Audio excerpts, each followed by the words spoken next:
Welcome back to the Papa Meat channel. How you doing? Come on in and sit on down. Now today, I have something pretty interesting to talk about. When you think of Florida, what's the first thing you think of? Old people? Retirees? You probably think of Miami, beautiful women, unbelievable street food. You probably think of Disney World, alligators and swamps, humidity, and all those crazy Florida residents. But I'm sure one thing that maybe slips your mind is the creepiest town in all of the United States of America. And that, of course, is Clearwater, Florida. We were gonna do a big video about a bunch of different creepy towns, but this specific town was so interesting and so oddly disturbing that we were just like, F it, we're just doing the whole thing about Clearwater. Clearwater is very, very interesting. If I could do a sales pitch to you, it's A Cult Buys a Town. That sounds like a movie or a video game, but it's very much real life. And it's something that is so fascinating because it is still ongoing today. There's no real happy ending to this story, but it's a story nonetheless. So to really get into Clearwater, we're gonna have to understand Scientology. If you've been alive while the internet has been a big thing, it's impossible to avoid Scientology. You might know a little here and there, but it's a very fascinating subject. And I think to really get into Clearwater, we should do a little brief overview of what Scientology exactly is. And also, if I have any Scientologist fans out there,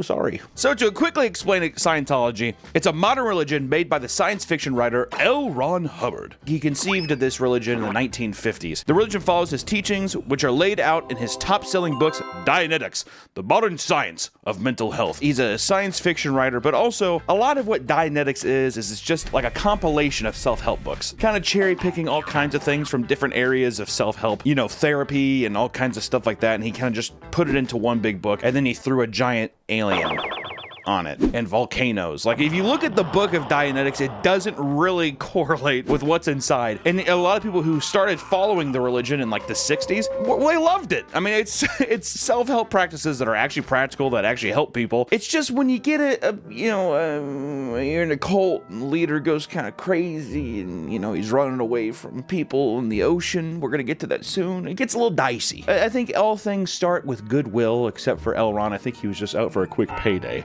Essentially, they're a cult that brainwashes people to isolate themselves from their families and tries to use celebrity endorsements to encourage people to join them. Which, with any cult that you're in, the biggest thing with cult is that you separate entirely and then you almost depend on this new group of people to function and actually live. But the interesting thing about Scientology is that they have the celebrity endorsement aspect. The top one, of course, being Tom Cruise. That's pretty crazy, the Tom Cruise. And I mean, he is all in. There's no, they pay him. No, this motherfucker is all in. So to have a cult that has such a prominent status in LA and people are so celebrity obsessed, it's pretty easy to understand how people could get sucked into this. There's also Danny Matheson from that 70s show. He's a good guy, right?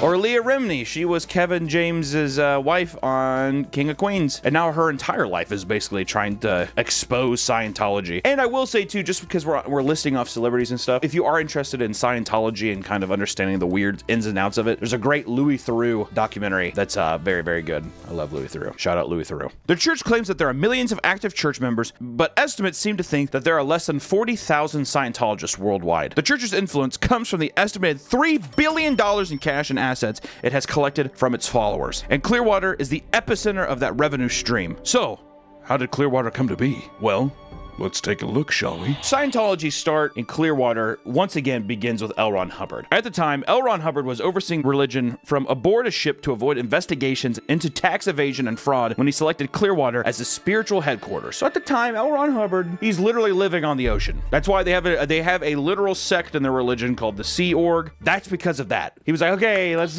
we should get on a boat and go because we should go. Yeah, that sounds cool. And he even gave himself a captain's outfit, like a general's outfit.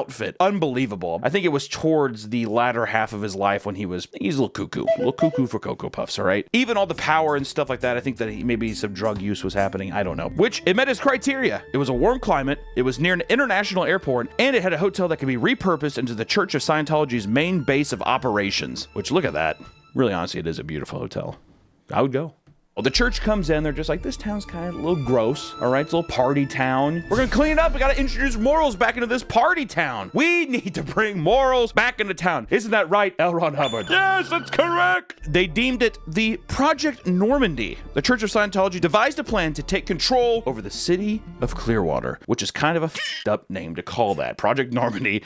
I'm pretty sure the Battle of Normandy Beach, Normandy Beach, and World War II is where people just got basically massacred, which the first step was to purchase the Fort Harrison Hotel and establish it as their headquarters, which they dubbed as their Flag Land Base. The next step was to fully investigate the Clearwater City and county area so that they could distinguish their friends from their enemies and handle as needed. The church had the members infiltrate local newspapers, community agencies, and law firms in order to spy on their enemies, which is really, really weird and creepy. And that's one thing you'll find with a lot of Scientologists is those motherfuckers snoop and they dig because their entire formula for success is fear-based blackmail. And the idea that they just come in and they immediately start snooping, terrible new guest. One of their targets was the mayor of Clearwater, Gabe Cazares. He began to grow suspicious of the church's intent as they continued to buy up more real estate through their shell companies. Soon, Cazares became the church's biggest critic and called the group a terrorist group. Pretty funny. You're not in good standing whenever the literal mayor of the town is just like, does anyone else see those group of monsters hanging out over there? And they're just like, what? What are we doing, Gabe? In an attempt to smear Gabe Cazares, the Scientologists tried staging a hit-and-run accident dubbed Speedy Gonzalez. What? That is so racist, dude. Did they have a manila envelope that said Speedy Gonzalez on it? And falsely made allegations that the mayor had a second wife in Mexico, similarly dubbed Mayor Cazares Handling Project. There was also Project Taco Less, which again was another operation to ruin his career. Just racist campaign against this mayor. What's so weird is that it feels so juvenile. Speedy Gonzalez. How about we name this one Project Taco Less? With every documentary I've ever seen or anything, Scientologists like to record people. Like if they see that you're recording something, they'll come out and they'll record people. And they're very childlike. If you're just like, why are you recording me? They'll be like, why are you recording me? And they'll like do the back and forth game or the mimic game. And you're just like, okay. It's funny that it carries through even into all the way down to the 70s. I wonder if there's something where they're just like, all right, well, if you do get infiltrated, we're going to act like babies. We're going to act like juvenile 8-year-olds. Rebecca, write that down. First level, always be racist. Goes up to a person, boop, boops someone in the nose. All right, now go off, Tiger. Both of these smear campaigns were unsuccessful, and Cazares and his wife sued the church for $1.5 million. Boom, love that. In 1986, the church ended up settling. Unfortunate. Today's video is sponsored by Factor. Are you looking to eat healthier, but you just simply don't have the goddamn time? Well, Factor is here for you. Factor is a subscription service that brings nutritious meals to your door. They are ready to eat right out of the packaging. All you need is 2 minutes to heat, eat, and enjoy. You know, during the week, it's hard to keep up with everything. All the rigmaroles, right? Your lady's barking at you. Your boyfriend's being a bum. It's terrible. And last thing you have to do is you have to go to a grocery store, wait in a line, you have to meal prep all because you want to eat good. That! Just get Factor. With over 35 meals to choose from each week, and specialty options like keto, calorie smart, and vegan, you're sure to find a dish that works for you. I like Factor because it's fast, it's flexible, and at any given time, I can change my orders up if I'm feeling a little, I want to try something new. I just get in, get out really quick. Factor's here to give us these back alley deals, and by God, I'm enjoying it. And here's the thing, you're always gonna want good food, but when you're short on time or if life is just throwing these goddamn giant barrels at you, give Factor a try. No, seriously, do it. So head over to Factor75.com or click this link and use code PAPAMeat50 to get 50% off your first Factor box and free wellness shots for life. 2 free wellness shots from these available flavors for every order while you are an active subscriber. Thank you, Factor, for partnering this video, and back to the video. These plans to take over the city were uncovered when the FBI raided the Scientology headquarters in Los Angeles and Washington. Documents showed that the United Churches of Florida was created as a front to protect church assets from seizure by the government. There was also Operation Freakout, which was a plan to get Paulette Cooper, a critic of the church, committed to a mental institution. There were also additional documents stating that Scientology had plans for complete world control. Imagine being an FBI agent, just United Churches of Florida. It's just them documenting everything that they're illegal they're doing in this front to protect all their assets, which is just a vault full of gold. They also claim they own a dragon. That can't possibly be true. Because of the raids, 11 church leaders were charged with conspiring to steal government documents, theft of government documents, and conspiring to obstruct justice. And even though plans to take over Clearwater were halted, this did not stop the church from continuing to buy as much property as they could. Over the next 4 decades after settling there, the church had amassed 58 properties in Clearwater under its name. 49 of them were downtown, and 73% of the property is tax exempt for religious purposes. And in the 1990s, Scientology magazine, one of the church's listed goals for 2000 was to, quote, make Clearwater known as the first Scientology city in the world. Bro is trying to become the Holy Roman Empire. But that's just the thing, is that their pockets are so deep, they're able to go in like McDonald's and buy up all these real estate options to where they probably control almost all of the downtown property, or at least a large portion of it. 49's a lot in any given city. Might not be New York levels, but we're talking about Clearwater, Florida here. All right, just want to put that out there. Which Clearwater campus is home to FLAG, or Flagship Campus for Scientology. They put a lot of emphasis on it. It's like it's one of their bases, if not the base for all of their operations. And a lot of the things that they did in Clearwater too was they would train a lot of operatives there. People would move there, and they would usually work for free, and you would just sleep on a cot and eat beans. That's what it was like, and you're just like, we're like, la la la la. I'm so happy, and it hurts to put my hands in the ocean, but that's okay. Scientologists all around the world travel there, and it's designed to host established followers. Many important training courses take place here, so it makes sense why they are trying to isolate and take over the city. They want people to come on in who are already established. They don't have to worry about all the bullshit of doing the Thetan level things. You have to hold it, and people are just like, what the fuck is this? This is stupid. And they're like, no, it's really cool, actually. I'm gonna leave. Please stay. No, I'm seriously gonna go. And they're like, there goes another one. They want to have people who are already brainwashed, essentially. But when they go there, they're trying to have people flock to the city to make it look more legitimate, and to once again, seriously, like emulate this idea that this is like a big religious holy land kind of thing, and get as much free labor as they possibly can. One of the main courses here is chief training for Class 5 org staff, which is the highest level of staff. If you're Class 5, that's when you're learning about Xenu. You know, you paid your dues. Because also another thing about Scientology is to level up, you have to pay. You have to put money into it. It isn't just about doing good work. I'm a good guy. Cool. Write us a check. It's the pyramid schemes of all pyramid schemes is kind of what it is. They're auditing for OT7, Truth Revealed. These are the ultimate secrets of Hubbard's teaching, which is about doomsday prophecies where Hubbard will come back from the dead in a messiah-like role to halt the enslavement of his followers. So they're apparently going to get enslaved somehow, but he's going to come back. You want him to come back? This is the guy? Can he come back looking cooler? You know? The campus collects millions of dollars each week through fundraising and payments for expensive courses and high-level religious counseling not offered anywhere else. It is said that visitors are expected to stay in Scientology's hotels and eat at private church restaurants. If you're spending money at Clearwater, you're spending money at a Scientology thing. They will milk you dry. The upper levels of the Sea Org are also trained there, which the Sea Org is also trained in Clearwater. And to explain what Sea Org is exactly, it's a division of the Church of Scientology. They're paramilitary organizations, which they don't really have any, it's like dress up. It's very, you know, it's pretend. Before establishing themselves in Clearwater, the Sea Org existed on a fleet of sea vessels because of the tax evasion. Their members signed billion-year contracts and work non-stop, and usually for free. And according to Scientology beliefs, members are expected to return to the Sea Org when they are reborn. That's a drag. Their motto is Revenimus, which of course translates to, we come back. That's creepy. That is so creepy. Revenimus! Defectors have claimed that they were paid less than $50 a week for their services. And the Sea Org members are also victims of human trafficking, which is a lot of fun. They're often brought from other countries, tempted to join by offering a legitimate way of entering the United States. You want to live in America? It's nice here. Ooh, you landed in Clearwater?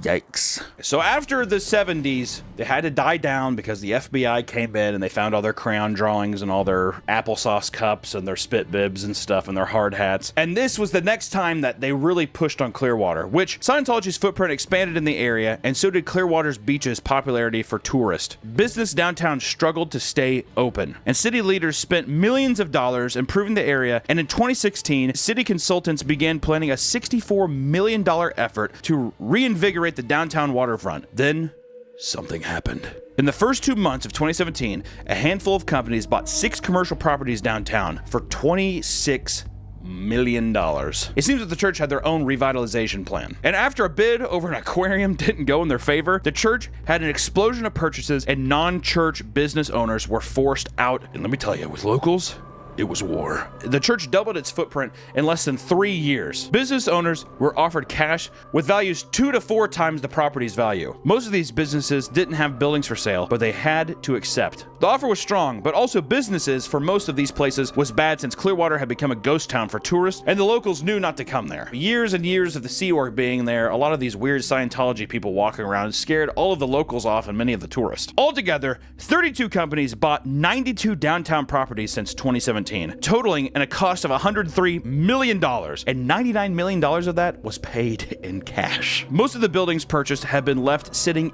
empty and unused. Some of the shopfronts are just for show, and it evokes the feeling of fake town similar to North Korea and China, trying to evoke the same thing as like thinking that it's a prosperous town, trying to think that like, oh, business is going on here, but it looks like a set at Disney World. It has left Clearwater as mostly a ghost town. You might look into a store and it's just the uncanny effect that there's nothing behind there. It's almost like this is a stage play. Uniformed employees of Scientology's Sea Org walk the streets at all times of day and night. The Sea Org agents will follow and photograph anyone that is caught walking through the area. If you were even just in town, God forbid you didn't know anything about it and you were just walking through, how creepy is it that a uniformed person with a camera would just follow you? And not only one person, but probably multiple people would follow you with cameras, record you. They probably don't respond to you asking what's going on, and you are forced to leave, and you probably just feel like you're in danger the entire time that you're down there. So this is a snapshot taken from Google Maps. It's of a skywalk between 2 of the churches of Scientology, and it is reported that these skywalks were built to keep members of Sea Org from interacting with the public. So not only that, but even while they were probably buying up property, they were making these sky bridges. You could be walking there and then you just see people up in the windows and you'll never see them again. There's just so much more mystery behind the eyes of a stranger when you know that they're in a cult. We did find this case on Lisa McPherson, which is interesting. It's a woman from the 90s. This is just something horrific that was seen by the public in the town of Clearwater while things are going on, and this is what happened during that time. So in 1995, Lisa McPherson, a member of the church who was having a mental health crisis, was stripped naked in public begging for help. She was eventually taken into custody by members of the church who forcibly removed her from state care. She was subjected to 17 days of auditing to cure her mental condition, and she later had died from a blood clot caused by severe dehydration. The church faced 2 felony charges, but they were later dropped after the medical examiner ruled the death as an accident. The Lisa McPherson thing is horrible, but it's not surprising, unfortunately, because the Scientology has a thing they call as quote-unquote fair game policy that allows for aggressive tactics against perceived enemies of the church. This has included stalking, harassment, and legal battles against former members and critics. They have all the deep pockets in the world. They have all of these empty-brained people walking around with cameras that are going to record you out in public, and God forbid any of these people think that you're that much of a threat, you're going to get struck down in the street. And who would even see it? No one! Because it's a ghost town. It's a town run completely by these crazy people. Which, and this is just a fun little thing. Let's go back to Tom Cruise real quick. Tom Cruise owns a penthouse 2 blocks from the main church. A man posted a video of himself touring the penthouse while under construction, and the Church of Scientology demanded that he take it down. He was then stalked and followed by members of the church. Eventually, he found cameras planted in front of his house, and he decided to sell the property because of these events. Do you blame him? What's insane to think is that Clearwater, this is something that's still going on, and something that is in the United States. When you hear stuff from overseas, like North Korea, and you hear stuff that's like they have a fake town that makes it look like their country is prospering and people are really happy, you think that could never happen here on your home turf or in a place like America, maybe Florida. You could maybe expect it in Florida, of all places. It is insane to think that this is something that just is ongoing and exists, and that there are currently people who are brainwashed, living and giving all of their valuable human years to this organization that is just pumping them dry. There's really nothing more horrifying than something that is just so blatantly real and in your face. To have the monsters of the town be people who were once humans who are now just these soulless people walking around harassing and recording people and serving some kind of crazy mission that they believe to be true. It's frightening. I would love to go. I'd love to go and surf. I think, in my opinion, that this is the creepiest town in America. I'd be very curious if you guys have any other creepy towns that we can cover. Do you think this is the creepiest town or not? I don't know. Tell us other creepy towns. I'd love to figure out some stuff. Until next time, thank you so much for watching this video, and hey, don't join a cult. We'll see you next time.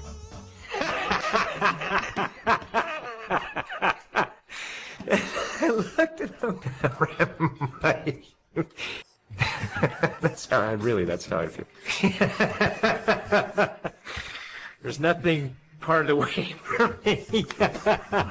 Well, Welcome back to the Papa Meat channel. How you doing? How you doing? Come on in and sit on down because today we are talking about inventors completely destroyed by their own inventions. And what I mean by that is inventors who are killed by their own creations. A weird concept and a tragic one at that. You make something to give to the world and it's your ultimate demise. Very Shakespearean in nature, but also very fascinating. And I think it trickles back to one of the first accounts that I think we all know and love, which is Icarus. Icarus is a Greek mythological tale about you flew too close to the sun and you get burned, right? They're in this prison cell, Icarus and his dad, who gives a shit what his name is. They make wings out of feathers in their pillows and they're able to fly away. But Icarus flies too close to the sun, the glue melts and he falls to the sea and dies.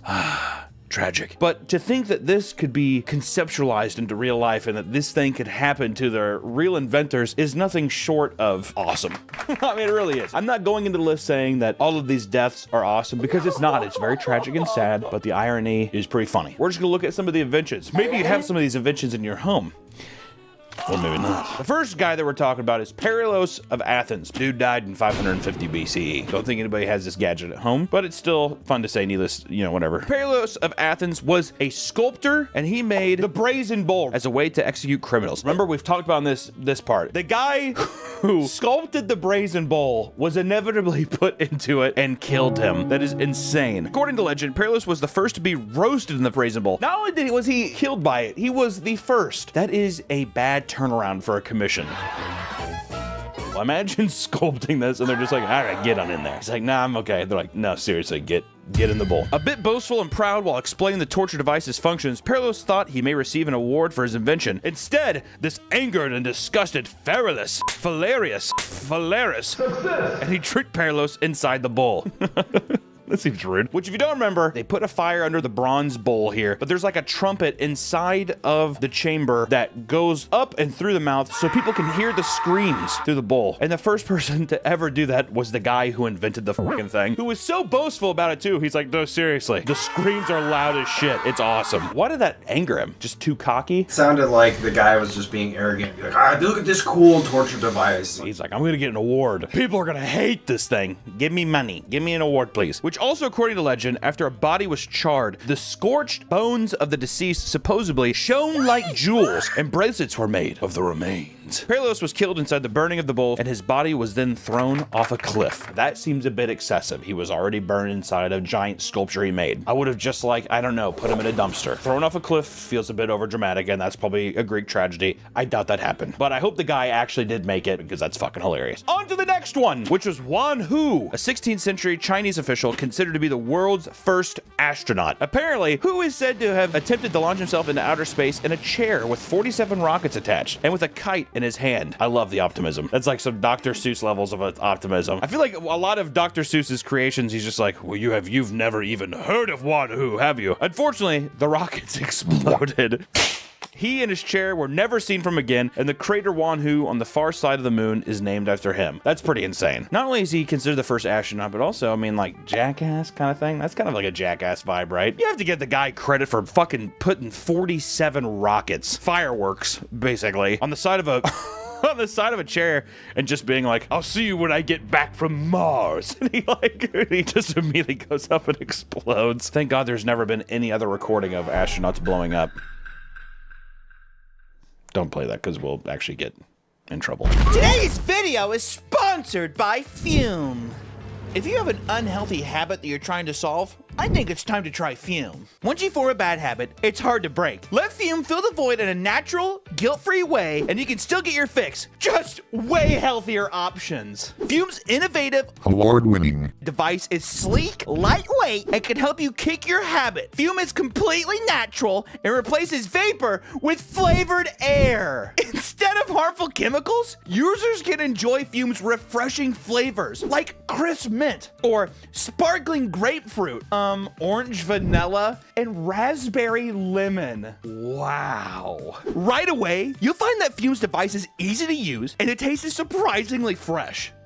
And for many people, using Fume device can also be a relaxing way to deal with anxiety and de-stress. Thank God for Fume. Stopping is something that we all put off because it's hard. But switching to Fume is easy, enjoyable, and even pretty fun. Fume has served over 150,000 customers and has thousands of success stories. And there's no reason that can't be you.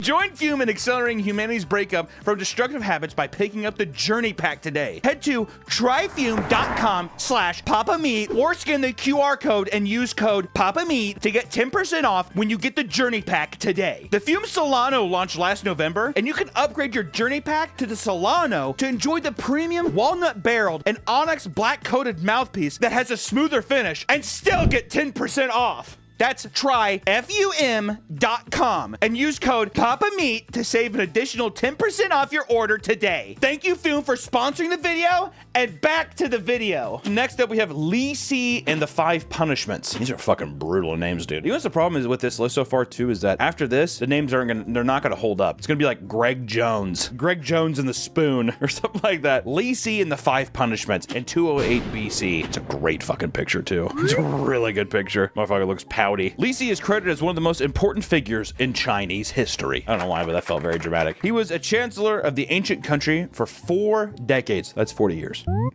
Above all, Li Si is credited with pacifying China's enemies, both internal and external, by showing aggression in pivotal moments. He invented the brutal torture named the 5 Punishments to instill some of that rule with a big stick mindset. In 208 BC, Li Si was charged with treason after trying to prevent Fusu from becoming the next emperor, even though the recently deceased emperor Qin Shi Huang had chosen him. My god, the betrayal. The drama. The prestige. Let's read on. As punishment, Li Si was subjected to the 5 Punishments. His face was tattooed, his nose was cut off, his legs and feet were bound, hammered, and then amputated. His genitals were cut off, and finally, he was sliced in half at the waist. God damn. All because he's just like, that guy should be emperor over there. I heard him say it. They're just like, 5 punishments! Like, I'm up just fucking immediately. He was chosen, and he's like, I was told by a pretty good guy that recently died, guys. Can we at least agree on that? And everyone's like, yeah. He said that I was supposed to be emperor. So they just take a butter knife and cut off his nose right there. My boy Li Si he didn't deserve that, dude. I can't even imagine somebody cutting off this boy's nose and his fucking balls and shit. And then he just cut him in half. Seems just all a bit excessive. But finally we get into the 1000s AD. And that's Ismail ibn Hamad al-Jawari. I don't think I said that right. A Muslim Kazakh Turkic scholar, a lexicographer, and a writer. His magnum opus was an Arabic dictionary with over 40,000 entries, okay? The title translated to The Crown of Language in the Correct Arabic.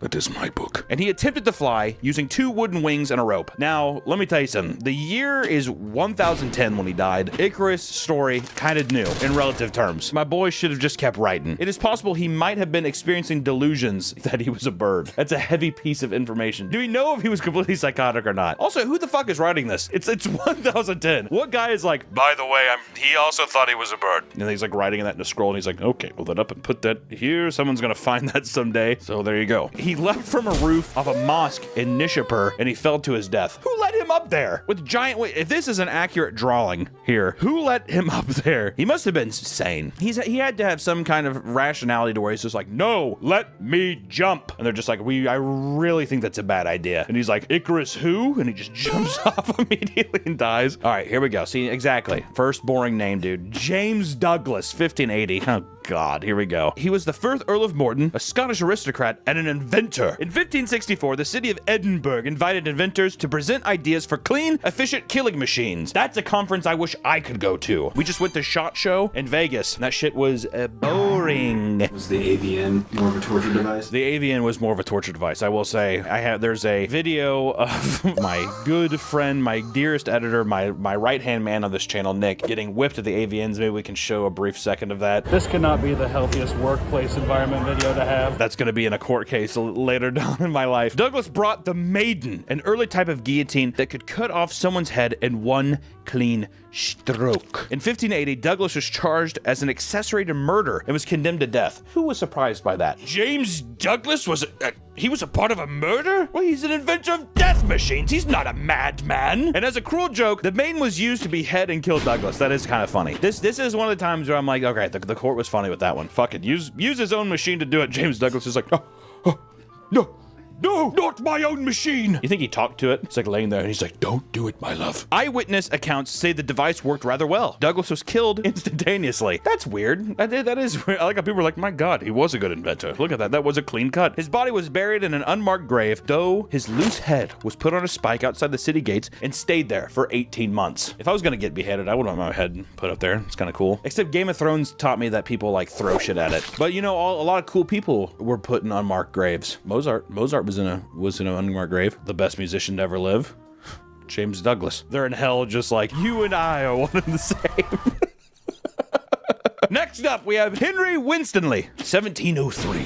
That is not an attractive man. This painting does not do him justice. Brown hair with a brown background and a brown gown. What the hell kind of color scheme was that? How would you put some goddamn color in it? Good lord. He was an English painter and inventor. Winstanley designed and built the world's first offshore lighthouse. That's fucking sweet. He had grown tired of losing his ships at sea and sought to solve the problem. It took him 3 years to build. First off, what a crazy problem. How many ships did he lose? All these goddamn ships are getting lost. I'm going to put a building right in the ocean, and we're going to make a big fire. It shoots out so people can't get lost. It's a pretty good idea.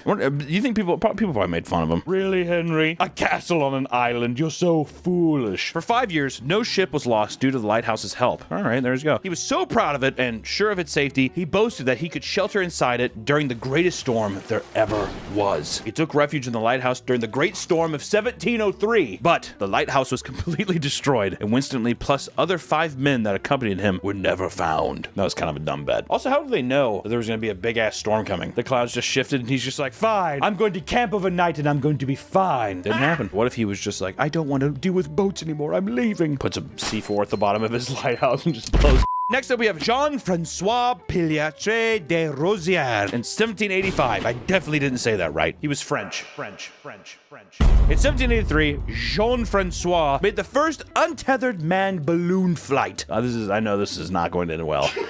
In 1783, a man named Jean-Francois did the first untethered manned balloon flight. He made multiple successful flights and even took the skies in front of the French king, which made him a major celebrity in France and inspired others to want to come up with ways to fly longer distances. All right, I thought it was a one and done deal, but no, he's had his time. But tragically, in 1785, he made history again, credited as the first known air crash fatality. Jean-Francois crashed his invention, the Rosière balloon, on June 15, 1785, while trying to cross the English Channel. Damn, fucking France to the English Channel. It's not like the longest thing, but by balloon? You have to have balls. Also, how weird would that look? As an upshot, the modern hot air balloon, which uses a combination of hot air and helium, is named the Rosière balloon in his honor. It continues to be used today. How sweet. He was the first guy to do it and the first one to die. That is funny. Next up, we have Robert Cocking, 1837. And he was a 61-year-old British watercolor artist. And after seeing the first parachute jump in England in 1802, he felt inspired to improve on the design. Bit narcissistic. All right, there's your downfall. The parachute design used an inverted cone, 107 feet in circumference, connected by 3 hoops. Look at that. Robert Cocking in watercolor form. Who commissioned this watercolor? So he's flying, and then we're going to see him. He's going to be dying. Here, he's falling to earth. Great build on him, though. My God. You know what it kind of looks like is the flying saucer in Up. Or,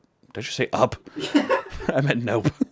He was not a professional scientist and had no parachuting experience. Attaboy, Cocking, attaboy. On July 24th, 1837, Cocking died testing his homemade parachute. He failed to include the weight of the parachute in his calculations, thus he fell too quickly. Oh, that is tragic. Cocking was instantly killed in the crash. Tests carried out by John Wise showed that Cocking's design would have worked if it was better constructed and larger. That is tragic. Someone had to have been there to see that, right? There was a crowd of people watching him, and he's just like, here I go, and just like...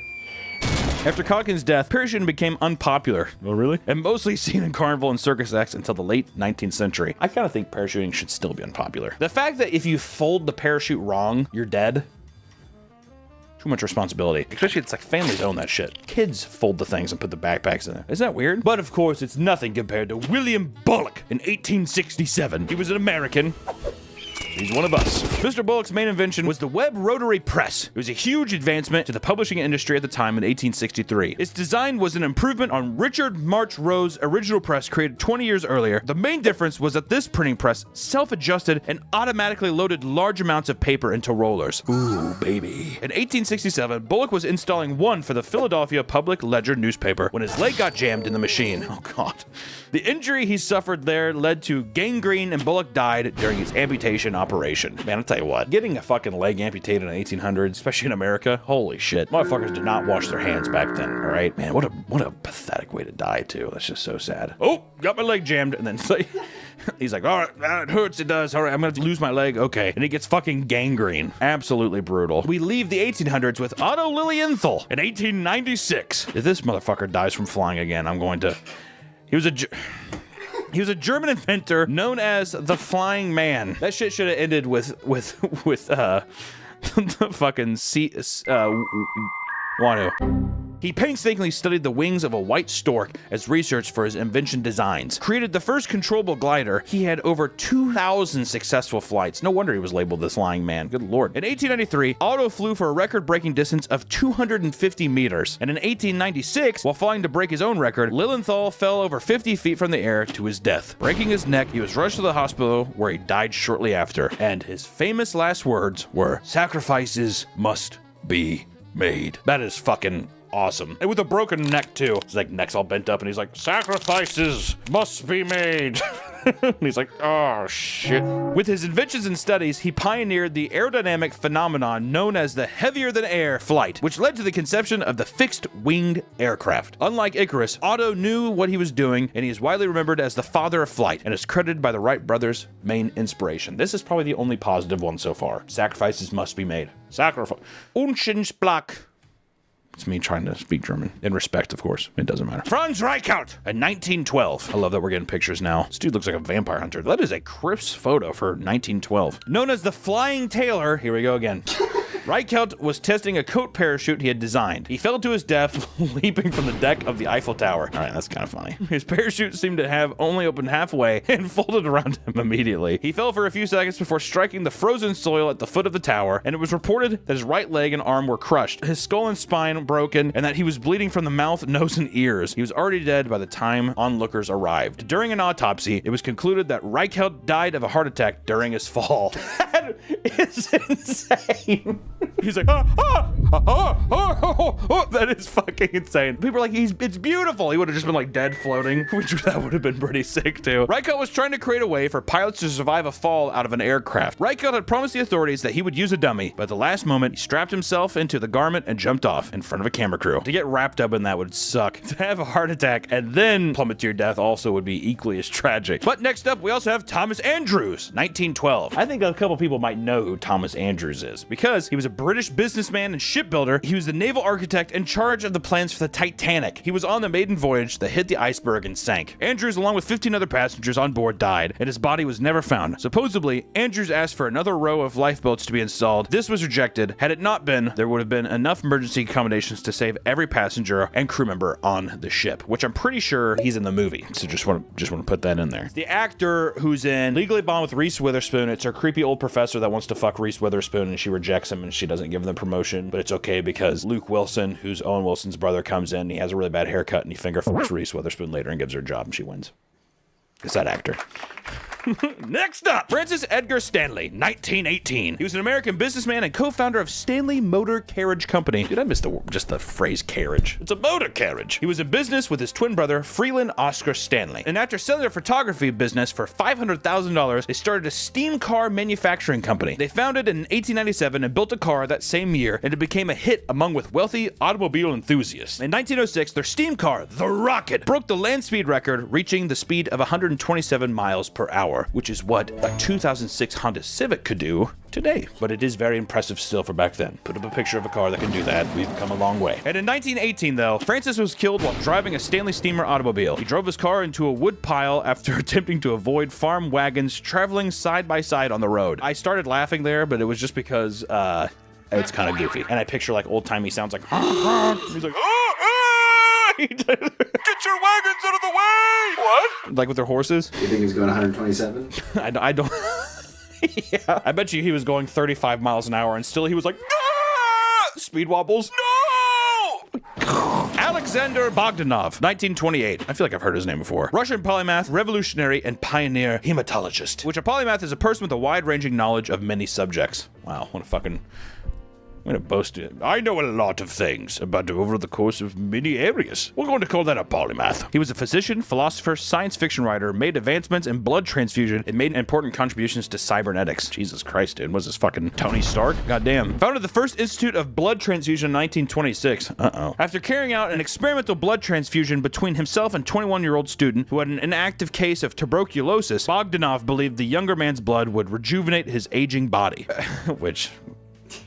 who does that sound like, right? Little YouTuber that's on YouTube right now? Little $1 Million Man? Is the YouTube vampire a polymath? Maybe. And that his own blood would help cure the student's disease. He believed his body was resistant to tuberculosis. He died from an acute hemolytic transfusion reaction. This is a serious complication during transfusions. The red blood cells that were given during the transfusion are destroyed by the person's immune system. Basically, he make blood transfusion tube and it kills him.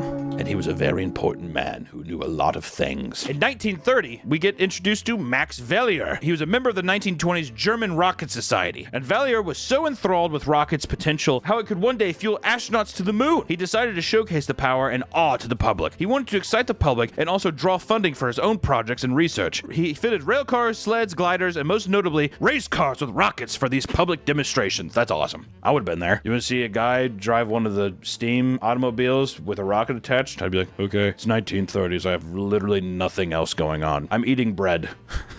I'd say, sure, I'm just eating bread. I'll go with you. For Max, safety came secondary. What a badass. Valier wore no goggles and no fire retardant clothing. Instead of sitting behind a concrete wall looking through a small slit window, he sat right in front of the combustion chamber with his face fully exposed to the flames shooting upwards. There was very little prior research and no funding, so he was forced to rely on luck. He invented a liquid-fueled rocket engine, and on the 17th of May, 1930, his luck ran out. An alcohol-fueled engine exploded on his test bench in Berlin, causing a piece of shrapnel to pierce his pulmonary artery, and Max Valier died in 10 minutes. He was 35 years old. I laugh because I'm just imagining the slit in the wall and the flames coming through. Okay, I'm sorry. Making him one of the first casualties of the modern space age. That's not true. One who blew himself up with rockets on a fucking folding chair. Max was just kind of like, I guess I'll stand here. You know what I mean? I want to see Max Valier's rocket car. This is sick.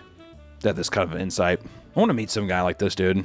Guy's just like, I'm just gonna make this. It is kind of funny looking at driving. Looks like a big cock on the road. Ding, ding, ding, ding, ding, ding, ding. Riding around. We have Marie Curie in 1934. God, she's hot. This one is indirect, but Polish-French physicist and chemist Curie was a pioneer in researching radioactivity. She won Nobel Prizes for her work in physics and chemistry, making her the first woman to win the award. Not only that, she was the first person to win the award twice, and is the only person to have the award in 2 different fields. She's a fucking badass. She's credited for discovering radioactive polonium, also for coining the term radioactivity. That's pretty fucking brutal. If you're the person who's just like, hey, it's called radioactivity, that's awesome. Though, for her efforts, it is believed her long exposure to radiation is what led to her death in 1934, technically of aplastic anemia, but because of the many devices she created. And in a way, even her death was a discovery because Curie herself never acknowledged the radioactivity's toll on her health. And after her daughter, and her son-in-law all died researching the same thing, it became more clear that the radiation was harmful to your health and could cause diseases, which you know. She died at 66 in 1934, so she's, you know, pretty long time for that kind of thing. Next up is Thomas Midgley Jr., 1944. Jesus Christ, this fucking drawing is haunting. He was an American engineer and chemist who created 2 chemicals that did the most environmental damage. Leaded gasoline, which released large quantities of lead into the atmosphere. This has been linked with neurological impairment and increased levels of violence. And Freon, a refrigerant that destroyed the ozone layer and caused greenhouse gas effects. All right, dude, my boy Thomas, he made some cool stuff, but they might have done some bad things, all right? He contracted polio at age 51, leaving him severely disabled. He devised an elaborate system of ropes and pulleys so that others could lift him from the bed, but he became entangled in the ropes one day and died of strangulation at 55. Yeah, I figured. That's pretty funny that you would think that it was going to be like he blew up from gas or something. It's like, no, he's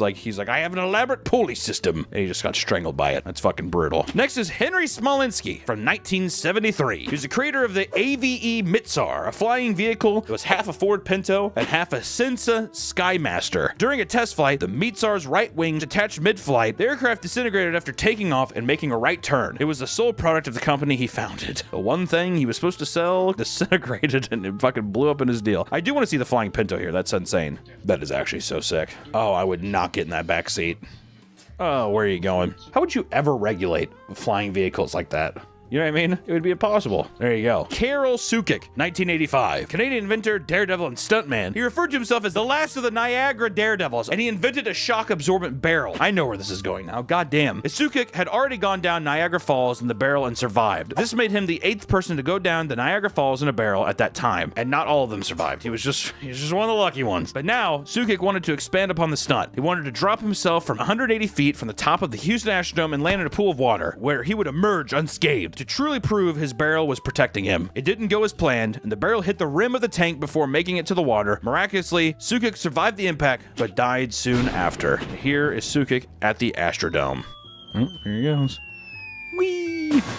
Well, that's a bummer. That'd be pretty fucked up too, because you can't even see the when you're falling. You know what I mean? Next up, we have probably one of the greatest legends to ever live on this earth, and that's Marvin Haymeyer in 2004. Marvin Haymeyer was an American automobile muffler repair shop owner and professional welder. He became disgruntled after multiple back and forths of zoning rights, sewage line discussions, and plans to build a concrete plant next to his shop. His anger continued to manifest. He modified a bulldozer with firearms and armor composed of cement and steel before embarking on the Killdozer rampage as revenge against his city, which was in Colorado, by the way. The Killdozer had 3 gun ports, fitted for a 50 caliber rifle and a 308 caliber semi-automatic rifle and a 22 caliber rifle, all fitted with a 1/2-inch steel plate. Haymeyer unalived himself after his vehicle became lodged inside the basement of a building he attempted to demolish. As Haymeyer had no way of exiting the Killdozer after sealing himself in, the authorities have speculated that the unaliving was an inherent feature of the vehicle's design. Once he tipped that lid shut, he knew he wasn't getting out. And inside the tank also had AC, 3 handguns, and enough food and water to last a week. The Killdozer rampage did over $7 million in damages to the city. The attack lasted 2 hours and 7 minutes, damaging 13 buildings, 11 of which were occupied until moments before their destruction. Many town records and archives were destroyed along with the town hall, though no one except Haymeyer was injured during the incident. The man was not having it, is all I gotta say. And in a way, you know what? He's like a bit of a vigilante. Only the people that fucked him over got their shit destroyed, all right? And to be fair, the 50 caliber gun was a bit excessive. Marv, I don't think anybody deserved to die, but I do think it's funny that he destroyed all their businesses. I just wanted to say that. Next up, we have Luis Jimenez from 2006. He was an American sculptor and graphic artist. Jimenez had a string of bad luck that eventually accumulated in his death. As a child, his eye was shot by a BB gun. Surgeries corrected his vision, but migraines later in life led him to get a glass eye. Jimenez was an art teacher at a junior high school and got into a car accident that left him temporarily paralyzed from the chest down. In his later years, he had a heart attack and required a hand surgery. But on June 13th, 2006, a large piece of his 32-foot high art piece, which was a blue Mustang, came loose, fell, severing an artery in his leg. The sculpture was later finished after his death and delivered to the Denver International Airport, which is like a really popular thing now, which is also associated with the Denver Airport having all kinds of weird stuff going on. And now even the blue Mustang itself is kind of like it's like an evil arbiter. We might do a video on the Denver Airport, but there's some freaky shit going on there. All right, just want to say that. Next up, we have Jim Heselden, 2010. My God,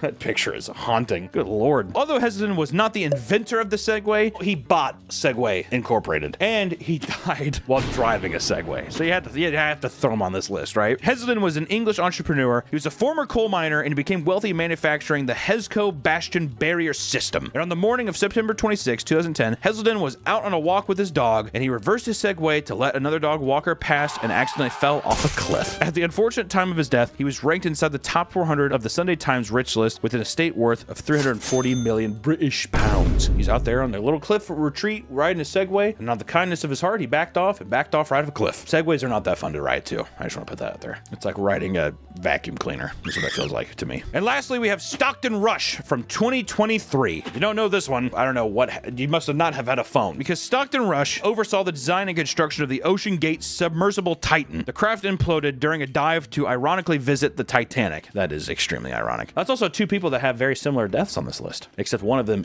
fucking imploded.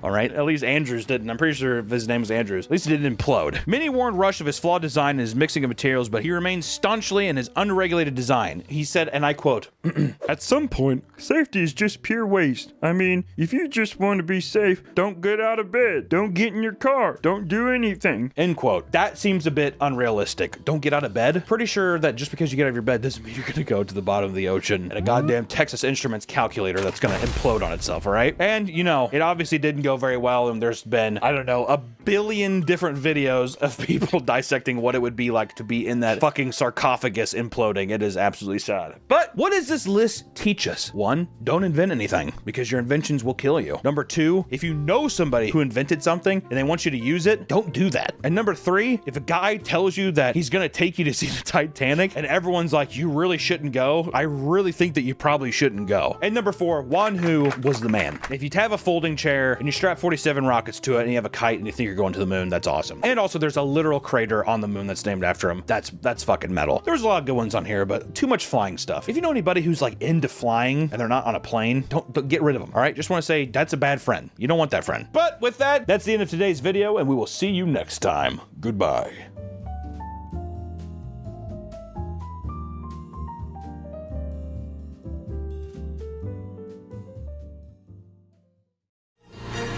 Welcome back to the Papa Meat channel. How you doing? How you doing? Come on, sit down, because today we're going to be talking about sports betting.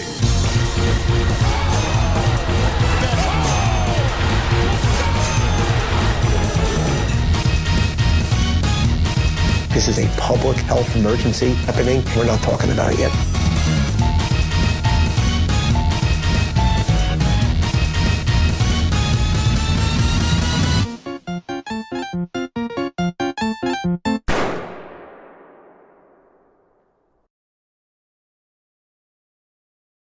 Since being legalized in 2018, there has been a massive influx of online sports betting. It has gotten to a point where it's inescapable. I mean, I watch a lot of football, right? I cannot believe the amount that like sports betting sponsorships have on actual broadcast television. That seems insane, to the point where even before games there's odds. And the only reason I even want to talk about this now is because it's gotten so crazy that I cannot watch a game without having a couple friends sit over and them talking about like, oh, I just lost that bet, and they go through 7 different apps on their phone with all these different bets. It's a problem. We're in a problem. It's on your TV, your phone, billboards, and even the radio. Sports betting has become one of the most profitable and addictive markets in the world. Every single sporting event now has a multitude of different things you can put money on. And while this is exciting for seasoned bettors, it's starting to get more and more younger people to open up their wallets and gamble, pretty much. There are ways to bet when you are 18. I have a couple friends who like use like their dad's email on FanDuel. Online, it says a 50-year-old man's placing the bet, but no, it's like my buddy. Not only that, but because sports betting apps are growing so popular, they are now allowing people to place bets on everything, from politics to even the weather, okay? Even professional athletes and coaches are betting on their own games to make a quick buck. And it's, you know, Harry, what was the team, the basketball team, the guy got caught? Terry Rozier was a player, and then Chauncey Billups, the coach of the Portland Trail Blazers, also. His was a little bit different because they were saying something through the mob. They think he has ties to the mob. Where they, what is happening? And not only that, but then Ohtani's translator was sports betting, and it definitely wasn't Ohtani. Word off, dude. There's gonna be a huge, like, supernova star collapse that's going to happen with this sports betting stuff. It's going to implode on itself very, very shortly. If traditional gambling wasn't already doing enough damage, we're starting to see a massive increase in gambling addiction due to the rise of sports betting and how easy it is to bet with these apps, and even seeing people like your own like athletes that you like, they're sports betting. You have Shaq and Kevin Hart and LeBron James spewing out shit every other commercial. It's an impressionable system where it starts with, it's just $1. And then all of a sudden, how about my rent? To put things into perspective, look no further than the upcoming March Madness. It's currently expected that this NBA tournament alone will rack up to $3.1 billion in sports betting. College kids, which just recently were able to get paid from this stuff. I want to say thank you, Johnny Manziel. Moneyman Manziel. Just recently, a young high schooler referred to as Max explained how disappointed he was to find out that this yearly Super Bowl party he throws with his friends is now 100% focused around betting all of their money on this event. Which, you know what, dude? Don't do it, Max. supposed to say, oh, I feel bummed it's happening. Then don't participate in it, dumbass. Not only were his friends becoming addicted to sports betting, but he noted that many kids at his school were pulling out money from their savings and bar mitzvah accounts to do it. Oy vey. And according to him, it's all the kids in school are talking about, with the youngest person he knows starting at 11 years old. And that's straight from the source, baby. Because also, I like how people too are like, well, you have to have an ID to get on. It's like, you don't think that, have we not had Photoshop for, I don't know, 70 years? Like, oh my God. Also AI face filters. This is me.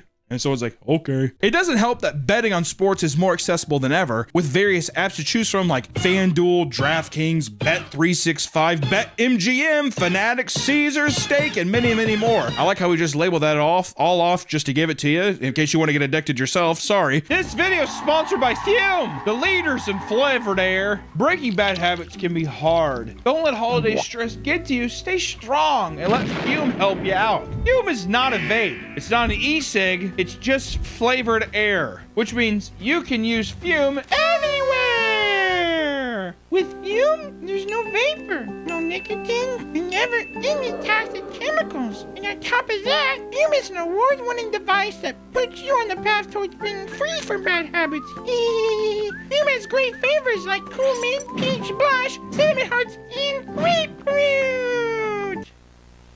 Fume is also there for you when you're feeling Anxious. The device is so compact that you can take it anywhere, letting you keep Fume by your side and find your Calm. With its satisfying clicks and snaps, you can fidget with the device to your heart's content. I keep mine here at my desk without taking up any space. It's so tiny, like me. Over 700,000 people have already added Fume to their daily routine, and I totally get why. It's simple, it's satisfying, and it doesn't come with any of the downsides of smoking or vaping. Literally none. And right now, if you order the Journey Pack using my code BABAMEAT, you'll get a free Fume topper. So if you've been thinking about changing your habits, this is the perfect first step. Go to tryfume.com/BABAMEAT or scan the QR code on screen to get yours today. Thank you, Fume, for sponsoring this video. FanDuel, one of the leaders in sports betting, even has physical locations where people can place bets and grab drinks as they watch games on multiple screens at once. It's pretty much just a live sports book where you can, it's like taking your dad to Buffalo Wild Wings and the dog track at the same time. It's now becoming much more normalized among casual watchers as social activity, right? You go there, you throw down a couple bones, you watch the game, you eat some wings, you go home. And sometimes you can hit it big. And that's the problem, is when you hit it big, because then you're chasing that high forever. It's one thing to bet money on the Super Bowl, but some people will literally bet on anything. Bet Online, an offshore online gambling company, even admitted that a staggering amount of people take bets on Little League baseball games. That should be illegal. Betting on small Mexican and Chinese boys playing baseball, that should be illegal. It's prevalent enough that Little League puts on an official statement condemning the act. You guys have got to stop. You guys have, the Great Lakes American baseball team, they're scared.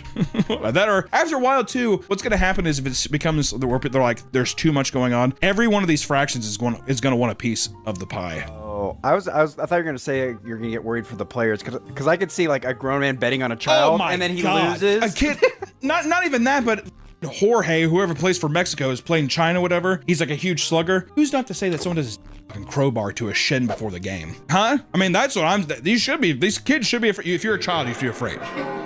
Okay? And I bet you anything, it goes even more local, where people who want their fixes on that, they do stuff where it's like not even on an app, but it's like parents betting on their own child's game with other people in the community. He's like, he's coming over to my house, I'll poison him, I'll put eye drops in his water or his Coca-Cola, get him all sick and shit. Exactly. According to Harry Levant, a therapist and addiction specialist, he has young patients that are college students gambling away their federal student loans, betting on sports. I have patients who gamble in the shower. I have patients who gamble before they get out of bed in the morning. I have patients who gamble while they are driving. There are no guardrails. We scientifically know the human brain, the risk-reward system for a young man, isn't fully formulated.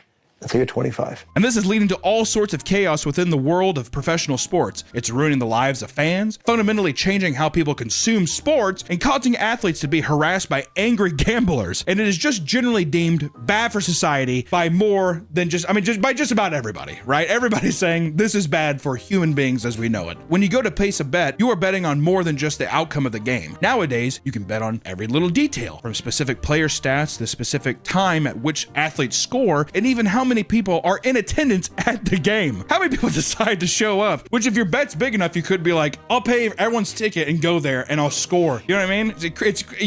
I literally believe you could orchestrate something like that. Parlays are another mechanic that has hooked the majority of sports bettors because it means you don't have to place a large bet to win a large payout. Parlays allow you to string together multiple bets on various aspects of the game. They take a lot to hit, but if they do, usually the payout is a large sum. So usually you're betting on micro things to happen through a game on a series of small bets that has an insane payout. That's why you set it's a multiplier. That's why you see a guy in Buffalo Wild Wings ball his fist and drive it through the server's face when a 16-string parlay doesn't hit. It was right there! That's how it ends up happening. That would be a lot of money, though, to be fair. Oh, 16 boy. leg. Exactly. He's gonna go home and put a gun in his mouth. I could have had it all. This system is extremely addictive. Not only because it's like buying a cheap lottery ticket, but because you usually need all of your legs to hit in order to get the payout. So you're just scratching, you're itching. Oh God, did he shoot it? Who made that score? It's what happens. It's like watching heroin addicts watch a game. Sports books, it's like seriously, it's like someone taking a crack rock and being like, fight for your freedom. That kind of thing. Most bettors miss one or two legs, creating what's known as a near miss outcome. Near misses are addictive because, much like getting two matching symbols on a slot machine, your brain interprets it as being almost a winner, which urges you to try again. Companies like DraftKings realized this and even offered special promos such as ghost leg parlays, which allowed bettors to win a payout even if they last the one leg they needed. This creates a vicious feedback loop that leaves bettors wanting more and more until they have nothing left to lose. Thanks, DraftKings. Another big mechanism that brings people in is prop bets, which let you bet on specific stats and players. Not only has this widened the pool of things to bet on, but it has also led to some very ridiculous bets. In 2021, infamous YouTuber Vitaly, who's in prison now in like a different country because he's he placed a bet on whether or not there would be a streaker in 2021 Super Bowl between the Kansas City Chiefs and the Tampa Bay Buccaneers. To ensure the best hit, he enlisted a man named Yuri Andrade to run out onto the field before getting tackled and arrested. See, as I'm saying, you do that thing, you pay someone to go and take the hit, you give him like a percentage of whatever it is. Ohtani did this. If you think Ohtani didn't do something like this, the 2025 Super Bowl also had a ton of weird prop bets. For example, you could bet on the color of the Gatorade that would be dumped on the winning coach. According to DraftKings, the color with the best odds were purple, followed by a tie between orange and yellow. I would have bet yellow. I almost always feel like I unanimously see yellow. Do they also, this is regardless of whatever, do people still do the Disney thing? What are you doing now? I'm going to Disney. That was like a big thing they did in the NBA, I feel like. Michael Jordan and the Bulls, you just won your first NBA championship. What are you going to do next? We're going to Disney World. Yeah! Whoever won the NBA championship in the crowd, where are you going? What are you going to do next, Shaq? I'm going to Disney. Some bet on whether Travis Kelce would propose to Taylor Swift or whether or not someone would cry during the national anthem. Chris Jones, that's easy. He cries at every national anthem. It's fucking ridiculous. Other ridiculous bets include guessing the specific time it took to sing the national anthem, how many Canadian viewers there were, and if there would be a power outage. With all these various ways to play, people have gotten superstitious about how they place their bets. One of the biggest sports bettors on the planet is Drake. I'm just gonna let that sink in for a second. He will bet millions at a time and has a historically bad track record of betting on teams or players that lose. Kiki, do you love me? This has led to a phenomenon called the Drake curse, in which bettors purposely bet against Drake, believing it's a slam dunk win. Many sports bettors claim they can't enjoy simply watching sports anymore. They have to place bets, otherwise there's no thrill to the enjoyment anymore. It's like there's no thrill of the hunt anymore, right? I can't just watch professional athletes be superhumans. I have to have money at stake. If I don't lose money, am I really having fun? While they're not betting, many experience mood swings, depression, substance abuse, or declining performances at school or work as they struggle to cope with their addiction. That seems like a cop-out. You think so? The excuse, I'm not betting, that's why I'm a like... I think that there's some merit to that just because I think that having a constant dopamine hit of like refresh and doing that, and then when you don't have that, you're more irritable. I can see that. Don't get me wrong, the person's still a piece of shit, but still. It's just a thing where that person was probably a nuisance before, they're a monster now. When we say that sports betting is everywhere, that truly cannot be understated. Popular apps like Stake, an online casino and sports betting service, are now known to randomly watermark viral clips with undisclosed advertisements. They're basically like, what's that like America's Funniest Home Videos that's everywhere in like random, it like loops clips.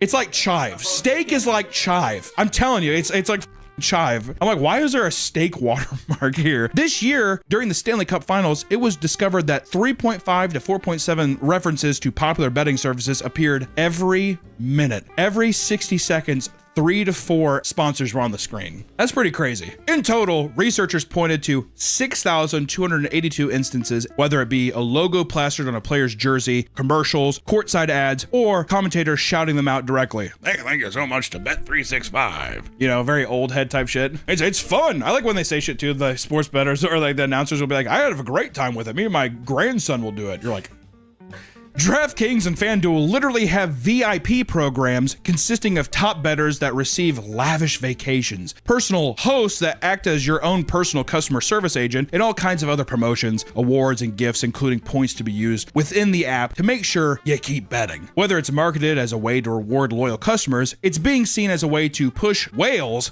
to bet as much as possible, often leading to life-ruining financial repercussions. I don't think DraftKings is going to stick around if you're not a whale anymore either. Do I still get to go to Hawaii? They're like, no. Dr. Kavita Fisher, a psychiatrist in the VIP program, went on to bet wildly after joining, ultimately losing $153,000 when she emailed her VIP host about how she was thinking of quitting gambling due to her addiction. She was met with a message urging her to reel it back and play within her budget, only to receive 6 emails the next week enticing her to raise her deposits. All right, you're reeling it. Well, let's not be, you know, I mean, we're trying to make money here. I mean, you're gonna win, you know, like just keep betting. What the hell? At one point, she started asking her for loans from DraftKings after being drained and unable to make mortgage payments. Once she was unable to deposit money for her bets, she was told she was no longer in the VIP program. And because of this, Dr. Kavita filed a lawsuit against DraftKings claiming their special VIP program intentionally targets gambling addicts. Services like DraftKings, to no one's surprise, likely do not care about the people whose lives they're ruining by their service. Of course not. They give a fuck? Hell no. In another tone-deaf effort to boost profits, DraftKings created the Never Forget 9/11 themed promotional parlay in which people could bet on 3 New York-based teams winning their upcoming game on the anniversary of the tragic event. Soulless demons is what these people are, seriously. It's like, what if we did like a New York, what's like a big thing people like about New York? 9/11? Boom. They soon had to apologize for this, reiterating that they actually cared super duper hard about the 3,000 people who lost their lives that day. 100%. Dude, we did that because I actually am so stoked on them, okay? Kalshi is another betting service making the rounds on TikTok, allowing people to vote and bet on the outcome of any event taking place. It skirts state gambling laws by having you trade on the outcome of a real-world event rather than bet the way you would on sports betting service. I'm sure that's going to be around for a long time. This doesn't just include sports, but even things like the election, who will win on Dancing with the Stars, whether or not Trump will release the Epstein files, and even what the weather will be like on a certain day. The long-term vision is to financialize everything and create a tradable asset out of any difference in opinion. And I think if you do build a general... Their marketing consists of nonstop physical and online ads, some of which are fully AI generated. And they also sponsor tons of TikToks to show off their predictions to push traffic, to get people to spend that money. Because also too, it starts with the joke shit like that too. Well, people, because these are also soulless demons who are like, well, you know, what about people who don't watch sports? I mean, Dancing with the Stars has this, you could bet on that. And you're capitalizing on meme bets, and then meme bets turn into real shit to where they're just like, well, I actually started watching sports just because I was on the Cashly app or whatever it's called. That's actually really smart. I didn't realize that. It's not smart, Nick. It's evil. We're not going to reward them with a compliment. I like how Nick's just like, okay, so I should start my own app company. You parasite, good God. In every sports league, it is against the rules for players to bet on themselves or their team. Unsurprisingly, as more athletes are sponsored by sports betting apps and become more involved in the betting world, they begin to ruin their own sport. Toronto Raptors player Jonte Porter was investigated after he was caught placing 13 bets on NBA games from a friend's account while he was traveling with the Raptors league team. What a idiot, dude. God, people are so dumb. It's unbelievable. During their investigation, the NBA also found out that Jonte had discussed his health with an anonymous sports bettor and then purposely underperformed so their bet of $80,000 would hit for $1.1 million. These defendants perpetrated a scheme to defraud by betting on inside, non-public information about NBA athletes and teams. The investigation concluded he was guilty and banned him for life. He's like, I like basketball. What are you talking about? Terry Rozier was caught selling info to bettors for $100,000 and purposely left a Hornets game in March of this year with an injury so their underperformances money line would hit. That's a bit weird, right? Even worse, he flew the bettors out so he could count the profits with them. He was placed on an immediate leave by the NBA and is indicted on charges of wire fraud conspiracy and money laundering conspiracy. As for the head coach, Chauncey Billups has been linked to an anonymous bettor who would tell other bettors that Portland would tank, as well as revealing certain players would miss multiple games in the 2023 season. This was a part of the backdoor deal to help bettors he worked with to win prop bets. He was also involved in rigged high-stake poker games with the Mafia, in which multiple other famous former NBA coaches and players participated. LeBron for sure. I can see LeBron being like, what? He's like, what? LeBron's like, you Italian and a mobster? Let me get in on that hand. Brony's in the back dribbling. I could see LeBron doing it. Also, I bet Michael was there. Trying to tell me Michael Jordan wasn't in those Mafia card games? Yeah, right. Following Chauncey, 14 Mafia members were arrested in New Jersey for running a multi-million-dollar sports betting ring that involved several NBA and college players. One of the highest-paid sports players of all time, Shohei Ohtani, the rat himself, recently faced a scandal that cost him millions. Impe Mizuharu was Shotani's interpreter that followed him everywhere as he repeatedly interviewed. Because Shotei is very wealthy, his interpreter was also paid pretty fucking well. However, his salary wasn't enough, and he went behind Shotei's back, stealing nearly $17 million directly from his bank account. Oh, I'm sure. I'm gonna go in speculation time here. Because he gets 2 years in prison. You think Ohtani's not going to be like, I'll give you $50 million. I'm going to give you $50 million if you go 2 years in prison. The guy's like, I get to retire. 2 years of not doing anything, laying on my ass in prison, just trying not to get... That's it. That's all I have to do. Come on. Back in 2002, 3 friends were charged and sentenced to multiple years in prison for wire fraud because they were caught rigging horse bets. A 2002 horse bet ring? Come on, man. That's sick. One of the friends, Chris Harn, worked for a company called Autotate, which managed all horse racing wagering for the major races. While working, he noticed that there was a window after the races ended between when the bets were placed online and when the actual money reached their system. So he placed bets for himself and his friends on the 2002 Breeders' Cup and went in. After the race was over, he would change their bets and win big. In the end, their $1,000 bet turned into $3.1 million jackpot, and they began celebrating their newfound riches. However, it was never paid out because they got caught. Oh, I see. Okay. Yeah. Are you kidding me, dude? They got it fair and square. The horse they chose had 43-1 odds, and he was the only person to pick all 6 races correctly. A bit greedy. It soon became apparent that he had cheated, and once the FBI concluded its investigation, all 3 men pleaded guilty to their charges. After their sentencing, all their winnings were redistributed to 78 bettors who had correctly picked 5 of the 6 races, and the horse racing industry quickly upgraded its betting software to prevent something like this from happening again. One of the worst things about becoming entrenched in the world of high-stakes sports betting is simply the fact that even a casual game of football suddenly becomes the most stress-inducing event of your fucking life. There are countless videos of people losing large sums of money betting on sports only to ruin everyone's day by screaming like a maniac and breaking objects. Many TVs have lost their lives in the process. One man who bet money on the Super Bowl erupted into tears and threw a tantrum in front of all of his co-workers after losing his entire paycheck on the Super Bowl. He shouts about how he'll never watch a football game again as everyone films him and cracks jokes at his expense, which I would have done the same. Idiot. Many sports gamblers take their anger out on the watch party, as it's now become more common for people to send furious messages and straight up threats to athletes after losing bets. 23-year-old Ben Parlay Pats, for example, was caught using anonymous Instagram accounts to say horrendous things to athletes, going as far as to threaten to break into their homes and behead their entire families.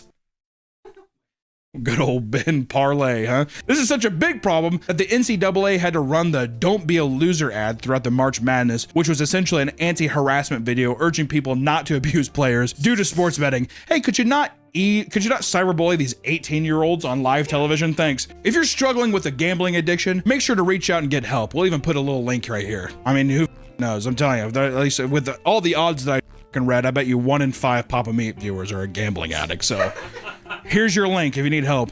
After all, the world of sports betting has gotten out of hand, and there's no telling how much worse it's gonna get. What is now a billion-dollar industry is set to continue to grow and become an inescapable part of our daily lives. So do whatever you can so you don't overindulge in it. Just because it's more common doesn't mean it's any less dangerous, y'all. Stay safe, keep your wallet intact, and for the love of God, maybe just watch the superhumans play sports for fun. All right? We will see you in the next one. Bye-bye. I don't believe that there is an addiction to mobile betting any more than there is an addiction to utilization of your phone for any other reason. You don't think adding a layer of betting makes the phone more addictive than just tooling around Instagram? No. There is problem gambling. It is a real problem. Whether it's gotten bigger or it's just become more noticeable because sports betting is legal, I think is an unknown. Really? Welcome back to the Papa Meat channel. How you doing? How you doing? Come on and sit on down because today we'll be pulling back and unveiling the horrors of hair transplants. Not me though, dude. Look at this hairline. Oh, you got a good hairline. All you bald bitches out there. Hey, Jacob! Come here! Don't make me wait. What's up? Sit on Dad's lap. You're a big guy. You're looking at me and you're looking at this full head of hair. Now look at what you could become. Wait. What happened? What? Why are you hiding? Hey! You son of a bitch! You cut it off! God damn it! Why? Get out! You're fired! Get out of here! I can't believe you cut it! I had to. You had the most beautiful set of hair coming, and you ruined it. You bald son of a bitch. Get out of here. Fuck! I ruined my entire fucking month. Everyone wants to like the way they look, except Jacob. Whether it's trying a new hairstyle or updating your wardrobe, there's usually ways to do it. But what about those cursed with bad genes? I'm talking about baldness.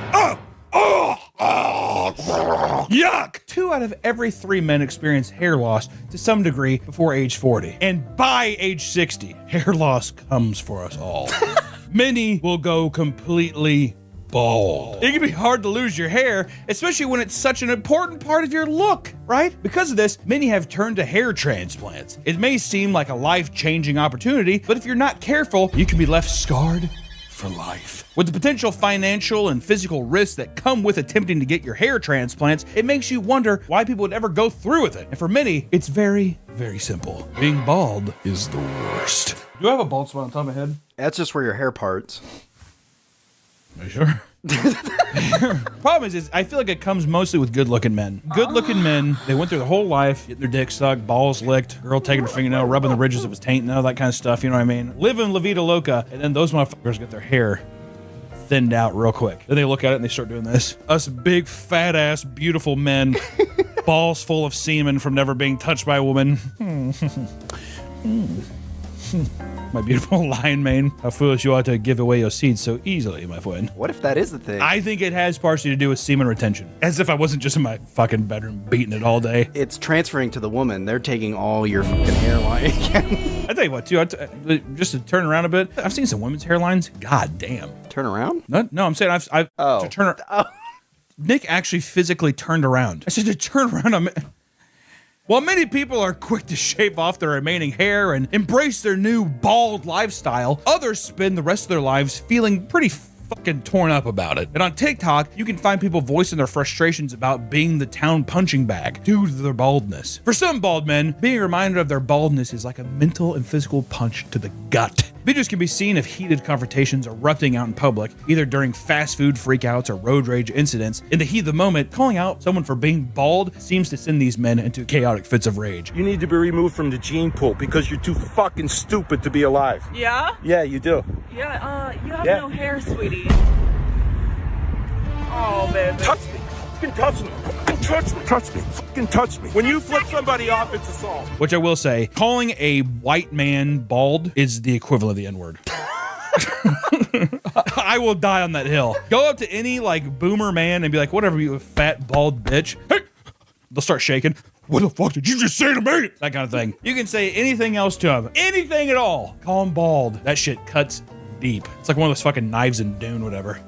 you know what I mean, piercing through the armor. Because you can say all kinds of things. Ugly ass fucking outfit. They're like, I like this outfit actually. Call him bald though. Ooh. Also, every old bald man, their fucking, like their head, it just wrinkles up. The shape of it, it's like, it looks like Homer's mouth. Dude, just talking to all these bald people fucking gross me out, dude. It's so weird. Ugh. Many people who find themselves losing their hair at a young age take to the internet to lament the fact that it's actually much harder to be bald than people make it out to be. All right, you guys think it's all a joke, but that shit's rough, all right? One poor soul rants about how his family told him women love bald men to help him cope, only for him to realize that he supposedly went from a 7 out of 10 to a 4 out of 10 after shaving the rest off, and women no longer seem to be interested in him. Where he got these numbers is probably somewhere in La La Land in his head. But still, that's his perception, that's his belief, it affects his confidence, he's fucked. He admits to being saddened by his bald head every single day for the past 2 years. Hey, this video is sponsored by Hungry Root. It's officially the busiest time of the year, so don't spend crucial brain power on grocery shopping. Let Hungry Root be your personal shopper so you can focus on buying the important stuff. Hungry Root is your place for high quality food, taking the guesswork out of it and the bad stuff too. That's because they screen out over 200 different additives, including high fructose corn syrup, artificial sweeteners, and preservatives. And they only source the best, grabbing high quality meats and seafood. Hungry Root was awesome because I wanted some vegetables and they said, here's some vegetables and there's no bad stuff on it. It was really cool. If you have any dietary restrictions, Hungry Root has got you covered because Hungry Root tailors items to your needs. And soon it will fill your cart with personalized items that you're sure to love. That's because when you get started, they ask you a question to see what you like to eat and how much you want to spend per week. When I'm stuck at the desk, I'll sometimes reach for snacks that I end up regretting later. But Hungry Root has helped me find healthy alternatives to keep stocked in the fridge so I can keep it healthy while I keep working. From smoothies to salads and everything in between, Hungry Root has got you covered. Take advantage of this exclusive offer. For a limited time, get 40% off your first box plus a free item in every box for life. Click the link below or go to hungryroot.com and use code PAPAMeat. That's 40% off your first box and a free item of your choice for the rest of your life at hungryroot.com with code PAPAMeat. Thank you, Hungry Root, for sponsoring the video. Back to the video. Many bald men face ridicule from people, but this discrimination can sometimes bleed into your place of work. Uh-oh. Hey, Jacob! There we go. Come down. For people that don't know, Jacob had a beautiful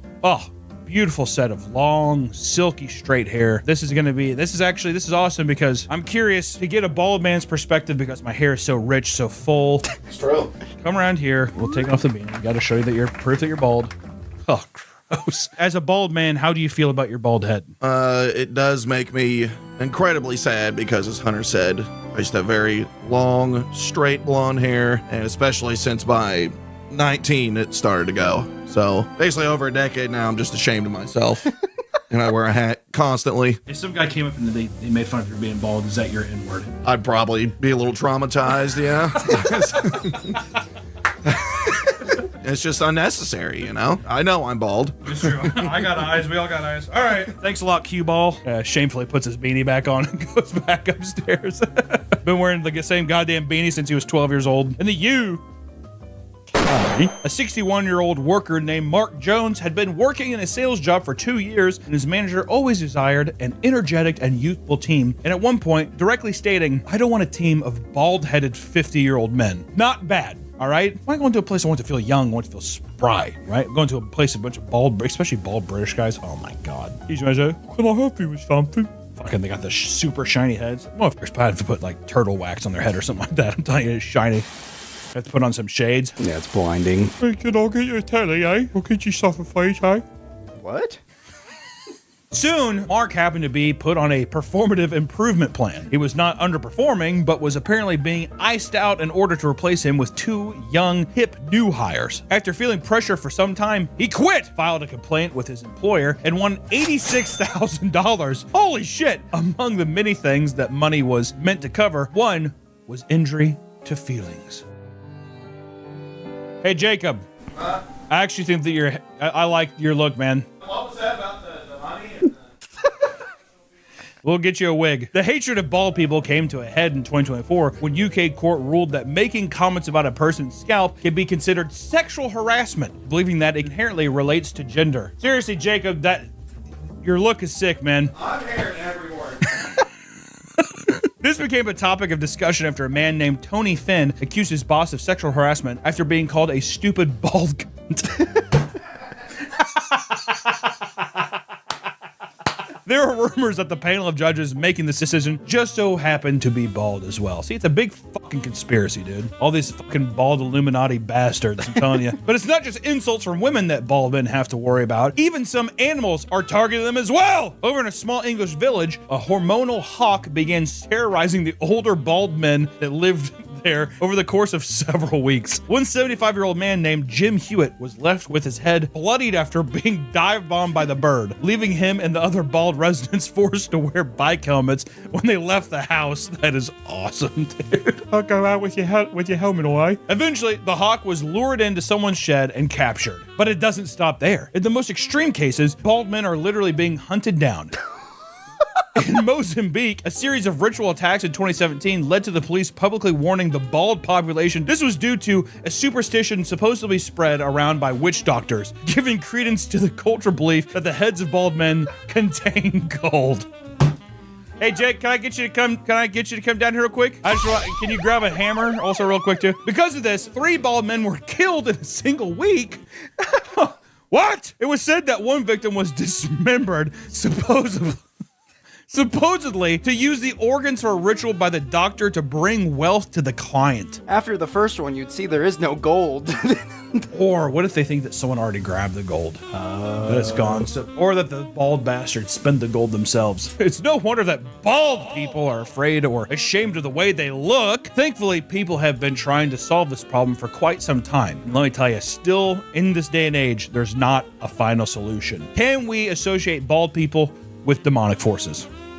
Yes. That's what I think. There's a lot of solutions in the market that claim to cure male baldness, but many of them are either ridiculous or even more demoralizing than just being bald. In the 90s, a revolutionary spray-on hair product called GLH hit the market. It came in every hair color and could be applied in a matter of minutes. It worked by spraying small coated particles that grabbed onto existing hair, filling out the rest of your scalp. Before this, men had to use Topic, which was essentially the same thing, but you had to sprinkle a bunch of small fibers on your head. You basically had to be a fucking chia plant. Today, the pour-on fiber is still a super popular option and has dramatically improved. Science has gotten there, but not far enough. Now, you can go to barber shops where they'll shine your big fucking bald head and apply an adhesive that allows the fibers to stick so you don't have to reapply them all the time. Another popular option is toupees, which these are essentially small wigs that fit perfectly over bald spots. I've seen ones where it's little kids who are bald. That's sad. And the guy makes them, I think he makes them for free. If I was the kid, I'd be like, Mom, you need to fucking pay for this. I'm a bald kid. I'm not a fucking monster. All right? Luckily, the guy I saw, he's also bald because he does this. The kids are all sad and crying and he leans over and he lifts it up. Start screaming. This is our future. They're intended for men who still have hair on the side of their heads, but not on top. You got the little cul-de-sac cut. Love a cul-de-sac cut. Jacob shaved his. Hope he burns in hell. Doesn't matter. Though some completely bald men do still use the toupees, but not all of them. Early versions were very primitive and obvious, but today you can hardly tell when somebody is wearing one. Though the realism comes with a hefty price. On average, a toupee can cost between $200 to $400. And if you want a high-end toupee called a hair system, you can expect to pay at least $4,000 for a high-end fucking toupee. That's crazy. It's a used car right there. That is. That's a used Camry. That baby's gonna run forever. I don't know about that toupee. If you don't want a simple cosmetic solution and are looking for a more permanent fix, then you can get your hair tattooed on. I never understood this one. There are tattoo artists who specialize in giving people hair tattoos. Instead of simply drawing on hair, they place thousands of tiny dark dots so it looks like a freshly shaved head. Pretty sure Fousey did that. Oh, really? It looks bad. Oh. Yeah, it looks stupid. For women who are balding around the scalp, they can get tattoos on the roots to make it seem like they were never gone. But like the rest of these treatments, they are not cheap. One woman paid a whopping $25,000 to get her roots tattooed. Many turn away the traditional alternatives because of the cost or ineffectiveness, and this can lead to people searching for more outlandish solutions. For a while, there was a common belief that doing daily handstands would help regrow your hair, which is an awesome thing to think. Well, you just go that way, they come out. That makes sense to me. I'd be like, of course. It's just physics and gravity. Those who practice it believe that pooling blood at the top of your skull would reactivate the follicles and promote hair growth. Another unusual approach emerged in 2003 when scientists discovered that applying hot sauce to bald spots on mice seemingly helped regrow hair. Like how they saw like a bald mouse and they were like, Tapatio. The Tapatio. You think it was an accident? Like he was eating like a taco? I bet you they were torturing the mouse. Despite there being no proof that it works on humans, people still applied hot sauce to their chrome domes in just sheer desperation, which if you gotta do it, you gotta do it. Out of all these so far, handstand seems to, I like that one the most. For people that are looking for something a little more permanent, however, it's time to think about getting a hair transplant. Essentially, getting a hair transplant means taking hair grafts from other parts of your body that may have healthy growing hair, your ass, and moving them to the balding areas on your scalp. You take your ass skin and you put it on your scalp, and it works. Depending on the amount of work you need done, the procedure itself can take multiple hours and sometimes multiple sessions to get done. It typically takes a few weeks to recover from a hair transplant, in which you'll rest and avoid drinking, smoking, and high-impact physical activity. Basically just gotta completely lay low. While getting a hair transplant can be a godsend for many, it is not without a few strange side effects. You like that photo?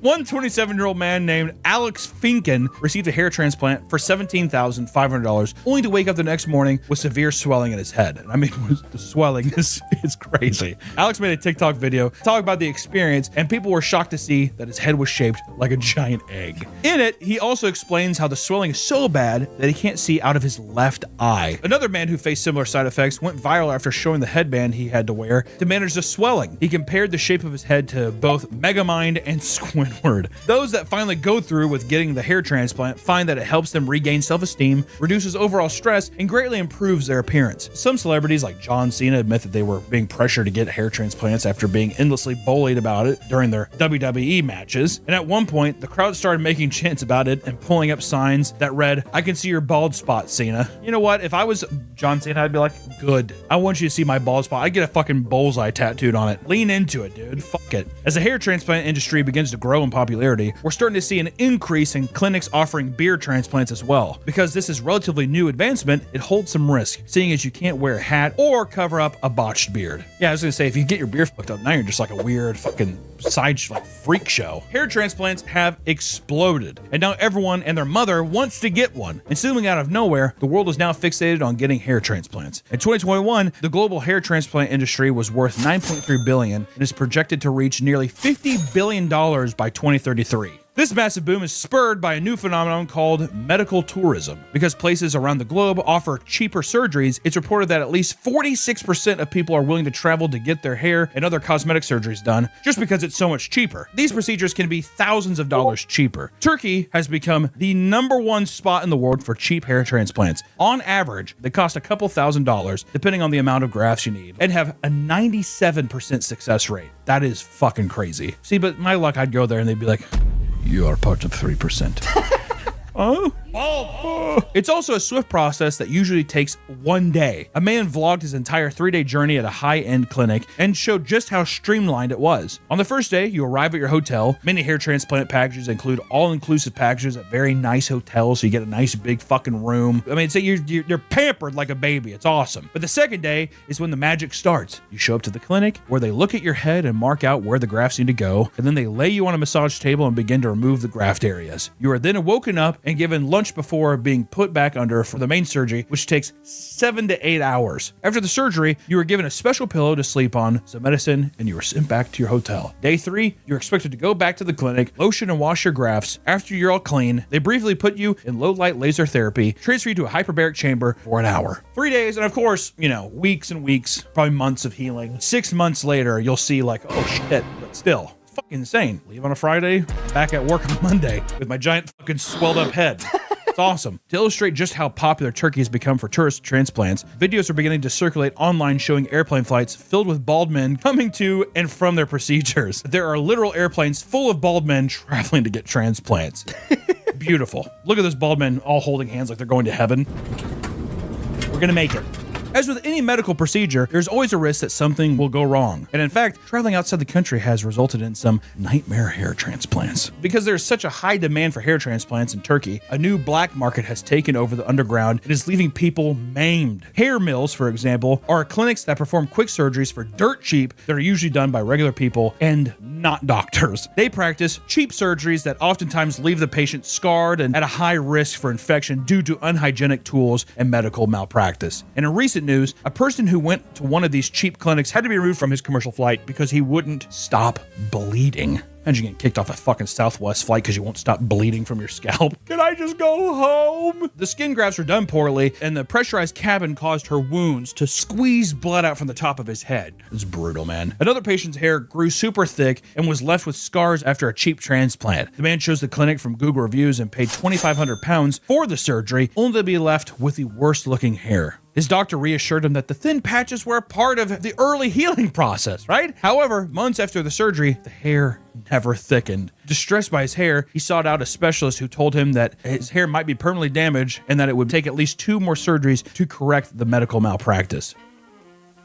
Hey, you think you're gonna go back to the black market and find that motherfucker again? No, he's gone. And he has your money. $2,500, dude. Just save up a little bit. My God. I don't know. It's just one of those things like, just, you've been bald this long, just wait a little longer. Also, probably the longer it goes on and the more readily available it is, the cheaper it'll probably be. Maybe. I don't know. Hair thinning is a common side effect of botched surgeries because the grafts are not put in properly. This is a known thing, yet people still choose to dump their money into cheap clinics and risk their health. It's a shame that this keeps happening because multiple people have claimed that their botched transplants have ruined their lives. 57-year-old Mark Sweeney paid around $4,600 for his head to be left with massive scars and an unnatural hairline. Dude, once again, just like you're saying, double it. If you can you get a professional one done for 10? Just wait. Yeah, that's word. Get a fucking loan if you have to. My God. It affected his life so much that he quit his waitressing job due to being embarrassed by his hairline. Yeah, dude, no one's gonna fucking leave a tip for that ghoul walking around with his thin ass hair. He's that Red Robin. You guys must have campfire sauce? They're like looking at the Phantom of the Opera. He takes off the mask.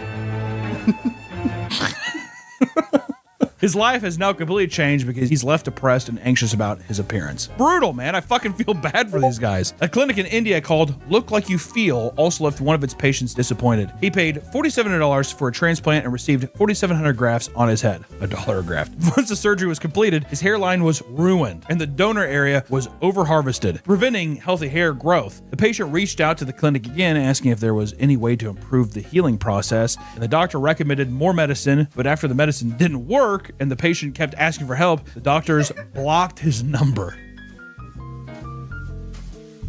Oh, God. One man fumes over the botched transplant he had received from Dr. Brett Bolton, who runs the Great Hair Transplants Clinic in Florida. According to him, he was told he could pay $1 per hair. So he put down $14,000 for 14,000 hairs. This procedure was only 1 to 2 hours long, and he received a fraction of the grafts he paid for. 25% of those incisions, however, were empty and had no grafts placed in them. The doctor even skipped his mid-scalp as well as the crown, despite agreeing to do that beforehand. It turns out that he didn't even employ the standard method of the follicular unit extraction, instead giving him the equivalent of a 1980s hair plug that he renamed Bolton's Bundles. Ugh. In the process, the man claims Bolton left multiple gaps, killing existing hairs, and did permanent damage to his scalp. First off, dude, I would never go to Florida for anything. Okay. Hey, Dr. Bolton. Yes, sir, Rio.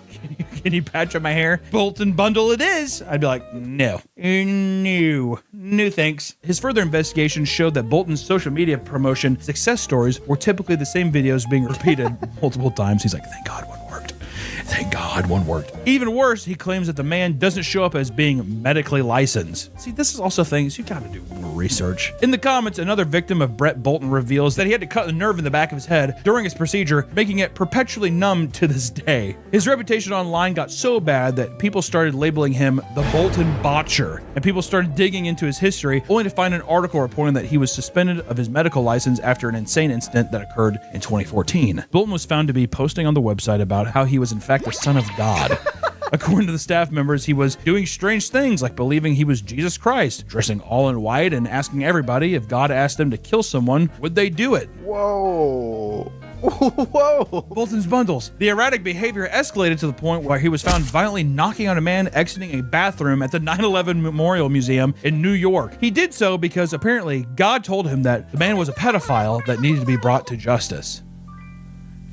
Give that man a clinic. Like I was just like, all right, hair. We're just moving into hair. He started challenging police officers to arrest him, which is exactly what they did. And after this, he ended up in a psychiatric ward for 2 weeks before eventually continuing to run his nightmare of a clinic and ruining the lives of many. Though being bald and doing the hair transplants and all this shit might seem like a dark and despairing road, there's still hope for a cure. In October of this year, scientists at a national Taiwan university made a major breakthrough that could cure baldness in humans. They claimed that fatty acid serum was applied to bald spots on mice and that significant growth was observed 20 days after application. Essentially, the fatty acids irritate the skin, which causes the hair follicles to reactivate after being dormant. Though no large-scale tests have been conducted on humans, they remain optimistic that the study will result in a groundbreaking new product. Other studies showing progress in its early stages come from the University of Virginia School of Medicine, which claims to have identified okay. Ironically enough, they ended up making, dare I say, the most dangerous restaurant in America. Sure, there's brawls in like McDonald's and stuff and fast food chains because there's a billion of them out there. While Waffle House only has 2,000 locations, it is small enough to feel claustrophobic, but it's big enough to really rustle and tussle. It's the perfect arena size. You go to McDonald's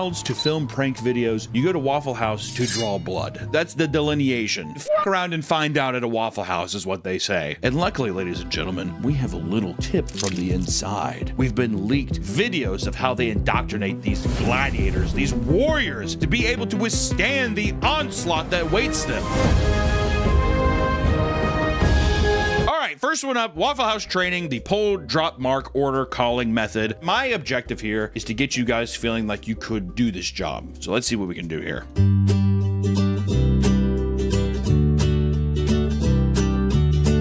I want to say the music is extremely deceptive to how the actual experience is going to go working at a Waffle House. I've never been in a Waffle House, no matter what time of day, where it has ever felt this calm and peaceful before. Never, not once. Even when I was a child and I'd go there with my grandparents, the aura that Waffle House has cannot be matched by any other restaurant. I don't know why that is. It just is. Wait! Today's video is sponsored by Opera GX.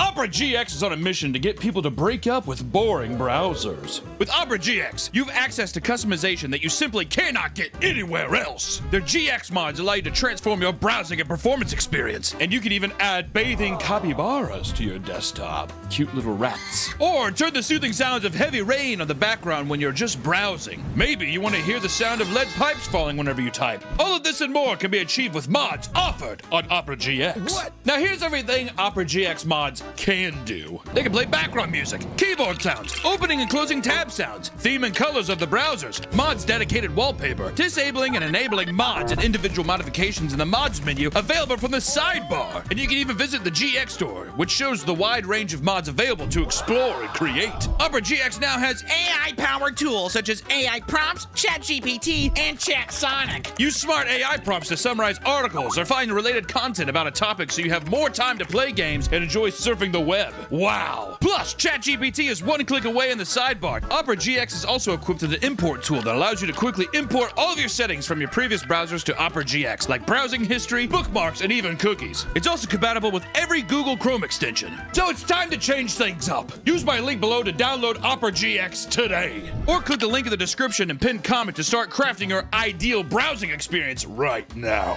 Thanks to Opera GX for sponsoring the video, and back to the video. Hello, my name is Greg Hall.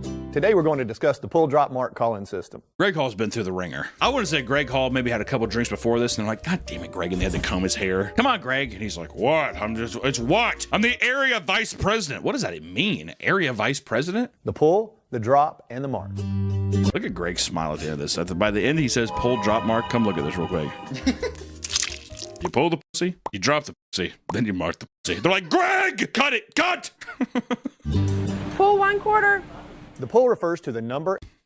Yay. Okay, hold on a second.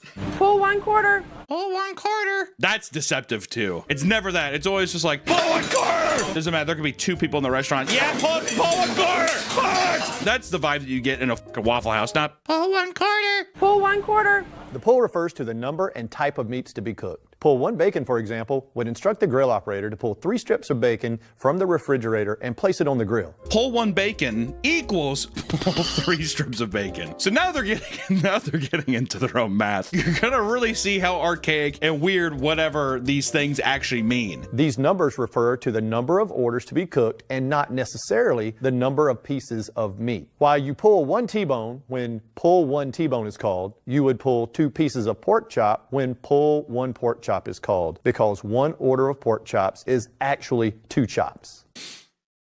1 equals 3, 2. What? Yeah, one is what's confusing about it too is 1 doesn't just mean 3 across the board. 1 represents different numerical values given the pieces of meat. Like, there's no way that can actually like help you save time. All right, he said pull 2, so was pork chops and deviations of 2 or 3. I think it was 2. Okay. How well a steak is prepared does not need to be called in at this time, unless that steak is rare or medium rare. If you go to a Waffle House and you order a medium rare steak, I'm gonna be like, what the fuck? Like, why? Can you make that medium rare for me, sweetheart? That Wagyu you got on the grill there. Definitely not the frozen commercial grade steak that you fucking probably have had in the bottom of the freezer for however long. Can you make sure that thing is just barely pink for me, sweetheart? Thank you. This is where the magic marker system begins. This is really why I wanted to get at this video, was the magic marker system. I cannot stress enough how archaic this system is. Greg, take it away. As the salesperson calls in the order, it is your job to begin placing markers on the plates using the special code that Waffle House has designed to help you remember exactly how everything is to be prepared. Greg even looks disgusted by this process too. Greg does not look happy that he has to be talking about this. The magic marker system is they use Waffle House plates, various condiments and toppings to show what the order is. The person will tell you the order and the person will dress their plate for the order. Not give them the ticket that you write on. You dress the plate in sign language to understand how you're supposed to prepare this order. If a toast is plain, they have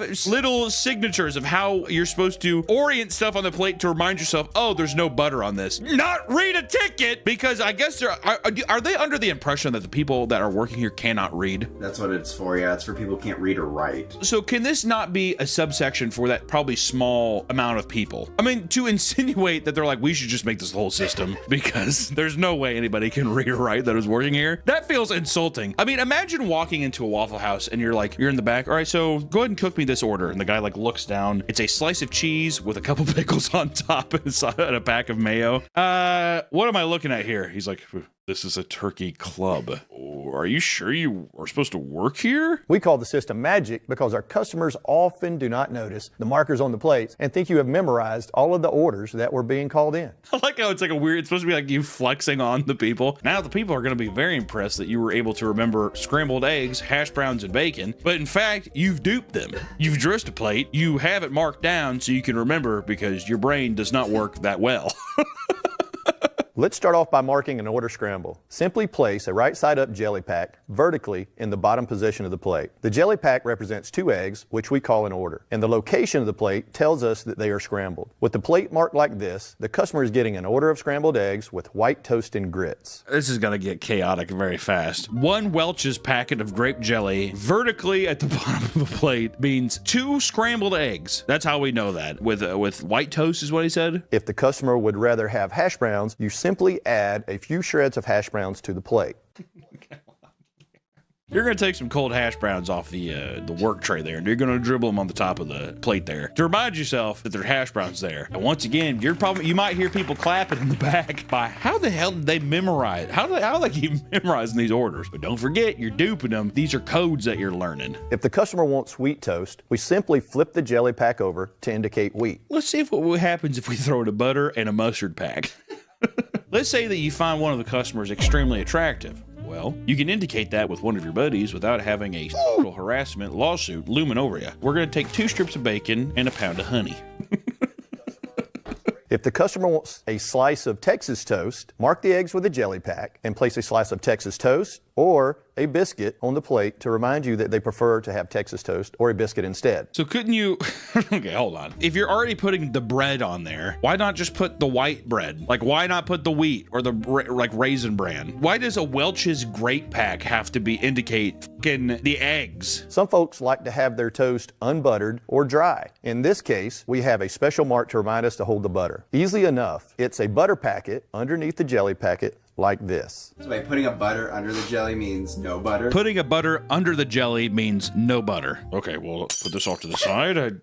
This means nothing to me. I put that off to the side. So what if a customer wants double toast? Easy. Mark the eggs and then put an additional jelly pack beside the egg to indicate the extra order of toast, like this. That was easy.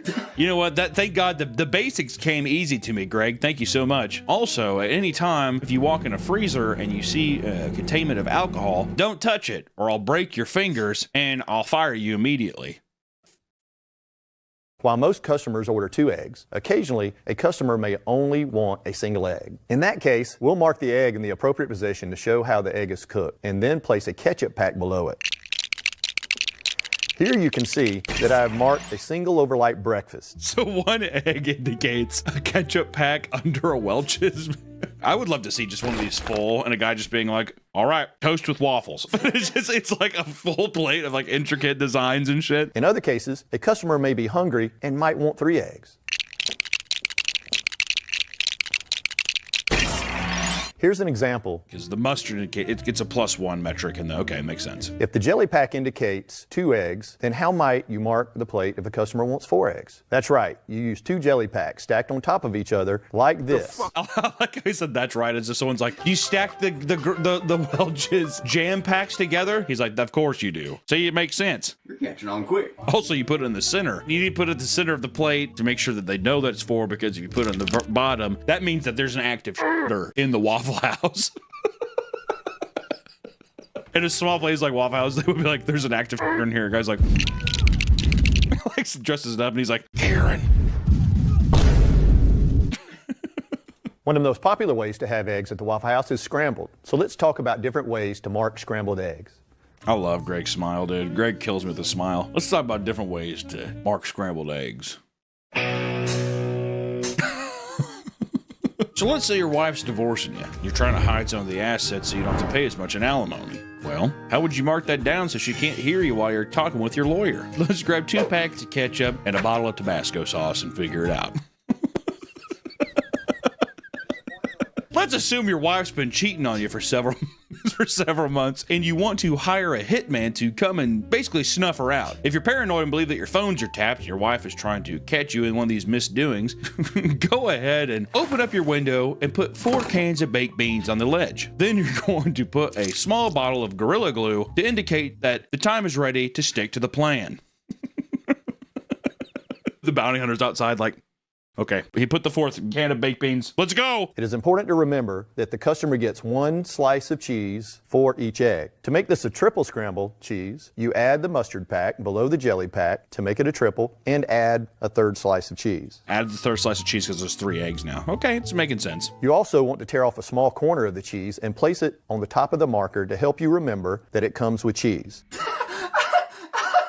Tear off a corner of the cheese. There's 3 slices of cheese on the plate. Are people just going to be like, why did I put the cheese on here? Remove a corner of the plate and put it on top. Why? What for? Greg, there's 3 slices of cheese on the plate already. Wait, are they implying that the cheese on the plate already means there's not gonna be cheese? No, because he said that the cheese already the amount of cheese should correlate with how many eggs it's ordered. The customer gets 1 slice of cheese for each egg. So if you had 2 eggs, no matter what, you're going to get 2 slices of cheese, whatever. You put the grape pack on top of the mustard, which indicates 3 eggs. So you have 3 slices of cheese. Why would you need to cut off the corner, Greg? I mean, how fucking dumb are the people that he thinks? Like, you probably went outside and smoked some crack, and you're probably going to forget that these slices of cheese are even here. For muscle memory, go ahead and just tear off the corner and put it on top of the Welch's grape.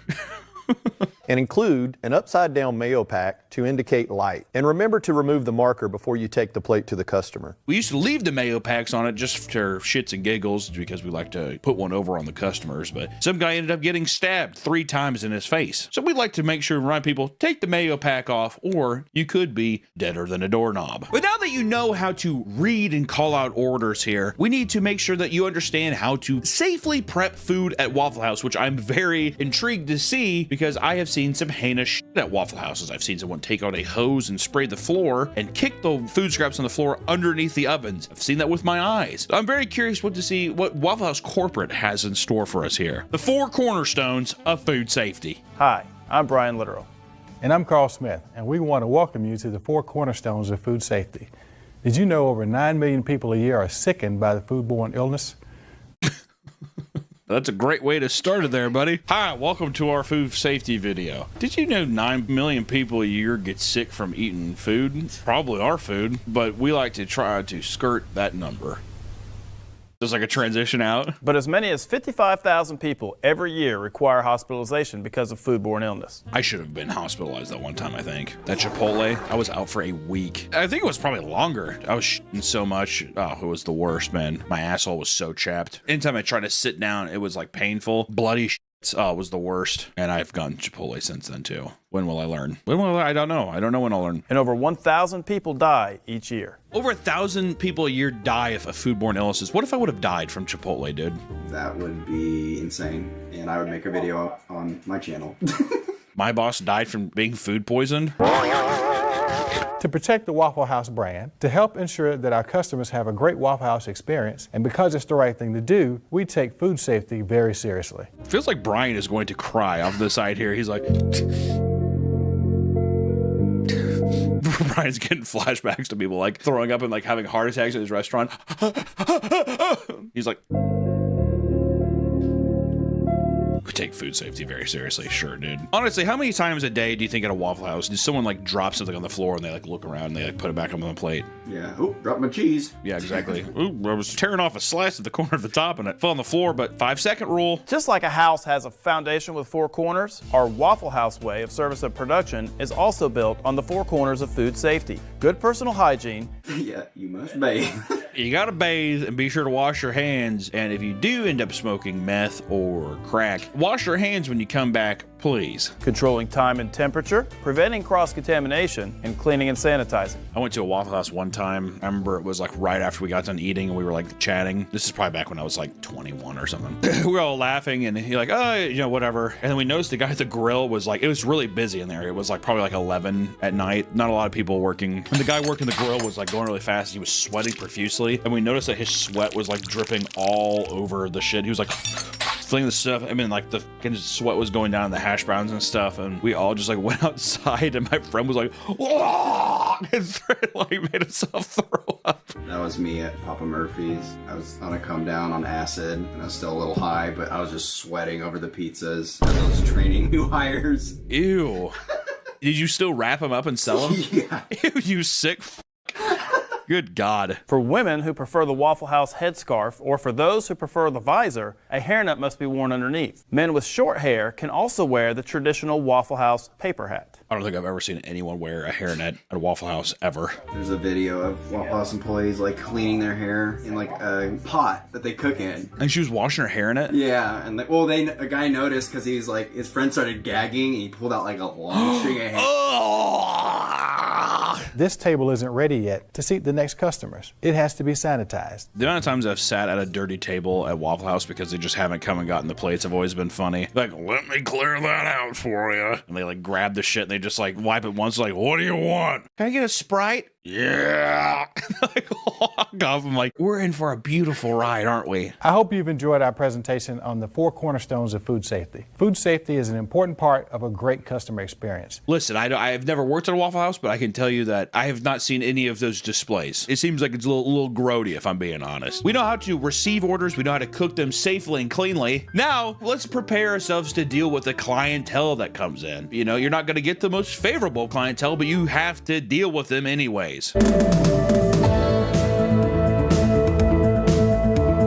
Oh, this music right here is so sick. This makes Waffle House feel like a very magical place. Also, the older aesthetic, like back then, and like a VHS kind of feel, fits way better than all these new clean-cut videos, dude. Hello and welcome to Waffle House. And welcome to the position we call the door core. It's so crazy to me that, like, instead of just being like, as a manager, you have to orientate people, they're like, just play the fucking video. Have them sit down and play the video. They'll be fine. You're just like sitting in the back. Welcome to the door core. If you're energetic, a team player who possesses that ability to think on your feet, and all your life, people have always said that you're the friendliest person they've ever met, and that you really know how to make people feel at home, then you're our kind of person. What if there's a guy who's like, no one has ever said that to me? Also, I'm supposed to think on my feet. Am I answering a door and saying hello to people? Goodbye, hello. Oh, Which one was it? Sit anywhere you like. Oh, God. Being a team member in a door corps is more than just a smile and a quick hello. As you'll see in this video, you have to be a juggler, a smooth talker, an Olympic sprinter, and an entertainer. There's like a one-leg disabled guy. He's like, I don't think I have what it takes to fill this position. I think a professional appearance is vital at the door. I'm talking about neat, clean, well-groomed, enthusiastic, great attitude. After all, I'm the first impression of Waffle House a customer gets. They had to have gotten rid of this position. I have never been into a Waffle House where someone is like, that's their job, is to be like, oh, come on in. Never seen that. Hello, welcome to Waffle House. Hi. How are y'all doing today? Fine, thank you. Good. It'll be just a minute before your table's ready. So why don't you help yourself to a cup of coffee over at the coffee bar? Thank you. Okay. Because like behind him, there's a sea of open tables. Your table's not ready yet. Why don't you go ahead and help yourself to some coffee over the coffee bar? I'd be like, nah, just stand. I don't want any coffee. All right. Well, no one's ever neglected the coffee bar before. Okay, well, no one's ever not gotten coffee before at the coffee bar. Could I interest you in the bathrooms? Sir, do you have to relieve yourself? What? No, I just want to have breakfast. Okay, well, that table isn't quite ready yet. So this is my space, and I can't have you standing here. So I'm going to have to really encourage you to sit down at the coffee bar. Somebody told me when I first started to think of Waffle House like I would my home. That helped a lot because I pride myself on being a good host. I pride myself on being a good host. My cousin sells crack cocaine out of the back of our house, and it is what we like to know as a drug den. I used to be what they called a coke mule, where I would put drugs inside of me and have to cross the border. And I wouldn't dream of friends dropping in, even for a few minutes, without having them sit a bit, offering them something to drink, and something good to eat. This is so Southern coded. I was just like, it's just that good old boy hospitality. I wouldn't dare have someone come into my house without offering to sit down, pouring them a drink, maybe lighting them a cigarette, and then talking politics, immediately talking politics. Excuse me, here comes another customer. Hello, welcome to Waffle House. That'd be so funny. Excuse me a second. Here comes another customer. Welcome to Waffle House. The guy just comes in with a gun and shoots him like 3 times. Hello, welcome to Waffle House. Oh! The people at the coffee bar are screaming in horror. The guy puts 4 bags of Welch's grape jam on his plate. Everyone who works there is illiterate and a mute, and no one can talk to each other. So people are throwing slices of cheese on plates. The guy's like, give me everything out of the register. Puts a mayo pack. He puts a mayo pack and a piece of Texas toast on the cash register. The guy's like, what the fuck are you doing? I'm gonna kill you. They need to have a training video on how to, if there's an armed robbery. These poor bastards only know how to communicate scrambled eggs and fucking steak. They're gonna be so when someone comes in. So let's say somebody comes in with a 12-gauge shotgun. It'll be just a minute before your table's ready, so if you'd like a cup of coffee, help yourself over at the coffee bar. Thank you. Hey, Brad, we're really gonna have you stop sending people to the coffee bar, okay? Because we only have regular black coffee and decaf. When there's 20 people over there and only 3 of them want coffee, it makes it very congested. He's like, Stephanie, I'm gonna do my job the way that I was taught to do it, and you need to focus on yourself. So why don't you and the other illiterates start stacking cheese and grape packs and you let me do me. I had the idea of like someone also just standing there all day and like they open the door for you. I understand that it's like, once again, it's hospitality. It's like, hey, come on in. But to me, I'm like, I don't want to be pressured immediately. I just want to like, I almost prefer when I walk into a place and they're like, hey, just take a seat wherever you want. I prefer that. I don't like the idea of a guy forcing me to go to the coffee bar. Because I'm a sheep too. So the guy's like, we're not ready for you yet. And you will have a cup of coffee at the coffee bar. I'm not even a big coffee guy, but I'd probably be like, oh, okay. I just sit down. I guess, can I have a coffee? God, all these fits are great too, dude. This is definitely a 90s video. It has to be. It's your job to convince each and every customer that it's a short wait, maybe just a cup of coffee away, and speed up the whole process by having them know what item on the menu they want by the time they're seated. I like how the coffee bar is them sitting in 2 small chairs by the window. So go ahead and sit over here awkwardly and look at our menu. It's like, what else do they have besides scrambled eggs and bacon and toast? You're gonna really want to peruse around and navigate your way through this complex but delicious menu. And you always have to keep your eye on that door. No matter how many customers we have, we don't want any getting away. Always got to keep an eye on that door. Tommy, we've been closed for 2 hours, man. We got to leave.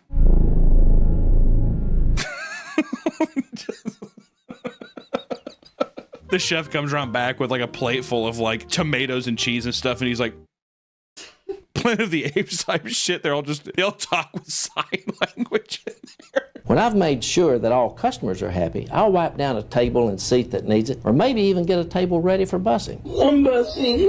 Helping each other helps keep everybody happy. Plus, it gives us the opportunity to serve more customers. Man, I kind of yearn for these times too, where these like simple positions had such a dedicated video to it. Because now people would be like, "Hey, just greet people when you come in and just tell them like it's only going to take a second." It would be that casual now, but back then they're just like, "You are the glue that is holding this operation together." By the time you leave your shift, people are going to start calling you Elmer because you're the glue that holds this place together. So now you're not to greet people, but how do you know that you're not discriminating against your fellow employees? You need to have a strong work environment. Kim, pick up. Kim, pick up. Oh my goodness. Are you kidding me right now? God damn, dude. It was like 1 second. Kim, pick up. Kim! Oh my god. He like starts complaining. The girl, like the woman's already walking over like, dude, I was grabbing it. Goddamn. I don't know if she can't hear me. She can ignore me. She's a dumb bitch. I'm gonna slap her around. I'm gonna hit her. Kim, look how slow she's walking. Oh my goodness, my hip. Oh, when's my birthday? Oh, I can't see you. Oh, look how slow she's walking. Ah, my hip. I'm old. I'm so fucking old. Fuck you, Kim! I wish they wouldn't talk about me like that. The lighting they have too, it's like a somber, almost like she's dead. I wish they wouldn't talk about me like that. Well, guess what, you old rickety bitch? You're a waste of space. Just die already. Even though I'm older than them, I can still do my job. No, you can't. You're a waste of space. You're a waste of life, old prick. You stupid old bitch. Just die already. You're a burden. You're a burden on your family. You know those people who, when you're like, oh, I hope they come visit me, it's a burden every time they have to do it. The kids don't want to come. All the smiles you see when they visit you, they're fake. They're all fake. Because we want to make sure that grandma feels good in her later years. Just roll over and die. Oh, hey, man. Hey, Danny, take a look at this. Someone like you would appreciate it. I don't think that's funny. Are they playing like Fiesta music in the back? I don't think it's funny. Come on, man. Well, you're Mexican. You must love this music. Oh, come on. I thought you people had a sense of humor. Don't take it seriously. It's just a joke. Well, you people don't have a sense of humor, dude? God. You're such a wet blanket, Diego. Jesus. Video clips or telling jokes that make fun of a person's race or national origin is unacceptable behavior at Waffle House. Here at Waffle House, if we find out that you make fun of anybody for their age, sex, or religion, you have to do what we call the gridiron system, where we clamp your hand in a waffle maker for 4.5 seconds and brand you as a piece of shit, but you earn your spot back to work here. That'd actually be kind of sick. You have to put it in there and it's like you're marked, but it's like, well, you paid your due, so all is fair now. I think there's like a 3-mark system. Yeah, they mark both your hands, and then the last one is they fucking, the spatula that's all hot, they get it red hot and they put it in between your mouth like that and they give you like a Joker smile. Hey, what's up with James and the beard? They told me I had to shave my beard to get this job. I don't know why I get such special treatment. I think it's because he's a Sikh. I don't like those people. Me neither. Yeah, why does James get to have a beard? I don't know. That's because he's a Sikh. God. Yeah, I don't like those people. I wish I could grow out my beard so I could get some pussy here at Waffle House. People, I look a lot better with a beard. I hate working with Gary. He takes so many breaks. Yeah, I think he's got like diabetes or something like that, but that's a likely excuse if you ask me. Yeah, Gary's like a fat fucking, I don't know, his like blood sugar's all wacko. I fucking hate that fat piece of shit. Gary, man, why do you take so many breaks when we work? I just have to check my blood sugar. Why? What's wrong? You taking so many breaks means we have to cover for you. My diabetes is my business. If I have to take a few extra breaks, I don't see what the big deal is. Honestly, I'd get on the diabetes hate train. Dude, if your fucking diabetes is acting up that much, why don't you go work somewhere else, dude? People are fucking like fighting in here and stuff. I gotta check my blood levels. I'll be like, get the fuck out of here then, dude. I work just as hard as everybody else. I work just as hard as everybody else for a fraction of the time. I love all these scenarios, dude. It'd be so fun to act in one of these. That'd be fun to come up with one, too. What does it say? Yeah, what if there was a guy, like this Indian dude with a beard and the other guys are jealous of him? They're like, perfect, write that down. Yeah, what if a guy has like diabetes and everyone's fucking pissed that they have to pick up his work. Yeah, I hate that shit. Yeah, go ahead and put that in there too. I like to think that all these people are just like, yeah, I hate that. You can put that one in there. I'd like someone like us to cook my food for me. I don't want him touching any of my food. I want you to do it. Sir, I'm sorry. Bo's the grill operator this morning, and he will be cooking your food. If that's not okay with you, I'm gonna have to ask you to eat somewhere else. I feel like a more appropriate response is you could just be like, what are you talking about? What fucking year do you think this is? You know, like, I'd be like, dude, go fuck yourself, leave. Well, yeah, get out of here. I mean, how obnoxious is that? I just want to see customer discrimination real quick. It's the same scenarios as just customers. Yeah, why the hell does that guy keep going to the bathroom? I have to check my blood levels. Wow, I've been here like 5 minutes. Are you kidding me? No one's even come over to greet me. I know they see me. Wow, I've been here 5 minutes. No one's even greeted me? Okay, well, I guess I'll just sit here forever then. What you just saw shows how a customer can feel like he was discriminated against. Waffle House does not discriminate against any customer for any reason. I definitely feel like Corey looks like the kind of guy to discriminate against somebody. If I'm being Corey's just like, what you see here is a lie. That is a liar, folks. We don't ever discriminate. That's just the end of the video. Oh, excuse me. Hi, is everything okay with the food? Oh, yeah, thank you. Can I get some more Diet Coke, please?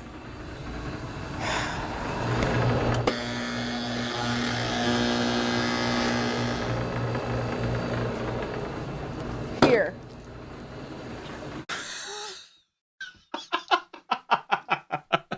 I will let you know right now, I have gotten that treatment before. Never taken it personally. Not that I think it's acceptable, but I think it's funny when it's like, if a Waffle House person said here and they slammed it, I'd be like, what a bitch. But at the same time, I'd be like, I mean, they're probably a pretty long day up here, if I'm being honest. These eggs are running. Can they be cooked again? And my waffle is burnt. Can I get a new one? Guess we have to cook these again. People like that get on my nerves. All they want is free food, and they are so rude. I wish they would just go eat somewhere else. This is Waffle House, not Taco House. That felt out of pocket even for a trading video. Looking right at him. This is Waffle House, not Taco House. Comprende, senor? Muy bien. Hola. Yeah, I'll cook your goddamn waffle again, you son of a bitch. And then last but not least, the most important of all these training videos is these harassment videos. Roll it. Hey, Mike. Hey, thanks for sending me this video. Dude, yeah, ain't it some wild stuff? Yeah, that's some pretty wild stuff, all right. What do you think the video was? What if it was cake farts? Person sitting on cakes farting? That's some wild stuff, man. We should send this to somebody. Oh, hey, let's send it to Joanne. Dude, yes, get it. Dude, yes, get it. It's just Tourette's guy. It's a Tourette's guy compilation. That Badger song you sent me last night was so funny. What in the... This is horrible. Why would John send me something so disgusting? All right, it's definitely one man, one jar. I was gonna say beheadings. Yeah, it's beheading. Yo, how did they get the camera quality so good in those, huh? Hey, Becky, how's it going? I'm fine, thanks. God damn. God damn. Hey, Becky, how you doing? Hey, how's it going? Can you excuse me, please? Excuse me. I definitely feel like this is something that they turn an eye to, because I feel like I see this kind of shit all the time in restaurants. Multiple restaurants just being like, you play him. You acting up. You smell really good. What's that perfume you're wearing? Smells really sexy. Smells really sexy, a perfume. It's Tag body spray. Yeah, no wonder you smell like a teenage boy. You know, I love looking at you. You're such a hot body. Let's go out sometime. What do you like to do? Sorry, but you're not my type. Oh, come on, gorgeous. Why don't you give me a try? What part of no don't you understand? Look, when I see something that I want, I usually don't stop until I get it.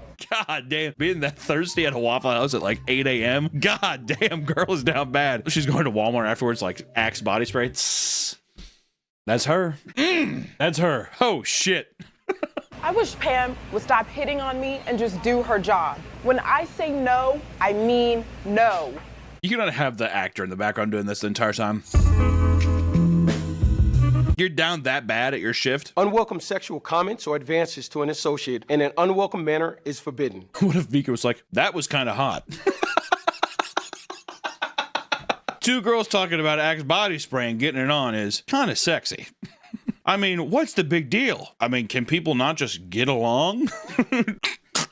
Cut it off. Cut the recording. Cut the recording. More of the story is Waffle House is an anomaly. It's a dangerous place. The amount of videos online of people fighting and doing all kinds of dangerous shit is appalling. But I will say it's a beacon of the American dream. Dare I say it's probably one of my favorite restaurants of all time. Nowhere else can you go someplace at 3 in the morning after a night of being a little rowdy and getting an entire meal that you can gorge yourself on for $7. And to me, that feels pretty special. And I commend every person who works at Waffle House and all of my brethren and sisterin who have gone to Waffle House and eat there as well. God bless you. God bless America. We'll see you on the next one.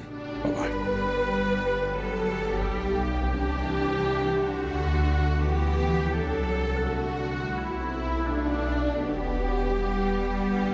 We got a Patreon if you want to sign up and help us make tunes to some of the weird sets we make.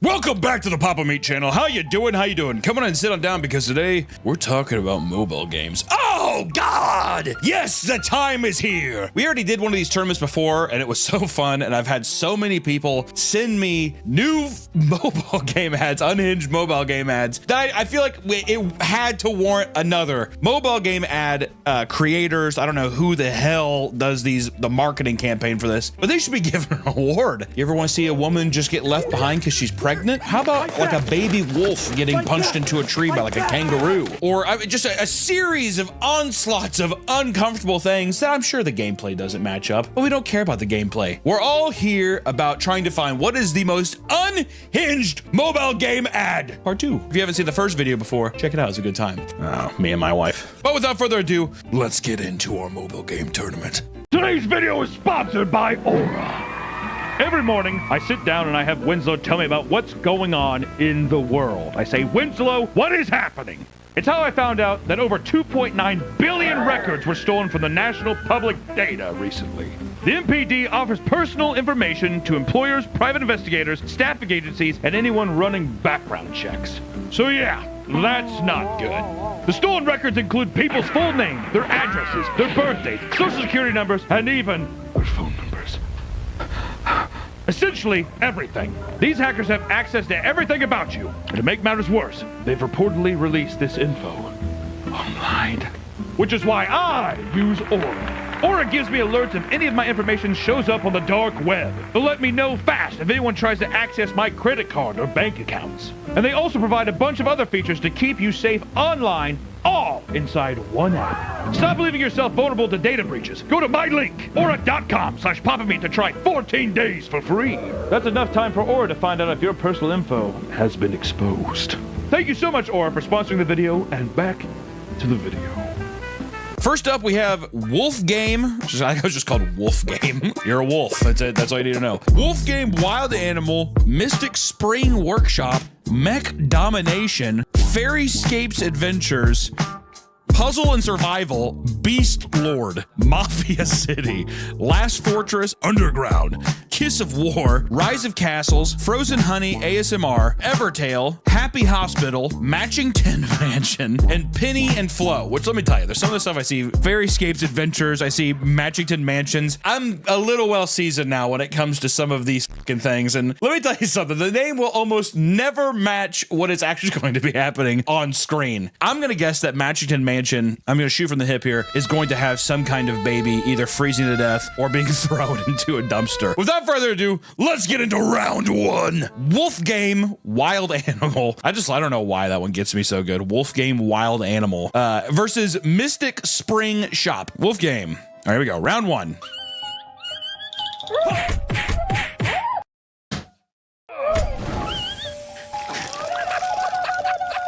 This truly is a wolf game. I feel bad for the little son of a bitch. I just got done rescuing a cat, so I feel even more sympathy for this. The piss feels unnecessary. Hot, steamy piss. They even put the steam in there. Okay. There's no way we could show this. This is so stupid. What the fuck is this? First off, the wolf giving birth like a regular woman, and she's just popping him out. All right, this had some kind of a bit of a story arc. Well, it's implied. It's like, wait a minute, this one doesn't look like me. Well, yeah, it's like the whole thing of like the classic early 2000s joke where it's like white woman with white husband and then black baby, and it's just like. What? Why the hell are these gorillas kicking us? Also, they always have these puppies like throwing up blood. Absolutely fucking escape or revenge. I like that. Well, we can at least know that this game is about revenge somehow. About growing up and become a big bad wolf. Also, did they copied the wolf design from that PS2 or like what was that early 2000s wolf game? Okami, something like that. It looks just like that. Wolf game. Play now. They got like a Chinese guy to try to do like an Australian accent. Wolf game, play now. Okay, all right. Wolf game coming in. I will say the first one was just you know, that's off the chain. That's off the hook. Off the chain? What am I thinking? Mystic Workshop. There you go. Okay. There she is getting squeezed in there. Oh, there goes her health bar. I'm not gonna lie, I'm kind of fucking with the sprite animation. The style's kind of cool, if I'm being for real. What is this? She's taking back shots the whole time, and it's just like Mystic Workshop. I don't know which one I think is more unhinged. I mean, the wolf one to me feels like a winner. I think you got to give it to Wolf Game. Next, we have Kiss of War versus Evertail. I'm going to tell you right now that these are going to be. I just know down the bottom of my heart this is not going to be as advertised. Let's see. Come on. All right, it says iOS. Is that what this is on, or?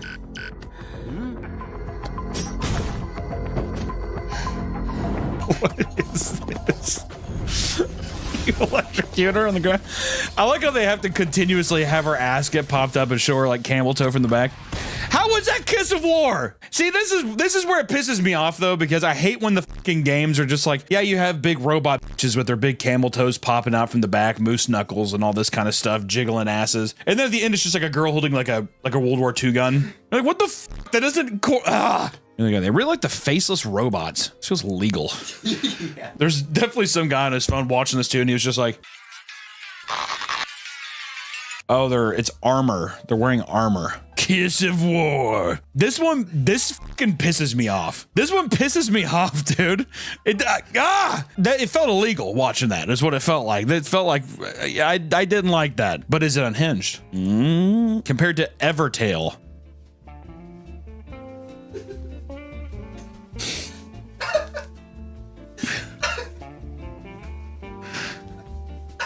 What the fuck is this? Oh, cool. Those are cool boots you get to put on her. How are we supposed to show? I got these straight from YouTube. I'm guessing it's supposed to tell you that you're supposed to just dress up.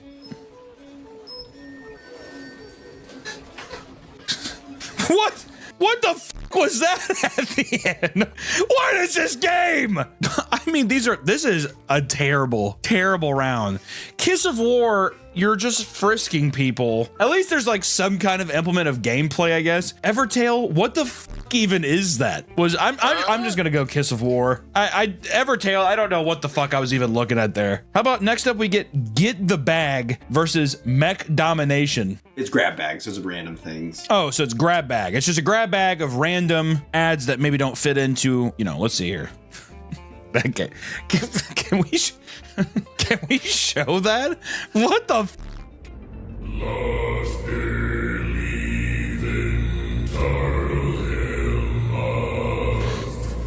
Is there any moderation that happens, or can you just upload any ad you want? Oh, you can upload any ad. So they don't have to like, I don't give a f, you pay us, we'll throw it up. Let me see here. This next one is Mech Domination.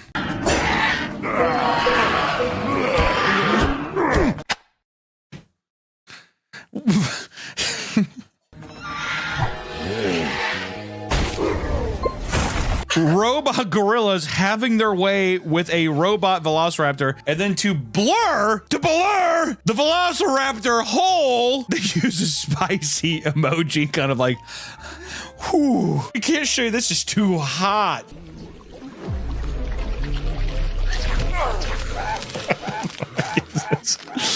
Yo, why do I kind of want to play the weird perfection like game. Also, I like how these companies they'll get like 3 3D models and they'll just reuse the shit out of them. I guess just for cohesion reasons, I'm gonna have to go with Mech Domination. Even though, I mean, what the f is this tournament, dude? Okay, next up we have Rise of Castles versus Fairyscapes Adventures.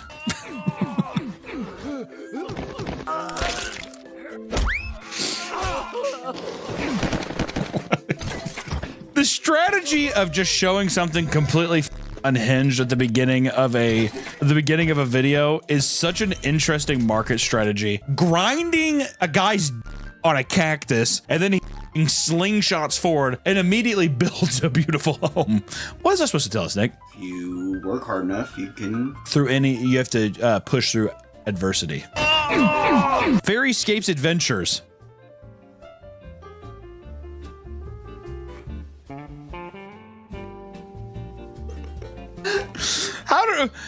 I know this should be the first thing I need to say, but how do her panties fall off? While she's running, yeah. while she's running, she's like, ugh. If a princess dropped her panties, would you smell them? Oh, if a princess? Yeah. If I liked her. Pause! Pause! There's so much going on. Audio, dude. Oh, dude, him sucking her toes. What the f?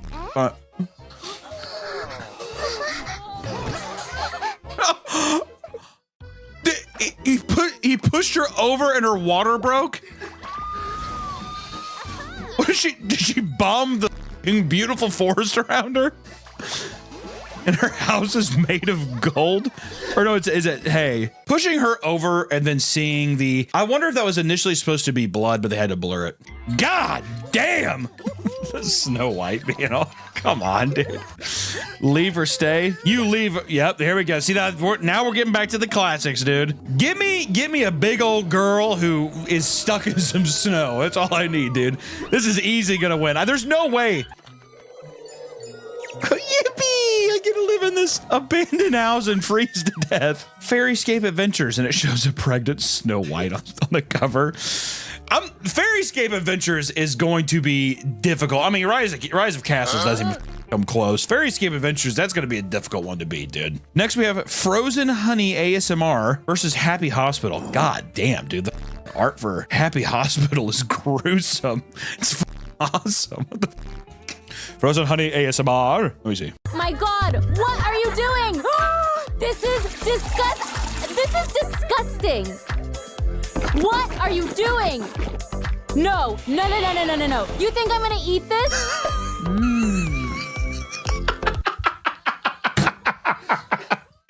No, that is disgusting. Do you think I'm going to eat this? It just like goes perfectly into her mouth. Do you think it's, once again, it's that thing where it's like a free game, but are they making their profit off of like fishing for information? Yeah, they probably run ads on it too. Because I just wonder how these people stay in business. Like where's this money coming from? Happy Hospital? Let's see here. Ew, what the what the oh my God. Why is she face down in a puddle of water? Is this a dead woman? Ew! There's a maggot in her open wound. Choose tool. This is a heavy hitter here, Nick. Yeah, I don't know why, but it's the cleaning videos like this satisfying. You know what I mean? I can see how people get hooked to this shit. Ooh, why do the earwax look like a giant piece of shit, dude? That's disgusting. Are these bugs? Are they? What the f? He pulling out of his ear? Oh, the sounds. All the pimples are coming out like tendrils, like the pus, dude.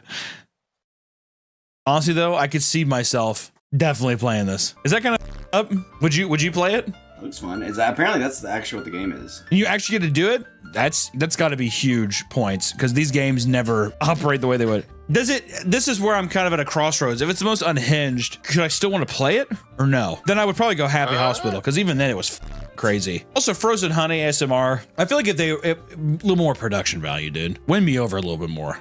We're finding our groove here a little bit because Fairyscapes Adventures and Happy Hospital so far are definitely at the top of my list. Those are the fan favorites right now. See, there we go. That's exactly what I want to see. Click it up. Matchington Mansion. It's a single mom with 2 kids in some kind of wind ray terrain versus Puzzle and Survival, a zombie game. Let me see here. Matchington Mansion.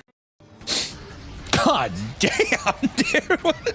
How? Please help them. Not my business. I like how it's a war-torn terrain, Black Hawk Down style. I probably shouldn't get involved. I don't know which side. I'm just not even gonna get involved. They sprayed and killed all the rats. Oh, you better not. Don't breathe in that poison, little girl. They put a bomb in the. Hi! God damn! Honestly, it makes you kind of play the game a little bit, though. Just being able to torture a family. Oh, that kind of sounds kind of bad, doesn't it? Get out of here! Ah, what a horrible way, dude. You find out that your husband is some hot maid, and then you trip on the way out. Horrible last impression. I'm not gonna lie, the not my business button is gonna go a long way in this competition. Not my business. I love the idea of a guy just being like, I don't want to get involved. There we go. Yay, Mommy! Mommy got a wheelchair! Oh, still cold there. The stove, or do we want a fishbowl? Okay, thank God we got the fire in there. Hey, it's warm in here now! Oh, nope, there goes the roof again. The scream. This god hand playing with their lives. Always just kind of like, let me help you. Just kidding! Just collapses and drowns the people in snow. All right, next one is the puzzles. Puzzle and survival. I just don't, that was a heavy hitter. That was a heavy hitter.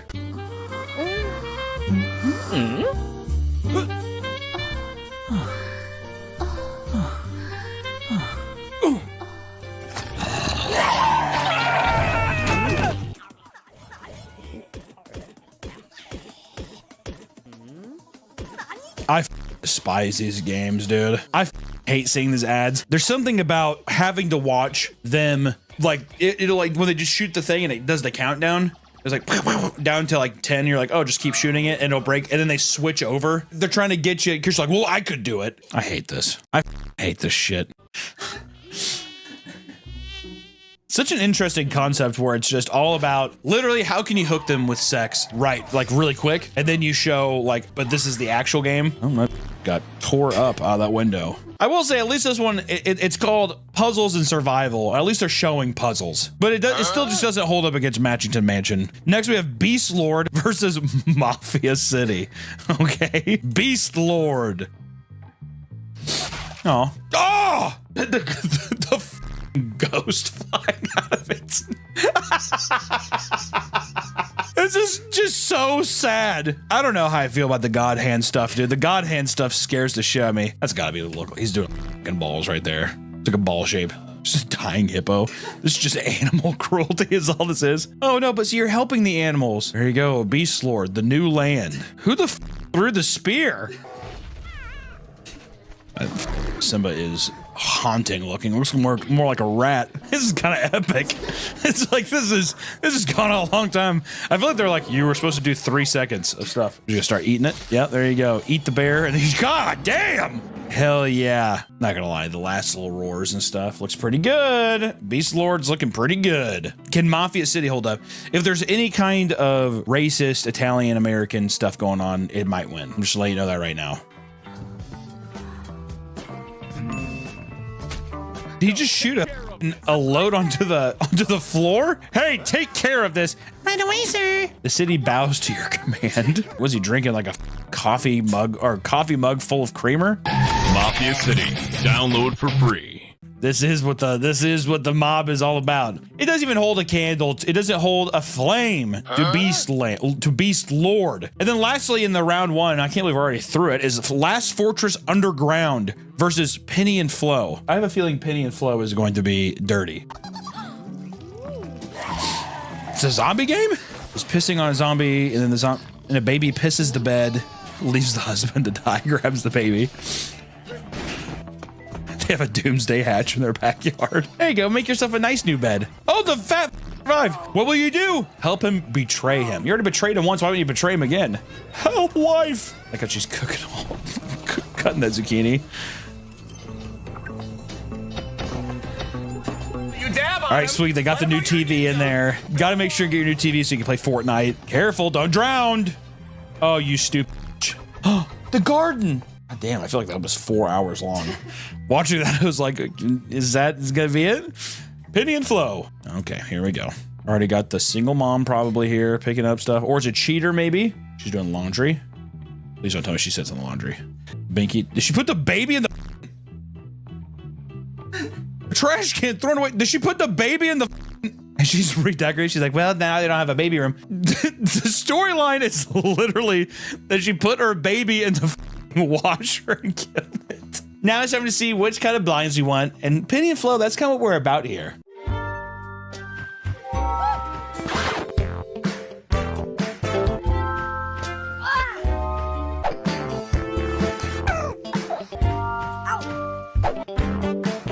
That pissed me off. Watching that stupid baby, god damn it. So the baby's kicking, but he's actually busting a groove. I mean, I would still say Penny and Flo is probably better than last Fortress Underground. All right, so we're at least in round 2 now. We've separated the weak from the strong, and now we're back to, okay, we're back to Wolf Game, Wild Animal versus Kiss of War. Wolf Game, round 2. Here we go, nice kimono dragon. Thank God Jesus Christ! All right, another wounded wolf. The wolf, oh God!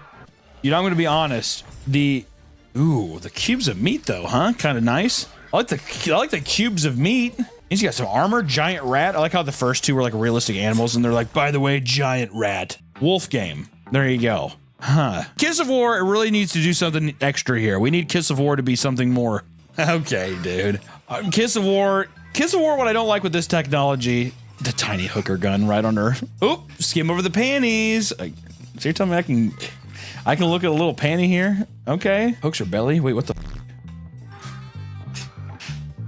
You, Kiss of War. I feel like Wolf Game has to take it again, probably, right? Next, we have Mech Domination versus Fairyscape's Adventure. I'm actually curious to see if Mech Domination can do something here to win us over, but Fairyscape, you know, that was like one of the first ones we fell in love with here.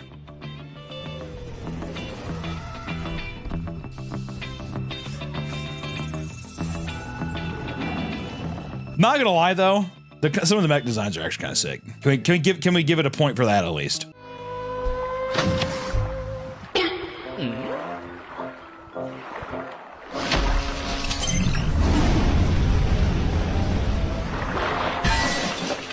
A little bit of robot dinosaur love making is always appreciated, but Fairyscapes, I just have a feeling it's gonna roll them. I mean, already. Too heavy to carry? Let me try. Oh.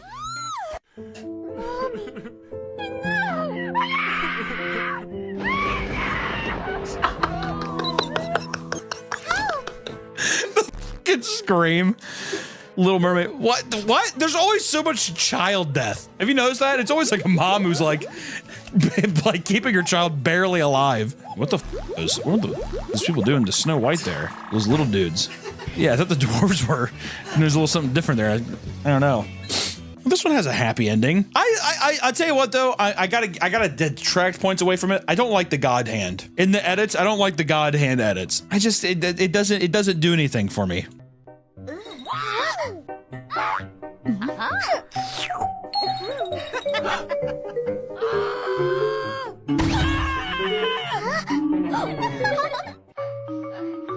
It always starts off with something crazy, and then these Disney, there's starving dehydrated dwarfs next to a crystal clear lake, and she's crawling over. Yeah, God Hand again. God damn it! I will say Fairyscape's Adventure, it didn't hit as hard as the first round, but there was it's better than Mech Domination. I got to move Fairyscapes up, but I pray for him. You know, we'll see. Happy Hospital versus Matchington Mansion. Matchington Mansion that's a legacy brand. What is okay? Happy Hospital. Oh my god. Oh god damn. Oh the stretch. Oh my god. Okay, here. Oh my god. What is wrong with this beautiful woman's leg, dude? Hey! Hey! Whoa! And Coach is like, you have a very dirty leg. Let me see what I can do here. Get this little bug out of you. This one's difficult because that is disgusting. This is horrid. I'm at a bit of a crossroads here, Nick. Matchington Mansion. Okay. She faked her pregnancy? She finds a baby in the dumpster, ignore safe. Matchington Mansion is just, it's too good. Anytime a woman with a baby goes to a broken down shack, I don't think that game ads have ever gotten that top tier. The grandma getting crushed. There she is again. Oh, I wish grandma was here so we didn't have to stay in this broken down home. The spray foam over the window, that's a fix. You did it. You fixed it. Oh, nope, there it goes. Failed. You're dead. I will say Matchington Mansion too. They like having the people die at the end. They like the misery. Matchington Mansion just captures a level of just human despair that I just don't think I've seen in any recent cinema even. I feel bad because Happy Hospital is pretty good, but Matchington Mansion, there's a lot more diversity too. Happy Hospital, we get the same kind of bug over again. It is good. Happy Hospital does deserve points, but Matchington Mansion, I mean, I don't even know how anyone's gonna beat Matchington Mansion. The evolution of story. Next up, Beast Lord versus Penny and Flo. Okay, Beast Lord, God.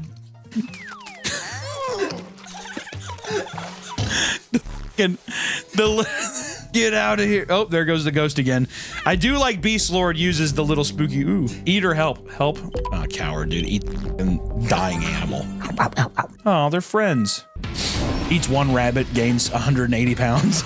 There you go. Eat the zebra, gain a 4 billion pounds. Hell yeah. The animal cruelty ones make me just kind of sad. Nice little Lion King meme here. Keep picturing Rocky being in the situation. It makes me sad. So this is literally Lion King. The animation of this is absolutely cursed. Yeah, this is just Lion King. Beast Lord, I don't know. I have a feeling Penny and Flo is just gonna absolutely wreck this shit.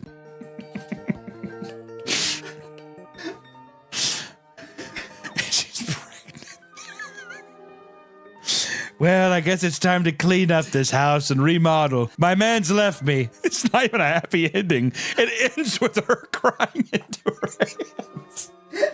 It ends with her crying into her hands, Nick. There you go. Okay, a little armrest here. All right, she wants a family. Oh, are they actually going to do it? Showing a bunch of backstories to lore that we have no idea about. So there was no more turbulence and she's just making out with the guy? She fell in love, I guess. Oh, she did! She got married! Who the hell is this? Just a random girl doing dancing at the end. Okay. I mean, I feel like Penny and Flo has more of an emotional draw-in. Also, I don't know what it is about it, but I love the idea that every time it's just her showing up to her house and being like, versus Penny and Flo, I'm tired of seeing the animal abuse. And also after a while, they literally went Lion King. I feel like I can't give them that many points. It's got to go to Penny and Flo. All right, semifinals. We're coming in. Wolf Game, Wild Animal versus Fairyscapes Adventure. I don't know if Wolf Game can handle it. What is up with people? What is up with these game ads and gorillas? Oh, there you go. The shark bites the wolf's. Continuing by, the gorilla is fishing with the wolf. It becomes okay. Okay, Wolf Game. Wolf Game is pushing the limits here. Fairyscape, what do you have for me? Always the pregnancy test. I'm finding that I really enjoy something that involves basically, oddly enough, pregnancy. Why do I enjoy that, Nick? I don't know. I feel like I'm learning a dark secret about myself. Maybe I want to be pregnant. He's just slapping her around. God damn. There goes the deal again. Here's the God hand. We've already seen this. Did you just shank her in like the back? Like she just shanked her in the spine like 3 times. I mean, I gotta go. It's just gotta go to Fairyscapes. Fairyscapes is just gonna win this one. I know it. Oh my god, this is kind of a good one. Matchington Mansion versus Penny and Flo. Okay, now we're starting to get Matchington Mansion. If it holds up to what we've seen so far, then I don't know. Kick my wife's ass. He's already voted. First off, Matchington Mansion starting strong. A guy is doing sand volleyball against his wife with another woman. It's pretty crazy. Why my husband and my friend? They point and laugh at her. Leave me alone. It's too hot. Can I sit? They ever sit on a cheeseburger? And she gets her head hit in coconuts. I like how it sets up the idea that her husband is basically in cahoots with her friend. And then it ends up with her being happy that she found a tree to sit under with shade. I need the toilet now. Get out of here! Leave him with it. There we go. They moved into a freezing house with shit, like a shit flood and a water flood. That won't do. What are you gonna do about the toilet? No. Nice chocolatey river here. And there you go. Now you're drowning to death in shit and water. Wow. What about Penny and Flo here? The Penny and Flo universe is so vast. It's like the Avengers, dude. It's a whole nother episode. I thought you were dead. Penny and Flo, let me tell you, Penny can never catch a break. That's just it. She just runs away at the end. Okay. I mean, Matchington Mansion. It's just gotta be Matchington Mansion.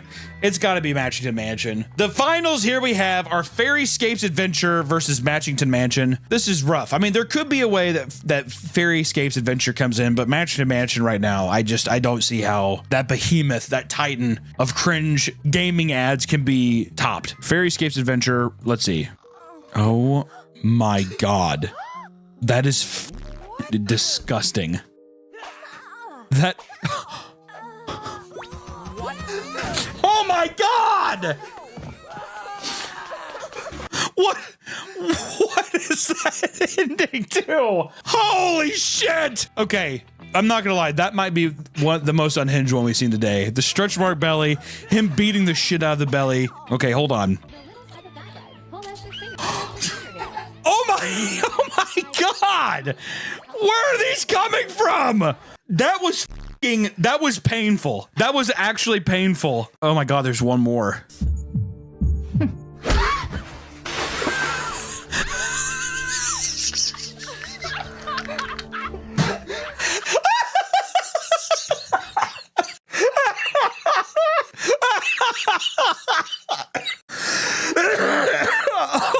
Oh my God. Wow. Okay. I'll be honest. Fairyscapes came absolutely swinging that last time. Wow. Oh my God. I'm like crying. Matchington Mansion. I mean, we'll see. We will see. Tastes like turd. Can you even cook? Divorce, endure. There they go back to the... See, the rickety shack, they got to step it up somehow here. The rickety shack is funny, don't get me wrong. I always love a nice abandoned house, but there's got to be... they got to step up here. She has She took all the babies to the frozen shack. I will say I'm going to give them points because they use the exact same house every time. Why does my hubby lick my hair? Leave or endure and go back. I'm telling you, they got one more chance here to step it up. The endure and leave is so good. It's a nice house. Nope, it's not a nice house. It's the frozen shack again. Oh, Matchington Mansion. I've been singing its praise. The last Fairyscapes adventures that we saw were so crazy. I feel like it would truly be a disservice to not have them win. I mean, Fairyscapes Adventures is our champions here. Going up next to our previous champion, Emperor Beauties. They go on as the masters of mobile game cringe. I don't think I could ever do this again. I don't know how many more times I can watch a woman walk into a frozen house. I don't know. All I know is, you know, Fairyscapes Adventure, my hat, I tip it to you. What a crazy last round. What a haymaker. I didn't think they were gonna win. Until next time, everyone, don't download these games. I'm pretty sure they're Chinese spyware. One thing that I'm upset about, though, is I'm not seeing any Chinese dynasty kind of, because that was our champion last time. It was mostly like abandoning your daughter and then like they like marry somebody else, or you see your wife or husband cheating on you. It has really nothing to do with China at all. Welcome back to the Papa Mate channel. How you doing? How you doing? Come on and sit down, because today we're talking about everybody's favorite relationship status, being polyamorous. I don't know. Is that polyamorous? Polygamy. We're talking about the nuts and bolts and the of it all, huh? You know, we live in an age of sex positivity. Every day we see more and more people setting aside the traditional concept of love and relationships in exchange for a potentially more freeing and exciting lifestyle. AKA, you get to just swap spit with everybody. Sinners. Heathens. Downright goobers. You know what, off the cuff, before we even go into it, what do you think, Nick? As long as you're not hurting nobody, I don't care. But for me, I couldn't do it. Be too jealous thinking about his, you know. As long as you're not hurting anybody or thinking about his seed. My thing is, I would definitely be like the third wheel. Yeah, they're having dinner or whatever, and you're in the back of the car like, can you give me some onion rings? Yeah, we'll see. Pipsqueak. Yeah, they're bullying me. She doesn't even have sex with you. You're my boyfriend. Pay the electricity bill. I'm just happy to be here. You know what I say? I say this. You know what? I bet there's some people out there where it works just fine. I think in a lot of regards, I think it's a lot of bullshit. Everybody that I know has been in a poly relationship. They've broken up because one of them ends up being someone behind their back. Yeah, it's weird. It's supposed to be this open thing, but it's, I don't know. You can't escape that primal jealousy. You know what I mean? Our monkey brains, we can't handle it. And every year, polyamory continues to grow in popularity, likely due to its rise in representation in popular culture like TV, movies, and dating apps. Being polyamorous essentially means having more than one partner. That's what it means. Why would you want the hassle? I could hardly keep up with one. Oh, God, dude.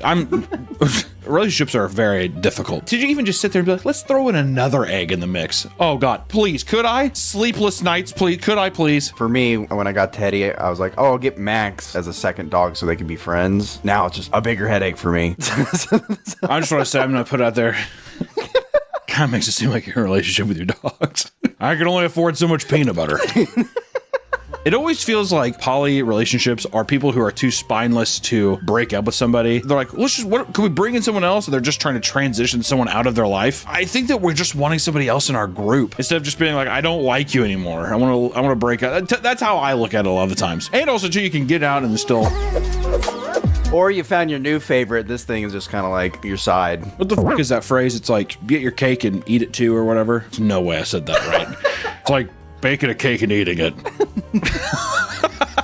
There's certainly a large group that continues to stigmatize the poly lifestyle, believing that being monogamous is the true natural order of things. Some believe that the cost of living has risen so much that people no longer strive for the financial benefits of marriage, instead opting for non-traditional family structures. Believe it or not, it was revealed in 2023 that 19% of adults from the UK participated in polyamorous or non-monogamous relationships. Like it or not, lifestyle isn't going anywhere. So if you're considering the poly lifestyle and don't know where to start, look no further, my friends. Today we're going to talk about the convoluted world of poly relationships. Because it gets complicated. We've got a lot of vocabulary to review. Get your notebook and pens out because it's more convoluted than you think. These are the types of polyamorous relationships, my friends. 1, polyamory, right? This is one we know. I'm gonna also probably pronounce these wrong. We just need to know that that's usually what happens with these things, so don't know, I'm supposed to tell you. Polyamory comes from the Greek word poly, meaning many, and amor, which means love. It's a lifestyle that entails having multiple partners. This type of relationship requires consent from all people involved on top of having its own unique set of boundaries and responsibilities. Doesn't that sound fun? In this arrangement, people are allowed to form new relationships outside the group. This information needs to be communicated to the other partners, and some groups require an open approval system and requires you to have their permission to engage. So you're in this wolf pack, right? And then you're like this other thing, you're like, well, we're already doing this thing. I'm just gonna go do this. You need a written letter of approval from your wolf pack before you can go out on the hunt again. How is that, dude? Pretty soon you're gonna be outnumbered the more people get in. Then the larger your group becomes, it's like, it's a 3-to-1 vote, dude. We don't like Jacob, man. You're not gonna fuck him. Those are the rules. It's like, what do you have to do? As a 30-day notice also if you want to leave. Don't forget that there is the $250 deposit fee. It is what it is. What if you start growing this pack and then everybody kicks you out? That is how it has to be. Because also, too, I'm going to say this, in every poly group, there's just one, like, pig. That everybody is like, oh, I like this person. You know what I mean? Because I would imagine a lot of poly relationships, if you're a poly guy and you like a girl, but then the rest of the guys are guys, are they gay for each other, too? Some of them are. You went on that one, though, remember, where they were, like, testing it out to see if you want to, like, fuck them? Oh, I never went on a date. I thought you went to dinner with them. No, they offered. Oh, they offered it. That's as far as it got, and I think the next day I was like, that's not for me. But you were considering it for a second. Well, the whole thing was like, he wouldn't fuck you, but he definitely wants to touch your balls. I still like how there's like a thing of you like in your room like drinking wine being like, go on. Could you give me a day to think about it? Could you give me a brisk 24? This means that even in a relationship involving multiple people, it's still technically possible to cheat in the established rules if the established rules are broken. So if you go on and fuck somebody else, they're like, you just cheated on all of us. And then we move on to polyfidelity. It's another form of polyamorous relationships in which those involved have agreed to not expand the relationship beyond the initial group, choosing to stay more exclusive. This is the tighter knit wolf pack, right? You howl together. Also, in polyamorous relationships, they probably say that too because they're just like, we don't want you f***ing some random person and then bringing that disease back into the group, which makes sense, but also a little silly still. You got to get tested to get in the wolf pack. Yeah, exactly. Also, they're trying to act like in a poly relationship, whatever, trying to act like, you know, we're the clean ones. Imagine me, blue hair, my eyes are even more gaunt. I don't want someone else, I don't want to swap someone else's spit. You know what I mean? Got Cheeto dust all over my fucking like hands and my shirt. Common polyfidelity setups include a triad, where 3 people are involved with each other romantically and sexually, or a quad involving 4 people. A triad is not to be confused with a V, which is when one partner has 2 romantic partners that are in no way involved with each other. In a V, a hinge is the shared partner between the 2. Are you keeping up? And many polyamorous relationships are hierarchical. Many polyamorous relationships have a hierarchy consisting of a primary and a secondary relationship structure that dictates their priority. There it is. There it is. I'm gonna be at the bottom of the totem pole. Exactly. We're getting into it, but it feels fucked up that you are in this relationship and then they have a designated dog. You know what I mean? It's like, yeah, you get the sometimes. You know, on a blue moon on Christmas. What about Kwanzaa? Do keep pushing your luck, pal. For example, a primary relationship may form between the 2 that spend the most time together. They may even get married, live together, and have children. And for the secondary relationship, they often receive less time than the primary, as well as having less influence in making decisions. I have a full relationship, and this is just my dog that gives me gifts and I get attention from when I'm tired of my primary. This does not feel like the most selfish thing imaginable. Only one person is benefiting from everything. The woman. And an anchor partner is the non-hierarchical relationship equivalent of a primary partner, being the one that is the most stable and reliable figure within the group. The person that has a job. Okay. Can we at least say what it is? The guy who's working full time. That's the anchor partner, all right? Within polyamorous relationships, there are also those known as comets, which are people in the relationship that you do not contact nearly as frequently, whether it's due to conflicting schedules or distance to each other. Comets, aka buddies. I don't know, we can call it whatever cosmic thing we want to call it. That's what that is. Or no, it's not even a relationship, it's just they come over sometime. They're coming. Pass by. There's also polygamy, which requires being married to multiple spouses. This takes place in the form of polygyny, where one man is married to multiple women, or polyandry, where one woman is married to multiple men, aka my boys in the Mormon church. They live on compounds, and it's like really that one show. It's like one dude, 5 wives or whatever. It's too, because it's just like he keeps marrying younger women. So the first wife, she's just like, we used to have a lot of fun back in the day, and then he's like only spends time at like the younger person's house. He has like multiple houses in this cul-de-sac, and he's just like, on Mondays I sleep here, on Tuesdays I sleep here. It's so but as you can see, as we start to get into the hyper-specific poly arrangements, things start to get a little complex. For example, the phrase solo poly, which you would think that's just a regular person, right? But a solo poly is ascribed to those who are single and polyamorous, choosing to prioritize their own needs even while engaging with multiple partners. They often prefer not to have a nesting partner, a term used to describe the partner that you choose to live with. Yeah, so you're just sleeping around.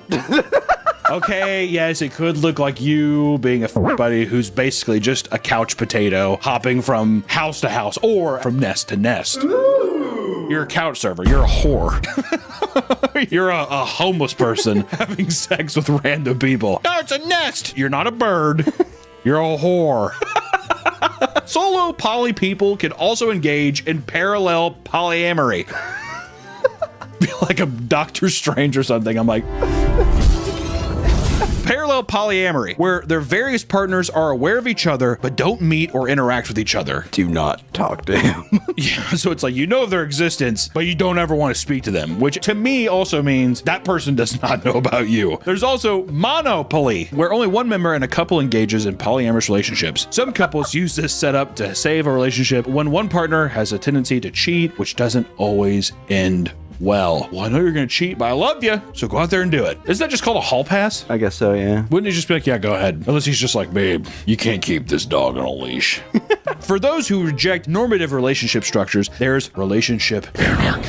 This means that so long as there is mutual respect between partners, you can follow your heart and structure things as you see fit. Relationship anarchy has a negative connotation to many, as some will use it as an excuse to be selfish, cheat, and manipulate people. However, there is more to this lifestyle. Relationship anarchy can be, for example, building a family that consists of not only romantic partners, but platonic friends. A polycule, also known as a polyweb or a polyfamily, is the connection made among various people living in polyamorous lifestyles. Essentially, it's a family in which you are not only connected by your own partners, but your partner's partner, and so on. And not all members of the polycule need to be romantically entangled. It's a portmanteau of the words polyamory and molecule. Some people who participate in this will create charts to explain the complex web of relationships contained in their polycule. You probably thought you were on Ancestry.com. No. This is a polycule, my friends. I like how it's showing former partners. Well, we were dating, and I was a part of their thing. What's the thing, dude? You gotta have a little ancestry. You gotta have a little family tree of your polycule. Because you probably are also like, I might go back. I feel like these are like little islands. They're like little Mario worlds you get to travel to. What are some of these asexual, non-sexual partnerships? Long distance? I like how it's just friend. Non-sexual partnership, so it's a buddy. I'm gonna say every one of my employees now. I'm in a polyamorous relationship with all of them. That's what I was gonna say. That'd be kind of fucked up if it's just like I'm just friends with these guys. No, you're in the polycule. If I went over to my buddy's house and we were like, yeah, we watch football and we drink beers, and I look over and there's a tack board that's at a polycule and my face is on it, I'm gonna be pissed. But this can result in a tight-knit family-like dynamic that consists of multiple different relationships who are on romantic or friendly terms, known as kitchen table polyamory. Some polycules keep their relationships fairly separated and private, but are still comfortable occasionally meeting up without responsibility or fully merging the two groups' lives together. This is known as garden party polyamory. It borders on cult-like mentality. A little, yeah. We can also talk about compersion, which is the feeling happiness on behalf of your partner who is in another relationship. The word frugal is an informal and playful variation of the word. All right, so I just... a lot of poly talk. I'm going to be throwing a lot of shit at you. I'm getting lost myself. I'm getting lost in the sauce. Metamor, which is your partner's partner, whom you are not directly engaged with romantically or sexually. This is like the person, my partner's partner. So it's like I'm in a relationship with her, but she goes and meets up with her other boyfriend at Taco Tuesday, whatever, El Sombrero. Yeah, exactly. We also have the unicorn, which is a woman, usually bisexual, who wants to be in a relationship with both the man and the woman that are together. Unicorn hunting refers to the heterosexual couple's pursuit in finding that person. You were a unicorn. How does that feel? Special. That feels kind of sick that you were a unicorn. Would you reconsider if they would have told you you're a unicorn? Yeah, maybe if they use that language. If he wouldn't have said he wants to touch your balls, why that? As a test, I think, of just like, he's attracted to you, so we'll start off slow. We'll start off slow. He's gonna slap your balls around like a boxer, one of those bags.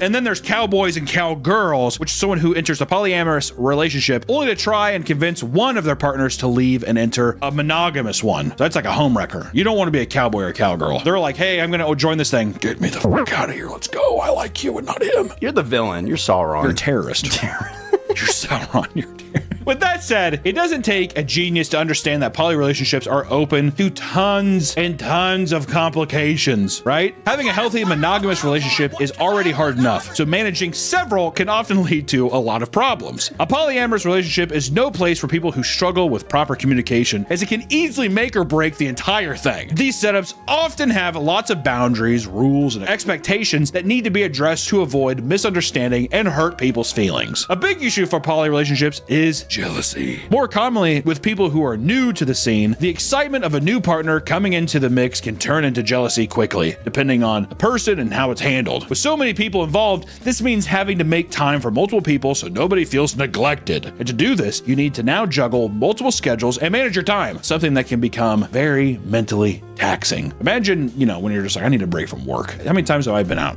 I've been like, oh, you want to go do this? And I'm like, yeah, but you do it anyways because you're just like, what am I? I'm not an ass. Imagine having to do that 2 times or 3 times, like back to back. All right, I went to do this one. What about me? You know what I mean? It's one of those things, knock, knock. Oh, goddamn, dude. It's a common joke that people in large poly relationships need to master using Google Calendar to organize their time. Some people on the r/polyamory subreddit even post detailed guides on how to be the most efficient with the app. And speaking of r/polyamory, let's look at potential complaints people have had with polyamorous relationships to get a glimpse of what could go wrong. Which someone says, many people, especially men, but not always, use polyamory just as an excuse to have a harem and not really have a mutual love relationship with multiple partners. Yeah. Like what? No shit.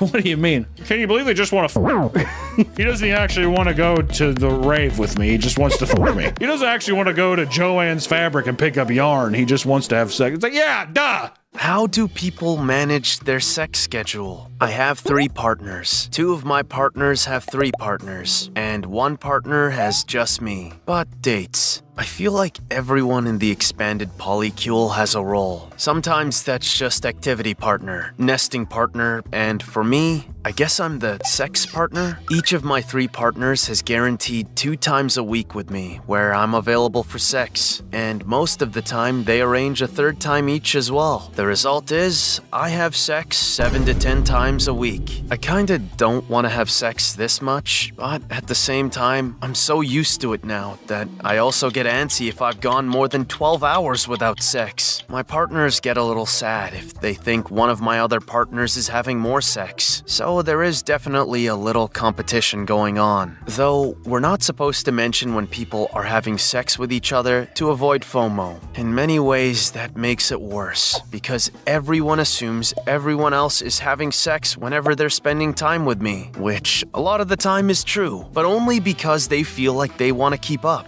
You may be deterred by some of these stories, but don't let this fool you. Those who are able to engage in polyamorous relationships in a healthy way find themselves much happier than they ever would have been in a monogamous relationship. Okay? Many feel like it's greatly improved their lives to have a larger support system of loved ones that are there when times are tough. And for those who have children, the extra help makes a big difference. In the case of TikTok star Larissa, she claims that polyandry cured her depression, and others feel that the combined income also makes their lives far less stressful than that of a typical 2-person relationship. There's the added bonus of freedom that polyamorous people enjoy, allowing them to experience things that monogamous people may never get to do. Believe it or not, there are even success stories involving a 20-person polycule in Boston. I'd hate to see that Irish mess, dude. You give me all that red hair tangled together. That's a disgusting tumbleweed I don't want to be a part of. Their community began in 2020 and eventually became a large positive relationship in which everyone feels deeply in love with each other. Together, they learned the proper communication tactics, set boundaries, wingman each other, and schedule their time in a way that appeases all their partners. I call bull.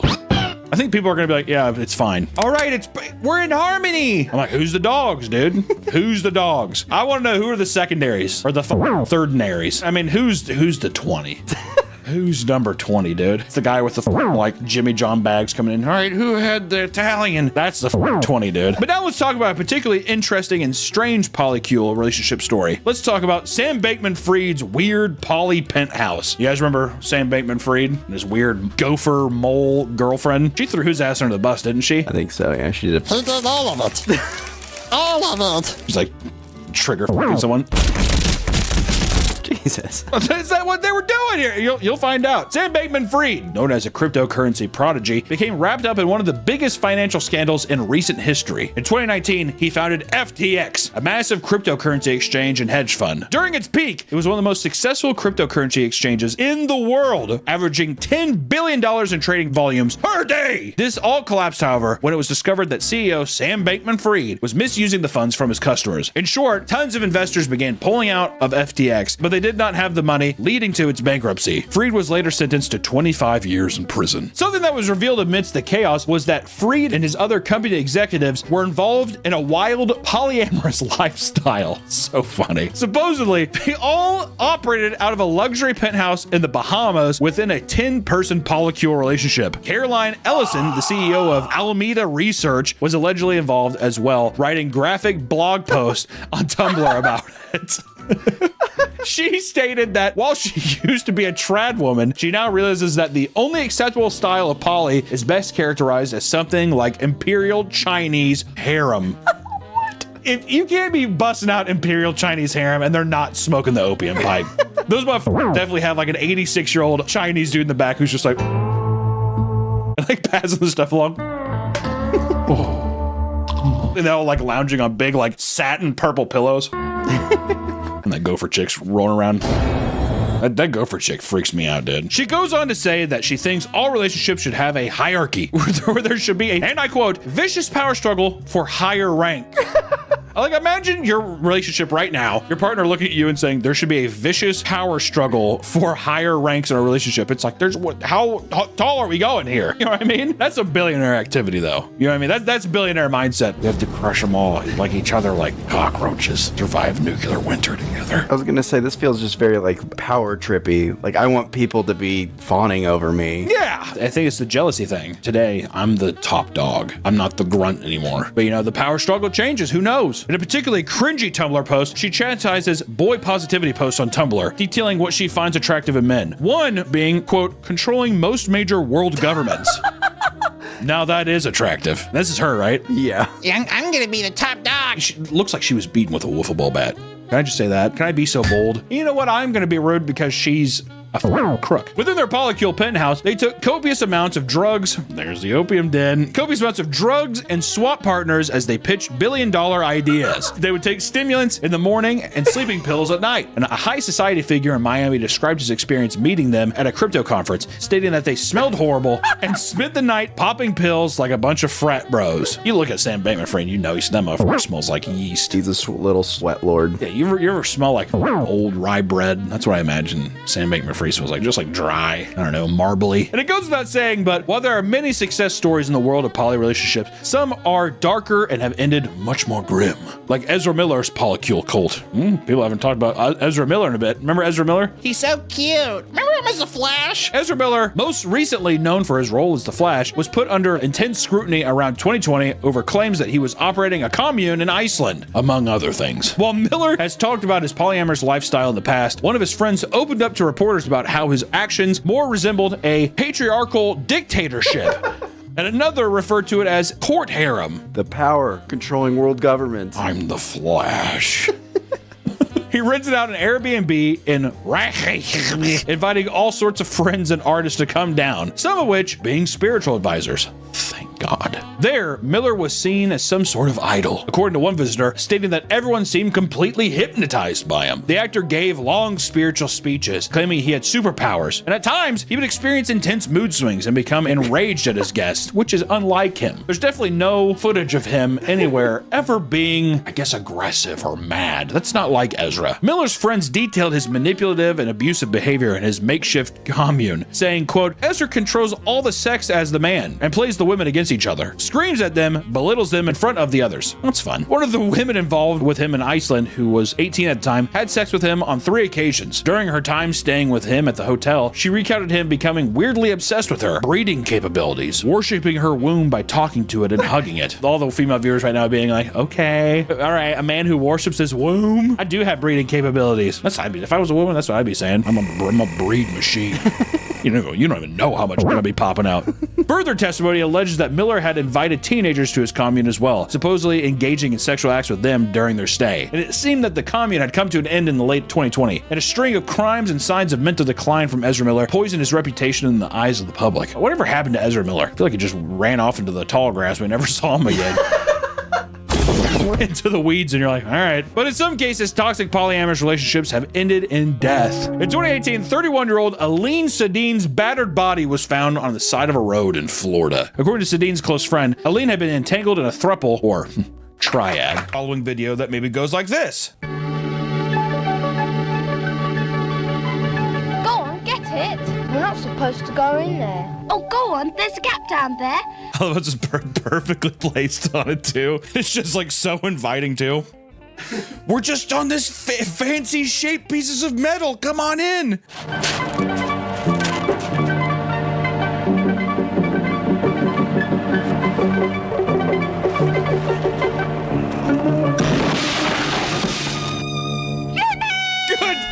God, he exploded from the shins too. You know, you're probably thinking, well, that's gonna scare the children. Well, why? There's probably not any others, right? When you fly your kite or model plane, remember you're in charge of a flying machine. Pilots have to observe safety rules. so must you. The amount of kite flyers who probably got electrocuted or exploded must have been, catastrophically huge, right? Have you ever seen anyone unironically fly a kite? That has to be a thing of the past, right? At the beach? Okay. That feels different than just being like in my backyard. Probably because people blowing up for the fucking shins. Just immediately standing next to a power line. String or nylon can conduct electricity, especially when they're wet. Watch out!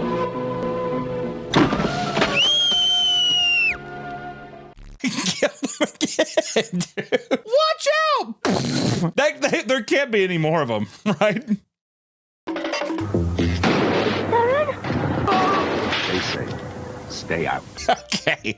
All right. Moving on from that. Or maybe you just want to have a video talking about how teach your kids why you need to wear a seatbelt, right? Timmy, I'm going to teach you know how we're in the car and mom drinks a lot, and you have to buckle up in the back seat. If you don't, this is what's going to happen. Press play, Michael.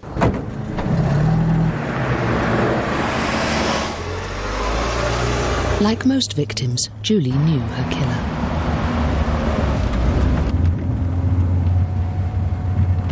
It was her son, who wasn't wearing his seatbelt. After crushing her to death, he sat back down. Think, always wear a seatbelt. Oh my God. This does not help women drivers and the plague that surrounds them, dude. Justice for women drivers. Justice for us men on the road, am I right? Or what about fireworks safety? You know, sometimes you like to get a couple Chinese firecrackers and have some fun with your friends. I think that's fine. I really wish that there was some kind of video that helped you know how to be safe, though. Yeah, well, you're too strict, you are. I'm not strict, I'm fair. Not out Kevin in the arm, is it?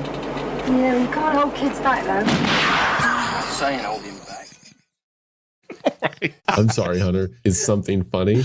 I'm saying there's such a thing as discipline. Fair discipline. I like the kid. I like his buddy just running away. Where is Kevin this afternoon with all those Oriental fireworks, eh? I can't be right, huh? Probably shouldn't say that, huh? All right, anyways. For over a generation. And that's about the way it makes it delicious. Wait! I want to thank our great, dear, beautiful, unbelievable friends at Bad Dragon. Bad Dragon is the home to all of your fantasy, toys. If you're trying to spice up things in the bedroom for yourself or maybe a partner, consider going over to Bad Dragon and seeing all of the amazing goodies they have to offer. Let me tell you, I've been to the facility. I've met the people that make it. It's like Willy Wonka's goddamn chocolate factory over there. Whimsy, mystique, quality, precision, royalty, class. Bad Dragon's products are not only just amazing, but the quality control that they do, the customer service that they have, and how fast that they get the products out with their shipping is pretty fucking awesome, just from a consumer standpoint. And like I said, so many unbelievably talented artists come together to make these awesome designs, and maybe it's time for you to put a little something in your drawer, or on your shelf, as I do, because they're art pieces, basically. They're amazing. Bad Dragon has been a continuous, long-time supporter of this channel, and I gotta tell you, man, they're our favorite. Sorry, every other brand. We love Bad Dragon the most.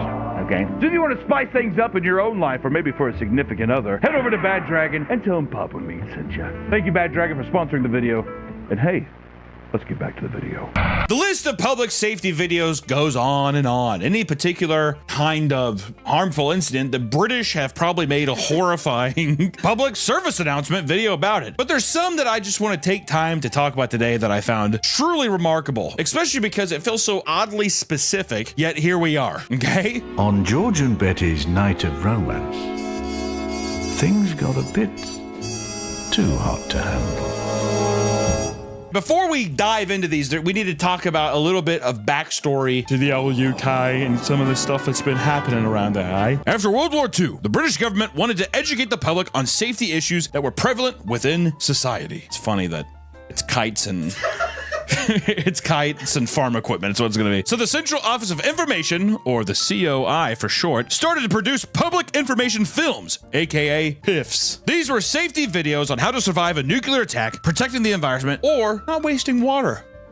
They started off fairly tame from the 40s to 60s, but by the time the 70s rolled around, COI wanted to throw a wrench in how the information was being showcased. Instead of just telling people safety information through boring educational videos, they decided that it would be much more effective to create brutal films and commercials showcasing children dying in various dangerous scenarios. That's a big ramp up immediately. 60s is just someone just being like, why don't you just turn off the faucet, eh? And the next one, it's a girl like drowning in a bathtub.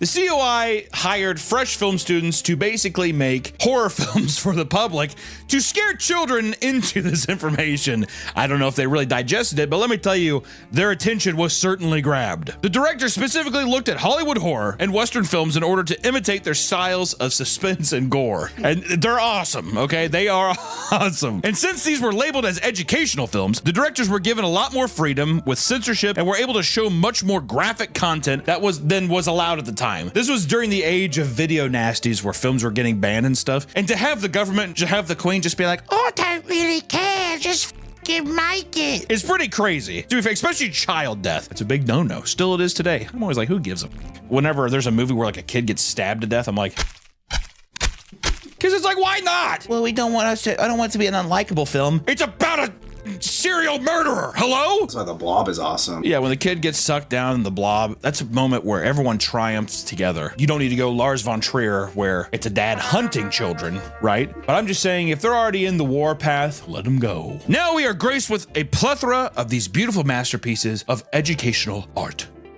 And there are dozens of PSA videos made during this era, but I just want to focus on a couple that stand out to moi. The first is a haunting commercial called Lonely Water, which showcases the Grim Reaper taunting children to come jump in a body of water. It seems too ordinary, but that pool is deep.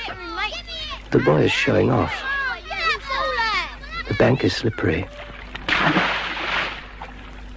It's like it's like the Lady of the Lake. You know what I mean? No, it's not just like King Arthur. The video is aimed to warn children of the dangers of careless or foolhardy behavior in the vicinity of water. Any body of water, the Grim Reaper will show up and be like, come on in. Lonely Water is widely recalled as one of the most memorable and chilling PSAs of all time. This film campaign actually worked as many viewers were scared to swim in dangerous waters. Some even said that they were too frightened to swim at all. Come on, Tommy, let's just go to the pool. Just like, well, so I can have the Grim Reaper grab me by the ankles and drag me below?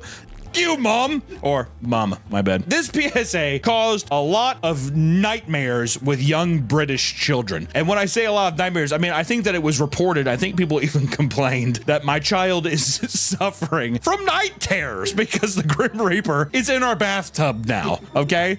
I'll be back. Moving on, we have my personal favorite. This is an offensive one. We need to just get that one out of the way, all right? Because we're going to talk about the PSA from 1975 labeled Apaches. This 26-minute long film addresses the dangers of children digging around on farms. If you're a farmer in Britain, I imagine you have to have several children, because at least a couple. The way this PSA plays out, you're losing a couple kids, and no one seems to mind. And this PSA has been played in schools all over Britain, Canada, Australia, and even the United States. It's that infamous, it's that popular. The production value is amazing. If you put up a side-by-side of Solo, 100 Days of Sodom, and Apaches, you would not know the difference, the quality of, it's like, it looks like any other film that came out of that time. The plot follows 6 young children. They're all ages 8 to 10 years old. You have Kim, Sharon, Michael, the daft one. Michael, wearing a red band. He's daft. The Apaches never wore red. Danny, aka Geronimo! Tom and Robert, as they play on a nearby farm pretending to be Apache Indians. Just want to say right now, Hollywood did a lot of damage to the perception of Native Americans of this country, so if that's the case, just know, blame the British. You know, this is 1975 Britain. I don't think they really give a good eye. And throughout the film, the children are brutally killed on various different farming-related accidents, okay? This is not a directorial kind of like, watch out for moving vehicles. Nope, it's just kind of like, you were in the road. What do you expect?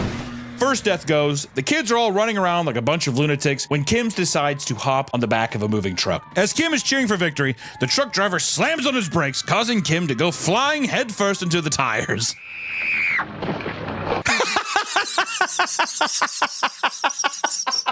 I'm sorry, Hunter, is something funny?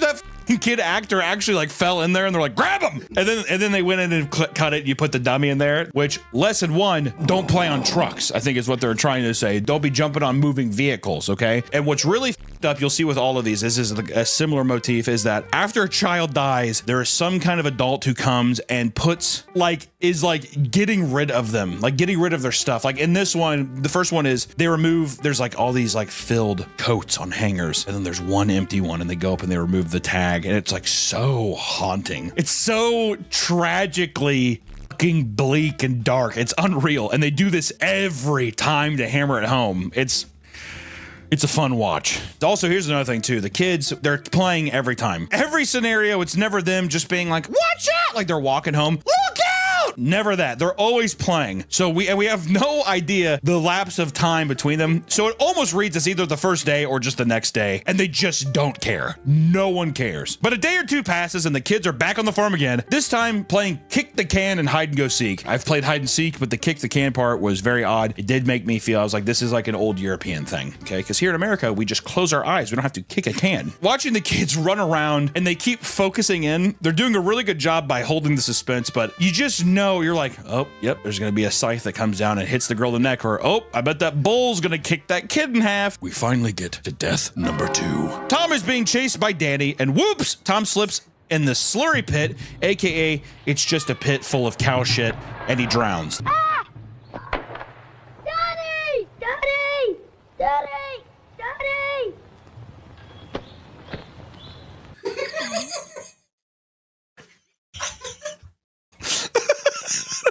I hate that shot when they show the kid looking like this, because it makes me think, I'm like, oh, he knows he's in there and he's not saying anything. Ah! And then he just drowns immediately.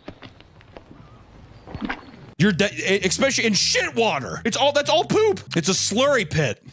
Which I want to say, Danny looking off was very suspicious. By this one, you can kind of tell too, he's kind of the leader of the group. He's kind of our main guy. Lesson 2, don't play near pits of hell and shit. I guess this one could also be water. I think it's specifically the slurry pits, because that was like a big problem. Oh, so it's okay. So this one is just for the time, they're just like, these kids, goddamn. We're having to scour and scuba dive down these slurry pits, find all these pale beauties. A decade or so later, they had to tell farmers to cover up their slurry pits. It was that bad. That many British children were falling into slurry pits where they're just like, I hate to do this to everyone, but we're just gonna have to throw a net over all of it. With the second death, they take stuff out of his desk. Once again, another very tragic thing, but then it's just once, we don't see anybody mourn. Usually, that's why I was surprised here, because I expected to see like a mom. You know what I mean? Oh! We move on to death number 3. Which more time passes, once again, could be 30 minutes, could be a day, not enough time. We know that the kids are back on the farm again, and boy oh boy are they playing. This time, the kids all huddle around each other and pour a mysterious liquid from a bottle they found in the barn. And there is, I'm pretty sure, a part where one of the British kids says something like, a little bit of firewater from the white face. In celebration of our victory, we will drink the white man's firewater. Because they're playing Apaches. Even when I heard that, I was like... No, the smart ones of the group just pretend to drink the poison, but Sharon actually takes a drink from this non-labeled cup. I thought the acting here was kind of good because she like took a sip of it and she's like, You all right, Sharon? Yeah, I think so. Are you okay, Sharon? Mm-hmm. But later that night, we see Sharon go into a house. We cut, it's nighttime, and then it's just horrible, horrible child screaming.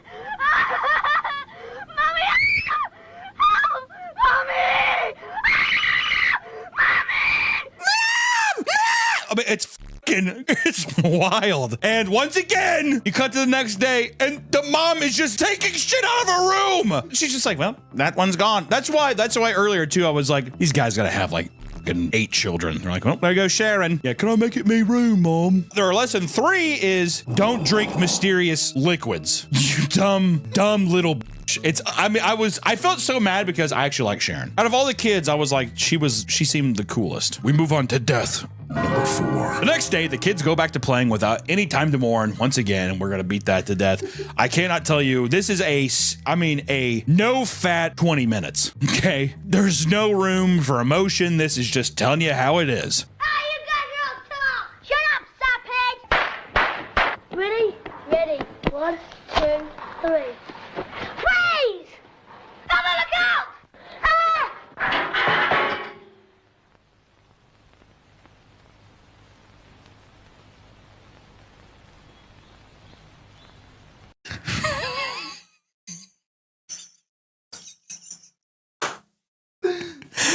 I love how every time a child dies, it has to be Danny doing.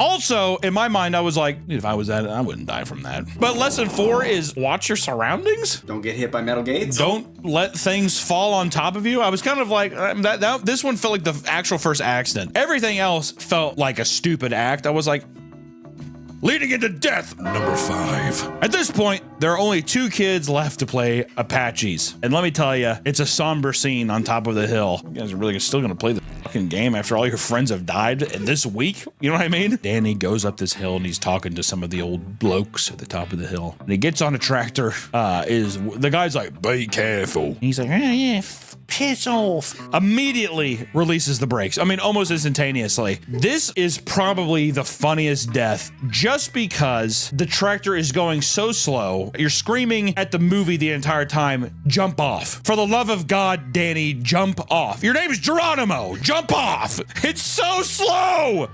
Even the guys that turn around, they're confused. They're just like, jump off. Help!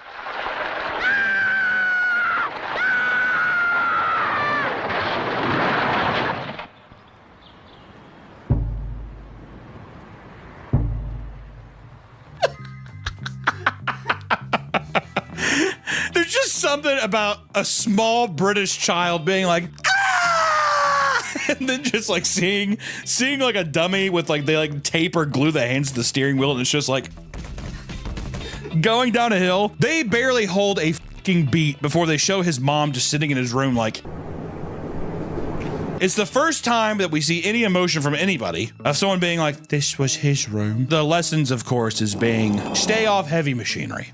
Right? The film ends with only one child surviving, which is Michael. I was surprised he was kind of the most, you know. But Danny mentioned earlier in the film that his parents were preparing for a party because they're in between. He's just like, oh, I don't understand why adults like parties. Turns out it was that was future stuff and that they were preparing for Danny's, what do you call after a funeral? Wake? Whatever, his after funeral party. It's so crazy because they're all sitting there and they do not look like they could give any fucks at all. They're like, oh, you're gonna pass the cone? Pretty nice day today, right? That's it. And then while this awkward clattering of plates happens, they show a list of all of the kids in Britain who have died like that year from all of these things. A lot of explosions. A haunting amount of explosions. Okay? People being crushed, drowned, it leaves a weird taste in your mouth, okay? Especially after you're just like, well, that's Apaches. Thanks, British government. I wish I would have saw that as a kid. I feel like that would have me up good. I would be like, okay, I'm never going to be around any of that. I don't care. Well, I had a friend whose grandparents were on the farm, and we used to fuck around, and I feel like we could have seriously got hurt. Would it have swayed you at all that they were British? No. I wouldn't have been able to move past it. Knowing me as a kid, I'd be like, they sound funny. They sound weird. Is this Harry Potter or what? Next up, we have a beautiful PSA called The Finishing Line. This is a controversial PSA, all right? This is a surreal nightmare is what this PSA. This is a fucked, like weird. Like a Hodorowski movie. It is, yeah. It's a Hodorowski movie. It feels like a Michael Haneke movie or like a Lars von Trier movie or some shit. It feels weird. It all takes place inside the mind of a demented child who thinks of 4 horrible, tragic, sickening games that you can play on a train track. This whole PSA is about, don't go near train tracks. And they decide to be like, well, what if it was from the mind of a child who's thinking about going on the train tracks? And this is what they came up with, haunting. The short starts off with the headmaster of a school warning children not to play on a train tracks, but the camera zooms slowly on the sadistic child as he starts to tell us his imagination. And when we say that the headmaster of a school warns the children, it sounds like God yelling at human beings for all the wrongdoings, does it not? Some of you have been playing on the railway again. You are old enough to understand that the railway is not the place for any kind of games. Also, worth pointing out that the actual child is sitting 50 feet in the air on a ledge on a bridge where that kid could fall off. Just the actor. They're just like, sit up there and wobble around. He's like, the wind's cold up here. He's like, shut up! The first game, the sick little thinks up, involves children breaking down a fence like wild animals and then running across train tracks to get points for this weird thing.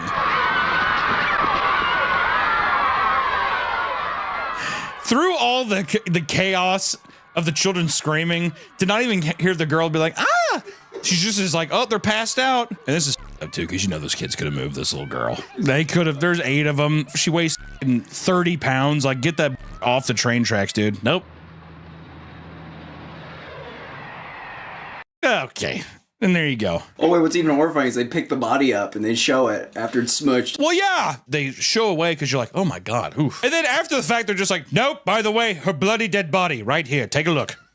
All right, here we go. And then once again, you have to picture that this is once again inside the mind of a child. And you move on to game 2, which it just, the game is throwing rocks at trains, which I have heard, you know, people have thrown rocks at trains before, but the point system is like, if you break through the windows or if you hit the people in the cart, you get points. And they're throwing these color-coded rocks at these trains. The train stops. At first, it kind of looks like, oh, he's gonna be pissed. You're like, oh shit, because even the kids are like, cut inside the train. The guy's like walking around. He's like, green through the rock through the window. Fantastic. And it like the camera pans out a bit and there's a guy like, oh, like blood everywhere. He's like, all right, hit a passenger. Walking through and then the train conductor's like, like bloodied and battered. And they do another point system. You get more points for breaking the kid's fucking face open. My God. You move on to game 3. The next game is some weird game of chicken where the kids have to run across the track while the train goes like 100 miles an hour. The game makes no sense. It's like a person has to stand with a sign. By the time the train gets to the sign, the person flips it like a go. It's on stop and it goes to go. And they're supposed to run across, but instead like 7 kids just get plowed. And you're like, they do their little tallies up again and people are just like, oh shit. Oh, there goes my team. It's a goddamn massacre. It's 6 to 10 kids just brutally murdered, and there's just blood all over the tracks. It's gruesome as shit. And then game 4 is, this kind of messed me up a little bit. It's called the Great Tunnel Walk. Does that not sound just cryptid and horrifying?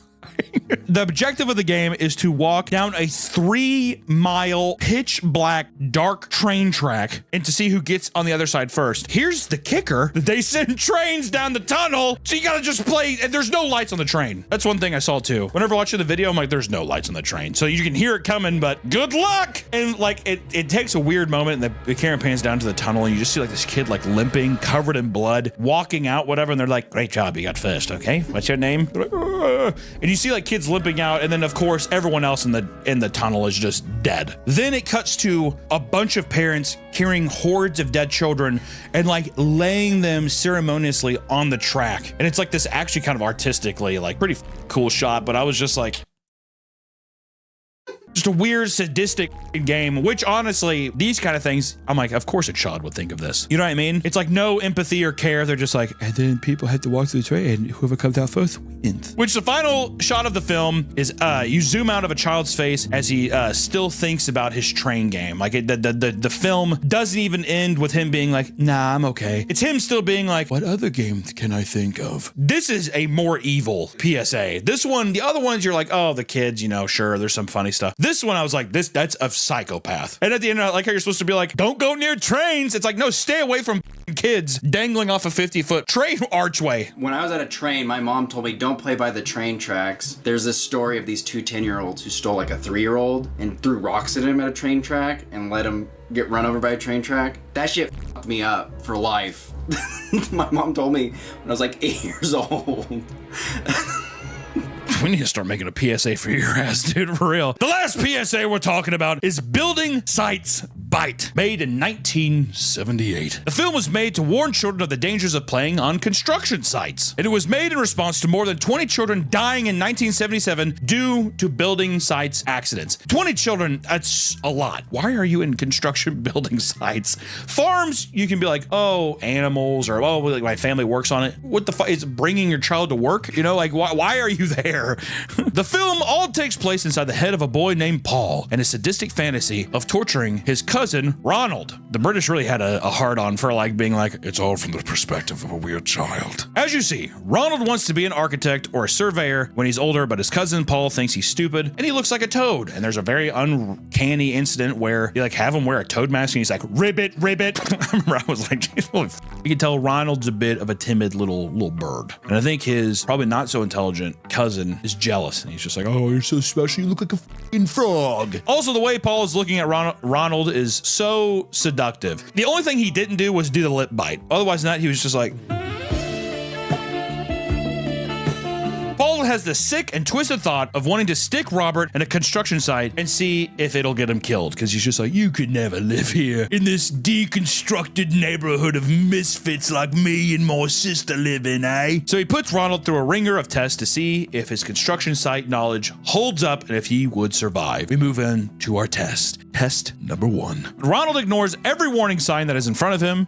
He randomly picks up a stick and starts stoking the flames of an already burning fire. He kind of like aggressively shoves at it like a primate. Ronald's like walking around in like a weird ditch. He sees his dog down there. He's waiting for people to rescue him. The walls miraculously cave in and crush him. And you just see his dead hand.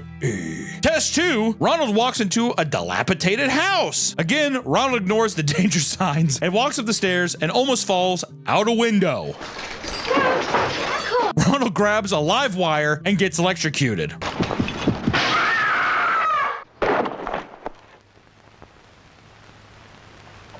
There's just something about the child death screams that are just so funny. Ronald's having a hard time through these tests. He is in a literal jigsaw torture trap right now in the mind of a sadistic child, and he is not winning the game. Test 3. Ronald has to traverse a field full of heavy work machinery when his dog Snoopy watches Ronald get crushed by a tractor. Hi, Snoopy, stay there. I'm gonna get you.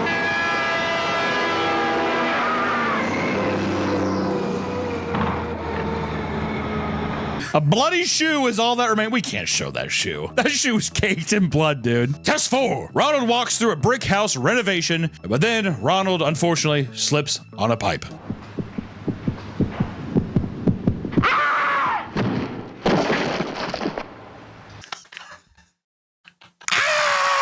You know what's too is he's dressed like a 53-year-old man too. It doesn't help. He kind of just he's like this weird surreal creature walking around dying on construction sites, dude. Test 5. Ronald plays in sand. His dog watches Ronald get smashed by a ton of bricks while he's playing in sand.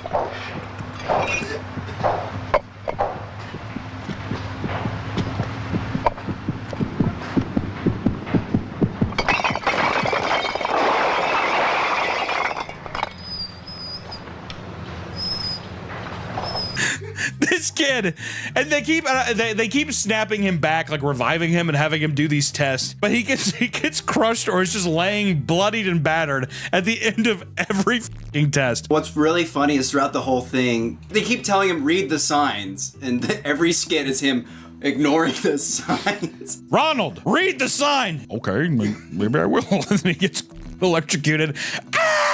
And then the last test, test 6, the crane, which Ronald's cousin watch him drown to death.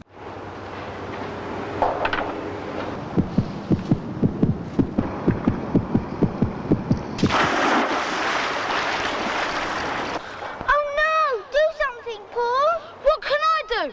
Are you sure he can't swim? Of course! Ronald! Ronald! Ronald!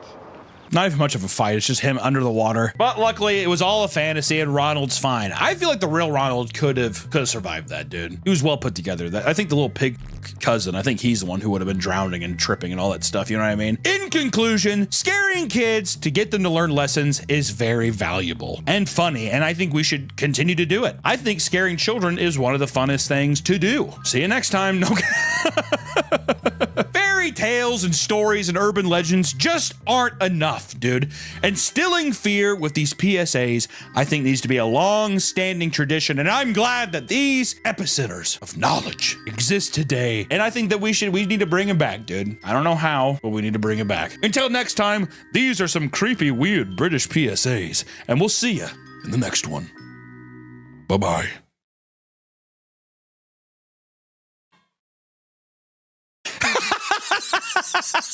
Is something funny, Hunter? Something funny, Hunter? I'm sorry, Hunter. Is something funny? There's just something about the child death screams that are just so funny. Welcome back to the Papa Meat channel. How you doing? How you doing? Come in and sit on down because today we're talking about America's favorite holiday, Black Friday. All of the beautiful, beautiful holiday charms are in the air, right? Friends, food, family, and more importantly, buying as much shit as we possibly can to fill the insatiable void in our lives. But today we're going to be talking about America's favorite holiday, Black Friday, aka one of the darkest times of year for any local Walmart or Best Buy employee. I don't know how much true that is anymore, but let me tell you, today we're going to be talking about how horrible it used to be. Black Friday, I always thought it meant because it was so dark. Because the days were so extreme that it was filled with so much despair, anger, and violence. That's why I thought they called it Black Friday. I had no idea. Nowadays, it's very sanitized, it's very organized, and usually I think just because online shopping is so popular now, that people really don't need to go out and have these Black Friday sales, especially when you have Cyber Monday deals. Woo! But back in the day, there was the FOMO aspect of Black Friday. It was all about going out and getting what you want now, not later. I don't want to have to order something from the mystery box on my fucking desk, dude. I want to get it now. But Black Friday is fascinating because it's one of the few times a year where you can see human beings revert to their most animalistic caveman instincts, but instead of fighting over food and water, they're ripping each other's faces off for discounted TVs and Stanley Cups. There was a recent video, I think, of women brawling for a discounted Stanley Cup. They were doing it then, and it's especially now with the Black Friday season coming, you better believe people's paws are going to be coming out. Their claws are out, and they're willing to scratch. I predict there will be one Stanley Cup death. I think there will be more than one Stanley Cup death. I think there's going to be a lot of Stanley Cup deaths if they can keep their cool. We've seen the videos of hordes of people rushing the doors or two people fighting over the last flat screen TV, and people get hurt fighting for garbage. Over 100 people have been injured during Black Friday sales, and 17 deaths have been reported since 2006. 17 people have died since 2006. My God. Which doesn't sound like a lot, but it's over shopping. People die over shopping, not illness from stampedes and violence. You'd think major retailers would stop participating in this chaotic holiday by now. But then again, they've been missing out on the most profitable day of the year in America, possibly the world. So let's take a look at the chaotic world of Black Friday.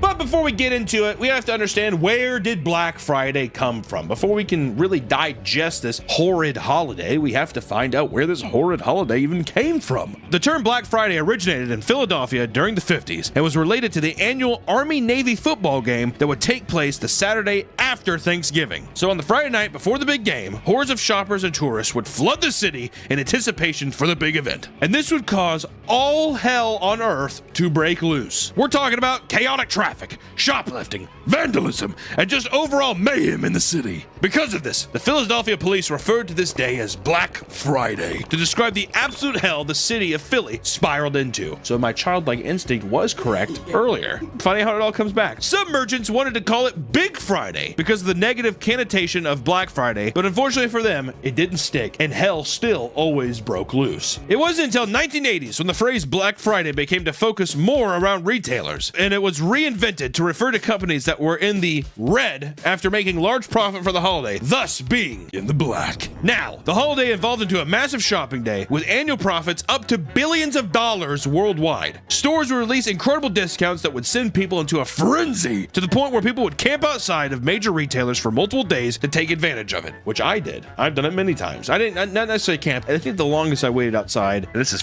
up to say, the longest I waited outside I think was for 9 hours outside of a Best Buy. Freezing cold for like a Vizio 32-inch TV. At that time, I was like, oh my God, this is the biggest TV ever. You know what I mean? In my room, oh my God, I gotta play my Xbox on this or whatever. I think for me it was when the PS4 or 3 came out. I wanted to wait outside. But you didn't? My parents wouldn't let me. Bastards. Some people are even willing to wait weeks outside, setting up elaborate tents with multiple rooms with televisions and even air conditioners. I've never seen that. If you're doing that, that's f***ing cheating. That's stupid. As silly as this all may seem, we all know that there is a much darker side to this holiday. In a desperate attempt to beat the crowds for a bargain, countless individuals have suffered serious injuries or even lost their lives in order to save some money. These injuries are the result of stampedes, pepper sprays, shootings, car accidents, fist fighting, stabbings, robberies, and even the store merchandise themselves have hurt people. Do not push me! It's a TV, for God's sake! Stanley Cups this year, I'm telling you, you're a little girl, better watch out because bitches will be throwing some cups. Which over 70% of these incidents are from Walmart, followed by Kohl's, JCPenney, and Toys R Us before the bankruptcy, of course. But it's funny how Walmart is 70% of these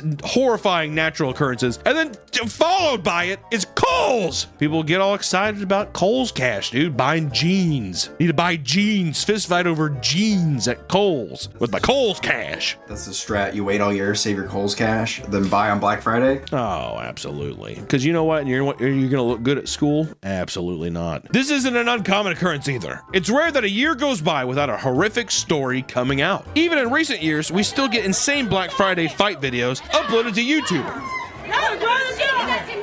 Like this one from 2022. Not going to show all of it because I'm pretty sure that's going to get us age-gated. But let's get into the actual meat and bones of the Black Friday injuries and deaths. Rah! In 2005, 10 people were injured at the Del Amo Fashion Center in Torrance, California. As part of a holiday sales promotion, someone decided it was a good idea to stuff 500 balloons with gift cards that would be dropped onto the shoppers. They're going to love this. What they did not expect was the 2,000 people that showed up, turning the event into absolute mayhem. In the process, 9 people were wounded and 1 elderly lady was sent to the hospital. 15-year-old Gina Silva reported that one of the balloons only had a $25 gift card to a sushi restaurant, which did not seem worth the risk. People were brawling. You know what it kind of reminds me a bit of is in that scene of Jingle All the Way when all the bouncing balls. Whoever thinks it's a good idea to just like, whoever gets a balloon gets to have a discount, it's going to be violent chaos, is it not? In Fresno, they're having like the world's like largest water fight. They're trying to break the record, but they had to call it off because I think some people started throwing rocks. Oh. All right, we have to reiterate once again, guys. No rocks, only water balloons and water guns. Thank you. Don't throw the water gun. Shoot water. Thank you. Or in 2008, 34-year-old Jimte Demore from Long Island was trampled to death. Jimte was an overnight stock clerk at Walmart that was preparing for the Black Friday crowd. Before the store had opened, the police were already pushing back fierce crowds that had broken through the metal barricades set outside. Because Demore was 6'5" with a large build, he was requested along with other larger employees to essentially act as a barricade for the thousands of shoppers when they opened the door. They were basically like, who's the biggest people we have employed at the store? The guy's like, I guess I am. Okay, you're going to be our literal first line of defense for the thousands of people trying to buy socks and King of Queens season box sets. Can you help us out? I guess I have to. Not only was this not in any way part of his job description, even the police officers before him gave up because of how intense the crowd was. Police officers themselves were like, this is not worth it to me. I have turned my back on justice. This is not what I should be doing. Demore agreed to help out, only to be trampled to death as soon as the doors opened by a horde of shoppers. The cause of death was asphyxiation. One of the other people injured happened to be a pregnant woman that Demore was trying to help before he was taken to the ground. Which, you know, pregnant women in general should not be attending these riots known as Black Friday events, okay? I mean, that should be, a doctor should tell them. No smoking, no alcohol, and no shopping spree riots, please, thank you. There was another case in 2006 where a pregnant woman falling down at Walmart right as the doors open, which there's a video of that. If you want to be horrified, there you go. A $2 million settlement was offered to Nassau County during a reckless endangerment charge against Walmart. $400,000 went to Demore's family and other people affected by the events of that night. Money! 2008 was a hell of a year for Black Friday. Another case in 2008 led to 2 people shot and killed inside of a Toys R Us. Don't worry, that's not children. Oh, good. In Palm Desert, California, a young woman was shopping for coloring books with her 2 boys when she overheard a heated argument happening nearby. Just an aisle over, 2 women were attacking each other, and after trading punches, their boyfriends intervened. Can you imagine seeing the like Toys R Us draft, like, oh, maybe none for the kids, please, like, can you back up? Eventually, one of the men pulled out a gun and began shooting at the other. This resulted in the other man pulling out his own gun in retaliation, ensuing a shootout between the 2 men. Let me reiterate, inside of the goddamn Toys R Us. Police say the deadly shooting involved 2 men who got into an argument, then a fight with each other inside the store. Dozens of shoppers watched in horror as they ran for the exits. Packed. It was packed. Oh, it was definitely a packed Toys R Us. A fully packed Toys R Us. How f***ing stupid can people be, dude? Honestly. They're fighting over pussy. Is it pussy? Is it pussy or toys? Or is it pussy and toys? No, it's just pussy. Wait, they said it was just pussy? They say, like, we don't know what they were fighting over. Definitely wasn't over toys. Yeah, they're fighting over pussy. Definitely. Maybe pussy see money. Pam. Fighting over Pam. Chaos ensued as children began screaming and crying, begging for their lives. Okay, dude. It was noted that one 4-year-old grabbed her mother's leg and said, quote, "I don't want to die." We need to include that, Nick. That was in the article. Oh. In the exchange, both men were shot and killed. Both of them died? Oh my god. It was not clear what incited the conflict, as it apparently wasn't over a toy or product in the store. I bet it was something petty. You ever see a guy get like super upset when you like, bump his cart or something? I bet it was something stupid like that. It started with the women though. The two women were fighting. Don't get me wrong, women were definitely the cause of this problem. We can at least agree with that. Women started and the men intervened, like f***ing animals. There are speculations that it was gang related, as it's unclear why both men would bring a gun to a kid's store. Well, people do a lot of weird shit. I don't think that means they're gang members, dude. Or we could talk about in 2010, a Marine was stabbed by a Black Friday shoplifter in Augusta, Georgia. Security cameras at a local Best Buy spotted a man attempting to cut a laptop out of its box and stuff it into his pants. Not a bad strategy. You gotta get that Toshiba laptop out of Best Buy somehow. After being confronted by the store security, he became irate and ran out the front door while pulling out a knife. Outside, there was a group of Marines and volunteers collecting Toys for Tots donations. Upon seeing the shoplifter, the Marine clotheslined him. Unfortunately, the shoplifter began swinging his knife wildly, stabbing 24-year-old Philip Duggan in the back. He was quickly tackled by the others and was held until police arrived. He was charged with armed robbery, aggravated assault, and possession of a knife and the commission of a crime. If you did something like that and you're running out and you saw the Marines outside collecting toys for Tots, you have to run by and be like, "I'm sorry, I need to play World of Warcraft with my friends." Also, too, if you're humiliated enough, why would you not just go down? Why do you have to go out swinging with a knife? What does that do?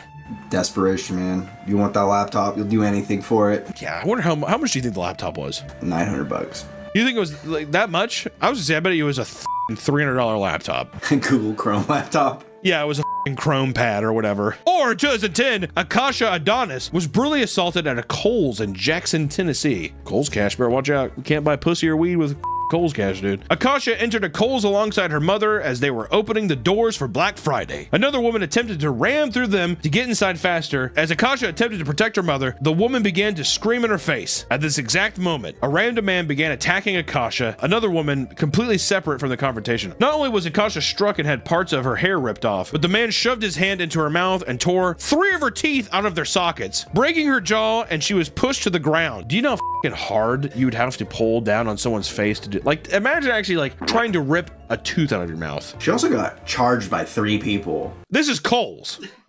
What are you gonna get? What the hell are you gonna get in Kohl's that's worth that much? Jeans. Okay, I did forget about the Kohl's jeans. Okay, never mind. No, that's true. It was reported that the assailant simply stood up after the attack and began shopping at Kohl's like nothing had happened. And the staff did nothing to help the poor woman. What is wrong with this world? My God! The police were eventually called, but according to Akasha, there was a sharp change in tone when the officer realized that she was a transgendered woman. And he was dismissive to the witness and ultimately reported that the assailant defended himself and that she was put in her place. Oh my God. Even though the man was still in the store, there was no effort to review surveillance footage. In the end, Akasha spent $6,000 on medical bills, including surgery for her teeth and jaw. The damaged teeth couldn't be saved. No, we need to make a positive video at some point on this channel. I don't know if I can keep reading all of the atrocities that are going on. It is becoming mentally taxing. That is one of the saddest things I've ever read in my life, dude. My God. Or in 2011, 20 people were pepper sprayed by a crazy woman in LA. A woman in a black hoodie decided to wave out and spray at the same time some pepper spray. All right, now we're kind of getting back into the mojo that I like to see here. At Walmart, a woman entered the store in hopes of buying a discounted Xbox 360. Not a bad pickup in 2011. You gotta buy your son a Christmas gift. A little late for the Xbox though, I think, right? When did the Xbox drop? 2009? Discounted in. They're already discounted. Been a minute. Couple of years, all right? She had bought pepper spray for this event in order to beat the rival shoppers getting in her way. Did she say that? Yeah. She visited several aisles of the stores, spraying crowds of people. Some were hit directly, others were affected by the substance lingering in the air. Among the 20 people caught in the crossfire, some were young children, and amongst the panic, some people were trampled by the surrounding crowds. The woman was able to pay for her gaming console and exit the store scot-free, and the police officers noted that there was so much mayhem in the store that they could not identify her. After she pepper sprayed even children inside the store trying to get to this Xbox 360 that they didn't know who did what, and she was able to get to the register. She was able to check out and get the Xbox 360 at half price. It's what she really wanted. Wait. Did they even catch her? Oh my God. So this is all just surveillance footage of this going on. What a strategy. Honestly, she just walks in and she's just like, it's like, yeah, I don't give a shit. Boop. Okay, cool. See ya. It's like 2008 and 2011.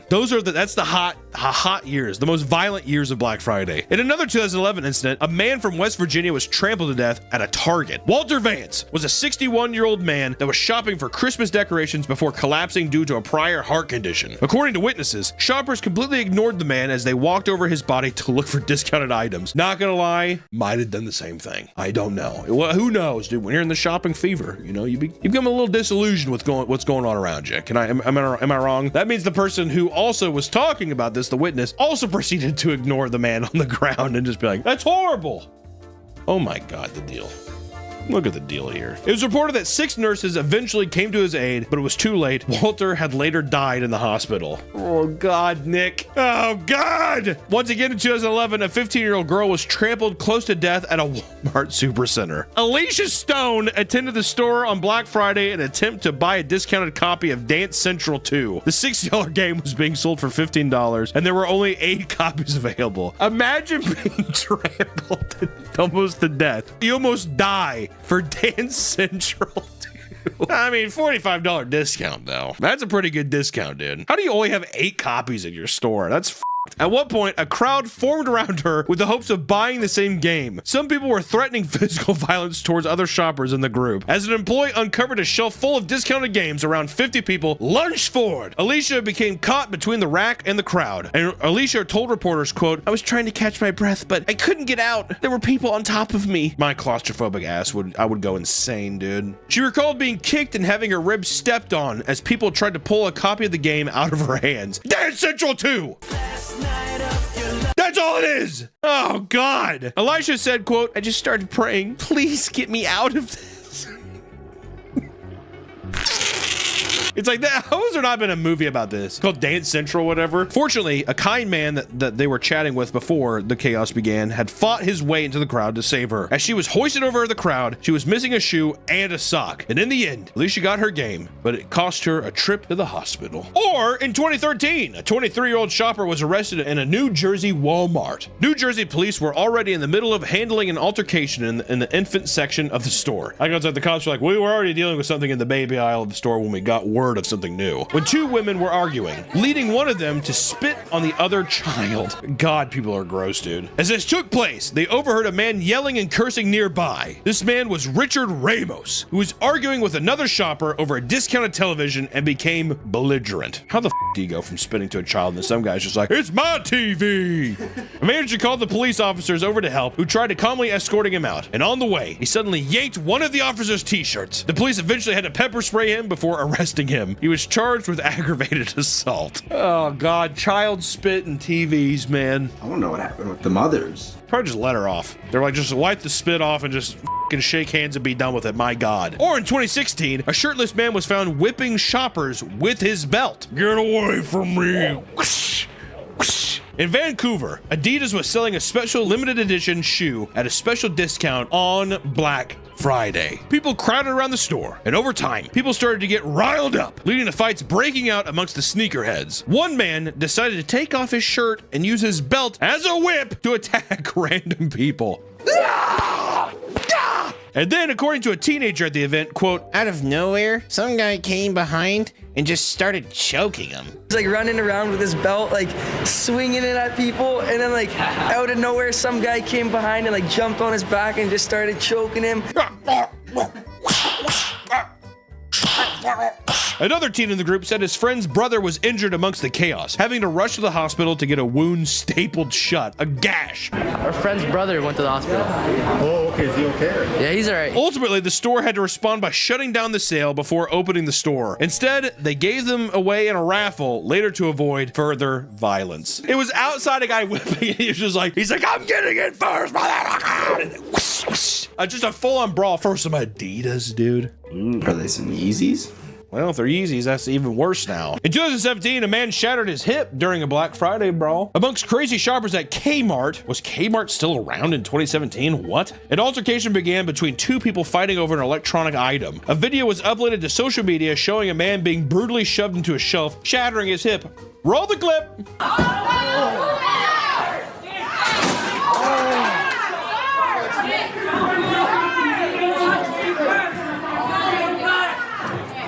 He touched it first. This is just chaos, dude. It feels even worse that it's a fucking Kmart, dude. It's like, how do they stumble across this like mythological place where they can get these deals? And lastly, in 2018, a shooting took place on Black Friday in the middle of a North Carolina mall. Shots were fired between two groups of people that knew each other, according to the police. The altercation ended up injuring 3 people, one of the victims including a 10-year-old child who was hit by a ricochet shot. That's so fucking unfortunate. Only one adult victim was in critical condition. An employee at a nearby store reported, quote, "They were screaming, everyone was trampling, someone even trampled on the floor, so we had to help them and pick them up." It's like, wow, what a hero. The store was placed on lockdown, but they were only able to put one person in custody. The rest fled the scene.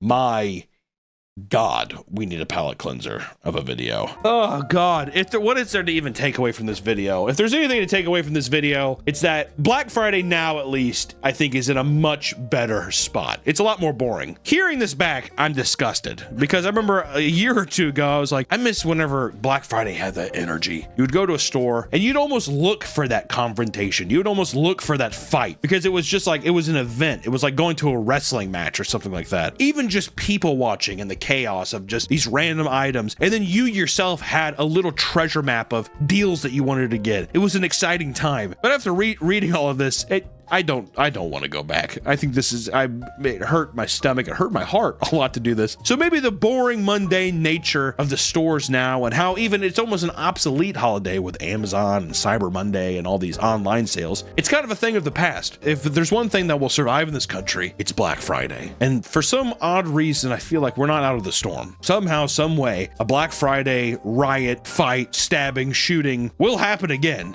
And all I have to say is be careful on Black Fridays because you never know who's shopping right beside you. Thank you so much for watching the video, guys. Safe shopping. I'll catch you in the next one. Bye-bye. Everyone take one TV at a time, that's it. Otherwise none of you are going to get TVs, we'll just close it down.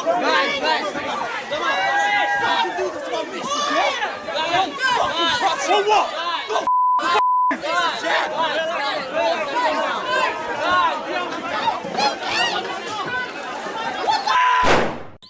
Clear. Welcome back to the Papa Meat channel. How you doing? How you doing? Come on and sit down because today we're talking about nurses. Ugh.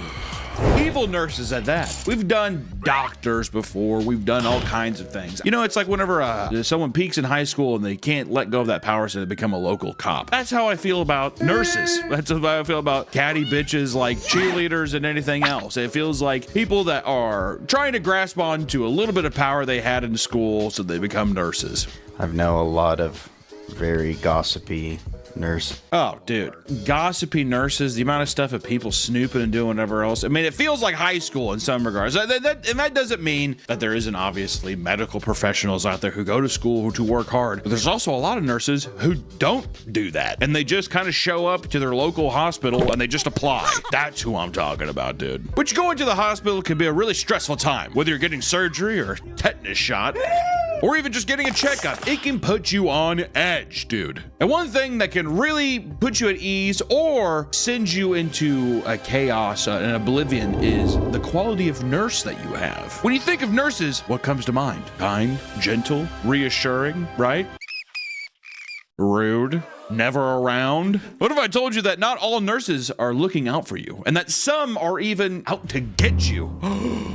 In fact, what if some nurses are just straight up evil? Today, we're going to talk about some of the worst nurses the world has ever seen. From hiring hitmen on patients to starting senior citizen fight clubs. That's awesome. Let's get into it. Which the reason that we even wanted to get into this is not because I have some vendetta against nurses myself. Even though I have dealt with sad and decrepit nurses before in my past, both men and women. There was one thing recently that sparked me to take another look at nurses of the kind of nursing care that people get. And it all started with a nurse who twerked on top of a disabled person's head. We can't talk about horrible nurses without discussing what happened recently in Loganville, Georgia. A video by a 19-year-old nurse named Lucretia Coyen went viral, showing her twerking on the disabled patients she was tending to. In the video, you can see her dancing and rubbing her genitals on the back of a patient's head. You know, and there's been a lot of controversy. You know, there's people being like, he doesn't look like he's having that bad of a time, and then there's some people being like, this man's gone, mentally gone. This is a very cruel thing to do. Which to me, I'm on that end. Let's not twerk and rub our pussies on top of disabled people's heads. Why even I have to say this? This feels like an obvious thing, Nick. Well, what if he asked for it? Okay, even if he asked for it, dude, I'd be like, that's a disabled man. I'm not going to listen to what this disabled man is saying to me. She then pulls out a bottle of pills and places it in the patient's mouth. So not only doing a little snail trail on top of the person's head, getting down to some sick beats, now you pop out the pills and just medicate them. Sounds like a pretty good party, honestly. She was fired, arrested, and charged with a felony count for exploitation of a disabled person. It is expected that more charges will come after further investigations. With the rise of social media platforms, with people wanting to go viral and become famous from likes and clicks and all that stuff, this is by no means the first time a nurse has done something of this nature. This has happened many, many times, and it will continue to happen forever as long as people are getting validation and little clickies online. I have a grandma in a nursing home. She's gone. I mean, she's mentally gone. And then we go over there, take a little JBL speaker, play a little Akon. Let's see what kind of trouble we can get into. Can we twerk on her? Yes. And then we can get into some of the nurses who have been mocking some of their patients. That's been a fun one. Which 4 labor and delivery nurses from Emory University Hospital Midtown joined in on an internet challenge that involved sharing your icks. You don't share your icks as a nurse, dude.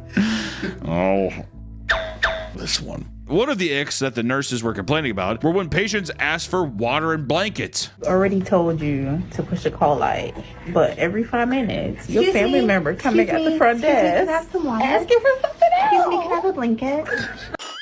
Ew! Really? You need water and a blanket? Ew, you're complaining about your delivery that it hurts? You realize women have been doing this since the beginning of time, right? The people in the video received tons of backlash for poking fun at people who are supposed to be experiencing one of the most intense and vulnerable moments in their lives. They're giving birth to a child. Can I just get some support, dude? Also, multiple people took to online to share their traumatizing experience dealing with the Emory nurses. These nurses have such a reputation that people they're flocking in droves being like, I have my own story of Emory nurses, dude. Such as a family losing their baby due to negligence. You was there when we asked so many questions on how my son passed away, and you played it off.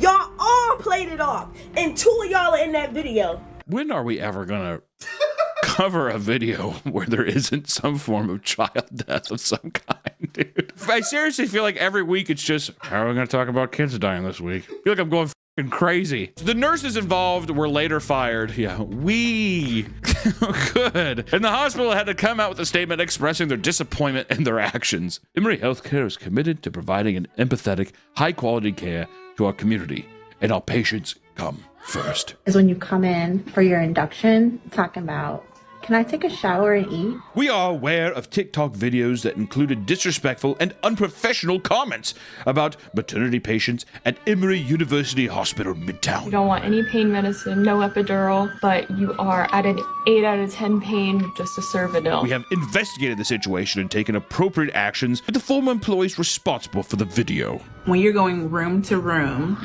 between one baby mama and your other baby mama. Oh, no. Ick. This video does not represent our commitment to patients and family-centered care and falls far short of the values and standards we expect every member of our team to hold and demonstrate. At no time should our patients ever feel they are not being treated with care and respect. Every patient at Emory Healthcare deserves to be cared for by a compassionate, experienced team in a comfortable and safe environment. Say that.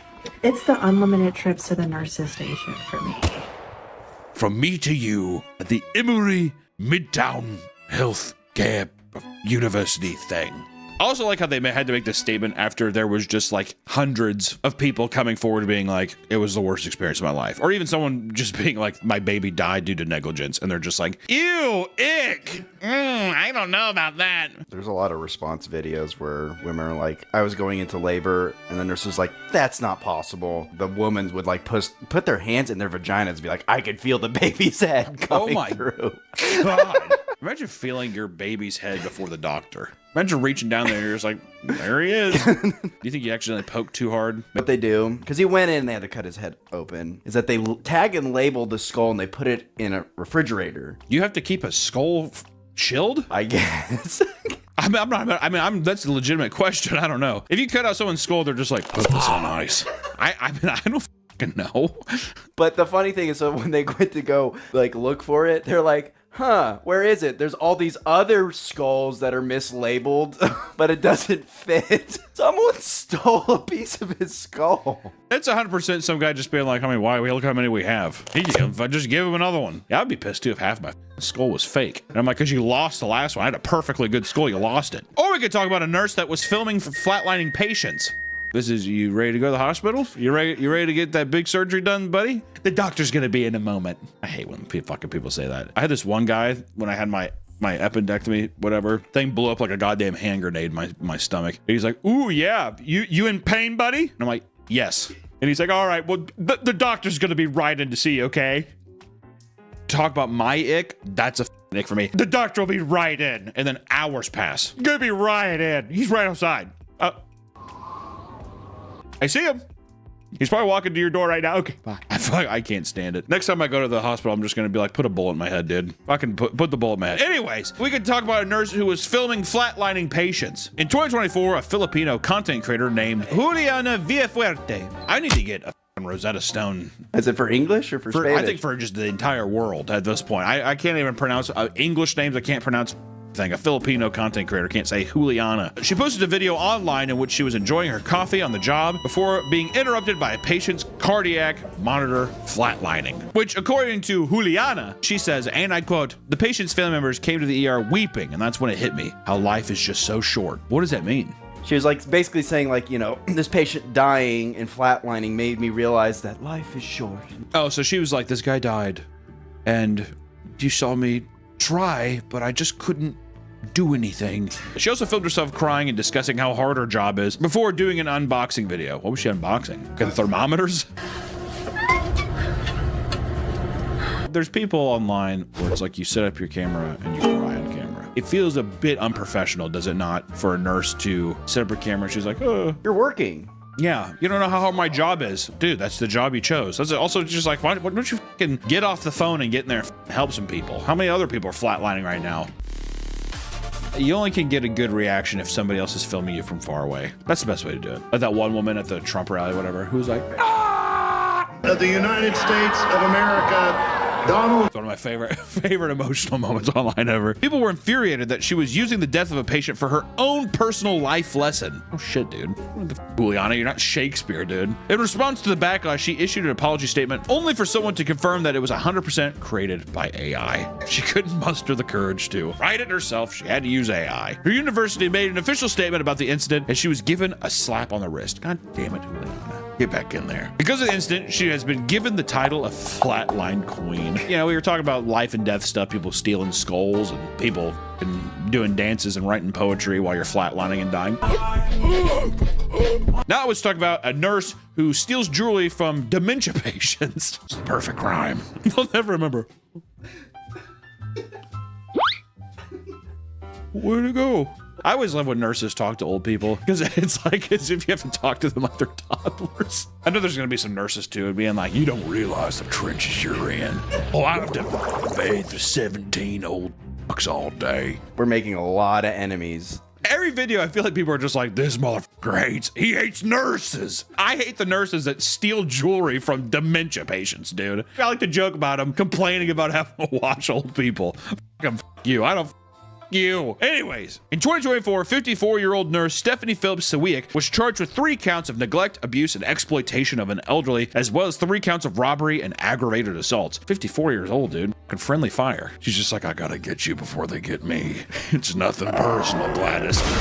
A woman called the Wellstar North Fulton Medical Center reporting that her 95-year-old mother lost her $1,000 gold chain link bracelet after being taken to the hospital in an ambulance. They didn't waste any time on that, did they? When's the last time you've seen a sharp 95-year-old dude? Also with our sleep schedule, we're gone, dude. I'm gone at 60. It's going to be a medical anomaly. If I make it to 60 and I don't die of a heart attack, I'm going to become legally blind somehow. But they're like his eyes work, but somehow he's blind. Can't see.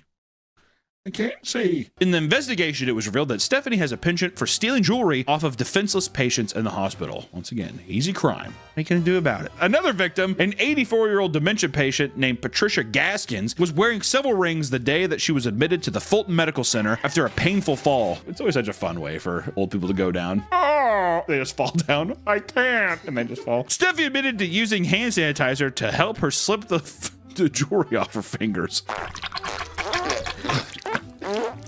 Are you my son? Later, when Gaskins was discharged, she discovered that she dislocated her finger. God damn! Over some fucking JCPenney rings? Holy hell, dude. Doctors also found a crack in the bone from how aggressively Stephanie tried to squeeze the rings off. In total, 4 rings were stolen from Gaskins. And Gaskins' daughter was infuriated, stating, and I quote, "I can't explain the feeling that came over me from horror, nausea, and wanting to scream." You lose faith in humanity at that moment. That this happened in a place where someone is supposed to be cared for. Stephanie was ultimately booked in the Fulton County Jail on a $140,000 bail and was told by the judge to no longer work as a nurse or come in contact with anyone over the age of 75. If you even look at somebody over the age of 75, we will come down on you, Stephanie. Do you understand? Sure.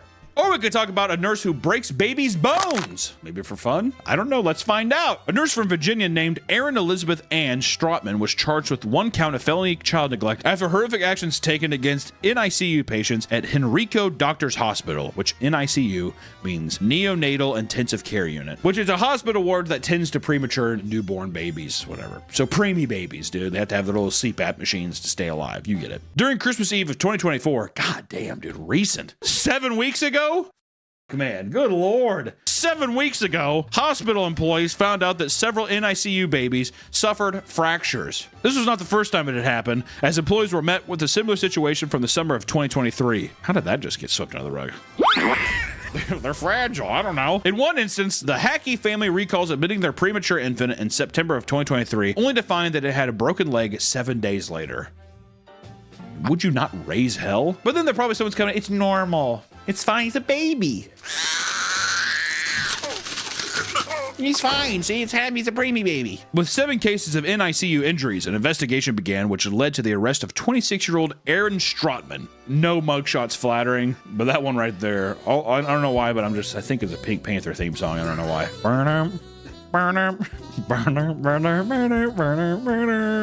Yeah, I think of that. In court, Dominique Hackey broke down. He stated, "My son was one of her first victims. My son's first emotion was pain. And as a father," that's actually tragic to think about. How do you not go over, you just don't beat the shit out of these people? I want to tell you, can we always say something, just fucking... that kind of thing? That's what I'd want to do, dude. Dominique and his wife had already experienced 2 miscarriages before their first child was assaulted.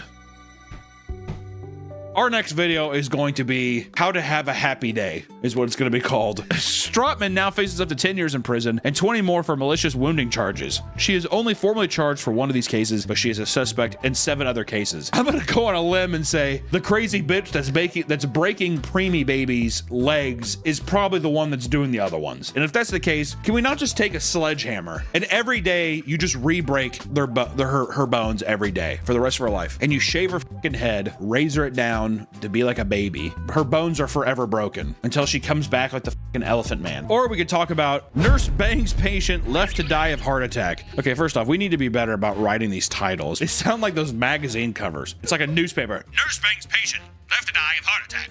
Can we not make it a bit more human? In Wrexham, Wales, 42-year-old nurse named Penelope Williams was contacted by a long-term dialysis patient, saying he was feeling unwell. Penelope visited the man in his car and spoke to him for about 35 to 40 minutes before he suddenly died while they were talking. You think whenever this thing happens, I don't know, I'm sure somebody in the comments will know. If you're sitting there talking in the car, is there any point where you're just like, I feel horrible? Or is it just something where you're just like talking and you're just like, oh, you get hit? Well, I think in this case, since they were banging, he was probably got too excited. In a panic, panic, she began calling colleagues in tears and asking for help. She was told to call emergency dispatch, a request that she strangely ignored even after being begged to. After investigating, it was discovered that Penelope had been having an affair with her husband with this patient for over a year behind her employees' backs. Wow. They would sneak off to have sex with each other, the last time being in his car. Get in the fucking Volvo. Let's rump in the Volvo. During the act, the patient died of a heart attack and was left by the nurse with his trousers down for the emergency units to discover. At least button the guy back up, dude. Because also, if you die like that, he's just gotta have a stiffy forever, right? After initially lying about her reasons for meeting up, she eventually came clean. Today, she can no longer work as a nurse. I always hate these comments where they're just like, oh, all the good nurses get fired. You know what I mean? It's the same kind of shit when it's like a hot teacher and they fuck like a 14-year-old kid and they're just like, where was she when I was younger? Look how creepy that is. It's so creepy. Let's change gears just a little bit. We talk about a nurse who hires a hitman. In 2013, a 23-year-old Cleveland Clinic nurse offered $10,000 to an ER patient to act as his personal hitman. Andrew Martin was enraged over a lengthy dispute with an elderly female that happened to be a former patient at the hospital he worked at. Andrew planned to forcefully take ownership of her home, which belonged to her deceased brother. To do this, he began by sifting through her medical records at the hospital and passed them on to his associate that worked in residence property repair and rehabilitation. This man used the documents to assert that he was in a relationship with the patient, going as far as to make a fake deed to claim ownership of the house. After a long battle in probate court, Martin had lost. This only infuriated him more. He believed this 70-year-old lady was trying to mess up his life, attempting to take her out of the picture permanently. Martin began speaking to the patient about potential hitman job, asking if he'd ever hurt or killed someone before. And after discovering the patient had shot someone in the leg once, he decided to offer him $10,000 to kill the elderly former patient. Like he's just like, you're perfect. I'm gonna give you $10,000. I want you to kill this old woman. It was an accident.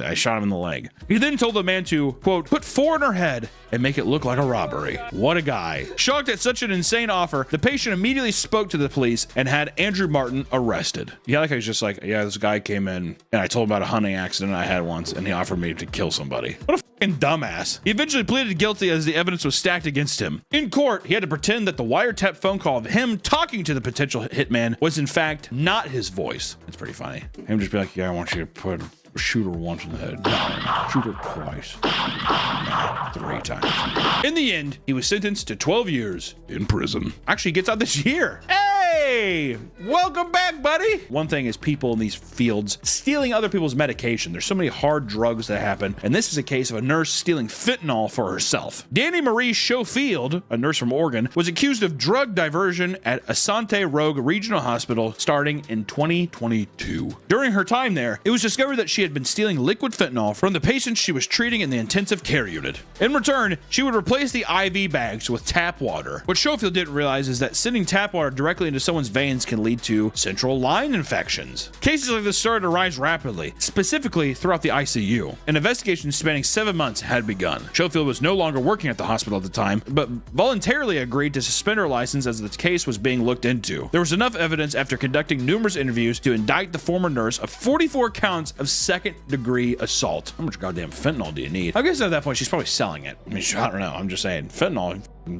You can't roll the dice too many times on that one before you slip up, you know what I mean? One of the victims happened to be a 65-year-old named Horace Wilson that suffered severe injuries after falling off a ladder. While admitted, the tap water Schofield put into his system led to an infection that ultimately killed him. Because of this, she's also being cited in a wrongful death lawsuit as well. Yeah, dude. Murderer. Is that not murder? Yeah. Lastly, we're going to talk about 3 nurses from North Carolina accused of starting a fight club at an elderly home. While that does sound funny, and I did chuckle, that is extremely messed up. In 2019, Marilyn McKee, Tanisha Tyson, and Tanisha Jordan faced assault charges for instigating a brawl between 2 senior citizens. It started with 2 of them filming McKee as she shoved an older woman into her room, turned off her lights, and forced her to go to bed. Now you will go to sleep, or I will put you to sleep. Over time, their physical abuse would escalate. Later, according to the court documents, 3 of them convinced and encouraged a 73-year-old woman and another 7-year-old to fight each other, both of which had dementia and other cognitive disabilities. I'm laughing, but that's just because that's insane. And dementia patients slapping the shit out of each other. Once again, the thought is funny, but that is disgusting. Absolutely disgusting.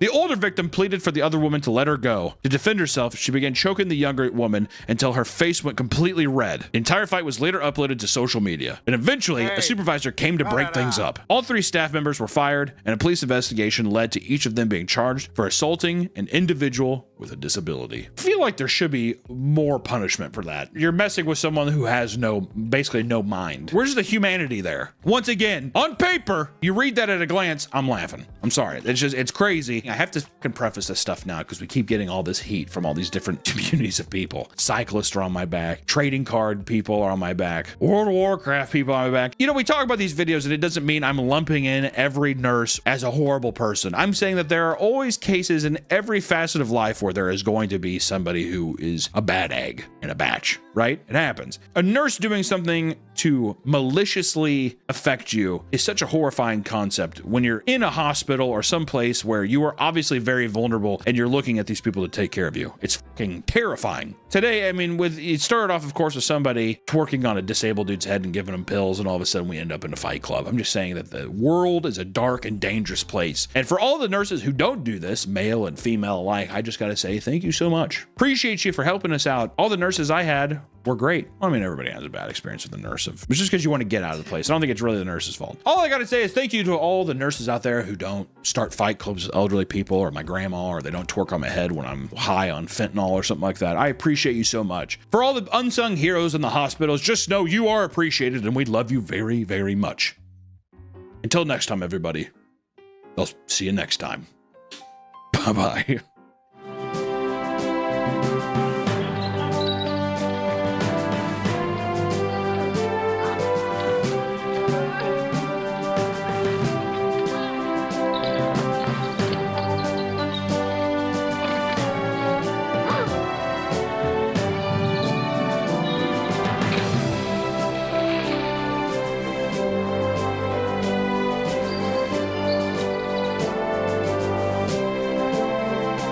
Welcome back to the Papa Meat channel. How you doing? How you doing? Come on and sit on down because today we're going to talk about Goodwill pickers. Yes, chances are you've been to a Goodwill thrift store at some point in your life, or you've at least heard of it. People donate their unwanted stuff and customers can browse around and potentially buy something decent for relatively cheap. All right, relatively. Goodwill Industries is a non-profit organization founded in 1902 by a man named Edgar J. Helms. And after collecting goods and clothing from wealthy areas in Boston, he hired less fortunate people to repair and resell them. All right, you take fancy rich people stuff and you have the poor people come in and they'll fix it up and then you sell it to the poor people for a profit. There you go. This is what started Goodwill, which is not only a thrift store, but a network of over 150 autonomous organizations worldwide that aim to provide jobs and rehabilitation to less fortunate people and those with disabilities. Sounds like a pretty good deal, right, Nick? You're helping the poor, you're helping the disabled. What could go wrong? What could go wrong? While this company came from humble beginnings, it was evolved into something much more chaotic and dangerous. So today, we're going to look into Goodwill's shady business practices, as well as the never-ending war zone created by the obsessive Goodwill shoppers. And let me tell you, there are some obsessive shoppers out there, all right? Goodwill, despite seeming endlessly charitable, is not without its controversies. Like with everything, you're gonna have a little something shady, but Goodwill just,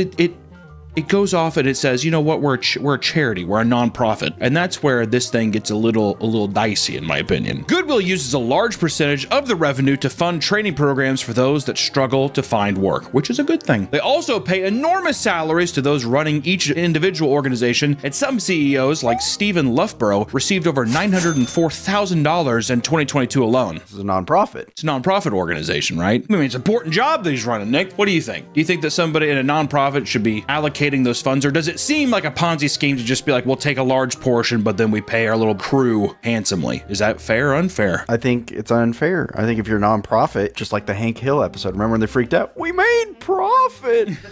We made profit.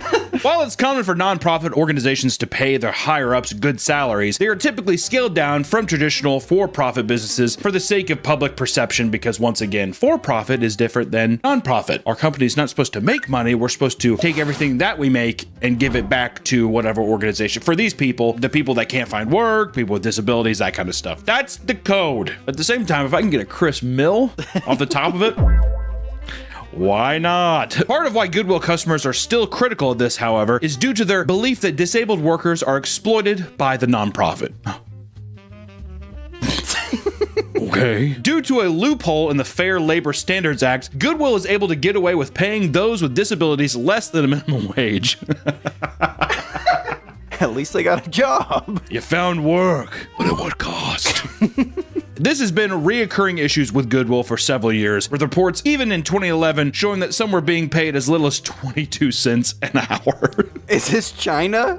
Is this China? What are we supposed to pay him? Look at him. It's like a regular employee, like just like putting stuff on a shelf. At our college, Harry used to work with people, I forget what they're called, but they were disabled people working for the college. They would pay them based on like the output. Because they're like, oh, you only stacked. You did nothing. At that point, if you're paying somebody 22 cents, is it just to give them like a place to be? And if that's the case, then why even pay them? It's like a sense of purpose. It's like giving like a child. When my mom used to work for this lawyer, he couldn't see at all, but my mom would hand him blank checks to sign to feel like he's still doing work. So it's kind of like that. Here we go. A big, important check signed off. And she even gave him like a crayon, a crown. But this pen smells weird. That's fine. It's like a coloring book. He's just like, all right, here I am filling out these checks for my important business. In 2019, due to a minimum wage increase, a branch of Goodwill Industries in Springfield sent letters to a dozen disabled workers that were part of the Job Skills program. They were told they were fired until rescinding their decision and apologizing due to the vicious pushback. What am I supposed to do? Pay these freaks?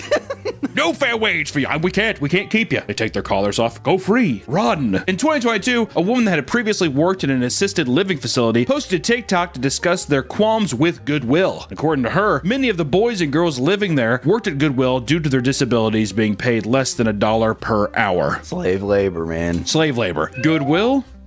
Slave labor. Like, I'm sure the person that is like running Goodwill is making, I mean, millions and millions. For a nonprofit, you're just like, can you not throw them off $7.25 an hour? During the job, one woman had soiled herself. Instead of sending her home, they gave her a choice: either keep working or swap to a used pair of underwear sold in the store. She ended up keeping her own pair on and finishing the rest of her shift in her own filth.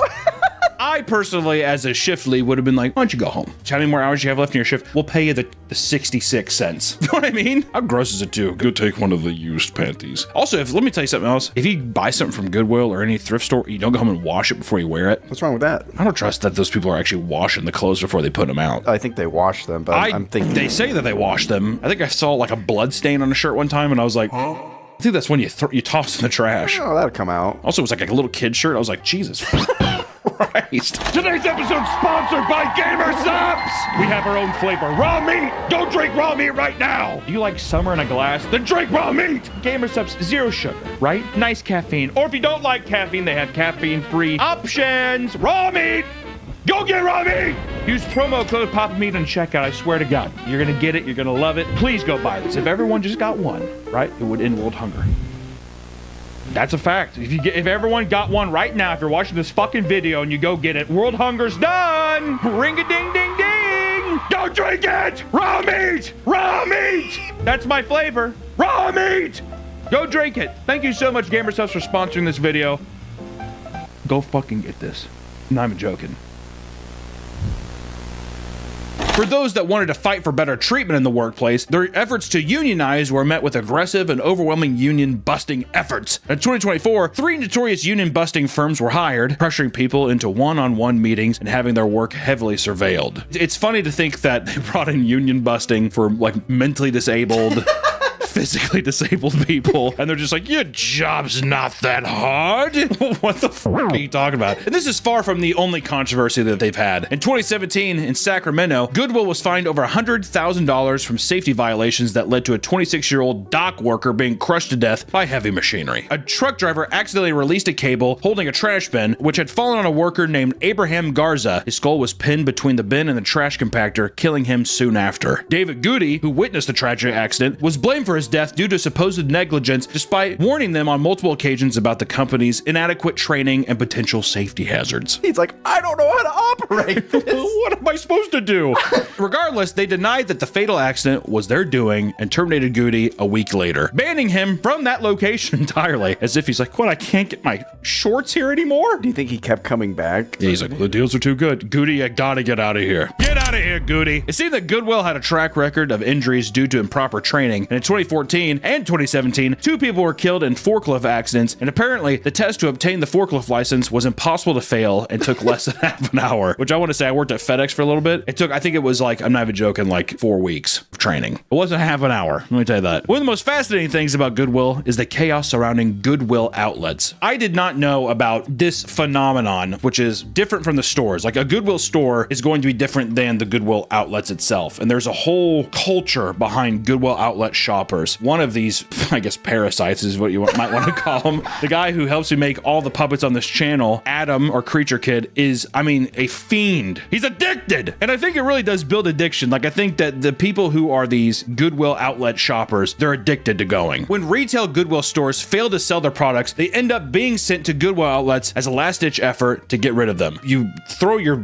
unused into one of the Goodwill donation bins. From there, they're sorted, they go to a store, and if it doesn't sell at the store, it goes back here. Sometimes too, if there's excess overflow, they'll just go straight to the outlets. And if it doesn't sell at the outlet, it's going into a landfill. Other items include those that are in poor condition and not deemed fit to sell at traditional retailers. I don't really know the process of how they actually go through and sift through stuff, but just know that the Goodwill outlet, it has everything. Everything you could ever want is in this outlet. It's insane. The outlets, also referred to as the bins, have a much bleaker vibe compared to a normal Goodwill. The items are loosely organized and piled into large blue bins for customers to purchase by the pound. And every 30 minutes, bins are wheeled out by the workers and replaced with brand new bins full of new trash, basically, for you to sift through. Every 30 minutes, you're getting a new fix, which people will be there all day. I mean, I think it's people that, one, hoarders, Adam, and also people like resellers, people that go to the bins or they'll go to these other places and they'll sell stuff on like eBay, Amazon, all that kind of shit. While some people visit Goodwill outlets to grab a cheap vintage shirt or two, others take it far more seriously. Their main goal is to grab the most valuable things they can find so they can resell them online for higher prices. Typically, there are some, like I want to say, there are some collectors and hoarders. You know who you are. You might be watching this right now. These people are referred to as Goodwill pickers. Because this has become a legitimate way to make good money, these people can very quickly feel threatened by neighboring shoppers, and some will sit and shop for an entire day, becoming territorial when others start to encroach on their space. Hey! I'm looking at this one. Get out! And they have to box them out and that kind of stuff. Start with people's money, dude. They're so desperate to resell an item that looks valuable that they will sometimes pay people directly in order to transfer it over to their cart. This means they're willing to pay people to have something that still needs to be paid for inside the store. There are many stores of people stumbling across cold hard cash within these bins, like a woman who found $2,000 inside of a dirty jacket, or another customer finding $40,000 hidden inside of a used couch. That's grandma's little nest egg. I mean, how crazy is that? But you hear these stories, and of course people, they'll look through everything. I mean, spend meticulous hours digging through stuff in hopes of finding that. I mean, I would buy a couch, stab it open, and be like, at what point is it's worth it? Many bin shoppers advise people to check all the pockets of certain garments, as there's good chance that you might find hidden treasures. Because there's an unlimited potential for big finds like this, shoppers revert to their base instincts, doing whatever they can to survive in an environment reminiscent of the ruthless animal kingdom, right? We're basically calling them like gorillas. We're calling them cavemen, I think is what we're saying. Hordes of people wait behind the doors until the very second they open, descending onto the products like pigs to a bright blue trough. Some stores have shoppers that are so feral that the staff has to scream, push, and shove in order to get them behind the designated line as they begin the next rotation of bins and items. Back! They're like, crawling over. I want to look at that purse. I want to look at that purse. I like to think that the Goodwill staff too has like batons and We talked about the people earlier getting 22 cents an hour. Those are people at like retail stores. There's no way they're putting handicapped people in these bin spots, are they? I mean, it really, I mean, like pushing those bins, it reminds me of the Indiana Jones thing. The kids, the carts, whatever. I mean, it reads like, I mean, it looks like slave labor, dude. One poster online admits that he simply does not have the energy to rummage around the newer bins because aggressive shoppers will easily plow through you to get to them. He compares the experience to being a weak, injured animal forced to feast on the scraps left behind by a pack of vultures. It's like, God, dude, get over here. So I can't look through the Chicago Bulls jackets anymore. I'm like a little bird. He also vents about t-shirt bros, referring to vintage shirt-loving people between 18 to 30 that seem to travel in packs, which is true. That's like a huge thing online of people going in like the garage sales and all kinds of stuff for vintage clothing nowadays. You know, it's just like a popular way to resell stuff online. And also, Hypebeast.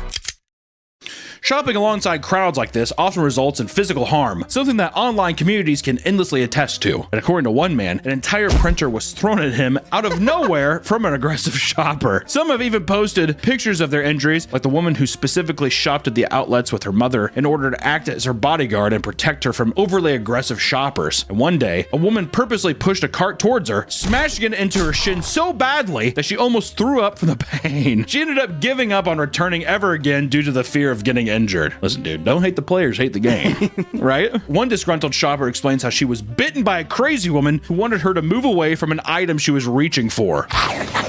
It's not uncommon for outlet shoppers to be threatened or attacked with blades either. In one instance, a man witnessed a shopper slash their own friend's neck over an item they both wanted. What? Another shopper saw a man sprinting around the store, swinging a machete at people. He had to be tackled by guards or removed from the store. In one story, a man found a mug with the words, "F you," on it. The man put it in his cart, only to be nearly stabbed outside by a meth head who was furious over him, taking all the good loot. Getting into pirate territory now. On many occasions, there have been full street fights outside the store due to disputes from competitive shoppers. Even young kids will get into aggressive confrontations over minor disputes, and one shopper was shoved by a Gen Z kid who wanted to grab an item, only for an older man to retaliate by flipping him like a quarter and knocking the wind out of him. People that are experienced Goodwill pickers know that it's important to bring a large blanket or other type of material to cover the items in the cart when they step away to dig into the bins. Otherwise, you can run the risk of a shopper seeing your haul and stealing from your cart when your back is turned. I bet you there's shoppers that bring baby diapers. They're wearing diapers. Some people will even shamelessly engage in a tug of war with a complete stranger for a garment if it is potentially worth anything, either to them or monetarily. Stealing is a rampant issue to the point where some people will crowd around the exits just to swipe things out of your hands. Like how the people are like, the Goodwill staff are like, whoa, what can we do? They're here to stay. Things can escalate even further when shoppers encounter organized groups of people that show up with the goal of dominating the entire store. This is detailed in a wild story by an outlet shopper. They were delighted to find a selection of designer products in the bins right for the taking. Oh, out of nowhere, 5 or 6 overweight women entered the store. Overweight women. 5 or 6 overweight women enter the store alongside a man that supposedly, this is what they're reporting, he reeked of. They started targeting random groups of people and harassing them. The shopper even overheard the smelly ringleader directing the large woman to shove older people out of the way. Ew, shove them. Falls over. Their goal was to intimidate the more reserved people so nobody would come for their items they wanted. When someone tried to approach them, they seemingly pretended to be deaf and started acting confused about what was going on around them. Huh? What? Are you holding me? Yeah, it probably could do without that, but shoppers aren't even allowed to film inside the store. People suspect that it's not just to preserve people's privacy, but to persuade people not to show just how chaotic the outlets on a day-to-day basis are. Also, I think too, because there's so much broken glass, there's illegal shit you could find, all kinds of stuff. I think that if you were able to record stuff and you were able to do that, I think that there's more legal cases that could show up as well. You could cut your hand on glass, or you could find drugs. I know I think Adam or Mariah, she found a gun. Some people will sneak in cameras to make videos showcasing the life of a Goodwill reseller. But not all the people at a Goodwill outlet are aggressive. And in fact, some are just straight up odd. There are people that would enter the store specifically to pick up and smell the dirty underwear, having zero intention to actually buy any of the products. One man in particular made people so uncomfortable that he was banned from the store. That's fucked up. No, it's not. To go in there and be like, he's not hurting anyone. Yes, you are. He's what? Like, in a way, he's hard, for sure. There's no way he's like, oh, I mean, like, come on. He's probably like, oh, of course you'd be like, oh, come on. You can't smell some used panties? He's like, uh-oh, period panties. Puts it over his head. Walk around, they call him Frankenstein. One freaking shopper recounted a man that would show up just to sniff the used bedding and furiously masturbate on them almost every night. How about that one, Nick? Well, how about that one? That's different. If you weren't masturbating, that's different. What do you think? The guy's he is hard. Does it not make you uncomfortable that a guy is hard, actively hard? If I told you right now when I was recording, I'm like, I record only when I'm hard. That'd be a workplace. If that's we need to put a curtain on your door or something. There needs to be, you need a lock on your door. How many people, like when you go to Costco, how many people you think are hard? I would assume not a lot. But they're out there to roam free. Okay, let me tell you the difference. This, if you went to Costco, if somebody went up to like a panty section, a guy, he had a Costco dog and he was eating his, Is that something where you're like, well, that guy should probably not be doing that? Now. Well, okay. Well, now the puzzle's kind of creating a bit of a picture for me. What are you talking about? In Costco, that's weird. I just feel like in the outlets. In the outlet, to it's me, trash. It's trash. But see, that's what makes it even weirder. Is that they're dirty clothes and he's going in and smelling them. That's what I'm saying. It's gonna be thrown away anyway. Who's buying used panties at the outlets? I'm not advocating that it's not trash. I'm just saying that a man going in there and only smelling panties, that's a character I probably wouldn't want around myself or anybody else. You've kind of changed my mind. Twisted my arm. Anyways, the guy who masturbates on beddings, on many occasions, he would go until completion, only seeing him get chased out on one occasion by angry staff members. One time. Other times, people are just like, okay, that's a hazard zone. Throw your jacket over that. See, that's a biohazard, because now if someone touches that... We're done. Some customers would enter the store for no reason other than to pee all over the items and leave right away, which is kind of fucked up. What do you get out of that? Besides, I mean, don't get me wrong, it's a lay epic troll, but like what? It's like a dog dominating their space. Because people shoot their loads on people, or they pee on people sometimes, and I think it's like a sexual thing too. To me, it's all sexual. One man attempted to rob the store of multiple shirts by putting them all on at the same time, and a staff member watched him put on 13 shirts before trying to inconspicuously leave the store. I like how he's like walks in super skinny, walks out, and he's like, do you think the staff member's like, I want to see how many shirts he can put on? 100%. When he was caught, he tried to play dumb until eventually giving up and taking off all the shirts, including the ones that belonged to him. He walked out of the store shirtless. I would too. I'd be like, I'm sorry, there you go. You guys can keep them, resell that one. My Tasmanian devil dressed up as Scarface shirt. You can keep that one. And according to one man, he saw a man buying a toilet seat with shit all over the bottom of it, holding it close while eating a donut. Even without the insane shoppers wreaking havoc, the outlet is plenty dangerous on its own. People often wear sturdy gloves due to the potential to touch drugs, broken glass, or other disgusting substances, pee, piss, whatever. Pee and piss are the same thing, but many have reported finding mice dead and alive deep inside the bins. And in one instance, a live baby bat crawled out from under a used couch. I thought I was going to say a live baby. I was really hoping it was just going to end on baby. If anything, keep baby. According to another post, a shopper was bumped by a woman's cart only to have her hand slam into a broken glass and slice her thumb wide open. The shopper ran over to a first aid kit the staff had provided, only to find that it was completely empty. Oh, Because the items in the bins are not thoroughly checked, it can lead to some insane finds that can be extremely dangerous. One man opened a pocket knife that was covered in some sort of illicit substance that caused him to be high for several hours. Oh, is it a Coke knife? Could be maybe LSD. Something like that. If you open it, he's like, what is that? Yeah, Coke makes sense. Yeah, he sit there, he opens it up, he's like, whoa. Yeah, he didn't complain. On various other occasions, people have found loaded weapons. And in Miami, a shopper found a gun that he assumed was a toy. He started playing around with it, only to end up shooting someone for real.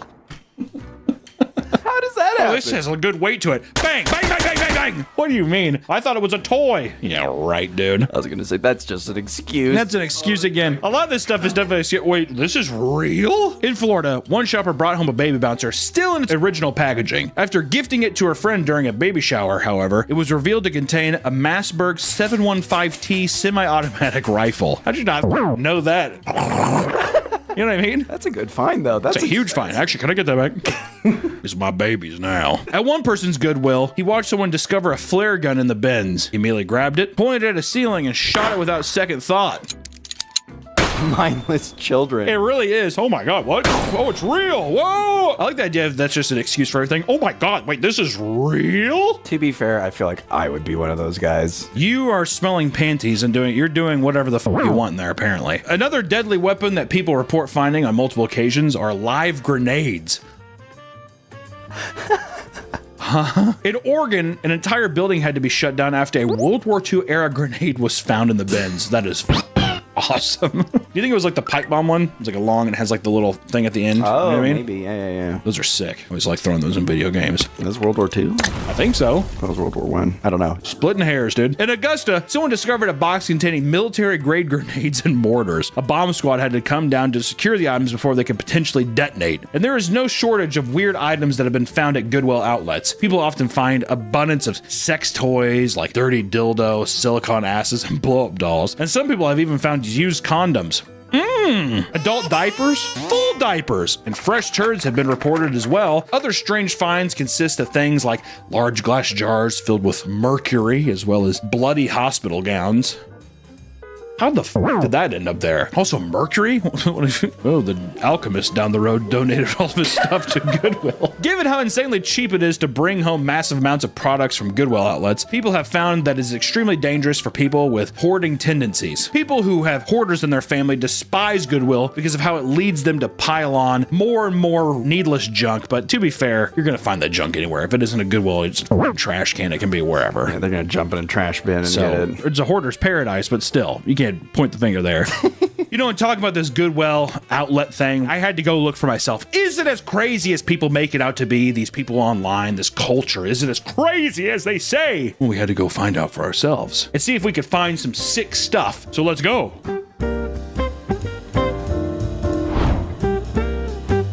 We should leave $100 for them to fight.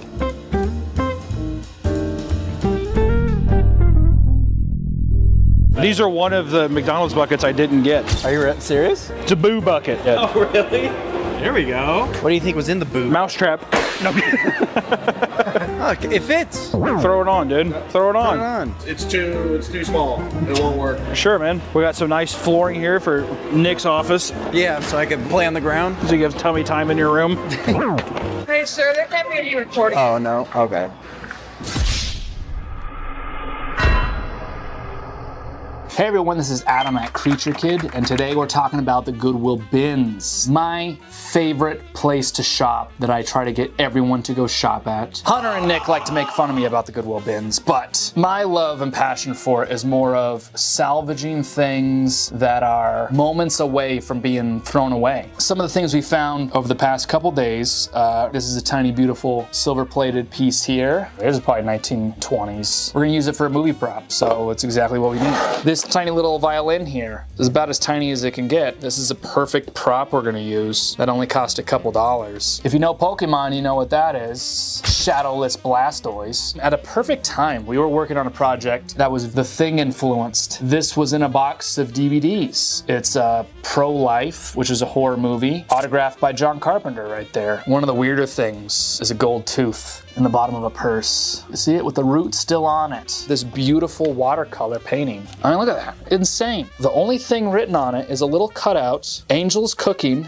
Interior Living Room. That's from a script, right? Interior Living Room. It's a set. I figured out Angel's Cooking was a working title for a movie called We're No Angels, which is a Humphrey Bogart film from 1955. That would have been 10 minutes away from going into a dumpster. Let's look at what Maddie found today at the bins. So I'm a huge fan of vintage luggage pieces. This is actually a vintage carry-on from Escort, which is a pretty cool luggage company. This weird little cowboy purse. This purse, which is very tacky, but it is Loungefly, and that is a really sellable brand if you're trying to like make an income off of resales. I think this is maybe one of my favorite pieces that I got today. It's a little Captain Caveman. You can always find really good office supplies, usually still sealed. It's big pigtails, big bows, right, Nick?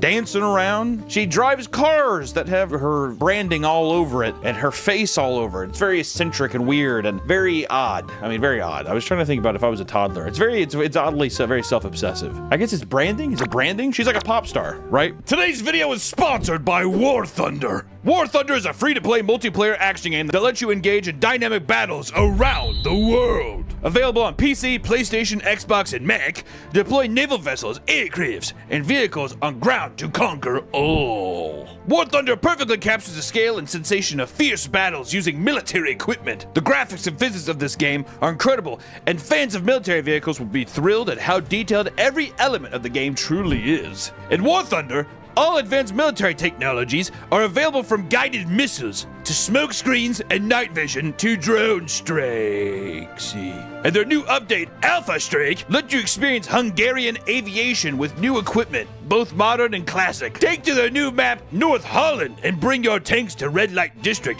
or have a dogfight just above the shopping center. Download War Thunder for free by using the link in the description. All new players and those who haven't played War Thunder for half a year or more will receive some special bonuses. Rentals for the P-40E-1 aircraft and M4 tank for a week, along with free unique skins for them. A special decorator, Eagle of Valor, 100,000 Silver Lions, 3 premium vehicles for free, a week of premium account, and even more gifts. Hurry up, the American Vehicle bonus season ends soon. Thank you so much for War Thunder for sponsoring this video, and back to the video. Hoorah. If you don't know JoJo Siwa, she got her start when she was 9 years old, appearing as a dancer on 2 seasons of the reality TV show Dance Moms. Next we have JoJo. Look at this young JoJo Siwa. It was good. She was possessed. It was good. Well, if you're so good, you don't really need to be a part of the Abby Lee Dance Company. She deserves to be on the pyramid. She was in the group dance. She deserves nothing. This show is so fucking stupid. Well, if you yell at me, I'm gonna cry. Get out. Let's go. Let's go. Go. Is there really anything self-redeemable about like child pageantry or child dance shows? What do you think the minimum age for dance shows should be for a child? How about 16? You're able to drive yourself to the show at least. You have at least the conscience enough to be able to put the goddamn car and drive and go. And in 2015, she launched her YouTube channel, and after gaining a huge children audience, she appeared on various Nickelodeon shows and movies and made kids music. She exploded into the kids sphere of media and became a goddamn child pop icon. Make some noise for JoJo Siwa!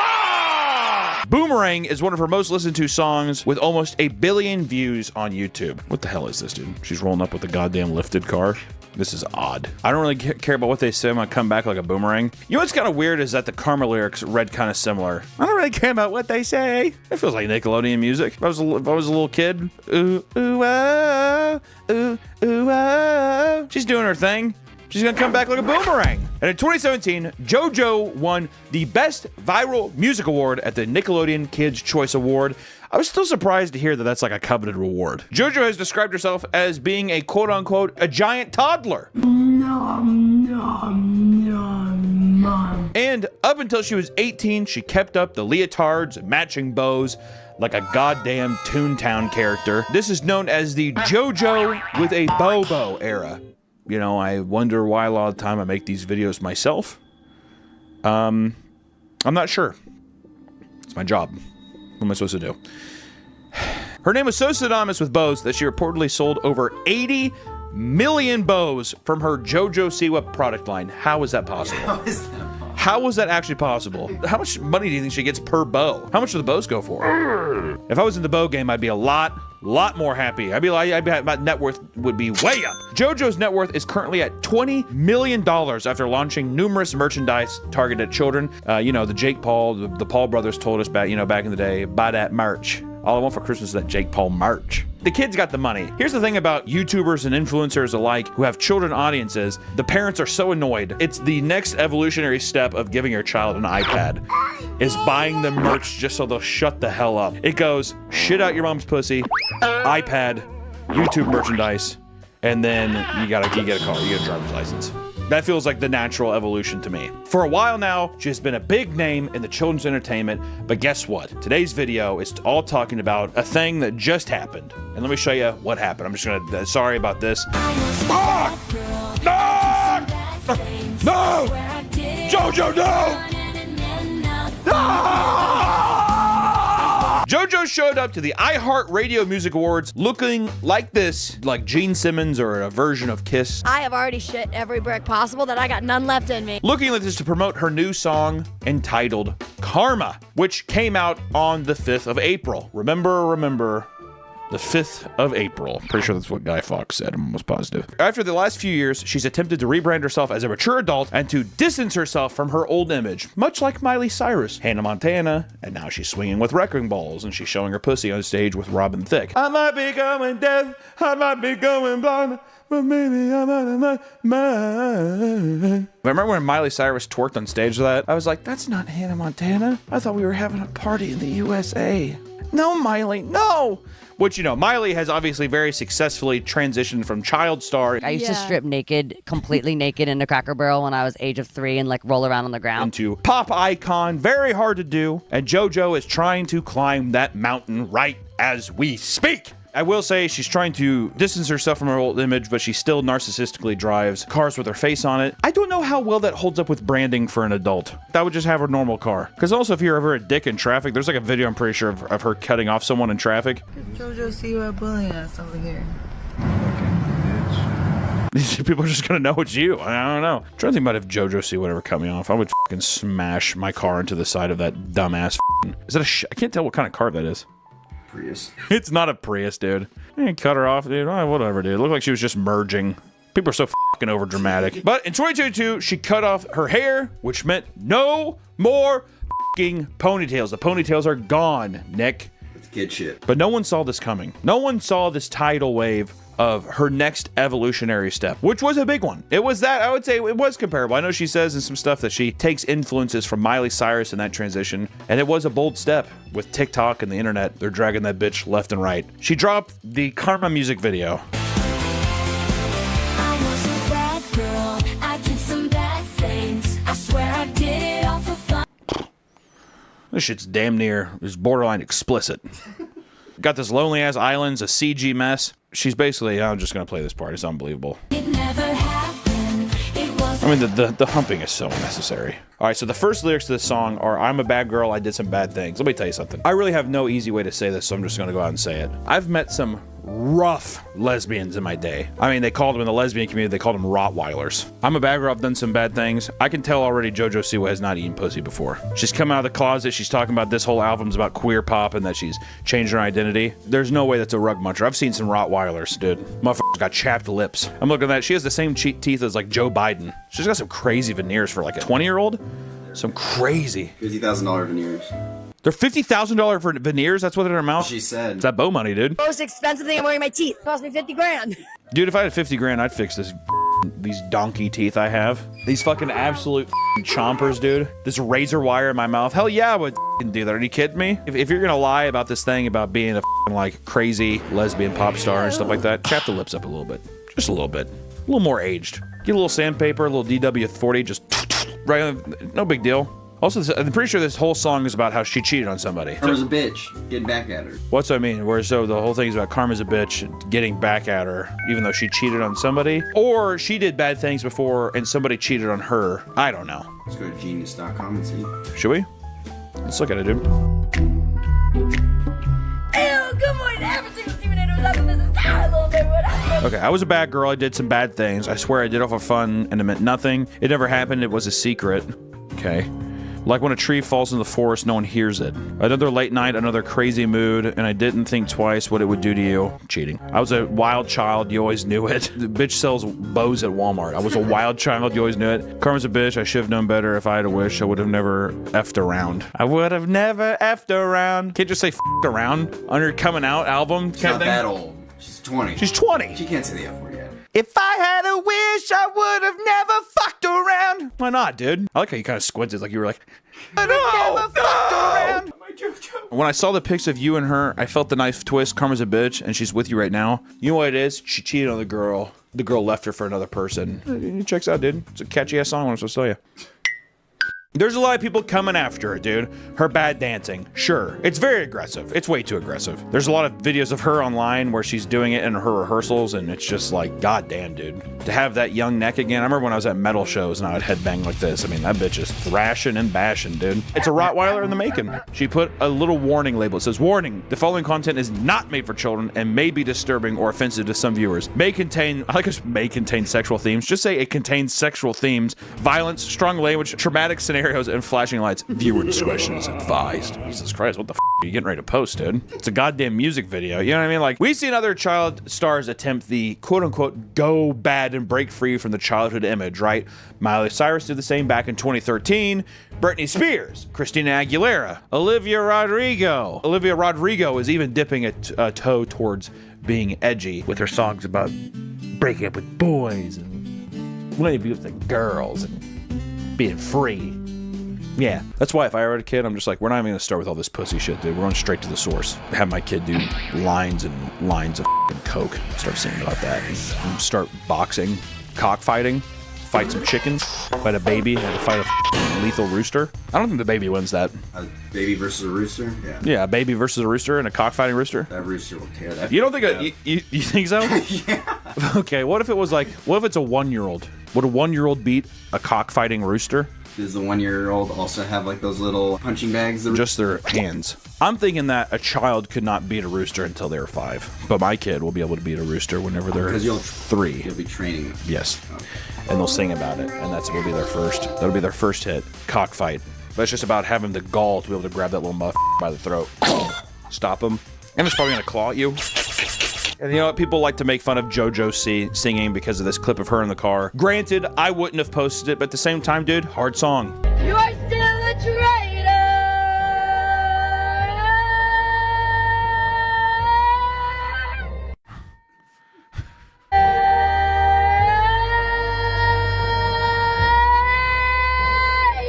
Gotta breathe, dude. She's getting ready to pass the out, dude. All red in the face. What's the song she can sing, dude? Come on. Oh my god, she's raspy today. Oh my god, she's raspy today. But the reason people are so mad is because the way she's been acting and speaking on this promotional tour she's on, and it has been an onslaught of cringe. She's making it so we cannot look away, and to me that is not fair. Every pop person that you see, for the majority of the part, I know there's gonna be some people like, no, they write their own music, has people that write it for them. They buy songs, they do all kinds of shit. People give each other songs. It's the name of the game. And I don't fault the people for playing the game and making this generic music or anything like that. Whatever, dude. If it's catchy, it's catchy, and if it makes you a bunch of fucking money, then who cares? Whenever you go on a whole onslaught about how this album is about your transformation as a person, it's about you coming out, it's about artistic flavor and basically putting yourself out there and saying that you're a very, I guess, honest and reputable person. To me, I'm like, you better have something to be able to back it up. And this cringy campaign is like a horrible, horrible car wreck, okay? Hard to look away. Very, very hard to look away. From the WWE Kiss-inspired makeup, you know, even though she doesn't know who Gene Simmons is. Which is like, I get people are young, but it's like, you haven't heard Gene Simmons one time? You're wearing this outfit and you haven't heard of Gene Simmons once in your life? Granted, Gene Simmons is a fucking dick. Say what you will about Kiss. I like a couple Kiss songs. Would I ever want to hang out with him in a room? Oh, absolutely not. No, sir. But I would at least put a little respect on Gene Simmons' name. But there's just been a lot of cringe, dude. I mean, I'm calling the people in the Titanic submarine. The situation, the submersible, that whole thing. I'm calling them. it's like giving a TikTok account to a 98-year-old man. It's gonna end in some kind of misery, dude. That's what I feel like with these. It's just so aggressive, dude. Be gentler on your neck. I have no real other way of saying this besides just saying, like, if you want to dance, your dance, it's whatever. It's just an objectively not good dance. I'm sorry. It's just not. It's just kind of a shitty, stupid looking dance. Oh, there you go. This person's dancing. Looks nice. You know what it is, dude? And I get this thing too. It's those stiff bones, dude. If I did the dance too, it'd probably look a lot like it. JoJo is leaning on Karma to signify her bad girl turn. This is a big pivotal moment in a pop star's career that this is a make or break moment. This is the moment where do people take you seriously, or are you just a little goofball that still sells bows at Walmart? This is also her artistic expression, even though a company paid for everything. She didn't make any of her actual songs. She had a choreographer make and fabricate everything that she's doing. I am giving the world art. It's her coming out album, Nick. Who she is as a person. No one's done queer pop. No one ever. And to have someone like JoJo come out and change the game and give these people a voice and be able to step forward for what their changes as a human being is truly admirable. And I'm just so glad that she's brought this music to light, this new genre of music that has never existed before. Ever. Not one time. Literally just happened in the year 2024. Wow. Yeah. Take that, George Bush. But things got worse when JoJo told Billboard in an interview that she wants to make a new genre of music called gay pop. I first signed with Columbia. I said, I want to start a new genre of music. And they said, what do you mean? And I said, well, it's called gay pop. And they were like, what's that? And I was like, it's like K-pop, right? But it's gay pop. And this is her trying to clarify this statement because that shit took the storm here. I gotta ask you with the gay pop. Yes. A lot of people have come for you. Do you retract what you said? Why did people come for me for that? Literally, what did I do? Here's the thing. I could be like, I support world peace, and the world would be like, you. Do you think anybody would actually say you're an asshole for saying I want world peace? You're an asshole! Maybe she wants to put a little respect on gay pop. People are all upset about it. I mean, it's an ignorant thing to say. That sounds like Forrest Gump right there. It's an ignorant thing to say. That's what JoJo Siwa started talking about gay pop. You know, man, Mama said life's like a gay pop CD. You don't know which track you gonna get. It's just another tone-deaf thing about, like, you just assume people don't know that Freddie Mercury is gay. The guy who died of literal AIDS during the AIDS crisis. Lady Gaga. I mean, like, dude, I'm like all kinds of shit. The entire 80s were filled with gay pop. You know what I mean? But after coming out as a lesbian in 2021, JoJo is making that a big part of her identity during her rebrand. Initially, she came out as pansexual, which Miley also did in 2016. JoJo, you think we don't see you trying to be Miley, bitch? This song is special. Karma is special. I was very afraid of the lyrics of Karma. I wasn't ready to say I was a bad girl. I wasn't afraid to say I was a bad girl, dude. I'm telling you. There's no way that she has actually cheated on anyone, too. The Karma is a scrapped Miley Cyrus song from 2012 that she bought and seemingly changed one word to. Out of the entire song she's had for how many years now? 4 years? Oh, there's a breakdown of the song? What the fuck? This is how it went down with my new song and music video, Karma. This song is so special. She keeps saying that's so special. I knew that I wanted this song to be not only a part of my life, but part of my life in such a massive way, in such a big picture. It's the same shit with, like, the Vogue 73 question thing, whatever. These fucking celebrities just have a literal script that they work off of because they can't just have a genuine moment ever. If you're reiterating the same thing over and over again, or if, like, you have a script that you're paid for, whatever, but it's insane to go on these shows and regurgitate the same thing over and over again. You don't have one other thing to say about this breakout song, Karma. This song that's supposed to be your literal transition from child to an adult, basically, like in terms of how people perceive you, and it's just the exact same thing reiterated over and over again. It's just, like, disgusting. Honestly, it makes me fucking disgusted. Some kind of fucked up dance here, just like you're grinding on somebody. Have you seen any, like, pop music video in the last fucking 30 years? People are popping their pussies all over the place. Watch one Ice Spice video. She'd probably get all bricked up over that, wouldn't she? Yeah. God, man! Whoa! Which there is another artist named Britt Smith who sang the exact same song back in 2012. JoJo confirmed the song was never another pop star's, as Karma is the brainchild of the producing team Rock Mafia, who created hits for Miley, Selena Gomez, and Demi Lovato, among others. She defended, quote, "I didn't steal anything. There's no such thing as stealing. I also don't know who Britt Smith is." What a bitch. You can't just be like, yeah, it's her song. Pop artists buy songs all the time. Just be, yeah, I bought her song. Thought it was great. I thought it was applicable to my life. Even if is that even a genuine feeling? Or did my team say that my transition into an adult and being gay, is this also a fabrication? I don't know. Conspiracy Meat? New series, Conspiracy Meat? This song is supposed to be so special to her and whatever else, and it's a JoJo Siwa song, right? It's unbelievably frustrating because you're saying the song's about cheating on an ex and then your ex getting together with somebody else, and it's about this queer identity that's coming together, and I want people to take me seriously. I'm an adult, and I want them to know I'm artistic and talented. But the entire song that you bought is fabricated. It's wrote by someone else. There's not an original thought going through your goddamn head. And the craziest part is she's being rewarded for it. Over and over again! It's insane! It's absolutely crazy! Think about every other artist on planet Earth right now who's made a song over some kind of expression. It could be about anything. I wanna die. At least it's their own thought. At least it's an semblance of a piece of their human story that's put down into song, even if it fucking sucks. At least it's their own. If this was the same thing, I'd be like, hey, it's just about a person who's just, you know what, they like to eat pussy sometimes, or used to be a child star, now they're a big pop star. Ooh, they're an adult pop star. It's all a lie. It's all a lie. It's all a lie. If you're a young and impressionable kid, what does this do? What does this do for you? Tell you to lie. Trust me, just lie and buy your way through anything. You can do anything in life if you just lie your way through it. JoJo has said Miley Cyrus is her idol, and no one from her generation has had a career flip like Miley Cyrus has. No one has made, in my generation, this extreme of a switch. And I am the first in the generation. It is very scary, but someone's got to do it. She also said that she is honored that people are comparing her to the new Miley Bangers moment. Who's doing that, dude?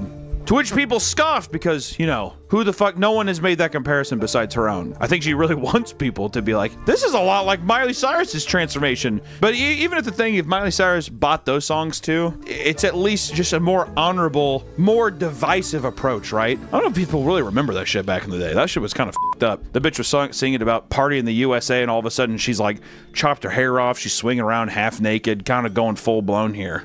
She's a bad girl, but we already knew that. Miley, not JoJo. All of this has caused numerous groans from the internet because of JoJo's delusion and audacity. She's been doing all these cringy, almost shitposting troll masterful classes. I want to see a little masterclass. Masterclass, JoJo Siwa shit trolling online. Now, this week she called the paparazzi on herself exiting a sex shop with penis plushie to get into her JoJo Siwa car wearing her JoJo Siwa shirt. So she called the paparazzi on herself?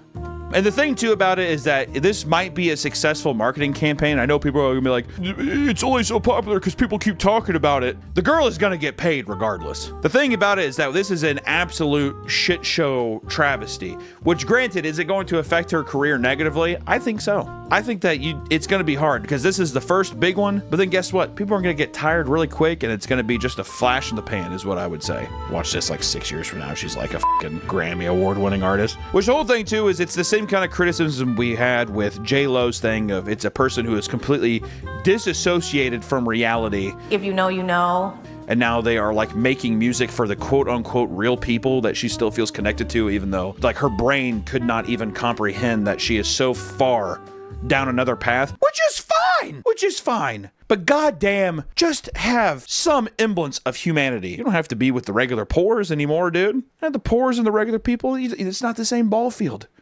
You're dressing up as Gene Simmons and dancing.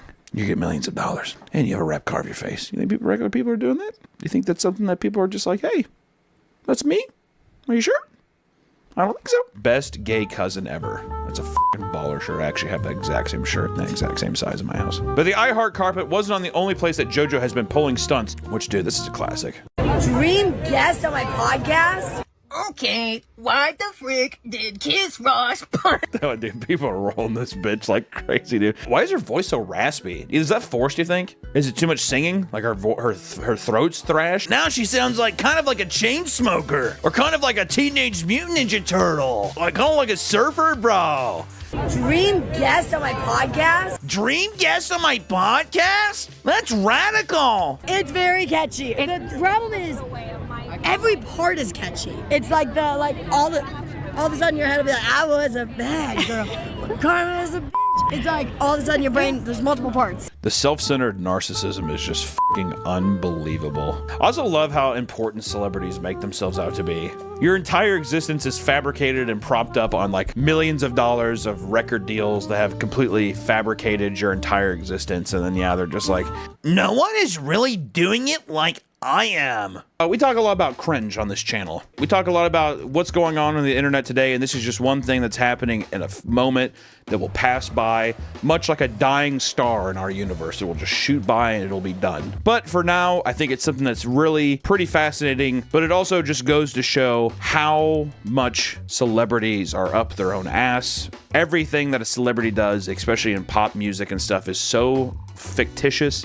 It's a lie, it's a ruse. Everything that a celebrity does, especially a musician, is fabricated through millions of dollars of teamwork to manipulate you into liking the music, especially young, impressionable audiences. I think with this Karma song, she's talking about how she wants to grow up, but really she's just taking the fan base that she has grown up with, and she is trying to still monetize them and milk them like little pay cows that they are. Because then whenever they sit there, they can't say, oh, JoJo, that's for babies now. Now they can still like it and be like, no, she's making real adult stuff now, and I'm an adult. I need to be taken seriously. It's a cringy thing. Is she winning in the marketing game? Absolutely. Has she done anything to artistically prove herself as a musician? Absolutely not. So we shall see. It's a little piece of cringe that I had to see and I enjoyed, and I hope you got to enjoy it as well. I appreciate you all for stopping by and watching this video today.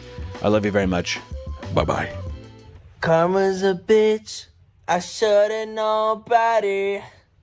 If I would've known, I would've never left her around. JoJo Siwa's my queen. I love JoJo Siwa. Welcome back to the Papa Meat channel. How you doing? How you doing? Come on and sit on down because today we're talking about the wealthy, baby. But here's the thing. They're hiding in plain sight. You ever see a beautiful, beautiful woman, but it looks like she's dressed like a Native American woman? Oh. You ever see a poor kid on the streets of Portland walking around with the newest and latest tech, yet he looks like a poor piece of shit? Well, you, my friends, might have come in contact with a Trustafarian. Ah, Trustafarians. A beautiful new slang that's come up. Trustafarians is one of my new favorite things to happen online right now. But you're probably thinking to yourself, now Hunter, what exactly is a Trustafarian? Well, let me tell you. A Trustafarian is a wealthy young person who adopts an alternative lifestyle incorporating elements from non-Western cultures. You ever see a bunch of white bitches walking around with headdresses or some shit? Yeah, Nick has. He's like, oh, baby, the dating apps are full of them. It's basically rich kids cosplaying as poor, you know what I mean? Van life. They only walk with their bare feet. You know what I'm talking about? It's just the little things that build up. Which, you know, you've probably seen this little hippie duo dancing around that people make a lot of funny memes on. Me and my friends pretend to be poor to go to Coachella. These people have wealthy parents or some kind of wealthy support system that is funding their, you know, holistic, down-to-earth lifestyle because they're so hip. But really, there's no repercussions because they know they got mommy or daddy's bank account to back them up. They don't need to worry about stable jobs, which means they have all the time and money in the world to travel and meditate and work on their art, all while giving you advice from the comfort of their tricked out, expensive van. It's always very convenient for people to talk about how easy their life is without being off the grid. I get to meditate and I don't have to work a stable job. I just have my van. Also, my dad has extremely deep pockets with BlackRock. Why go to the CEO's BlackRock's house for Thanksgiving dinner? It doesn't matter. Let me tell you, how can you get in with your inner chakra? Says Becky from Los Angeles, California. How do I get into my chakra? Can someone help me access that, please? These people have adopted counterculture as their identity, defined by hedonism and the lack of structure or drive. Oh, essentially what I'm saying is they're modern day hippies. Oh. No one likes hippies, dude. I don't think hippies like hippies, honestly. It's completely defined by drug use or asocial behaviors and privilege. Which every time I hear the word fucking privilege now, I want to take these long-ass gross fingernails of mine and drive them into my fucking eye sockets and pull them out. It's the only real word that defines the idea of like the kind of power that they actually have. Then they're trying to be like, it's all, look at, I mean, come on, man, whenever. Dad, can you deposit $40,000 in my bank account? Thank you. Who is this? This also translates very well into voluntourism. Another quirky little saying, which is wealthy kids volunteering abroad. Using the aspect of volunteering at various places across the world, it's like vacationing and patting yourself on the back, which is pretty funny. It's sold to wealthy kids as an opportunity to change the world and discover yourself all at the same time. You get to clean up something and you get to find out a better person for yourself, right? It doesn't sound too bad on paper, but then you kind of like look into it and the opportunities are all manufactured situations of poverty and need, advertised to wealthy Western kids as opportunities for growth and appeal in college admission projects. So literally, it's all fabricated, like fucking Westworld or something like that, all for kids to be like, God, I'm such a good person, as they fly back on their private jet. It just looks good on paper for like Harvard applications or other kind of like elite school applications. It's all bullshit. Today's video is sponsored by our partners at Factor. Are you looking to eat healthier but don't have the time? Well, Factor is here for you.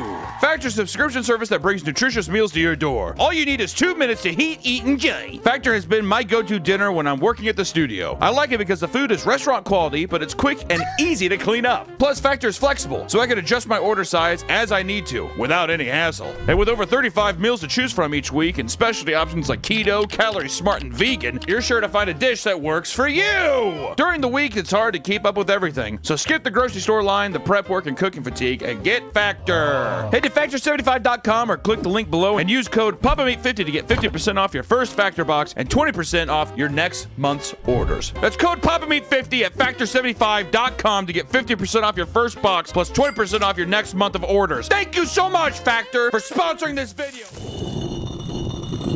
And back to the video. The work is fake, the situations are manufactured, and the expenses to the travelers are these kids. They're big, a lot. I mean, talking about like spending $6,000 to go help somebody volunteer, spending an extreme amount of money to pretend to go cosplay as a good person. When I say it like that, it's really funny. It's really funny, but at the same time, so f***ed up. And the profits and money generated to help the poverty-stricken situations they're in are rarely, if ever, given to the actual cause that they're helping. Which is a lot of charities, but still, it's just voluntourism. It feels like other areas too where people get to go on social media and be like, we're actually going to clean up this river and do this kind of thing. We're gonna go here to help. Which there's a little meme here that I thought was pretty funny. It's the Rich Suburban Kid Spiritual Transformation Starter Pack. I know some people like this, which is rich kid, smokes a lot of pot, comes from a really good family, becomes woke, quits job, still rich. Just want to put that, still rich, grows a man bun. This is the real essential starter. When the man bun kicks in, I need a man bun, man. As soon as I have a fucking man bun, we're starting a cult in this bitch. You hear me? Meat cult? Money.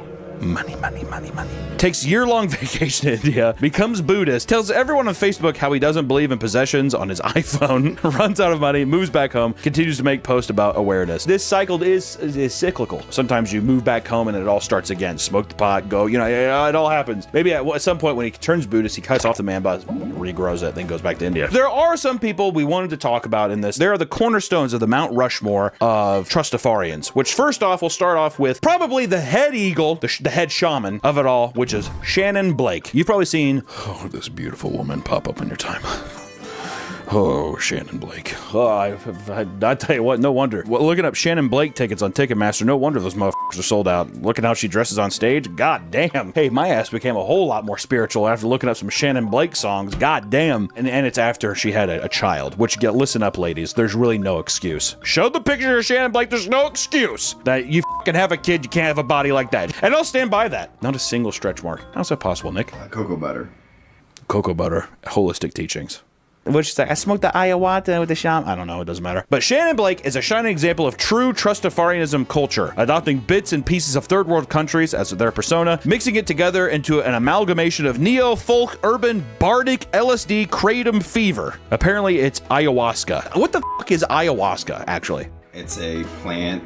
Is it just some other drug shit? The shaman thing that will fucking destroy your mind. You smoke ayahuasca to get the demons out of your head, but really it's just the fucking key that unlocks the door for them to come in. It's actually a drink. You like drink it? Oh, it's a drink. I think so. Yeah. Ayahuasca, dude. When are we gonna get some ayahuasca? Where's my chug jug? Need to get some ayahuasca chug jug. She's described as an e-girl conspiracy theorist. Her songs on TikTok have gone viral. This is the one that blew up and has hate baited everyone. Do you think this is for hate bait? She's like she wants. I think that she believes it. It's genuine. We probably can't play the song, but we can at least have the lyrics up here. God, Shannon, what I wouldn't give to just be in that car with you. That Holy Mountain white hat, though, is pretty crazy. What's crazy is people love her music. The biggest part of that, she's talking about using pyramids for time traveling. Yeah, you know what? So what? Shannon Blake likes to time travel with the fucking pyramids, dude. You know what? Have you drank the ayahuasca with the shamans in Peru? I'm going to with her. I'm going to in my dreams with her. This is me astral projecting myself front row at one of her concerts.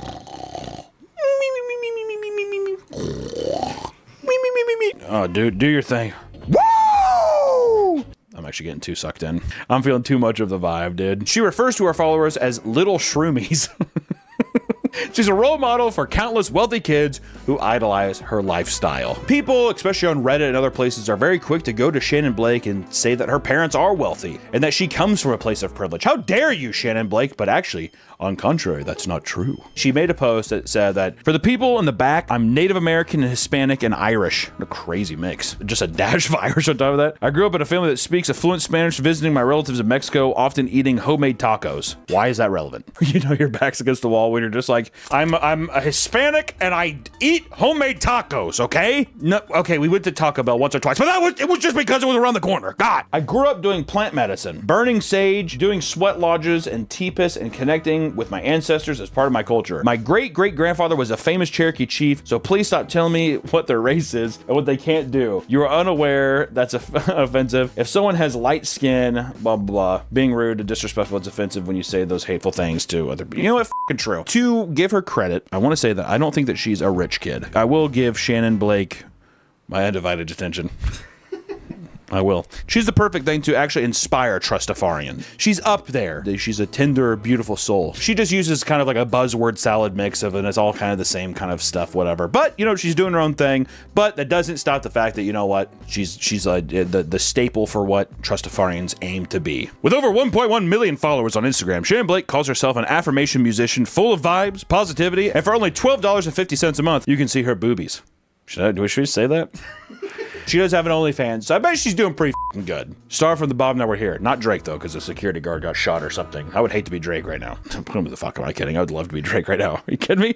Well, he's being called out as a Maybe I wouldn't like to be called Drake then right now. Her OnlyFans says get an uncensored look into her life, foot emoji, barefoot dancing naked in nature, yoga, hula hooping, and playing outdoors in the ocean, waterfalls, hot springs, mountains. So we got like $12.50 to spare, don't we? Yeah, that's in the budget. So that's a business expense, I'm pretty sure. Can we get the accountant on the phone? Can we just do just as an expense business? We can.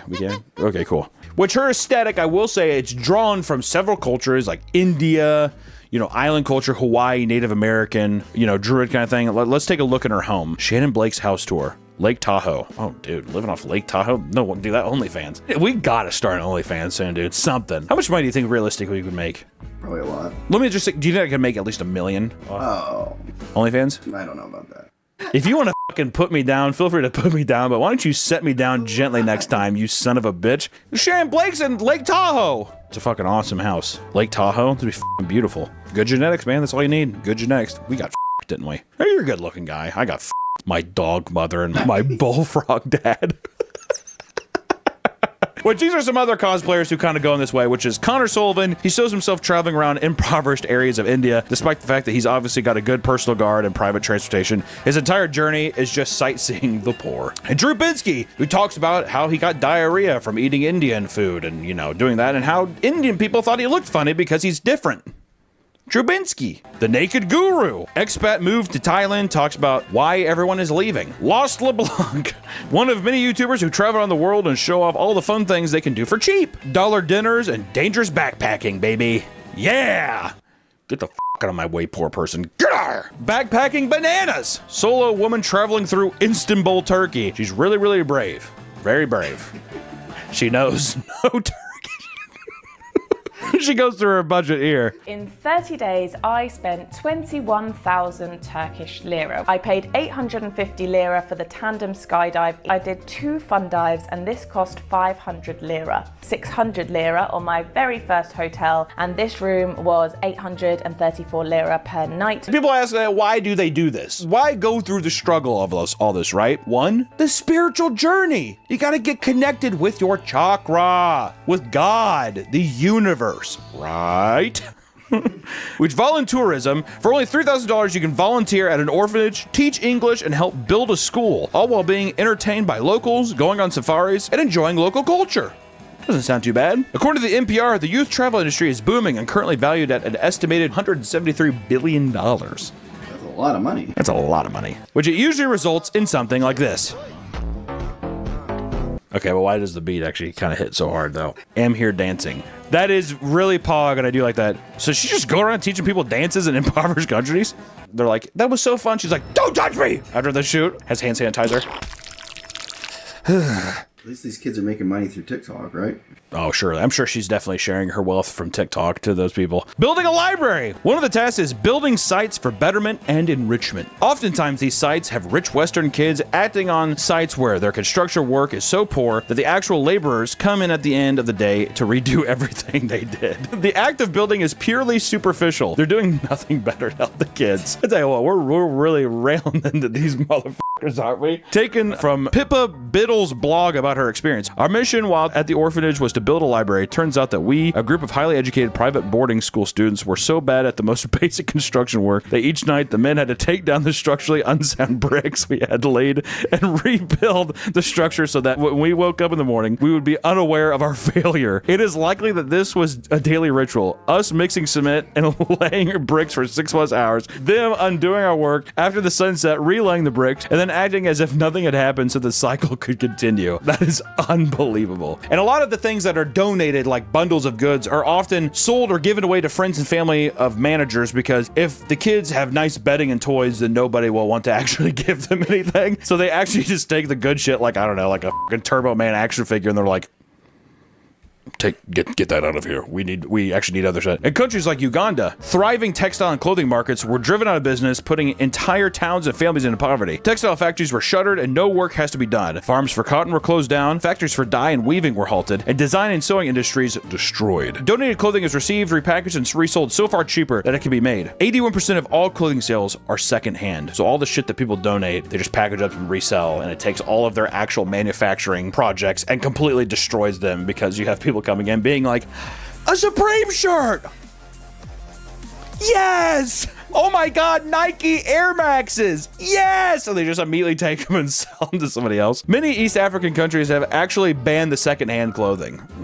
I can see that. Volunteerists were given extravagant meals while the kids, who were made to eat separately, ate beans. The interactions between the Trustafarians and the kids in the orphanage lead to the Americans often giving them very bad social advice regarding sexuality and lifestyle that could have put them in great danger. Oftentimes, money that is donated for medical care never actually ends up going to the medical care. And the kids in these orphanages aren't even orphans. They're undocumented, anonymous, and abandoned or kidnapped for the process, often connected to sex trafficking. Do you feel good? Do you feel happy about these manufactured events that rich people are going to be like, oh, you're an orphan!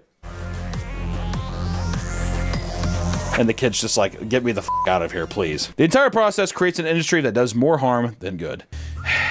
Feels good being a Westerner sometime. I tell you what.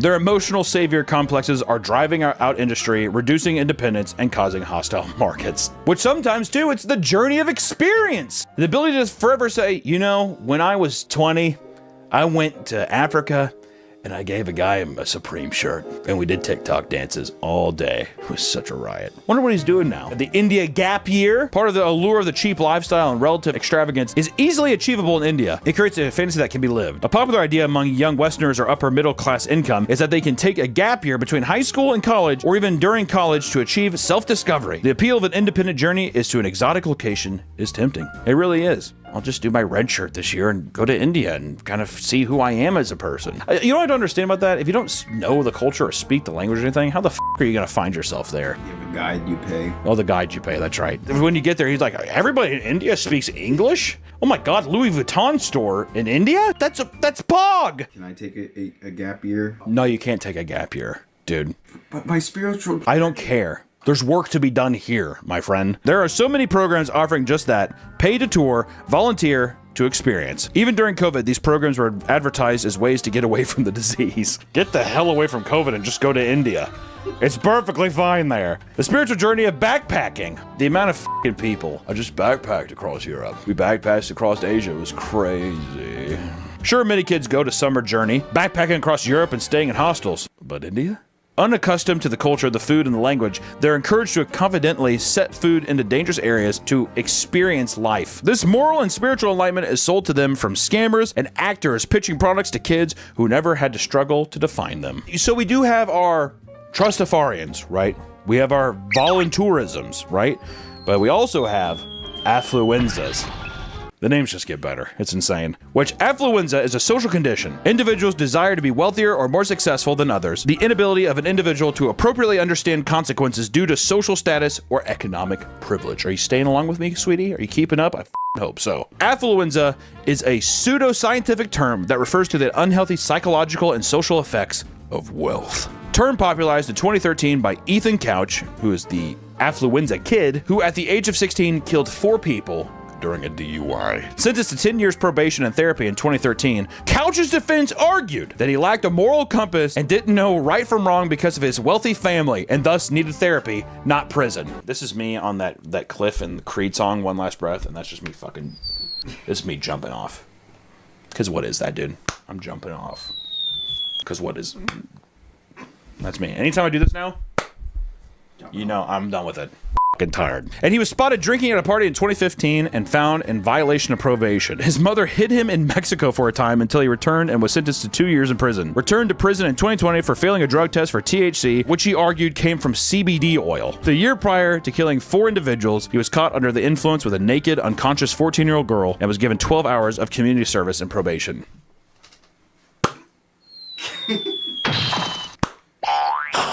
Okay, done with it, Nick. Moving on from that, in 2010, an epidemic of rich kids roaming the streets of Bangkok unchecked came to light when Oracord, a 17-year-old woman, rear-ended another vehicle while texting, killing 9 of the 14 passengers, of whom 5 were seriously injured. A texting incident? 14 people in one car. 14 people in one car. It's a goddamn clown car, dude. Immediately after the wreck, she stood next to her wrecked car and victims laying out in the streets to finish texting her friends. Was set to receive a 3-year sentence of driving recklessly without a license, but lawyers pleaded and won for her probation and community service, 138 hours of which took her 6 years to complete. God damn, dude. Her family lawyers have been successful at preventing any of the victims of the families from suing. Which then there's also another hit and run instance where we killed an officer, was verified under the influence, parents posted bail, and lawyers kept the legal system at bay until the son fled the country. He currently lives a lavish lifestyle in London, unaffected by his crimes. The family is worth $20 billion, paid off the victim's family with about $83,000. How generous. And currently the police chief is indicted for aiding him at his escape. 3 years ago, all of the charges were dropped. That's that Red Bull, buddy. It gives you wings. That's what they say. Gives you wings to fly to whatever country you need to go. And then we have Renee Bach. And Bach, who is not a doctor, but a homeschooled missionary, went to Uganda at the age of 19 to set up a missionary health facility at her house called Serving His Children. She felt compelled by God to go to Africa to help the needy. She, quote, believed it was Jesus' will for her to treat malnourished children. The Serving His Children was operated from 2010 to 2015. Many people came to have their children be helped, right? A lot of kids died under her care. Once again, not a doctor. Not a doctor at all, but a missionary. The gardener that worked on the property said she dressed in a clinical lab coat, often wore a stethoscope around her neck, and could be seen medicating children. Okay, just want to reiterate. Not a doctor. Farthest thing from the doctor. A missionary. Okay? Person based in faith. Not in science. Not a doctor. Just want to put that out there. Apparently, an American nurse who volunteered there said Bach felt, quote, God would tell her what to do for the children that she saw. Oh, God, Nick. She only worked with Bach for 4 months. A driver in Uganda claims that he would drive 7 to 10 bodies a week back to their villages, just from the premise alone. This went on for 8 years, which if you speculate, it's a little over 500 people a year. So times that by 8, you got 3,500 dead Ugandans because a missionary wanted to play doctor. Like, you don't think that after every dead body, she was just like, his words are muffled.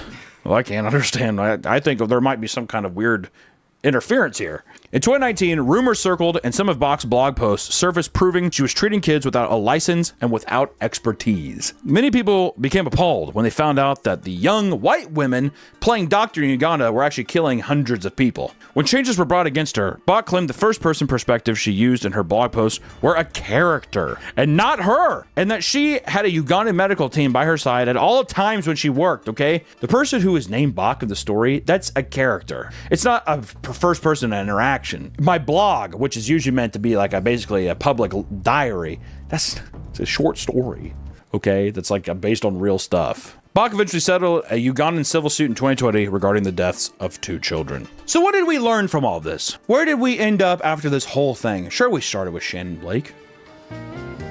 Shannon Blake.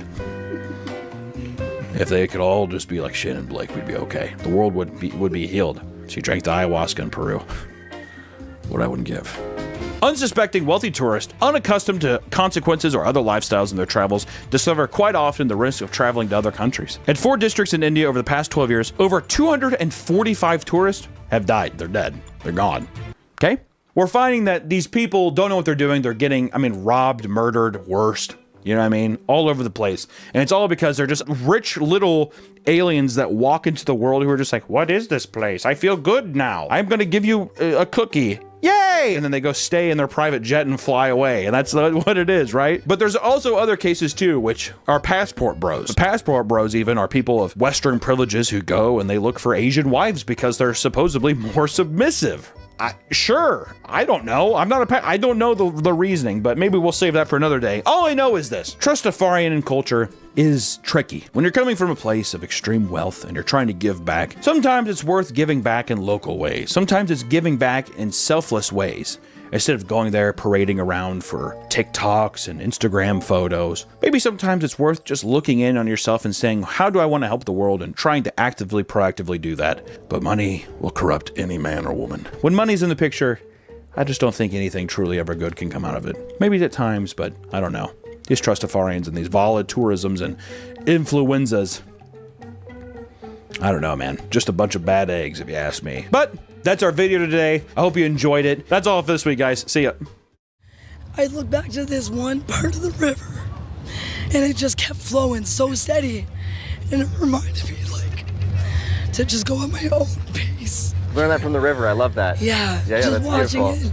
it, no matter what anybody's doing, it doesn't stop, and it's happy and peaceful. Welcome back to the Papa Meat channel. How you doing? Come on and sit down, because today we're going to be talking about obsessive Star Wars fans. Let's give a slight montage to get you in the mood. I'm going to do some force to do it.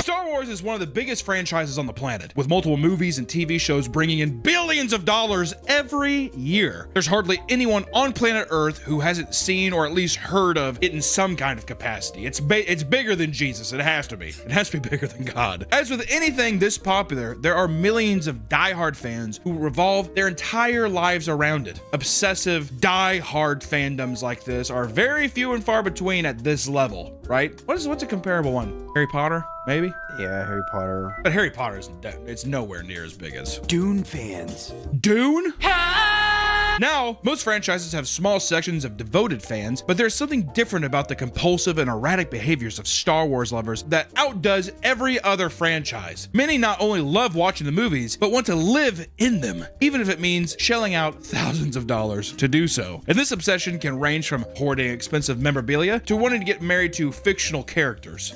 You see where we're going with this video? For a lot of fans, the line between reality and fiction is heavily, heavily blurred. So, today, we're gonna look at the most extreme Star Wars fans to see how insane it can truly get. Let's ride. You know that your obsession with a piece of media has gone too far when you decide to force it on your children by naming them after fictional characters. That's a big no-no. Because there's also, in the world, there's usually a lexicon of like, all right, this name is kind of off limits now. Hitler, Jesus, we got Jesus, but there's a thing over it, so now it's that. You have got to assume Osama. You can't name someone like fuckhead or like a slur. Like if you named your child the N-word. Yeah, but that probably wasn't. Okay. I'm talking about people. It's okay. But also, you don't want to name your kid fucking Obi-Wan. Maybe I do. That's a sick name. You think so? Yeah. Obi-Wan, and he works at a cheese factory in the Midwest. I'm gonna name my daughter Khaleesi. Khaleesi. Who was the bald-headed chick in the cartoon show that had the double lightsabers? Remember that in the Clone Wars cartoon? She was cool. That's what I'm gonna name my son. Your son. Because I don't give a fuck. A 14-year-old boy took to the internet to rant about how his Star Wars obsessed parents caused him to be mercilessly bullied at school for naming him Anakin Skywalker, which is just cruel. The full thing? Yeah. Skywalker included? Goddamn.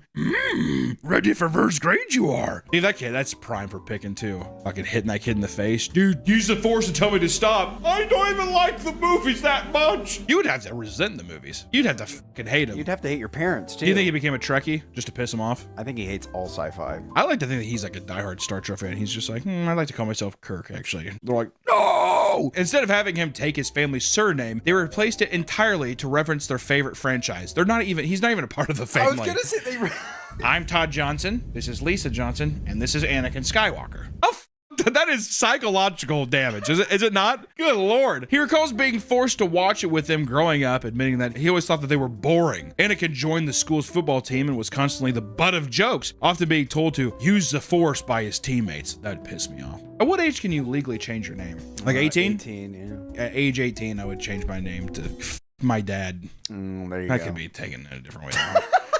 All right, hold on. That off the cuff, we didn't hear that. His own coach wouldn't come to his aid either, urging him not to go all dark side with them. I would kill myself. I would actually, that would be the way that I get back at my parents. I'd kill myself. I would lay down in their bed, I'd put a fucking gun up to my chin, I'd blow my brains out in their bed. And then my note would just say, "May the Force be with you." Always. How are we gonna stop the Sith now? He would tell his parents about the way he was being treated, but they insisted that they were just jealous of his unique name. Dude, they're just jealous. Your name's fucking Anakin Skywalker, man. I'd be pissed because be like, how unoriginal are you? Not even how unoriginal, but also you have to live up to that name too. You have to be the savior. So if you're like a guy and you're like a C average student, you think Anakin Skywalker's a fucking C average student, you know? Kind of morbidly obese, has like little boy titties, whatever, sitting there and he's just like, I don't know, I feel bad. Gets an eating disorder. This is turning a pretty very dark. Poor Anakin. Do you know what probably fucking happens? He goes insane and he puts fucking googly eyes on his like lampshade. I love you, C-3PO. I love you, C-3PO. Talk to me. R2. Right, yeah, it's in the fucking trash cans, R2. Beep, boop. Boop, boop, boop, boop, boop, boop. He's cutting off the heads of his dolls. His dad's just like... He's cutting off the head of dolls and he's like skinning every cat. All right, he skinned the last cat. Okay, that's the 4th cat this month. I think the Jedi have something against cats. I'm just getting rid of the womp rats, Dad. That's that though, because the dad would just be like, that's awesome. That is so cool. Kid has a Honda Civic. He fucking paints it yellow and puts 2 trash cans on the side of it to look like that speeder, yeah, or whatever. To look like that spaceship from the first movie. He's just like, have a good day at school, son. And he like purposely like runs over a dog. My dad! Look, I got another womp rat! Dad's like, you did, son. You did. Hey, just wanted to take a quick second to thank our favorite sponsor that we do on this channel, Gamersubs, and give them a shout out because we have the best flavor they've ever put out. Are you low on energy? Do you like tasty beverages? Then consider getting raw meat right now. If we get enough of these bad boys in your hands, we get to put them in cans and put them in stores, making it easier, colder, crispier, more tasty for you to consume, and oh baby, is it good. Also, does your dick get hard over anime girls? I got shakers for that. Hey, shake the shaker like you do your cock and let it explode in your mouth. The flavor's awesome. Which one am I talking about? You decide. Thank you, Gamersubs, for sponsoring this channel, and be sure to use this promo code, and be sure to tell them I sent you, and support Gamersubs because they fucking rule, and they support this channel more than fucking anyone. Thank you. Back to the video. Some adults change their name willingly, but it can lead to unforeseen issues. Laura Matthews officially added Skywalker as her middle name, thinking it'd be a silly way to honor her love for the character. This ended up biting her in the ass when her passport application was denied for including a trademark name. The whole debacle resulted in her missing her entire trip to Amsterdam. Get absolutely fucking owned, bitch. Are you kidding me? What a slam dunk. What if the guy's actually just like, this is cringe and gay. We'll not allow you in this country. Is that the Amsterdam accent? You want to smoke weed and go to red light district to get your pussy wet? Not this time, girl. Not with Star Wars name like that because he's gay and cringe. Denied. It's almost a Russian accent, but yeah, it works. Amsterdam, that kind of something. Whatever. We're close to it, right? On the globe? Come on. Yeah. There are countless cases of people changing their names to Star Wars characters. One superfan, Luke Skywalker, formerly Luke K, from England, has amassed an insane Star Wars collection throughout his life. His memorabilia ranged from his life-size replicas to rare, limited edition products worth upwards of £1 million. Sadly, he had to sell off a warehouse of products after losing his job, as well as needing to replace his van after it blew up. They're like, it's gonna cost $17,000 to replace this. He's like, Chewie, we shouldn't have sent it to Lightspeed. You hit a pedestrian girl on the sidewalk. You're going to prison. Uh-oh. What is it? Punch it? What was it? Punch it, Chewie. You think he hired like a 7-foot-tall mongoloid man? Punch it, Chewie. Oh, he doesn't do the thing right. He just starts dead spraying down the road. That'd be horrifying. That would be, God, that man would get gunned down immediately. What is that monster? These collections can be quite impressive, taking an entire lifetime to build up. Some fans grow attached to the Star Wars Funko Pops and make it their goal to collect every single one available. It's a smart goal to have. Every Star Wars Funko. Oh my. Good thing they're going out of business. Gotta buy them Oh, up. good thing? Really, Nick? Oh, sorry. That's someone's life you're talking about. Vintage figures from the 80s and 90s are currently listed on eBay for staggering prices. A complete set, for example, is set at around $27,000. Not everyone had to resort to selling off their collection. People like Steve Sansweet have created entire museums from collections that are open to the public. Rancho Obi-Wan sells out tours to people who want to look through a world record holding collection that took over 40 years to put together. Sadly, Steve faced a devastating loss in 2017 when more than 100 rare items worth over $200,000 were stolen by a collector and friend named Carl Edward Cunningham, who turned himself in and was released on a $25,000 bond. I will say, I like collecting stuff like that. If you have that much stuff that you make like a little museum and you get to like, granted he's selling tickets, but still, I think that's kind of cool. You make a little room, because it's a bad, I mean, to be fair, I'm not the biggest Star Wars fan or whatever, but it's fucking insane. Like the guy has obviously put his heart and soul into this thing. Why do you think I feel positive towards that, but then I hear about the guy named Luke Skywalker, who's 7 foot tall, I don't know, Chinese friend who's doing the Chewbacca accent. Why do I not have sympathy for him? Why is that? Why do you think that is? I don't know, because they sound. He also had $1 million worth of product. Supposedly, who's grading the $1 million? Well, you know, actually, it probably is like literally graded and stuff. Which also, even the Luke Skywalker guy, it's not that he's doing anything wrong. I think that when I hear this and a guy is just like, I want to share it with other people. Oh yeah. Maybe makes it feel more. It's a public exhibit. Where you're just like, oh, that's fun. You get to go and you get to like see things you would never. Versus, I feel like a lot of the times when you hear about collections and it feels so, is that it's a guy just being like, mine. Hoarding, dragon. Mine. It's all mine. Don't look at it. So I don't know. He's Jabba the Hutt. Which I just want to say, disclaimer in the middle of the video. Should have put this at the beginning. You can like whatever the fuck you want to like, all right? This is us just pounding around. We're goofing around. The amount of shit that I collect, not pointing the finger, I understand. I get it as a collector too, all right? Anyways, of course, as you'd expect, not all Star Wars collectors respond well to having their collections threatened. Because why would you? How would you like that? I'm going to steal that. Okay. Go right ahead. Actually, you know what? Go ahead. Chewie, let him in. I wish I knew more. I don't really know a lot of Star Wars references. I'm trying to like pull some out and I'm like, Han Solo. Ricky LaDouche. Latouche. Oh. Yeah, let's keep it douche. Ricky LaDouche, a 30-year-old collector, was in an argument with his wife, Porn Pillai. Ricky LaDouche is married to a woman named Porn Pillai. I might be saying this wrong, sorry. Srissery. Porn Pillai Srissery. Am I casting black magic? I don't know. Is this what the Sith is? Is Palpatine up to this? Anyways, that led to her lash out by smashing his Luke Skywalker and Darth Vader figurines. That seems excessive. What are we doing? Fortnite, what are you doing? Leave little Ricky LaDouche alone. She also had threatened to leave him and go back to Thailand. Oh, buddy. I know what he did one summer. I gotta hop over. In response, Ricky suffocated her to death. Oh my god. God, okay. All right, whoa, okay.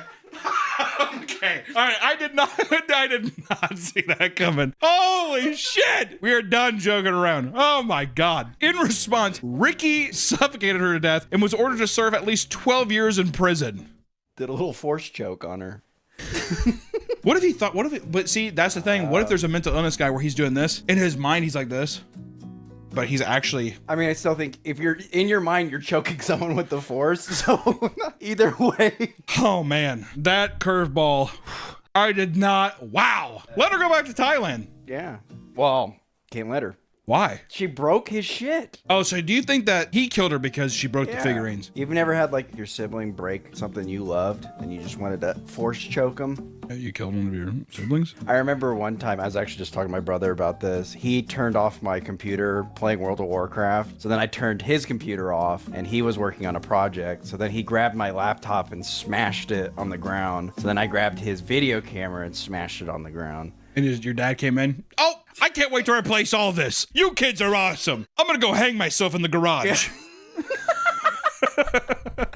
The sad thing was it was my camera as well. So I just all my shit was that broken. is sad, huh? Now you want to actually know the most tragic part of that story and seriously try to contain your tears? It was my camera. Aww. It's no secret that cosplay is a big part of the Star Wars fandom. People get extremely elaborate with the cosplay, with some going viral for their creativity. It is really cool. I have a lot of respect for like people that know how to fabricate cosplay stuff. It's actually fucking super impressive. My favorite ones are the guys who do like the giant Warhammer suits and they walk around. Oh, yeah. Those are sick. You think someone's done General Grievous, like his 6 Oh, arms? they had to. He's such a popular character. You'd have to say I think like every character in Star Wars has been cosplayed a billion times, I would assume. But Grievous, I bet you there's some sick ones out there. Yeah. What people can do with just like styrofoam and just knowing how to like paint things to look distressed and stuff, it's incredible.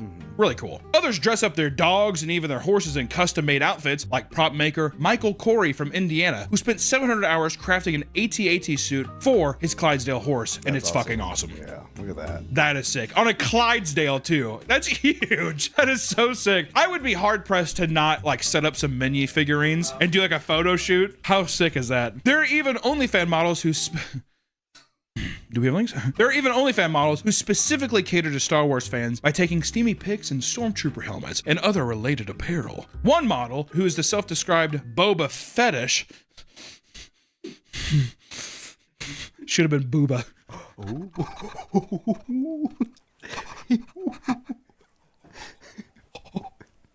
Post all sorts of casual and intense content in a Mandalorian helmet. All right, I like how he said intense content. What does that mean? You want to see a lightsaber go up a your asshole? It's $5. That's kind of a nice price. See, that's a new sideshow carnival attraction thing. Oh, like a plastic one? Yeah. I thought you meant a real one. There is no real lightsaber, Nick. Can you imagine the thing turns on? She's dead. Uh-oh, and it's a green lightsaber too. Well, there you go. That crystal's meant for knowledge or something. I don't know. All the colors mean something different. Yeah, Did the you know type that? of crystals, yeah. Except Samuel Jackson was just like, nah. I want purple. Nah, George. I want purple. How badass is that? I like how George's like, okay. Good guys are green and blue, bad guys are red. That's just the way it works. No purple left? You might get purple. All right, Sam, whatever you say, man. I want a purple lightsaber. Purple is like the fucking coolest one. I want a rainbow one, like an RGB, like my computer. Yeah, it's a razor. Yeah. It's a razor lightsaber. This thing is the tits. It has the, what are those keycaps? Like the, they're called like creamy clicks. It's like a satisfying ASMR click of a fucking, I don't know, but it's like one of those clicking it. Turning on. Oh, the switch, yeah. The switches. Okay. Yeah. Is it Razer? Is that what I'm thinking? Or Kraken? What is this? That's a Naga. No. That's Razer. That's Razer. Yeah. We're saying all kinds of like. There's a Naga spirits mouse for World of Warcraft. Has like a bunch of buttons on the side. Oh, what are all the buttons used for? Macros. It doesn't matter. That's not what this video is about. We need to stop doing that in these videos. Having an intense passion for something can sometimes become problematic in a relationship. Some couples suffer because one half cannot cope with the fact that their partner doesn't care about Star Wars in the same way they do, which is true. It's basically being in like a religious relationship. If you go to church every Sunday and your partner's just like, I don't believe in that, that's going to cause friction. And that's I would say this is similar. You don't want to watch Star Wars, Empire Strikes Back. You don't want to watch it. She's like, you watch it every Sunday. Okay, so you're a bitch. One 39-year-old woman explains how her boyfriend claims it's an embarrassment that she has not yet seen any of the movies, which also, if your partner ever speaks to you that way, you leave. You're gone. It is embarrassing that you haven't seen one. She's like, what could I possibly be missing out on? Okay, I didn't just hear that. I did not just hear that. There are some cases where two Star Wars nerds come together and everything works out well. One couple went viral for replacing their wedding dance with a choreographed lightsaber duel. Let me be honest. If your kid and their partner did that, would you be sitting off on the side like... Am I paying for this wedding? Well, yes. How about in this situation? Yes. I wouldn't show up. Really? Wow. I'd be like, this is cringe. I'd be like this. You'd just be cringing the whole time. I guess I wouldn't care. If I knew my kid was nerdy or whatever, I wouldn't give a shit. Even though I'd be like, dude, this is, you're like fucking 21. You grew up on what, the fucking Force Awakens? Like, real word? That moved you that much? If you were back in like 1983 and I can't, like my life was changed when I watched the first movies, whatever, I could see it. What if my life changed during Rise of Skywalker? I would legitimately be like, what was compelling about it? Back then, people were like, I did not know you could do that in a movie. Like, it makes sense, right? And then you're enamored with the world and the kind of like spaghetti Western kind of like, you know, whatever, blah, blah, blah. And those people grew up who had kids who had the new trilogy and, you know, so on and so forth. But the trilogies get worse each time. Whatever happened to the Squid Games? That Korean guy, he was starring in a Star Wars show, right? People hated the it. Acolyte got canceled. Oh. It was too woke for them. It was too woke for the mouse. Yeah. Why isn't he saying the N-word? They don't have that word in the Star Wars universe, Mickey. Make him say the N-word. Make him call women. Disney Plus presents The Acolyte Season 2. I'm gonna get you. And then the trailer cuts. Fall 2020. While admittedly cringe, they kept it as a small part of an otherwise standard wedding. But you know, I mean, come on. The video's pretty. It's also, hey, it's my day. Yeah. I wouldn't give a shit. If I wanted to dress up as like a barbarian and sword fight with somebody, if it's my day, it's my day. What if they made you participate? Like, what if they like... I would not make people... If you force people to participate, that's where I'm like, you do it, and then people have to sit and just be like, okay, that's what they're doing. But if everyone's like, everyone get up and pretend you're shooting lasers at us so they can like pretend to be deflecting them, I would say no. That's where, once again, I would go back to my thing of like... Come on, Grandpa. Yeah, look at my grandson. I should have just had him watch Wolf on Wall Street like 700 or 800 times. That would have fixed his brain right up. Many others have fully embraced their love for the franchise by having fully themed wedding ceremonies on May 4th, aka Star Wars Day. You get it? May the 4th be with you.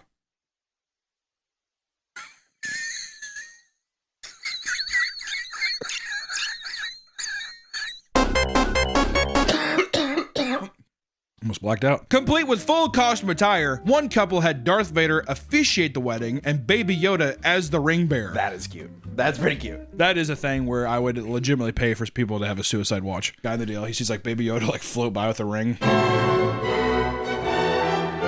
Oh, he kind of like tackles him.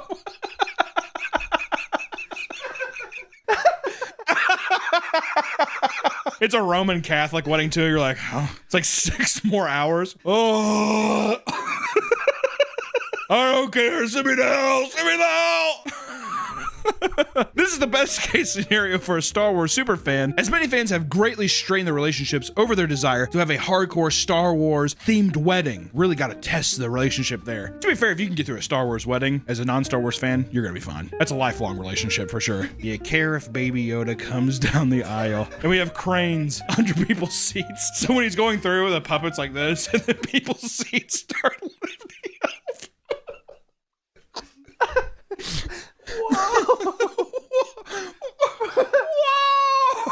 Whoa! Honey, you seeing this? Like she doesn't know what's going on.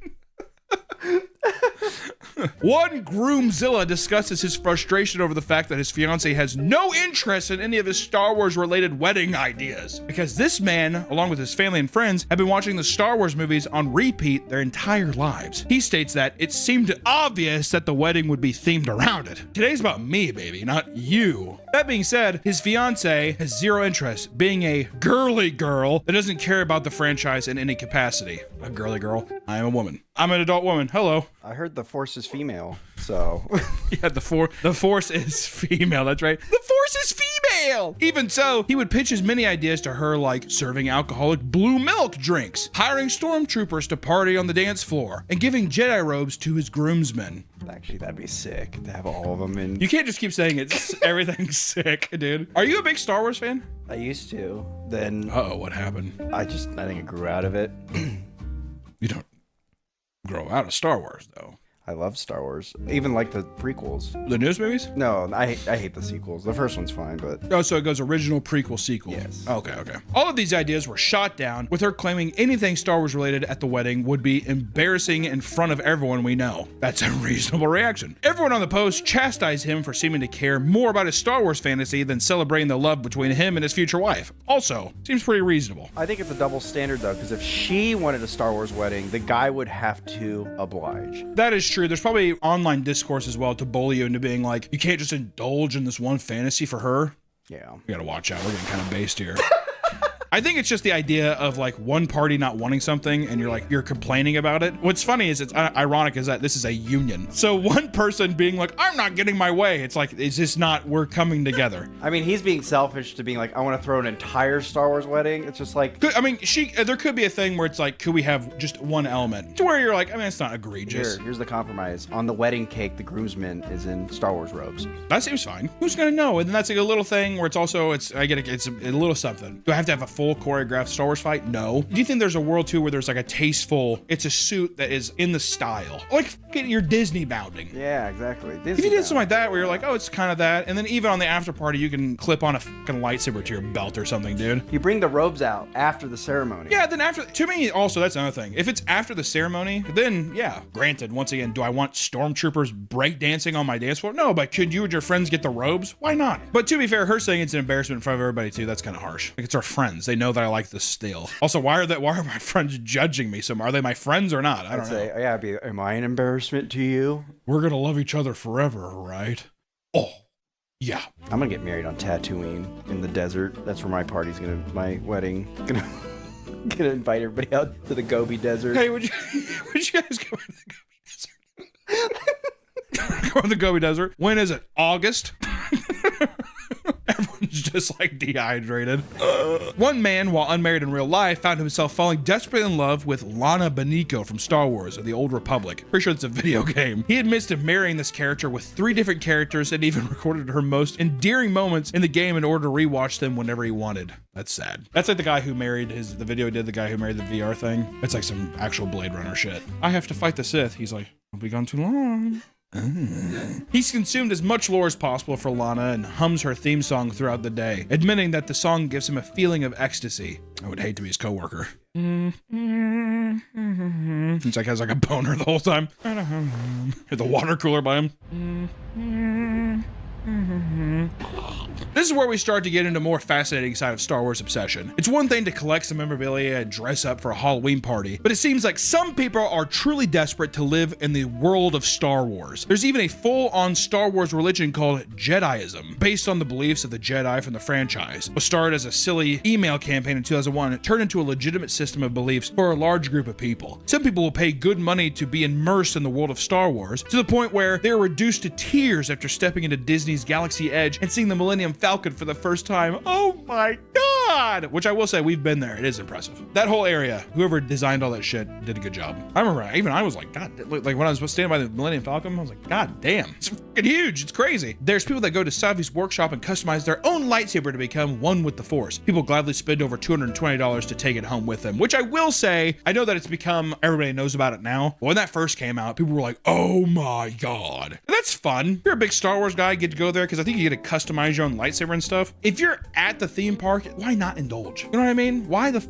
not? It's your money too. I fucking work for this money. Unless you're like a Nepo baby scum. I'm looking at you. There's like one guy. People's obsession with lightsabers can go far beyond an immersive theme park attraction. Superfans show off massive replica lightsaber collections online worth hundreds of thousands of dollars. Because there are a ton of people. There's also some people that have like insane screen used ones. When it comes to movie memorabilia and stuff, I like that shit. If anything's been, this is screen used, whatever, how sick is that? I don't give a what movie it is. Even someone's like, these are the jeans that Robert Pattinson wore in Twilight. I'm like, damn. Down your waist, not expected. I like that shit. I don't know. To further immerse themselves in the world of Star Wars, fans have geared up in the custom Star Wars attire to engage in some LARPing. Fan clubs like Galaxy Awaits hold multi-day LARPing events in Seattle where people deck themselves out in Star Wars costumes and put themselves into an interactive story with missions and light touch combat using foam swords and dart blasters. It's awesome. You can also register to play as an NPC to help push the story along for everyone. The proceeds from the event are donated to Seattle Children's Hospital as well as local food banks. So a nice little cringe LARPing session turns into a nice community drive. That's nice. I'd be the NPC. I'd love to throw a wrench in the whole operation. Some guys just like, where's this thing? What's it to you? Not make it easy. They're gonna have to work for the information is what I mean. I want to be, I don't give a f about fight with the foam stuff. I just want to act like I'm like working on a thing. I'm busy. What do you want? Oh yeah, I've heard of them. What's in it for me? What if I actually get money out of that? They actually give me like 20 human dollars. Well, that means nothing to you, right? That's Earth money. I want credits. Chewie, he's a tough cookie to crack. Chewie. Chewie! Come on! Some colleges have their own saber dueling groups, that's too much, where those who rank up within the program are rewarded during knighting ceremonies that take place in the middle of the campus. That's a red flag. Not on the campus. Go somewhere else. Go to a fucking Kohl's parking lot, dude. Also, I never understood, they take the fake lightsabers and they tap their shoulders with it. Wouldn't you be like, ah! You wouldn't actually touch it with it, would you? I think of the Padawans, they burn your little thing off. They cut your rat tail off. They take out a fucking Bowie knife. cut your hair. He has Darth Maul contacts in. Welcome. You're never gonna leave here again. Thank you, Master. LARPing and lightsabers are not intense enough for some fans. They need something that truly tests their physical abilities, which is where we're introduced to the little thing called Ludosport. Ludosport lightsaber combat was founded by 3 Italian men in the basement of a local church, which they dubbed the Crypt. Since 2006, the Ludosport founding masters created and promoted a sport that has taken the world by storm. With 59 academies worldwide, 22 of them are located in Italy alone. God damn, that has to be around the same time Revenge of the Sith came out, so they definitely saw the lightsaber fight and they're like, we have got to do that. Yeah. The rules of Ludosport are super strict and everyone in the discipline will make sure you adhere to them. Each fighter has 3 different weapons to choose from: the long saber, the dual short saber, or the double-ended saber. Each weapon must be within specific length and weight limits for it to be accepted by tournament play. Just like other replica lightsabers, Ludosport's gear can be extremely expensive, ranging anywhere from $200 to $500 per lightsaber. And most of the money is just for the hilt and doesn't include the light up part of the saber, which don't even get me started on that. Once you have selected your weapon, now you must choose your fighting style. Within Ludosport, there are 7 different fighting style forms, and all new fighters begin at Form 1 called Balanced. If you choose to continue your Ludosport journey, you will climb the form ladder and eventually learn all 7 forms. All forms are made to equal each other so that one doesn't become overpowered, of course. Despite being equal, many fighters choose to mix and match different forms to try and outdo their opponents. Ludosport has hundreds of tournaments held each year across the globe where competitors fight to be dubbed either champion in the area or champion in style, depending on what form they use. Even with the massive growth of the sport, the competition remains close to its grassroots, and most of the events are held in the local churches or in school gymnasiums. I like how they try to sell that. That's what they're selling it as. We try to stay on our roots. It's like, we don't want to get too big. Sure. In an interview, 2-time world champion Lorenzo Fario, known as Lork, discussed the amount of work it took to become a champion. He talked about watching film of his opponent's attack moves and practicing at all various sparring gyms. Knowing that it takes a lot of hard work, many Ludosport masters look forward to the day when they can win a tournament and have their trophy and name listed in the Hall of Fame. Which I gotta say, that's kind of cool. An actual physical sport like that, that's kind of sick. Also, I bet it is fucking hard. How much hand-eye coordination and it's kind of cool. Would you do it? No. Like, not even to humor it at all. No. Like, you're just exhausted. Think about it. No. That's what I was. I was like, I don't. Yeah, we're all right. With the culture of combat, some Star Wars fans fully believe that they can use attacks and powers from movies in real life to solve their problems. We're going there. For some, it could lead to dangerous Star Wars fan interactions. In a small town in Pennsylvania, 2 police officers were parked on patrol when out of nowhere, a red Ford Escape backed into their patrol car. Startled by the collision, both parties got out of the vehicles, but before officers could speak, the clearly drunken man put his hand out and said, "There is no problems here." He believed he could use Jedi mind trick to stop the police from arresting him. Police reports indicate that the man's speech was heavily slurred and his breath and vehicle reeked of alcohol, leading to his arrest and charged for a DUI. I think that's not even a Star Wars fan. That was just a drunk guy at a bar and they had Star Wars playing. He's like, These aren't the droids we're looking for. "No way. Are you serious right now? Whoa. You will let me leave without paying my tab." All Star Wars fans are serious about the movies. For them, hearing spoilers can create absolute chaos. Arthur Roy was excited to see the new Star Wars Force Awakens and did his best to try and avoid spoilers. But it all went wrong when a close friend spoiled the plot of the movie, and this sent Arthur into a bloodthirsty rage. To be fair, that would piss you off though, right? If it's your friend too, that's the thing. It's like, you know, I like well, Star exactly. Wars. It would be different if it's like he was in the grocery store and he heard some guy talking about it versus like, you know, this motherfucker's wanting to see it. It was definitely a play by his friend just to fucking ruin it for him. He's like, I saw it before him, so I'm gonna spoil it. I don't give a yeah. As soon as it happened, he went to Facebook and posted a picture of him holding a Colt 1911 handgun, making a direct mention to his friend in the post. A friend notified the police, fearing the author might come to school the next day and shoot him. When he showed up, police immediately took him into custody for felony suspicion of assault with a weapon. His bond was set at $10,000. I'm gonna kill you. This is my blaster. Chewie, make sure the gun's loaded tomorrow.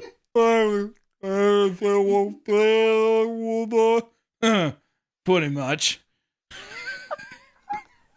Another superfan lost their cool inside the movie theater, this time at another moviegoer who made the grave mistake of checking his phone during the screening. Joe Bond and his wife were excited to watch the Star Wars The Rise of Skywalker. It had been the first time they went out on a formal date since the birth of their second child. Who cares? As the opening credits began, Joe discreetly pulled out his phone in order to make sure that the text he received wasn't an emergency from the babysitter. The agitated Star Wars fan saw this and immediately lost his cool. He turned and started screaming, "Turn your phones off! Turn your phones off!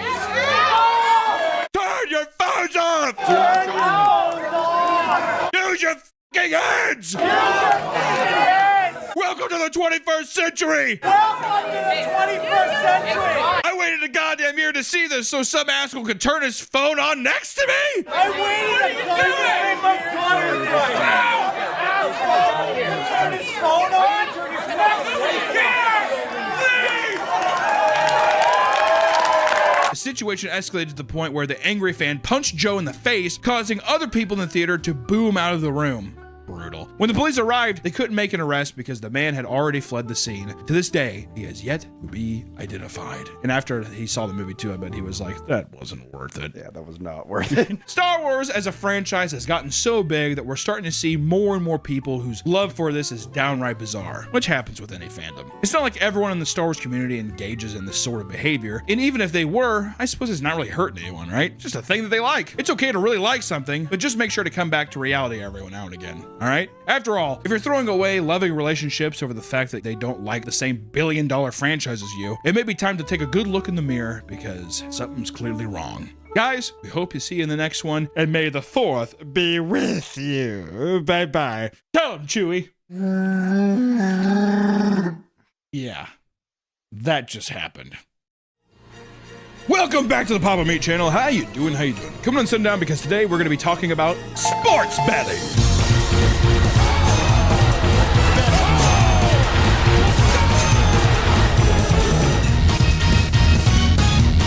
This is a public health emergency happening. We're not talking about it yet.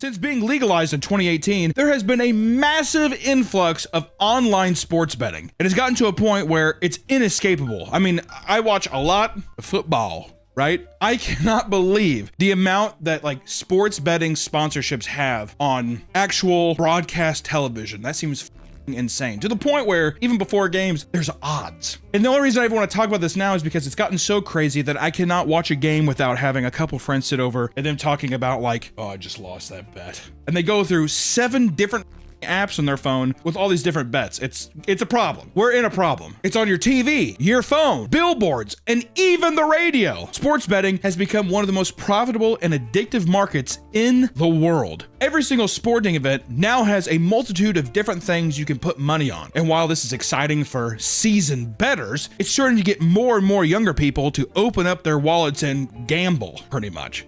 There are ways to bet when you are 18. I have a couple friends who like use like their dad's email on FanDuel. Online, it says a 50-year-old man's placing the bet, but no, it's like my buddy. Not only that, but because sports betting apps are growing so popular, they are now allowing people to place bets on everything, from politics to even the weather, okay? Even professional athletes and coaches are betting on their own games to make a quick buck. And it's, you know, Harry, what was the team, the basketball team, the guy got caught? Terry Rozier was a player, and then Chauncey Billups, the coach of the Portland Trail Blazers, also. His was a little bit different because they're saying something through the mob. They think he has ties with the mob.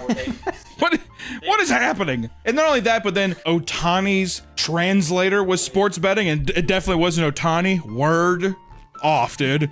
There's gonna be a huge, like, supernova star collapse that's going to happen with this sports betting stuff. It's going to implode on itself very, very shortly. If traditional gambling wasn't already doing enough damage, we're starting to see a massive increase in gambling addiction due to the rise of sports betting and how easy it is to bet with these apps, and even seeing people like your own like athletes that you like, they're sports betting. You have Shaq and Kevin Hart and LeBron James spewing out shit every other commercial. It's It's an impressionable system where it starts with, it's just $1. And then all of a sudden, how about my rent? To put things into perspective, look no further than the upcoming March Madness. It's currently expected that this NBA tournament alone will rack up to $3.1 billion in sports betting. College kids, which just recently were able to get paid from this stuff. I want to say thank you, Johnny Manziel. Money Man Manziel. Just recently, a young high schooler referred to as Max explained how disappointed he was to find out that this yearly Super Bowl party he throws with his friends is now 100% focused around betting all of their money on this event. Which, you know what, dude? Don't do it, Max. Supposed to say, oh, I feel bummed it's happening. Then don't participate in it, dumbass. Not only were his friends becoming addicted to sports betting, but he noted that many kids at his school are pulling out money from their savings and bar mitzvah accounts to do it. Oy vey. And according to him, it's all the kids in school are talking about, with the youngest person he knows starting at 11 years old. And that's straight from the source, baby. Because also, I like how people too are like, well, you have to have an ID to get on. It's like, you don't think that, have we not had Photoshop for, I don't know, 70 years? Like, oh my God. Also AI face filters. This is me. And someone's like, okay. It doesn't help that betting on sports is more accessible than ever, with various apps to choose from like FanDuel, DraftKings, Bet365, BetMGM, Fanatics, Caesars, Stake, and many, many more. I like how we just label that all off just to give it to you, in case you want to get addicted yourself. Sorry. This video is sponsored by Fume, the leaders in flavored air. Breaking bad habits can be hard. Don't let holiday stress get to you. Stay strong and let Fume help you out. Fume is not a vape. It's not an e-cig. It's just flavored air, which means you can use Fume anywhere. With Fume, there's no vapor, no nicotine, and never any toxic chemicals. And on top of that, Fume is an award-winning device that puts you on the path towards being free from bad habits. Fume has great flavors like cool mint, peach blush, cinnamon hearts, and grapefruit. Fume is also there for you when you're feeling anxious. The device is so compact that you can take it anywhere, letting you keep Fume by your side and find your calm. With its satisfying clicks and snaps, you can fidget with the device to your heart's content. I keep mine here at my desk without taking up any space. It's so tiny, like me. Over 700,000 people have already added Fume to their daily routine, and I totally get why. It's simple, it's satisfying, and it doesn't come with any of the downsides of smoking or vaping. Literally none. And right now, if you order the Journey Pack using my code BABAMEAT, you'll get a free Fume topper. So if you've been thinking about changing your habits, this is the perfect first step. Go to tryfume.com/PapaMeat or scan the QR code on screen to get yours today. Thank you, Fume, for sponsoring this video. FanDuel, one of the leaders in sports betting, even has physical locations where people can place bets and grab drinks as they watch games on multiple screens at once. It's pretty much just a live sports book where it's like taking your dad to Buffalo Wild Wings and the dog track at the same time. It's now becoming much more normalized among casual watchers as social activity, right? You go there, you throw down a couple bones, you watch the game, you eat some wings, you go home. And sometimes you can hit it big. And that's the problem, is when you hit it big, because then you're chasing that high forever. It's one thing to bet money on the Super Bowl, but some people will literally bet on anything. Bet Online, an offshore online gambling company, even admitted that a staggering amount of people take bets on Little League baseball games. That should be illegal. Betting on small Mexican and Chinese boys playing baseball, that should be illegal. It's prevalent enough that Little League puts on an official statement condemning the act. You guys have got to stop. You guys have, the Great Lakes American baseball team, they're scared. After a while too, what's gonna happen is if it becomes where they're like, there's too much going on, every one of these fractions is going to want a piece of the pie. I thought you were gonna say you're gonna get worried for the players, because I could see like a grown man betting on a child, and then he loses. A kid, not even that, but Jorge, whoever plays for Mexico, is playing China, whatever. He's like a huge slugger. Who's not to say that someone does fucking crowbar to a shin before the game? Huh? I mean, that's what these kids should be afraid. If you're a child, you should be afraid. Okay? And I bet you anything, it goes even more local, where people who want their fixes on that, they do stuff where it's like not even on an app, but it's like parents betting on their own child's game with other people in the community. He's like, he's coming over to my house, I'll poison, I'll put eye drops in his water or his Coca-Cola, get him all sick and shit. Exactly. According to Harry Levant, a therapist and addiction specialist, he has young patients that are college students gambling away their federal student loans betting on sports. I have patients who gamble in the shower. I have patients who gamble before they get out of bed in the morning. I have patients who gamble while they are driving. There are no guardrails. We scientifically know the human brain, the risk-reward system for a young man, isn't fully formulated until you're 25. And this is leading to all sorts of chaos within the world of professional sports. It's ruining the lives of fans, fundamentally changing how people consume sports, and causing athletes to be harassed by angry gamblers. And it is just generally deemed bad for society by more than just by just about everybody, right? Everybody's saying this is bad for human beings as we know it. When you go to place a bet, you are betting on more than just the outcome of the game. Nowadays, you can bet on every little detail, from specific player stats, the specific time at which athletes score, and even how many people are in attendance at the game. How many people decide to show up? Which if your bet's big enough, you could be like, I'll pay everyone's ticket and go there and I'll score. You know what I mean? I literally believe you could orchestrate something like that. Parlays are another mechanic that has hooked the majority of sports bettors because it means you don't have to place a large bet to win a large payout. Parlays allow you to string together multiple bets on various aspects of the game. They take a lot to hit, but if they do, usually the payout is a large sum. So usually you're betting on micro things to happen through a game on a series of small bets that has an insane payout. That's why you set it's a multiplier. That's why you see a guy in Buffalo Wild Wings ball his fist and drive it through the server's face when a 16-string parlay doesn't hit. It was right there! That's how it ends up happening. That would be a lot of money, though, to be fair. Oh, 16 boy. leg. Exactly. He's going to go home and put a gun in his mouth. I could have had it all. This system is extremely, extremely addictive. Not only because it's like buying a cheap lottery ticket, but because you usually need all of your legs to hit in order to get the payout. So you're just scratching, you're itching. Oh God, did he shoot it? Who made that score? It's what happens. It's like watching heroin addicts watch a game. Sports books, it's like, seriously, it's like someone taking a crack rock and being like, fight for your freedom. That kind of thing. Most bettors miss one or two legs, creating what's known as a near miss outcome. Near misses are addictive because, much like getting two matching symbols on a slot machine, your brain interprets it as being almost a winner, which urges you to try again. Companies like DraftKings realized this and even offered special promos such as ghost leg parlays, which allowed bettors to win a payout even if they last the one leg they needed. This creates a vicious feedback loop that leaves bettors wanting more and more until they have nothing left to lose. Thanks, DraftKings. Another big mechanism that brings people in is prop bets, which let you bet on specific stats and players. Not only has this widened the pool of things to bet on, but it has also led to some very ridiculous bets. In 2021, infamous YouTuber Vitaly, who's in prison now in like a different country because he's he placed a bet on whether or not there would be a streaker in 2021 Super Bowl between the Kansas City Chiefs and the Tampa Bay Buccaneers. To ensure the best hit, he enlisted a man named Yuri Andrade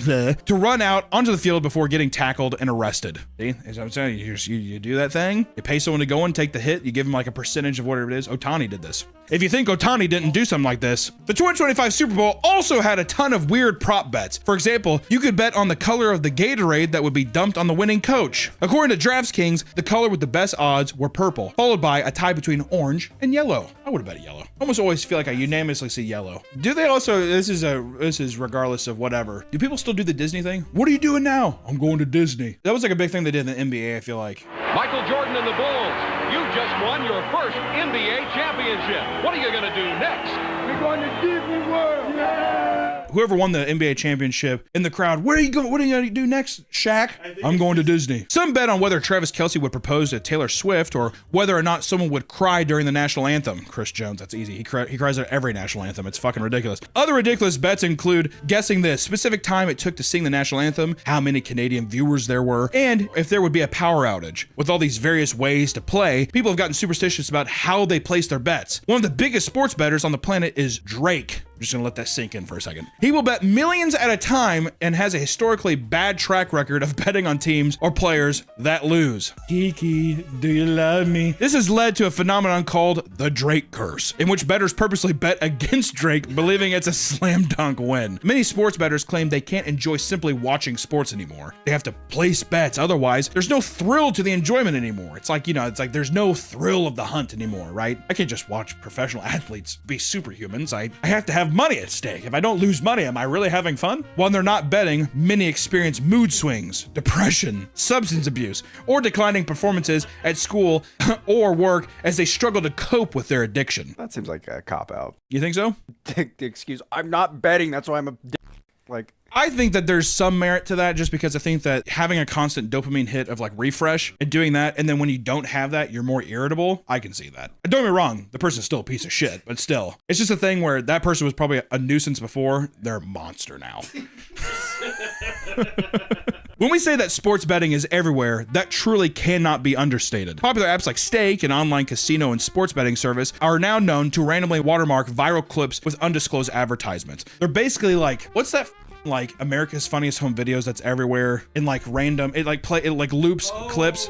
It's like Chive. Stake is like Chive. I'm telling you, it's like Chive. I'm like, why is there a Stake watermark here? This year, during the Stanley Cup Finals, it was discovered that 3.5 to 4.7 references to popular betting services appeared every minute. Every 60 seconds, 3 to 4 sponsors were on the screen. That's pretty crazy. In total, researchers pointed to 6,282 instances, whether it be a logo plastered on a player's jersey, commercials, courtside ads, or commentators shouting them out directly. Hey, thank you so much to Bet365. You know, very old head type shit. It's fun. I like when they say shit too. The sports bettors or like the announcers will be like, I had a great time with it. Me and my grandson will do it. You're like, DraftKings and FanDuel literally have VIP programs consisting of top bettors that receive lavish vacations, personal hosts that act as your own personal customer service agent, and all kinds of other promotions, awards, and gifts, including points to be used within the app to make sure you keep betting. Whether it's marketed as a way to reward loyal customers, it's being seen as a way to push whales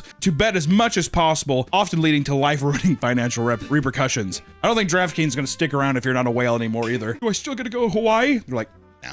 Dr. Kavita Fisher, a psychiatrist in the VIP program, went on to bet wildly after joining, ultimately losing $153,000 when she emailed her VIP host about how she was thinking of quitting gambling due to her addiction. She was met with a message urging her to reel it back and play within her budget, only to receive 6 emails the next week enticing her to raise her deposits. All right, we're reeling it. Well, let's not be, you know, I mean, we're trying to make money here. I mean, you're gonna win, you know, like just keep betting. What the hell? At one point, she started asking her for loans from DraftKings after being drained and unable to make mortgage payments. Once she was unable to deposit money for her bets, she was told she was no longer in the VIP program. And because of this, Dr. Kavita filed a lawsuit against DraftKings claiming their special VIP program intentionally targets gambling addicts. Services like DraftKings, to no one's surprise, likely do not care about the people whose lives they're ruining by their service. Of course not. They give a fuck?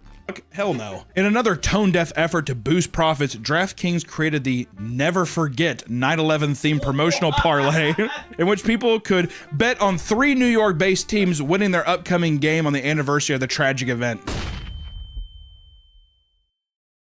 Soulless demons is what these people are, seriously. It's like, what if we did like a New York, what's like a big thing people like about New York? 9/11? Boom. They soon had to apologize for this, reiterating that they actually cared super duper hard about the 3,000 people who lost their lives that day. 100%. Dude, we did that because I actually am so stoked on them. Okay? Kalshi is another betting service making the rounds on TikTok, allowing people to vote and bet on the outcome of any event taking place. It skirts state gambling laws by having you trade on the outcome of a real-world event rather than bet the way you would on sports betting service. I'm sure that's going to be around for a long time. This doesn't just include sports, but even things like the election, who will win on Dancing with the Stars, whether or not Trump will release the Epstein files, and even what the weather will be like on a certain day. The long-term vision is to financialize everything and create a tradable asset out of any difference in opinion. And I think if you do build a general... Their marketing consists of nonstop physical and online ads, some of which are fully AI generated. And they also sponsor tons of TikToks to show off their predictions to push traffic, to get people to spend that money. Because also too, it starts with the joke shit like that too. Well, people, because these are also soulless demons who are like, well, you know, what about people who don't watch sports? I mean, Dancing with the Stars has this, you could bet on that. And you're capitalizing on meme bets. And then meme bets turn into real shit to where they're just like, well, I actually started watching sports just because I was on the Cashly app or whatever it's called. That's actually really smart. I didn't realize that. It's not smart, Nick. It's evil. We're not going to reward them with a compliment. I like how Nick's just like, okay, so I should start my own app company. You Parasite, good God. In every sports league, it is against the rules for players to bet on themselves or their team. Unsurprisingly, as more athletes are sponsored by sports betting apps and become more involved in the betting world, they begin to ruin their own sport. Toronto Raptors player Jonte Porter was investigated after he was caught placing 13 bets on NBA games from a friend's account while he was traveling with the Raptors league team. What a idiot, dude. God, people are so dumb. It's unbelievable. During their investigation, the NBA also found out that Jonte had discussed his health with an anonymous sports bettor and then purposely underperformed so their bet of $80,000 would hit for $1.1 million. These defendants perpetrated a scheme to defraud by betting on inside, non-public information about NBA athletes and teams. The investigation concluded he was guilty and banned him for life. He's like, I like basketball. What are you talking about? Terry Rozier was caught selling info to bettors for $100,000 and purposely left a Hornets game in March of this year with an injury so their underperformances money line would hit. That's a bit weird, right? Even worse, he flew the bettors out so he could count the profits with them. He was placed on an immediate leave by the NBA and is indicted on charges of wire fraud conspiracy and money laundering conspiracy. As for the head coach, Chauncey Billups has been linked to an anonymous bettor who would tell other bettors that Portland would tank, as well as revealing certain players would miss multiple games in the 2023 season. This was a part of the backdoor deal to help bettors he worked with to win prop bets. He was also involved in rigged high-stake poker games with the Mafia, in which multiple other famous former NBA coaches and players participated. LeBron for sure. I can see LeBron being like, what? He's like, what? LeBron's like, you Italian and a mobster? Let me get in on the hand. Brony's in the back dribbling. I could see LeBron doing it. Also, I bet Michael was there. Trying to tell me Michael Jordan wasn't in those Mafia card games. Yeah, right. Following Chauncey, 14 Mafia members were arrested in New Jersey for running a multi-million-dollar sports betting ring that involved several NBA and college players. One of the highest paid sports players of all time, Shohei Ohtani, the rat himself, recently faced a scandal that cost him millions. Impe Mizuharu was Shotani's interpreter that followed him everywhere as he repeatedly interviewed. Because Shotei is very wealthy, his interpreter was also paid pretty fucking well. However, his salary wasn't enough, and he went behind Shotei's back, stealing nearly $17 million directly from his bank account. Oh, I'm sure. I'm gonna go in speculation time here. Because he gets 2 years in prison. You think Ohtani's not going to be like, I'll give you $50 million. I'm going to give you $50 million if you go 2 years in prison. The guy's like, I get to retire. 2 years of not doing anything, laying on my ass in prison, just trying not to get... That's it. That's all I have to do. Come on. Back in 2002, 3 friends were charged and sentenced to multiple years in prison for wire fraud because they were caught rigging horse bets. A 2002 horse bet ring? Come on, man. That's sick. One of the friends, Chris Harn, worked for a company called Autotate, which managed all horse racing wagering for the major races. While working, he noticed that there was a window after the races ended between when the bets were placed online and when the actual money reached their system. So he placed bets for himself and his friends on the 2002 Breeders' Cup and went in. After the race was over, he would change their bets and win big. In the end, their $1,000 bet turned into $3.1 million jackpot, and they began celebrating their newfound riches. However, it was never paid out because they got caught. Oh, I see. Okay. Yeah. Are you kidding me, dude? They got it fair and square. The horse they chose had 43-1 odds, and he was the only person to pick all 6 races correctly. A bit greedy. It soon became apparent that he had cheated, and once the FBI concluded its investigation, all 3 men pleaded guilty to their charges. After their sentencing, all their winnings were redistributed to 78 bettors who had correctly picked 5 of the 6 races, and the horse racing industry quickly upgraded its betting software to prevent something like this from happening again. One of the worst things about becoming entrenched in the world of high-stakes sports betting is simply the fact that even a casual game of football suddenly becomes the most stress-inducing event of your fucking life. There are countless videos of people losing large sums of money betting on sports only to ruin everyone's day by screaming like a maniac and breaking objects. Many TVs have lost their lives in the process. One man who bet money on the Super Bowl erupted into tears and threw a tantrum in front of all of his co-workers after losing his entire paycheck on the Super Bowl. He shouts about how he'll never watch a football game again as everyone films him and cracks jokes at his expense, which I would have done the same. idiot. Many sports gamblers take their anger out on the watch party, as it's now become more common for people to send furious messages and straight up threats to athletes after losing bets. 23-year-old Ben Parlay Pats, for example, was caught using anonymous Instagram accounts to say horrendous things to athletes, going as far as to threaten to break into their homes and behead their entire families. Good old Ben Parlay, huh? This is such a big problem that the NCAA had to run the Don't Be a Loser ad throughout the March Madness, which was essentially an anti-harassment video urging people not to abuse players due to sports betting. Hey, could you not cyberbully these 18-year-olds on live television? Thanks. If you're struggling with a gambling addiction, make sure to reach out and get help. We'll even put a little link right here. I mean, who knows? I'm telling you, at least with all the odds that I read, I bet you 1 in 5 Papa Meat viewers are a gambling addict, so here's your link if you need help. After all, the world of sports betting has gotten out of hand, and there's no telling how much worse it's gonna get. What is now a billion-dollar industry is set to continue to grow and become an inescapable part of our daily lives. So do whatever you can so you don't overindulge in it. Just because it's more common doesn't mean it's any less dangerous, y'all. Stay safe, keep your wallet intact, and for the love of God, maybe just watch the superhumans play sports for fun. All right? We will see you in the next one. Bye-bye. I don't believe that there is an addiction to mobile betting any more than there is an addiction to utilization of your phone for any other reason. You don't think adding a layer of betting makes the phone more addictive than just tooling around Instagram? No. There is problem gambling. It is a real problem. Whether it's gotten bigger or it's just become more noticeable because sports betting is legal, I think is an unknown. Really? Welcome back to the Papa Meat channel. How you doing? How you doing? Come on in and sit on down because today we're talking about a polarizing character, Gypsy Rose. She's a girl online that sounds like this. Gypsy Rose reporting from Aurora, Missouri. I am about to dive off our porch. Which I'm gonna let you know right now, I'm gonna be a bit rude towards her voice. It's very mousy and it's funny. It's funny. What am I supposed to say? It's funny. From an outsider looking in, you might say, well, why is this person so polarizing? Well, you might not know it by looking at her, but she was arrested for second-degree murder in the murder of her mother, who was a bit of a character as well. Yes, this is a convicted murderer, technically. I didn't want to have to actually kill her, but I did. It's a weird gray area because I didn't mention yet that her mother subjected her to lifelong physical, mental, and even medical abuse. Just proves that happy endings are not just in fairy tales, they're real. So a lot of people see this as self-defense in a way. A person trapped in a horrible, horrible prison in her own home, lying to the public, and the only way out was murder.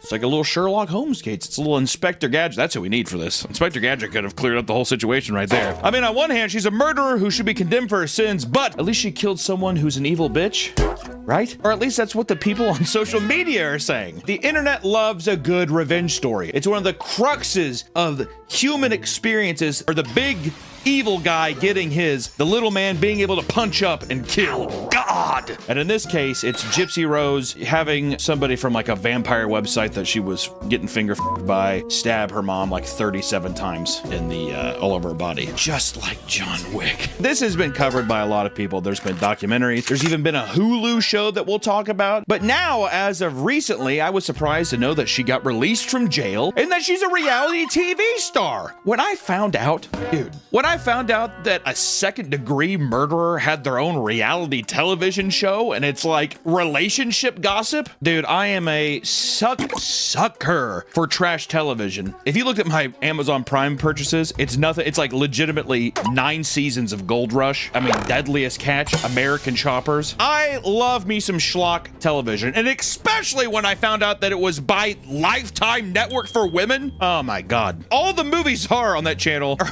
man beats woman until finally the police arrest her. So like it does make sense in a way. I was totally bought in. Did you ever see the movie about David, the boy who was burnt alive by his father? No.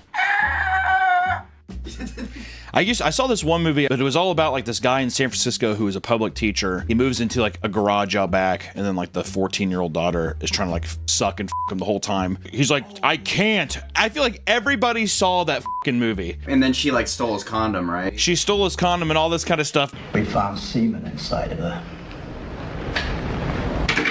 almost positive I read something or I saw something from a producer, and back in the day, they're like, I mean, any guy just would have done it. So, I mean, he's kind of a hero, but at the same time, what kind of head does he have on his shoulders? And you're like, yep, those early 90s Lifetime movies were primo. Today, I want to thank today's sponsor, Factor! Let me tell you something, I've decided to get in shape. No, I'm serious. I know I'm fat, but I know I'm gonna get in shape. And the first step to becoming a skinny person is to eat better. That means portion sizes, calorie counts, and enough protein, and no eating out. Luckily, Factor has all that covered! Factor has delicious ready-to-eat meals that are chef-crafted and dietitian approved. In just 2 minutes, you can heat, eat, and enjoy. For me right now, I've been choosing the Calorie Smart and Protein Plus options. So I've been enjoying the roasted garlic chicken with green beans and the shredded chicken taco bowls. And with over 35 options to choose from each week, you're sure to find something you like. Factor even has one-on-one nutrition coaching for those like me that are looking to be better every time I sit down and eat. The best part of Factor is that there is no prep work, no standing in grocery lines, and virtually no cleanup. Head to Factor75.com or click the link below and use code PAPAMeat50 to get 50% off your first Factor box and 20% off your next month of orders. That's code PAPAMeat50 at Factor75.com to get 50% off your first box plus 20% off your next month of orders. Hey, thanks Factor for sponsoring the video. Here's the video. So I figured, why not jump in and talk about the show because it's a doozy. But before we do that, we need to kind of get you filled in on Gypsy Rose and her experience, because this story is, I mean, it feels fictitious. It's that comical and grand and fantastical that you wouldn't believe it. It feels like something out of a fucking M. Night Shyamalan movie or something like that. That's a bad director to choose. That's a horrible one. Yes. The twist. Oh, the twist is that she's actually not sick. Oh, it does work. Okay. Gypsy Rose has a very, very unique case of abuse. She's a survivor and victim of one of the most famous instances of Munchausen by proxy. What kind of fucking name for a disease is that? From her mother, Claudine D.D. Blanchard. Typically, Munchausen syndrome is when someone tries to get attention and sympathy by faking and exaggerating their own illness. Munchausen's by proxy is when you basically keep somebody sick in order to get that kind of attention back. So Dee Dee didn't even have balls to fake all this shit herself. She's just like, oh, my husband ran out on me. I'm just gonna abuse my daughter. And it is absolutely And also, I want to point out that unbelievable that doctors just went along with this for as long as they did. Dee Dee had Gypsy Rose come out as basically a cancer survivor. She would give her all kinds of surgeries that she did not need, had her fucking teeth removed. She would actively shave her head, and by doing so, the public, I mean, who would ever know? This girl is wheelchair bound. She doesn't let her associate with any people in the neighborhood at all, and then she puts her in basically children's clothing. I've seen a lot of pictures of her with in a princess outfit. I mean, it pulls on your heartstrings because you're just like, how cruel and unfair is this world that we live in. But by doing so, she was able to get a house built in Missouri. She was able to get tons and tons and tons of money donated to her, meet celebrities, go to Disney World, all kinds of stuff, which, to be fair, the last two that I said don't really, I can't end it on going to Disney World, but for some people, they're just like, that's all I need. Make a wish, baby. And the list of abuse that Dee Dee made Gypsy endure is quite extensive. Here's a brief timeline of events to kind of let you know what was going on. When Gypsy was 1 year old, Dee Dee pretended that Gypsy had sleep apnea and made her use a CPAP machine.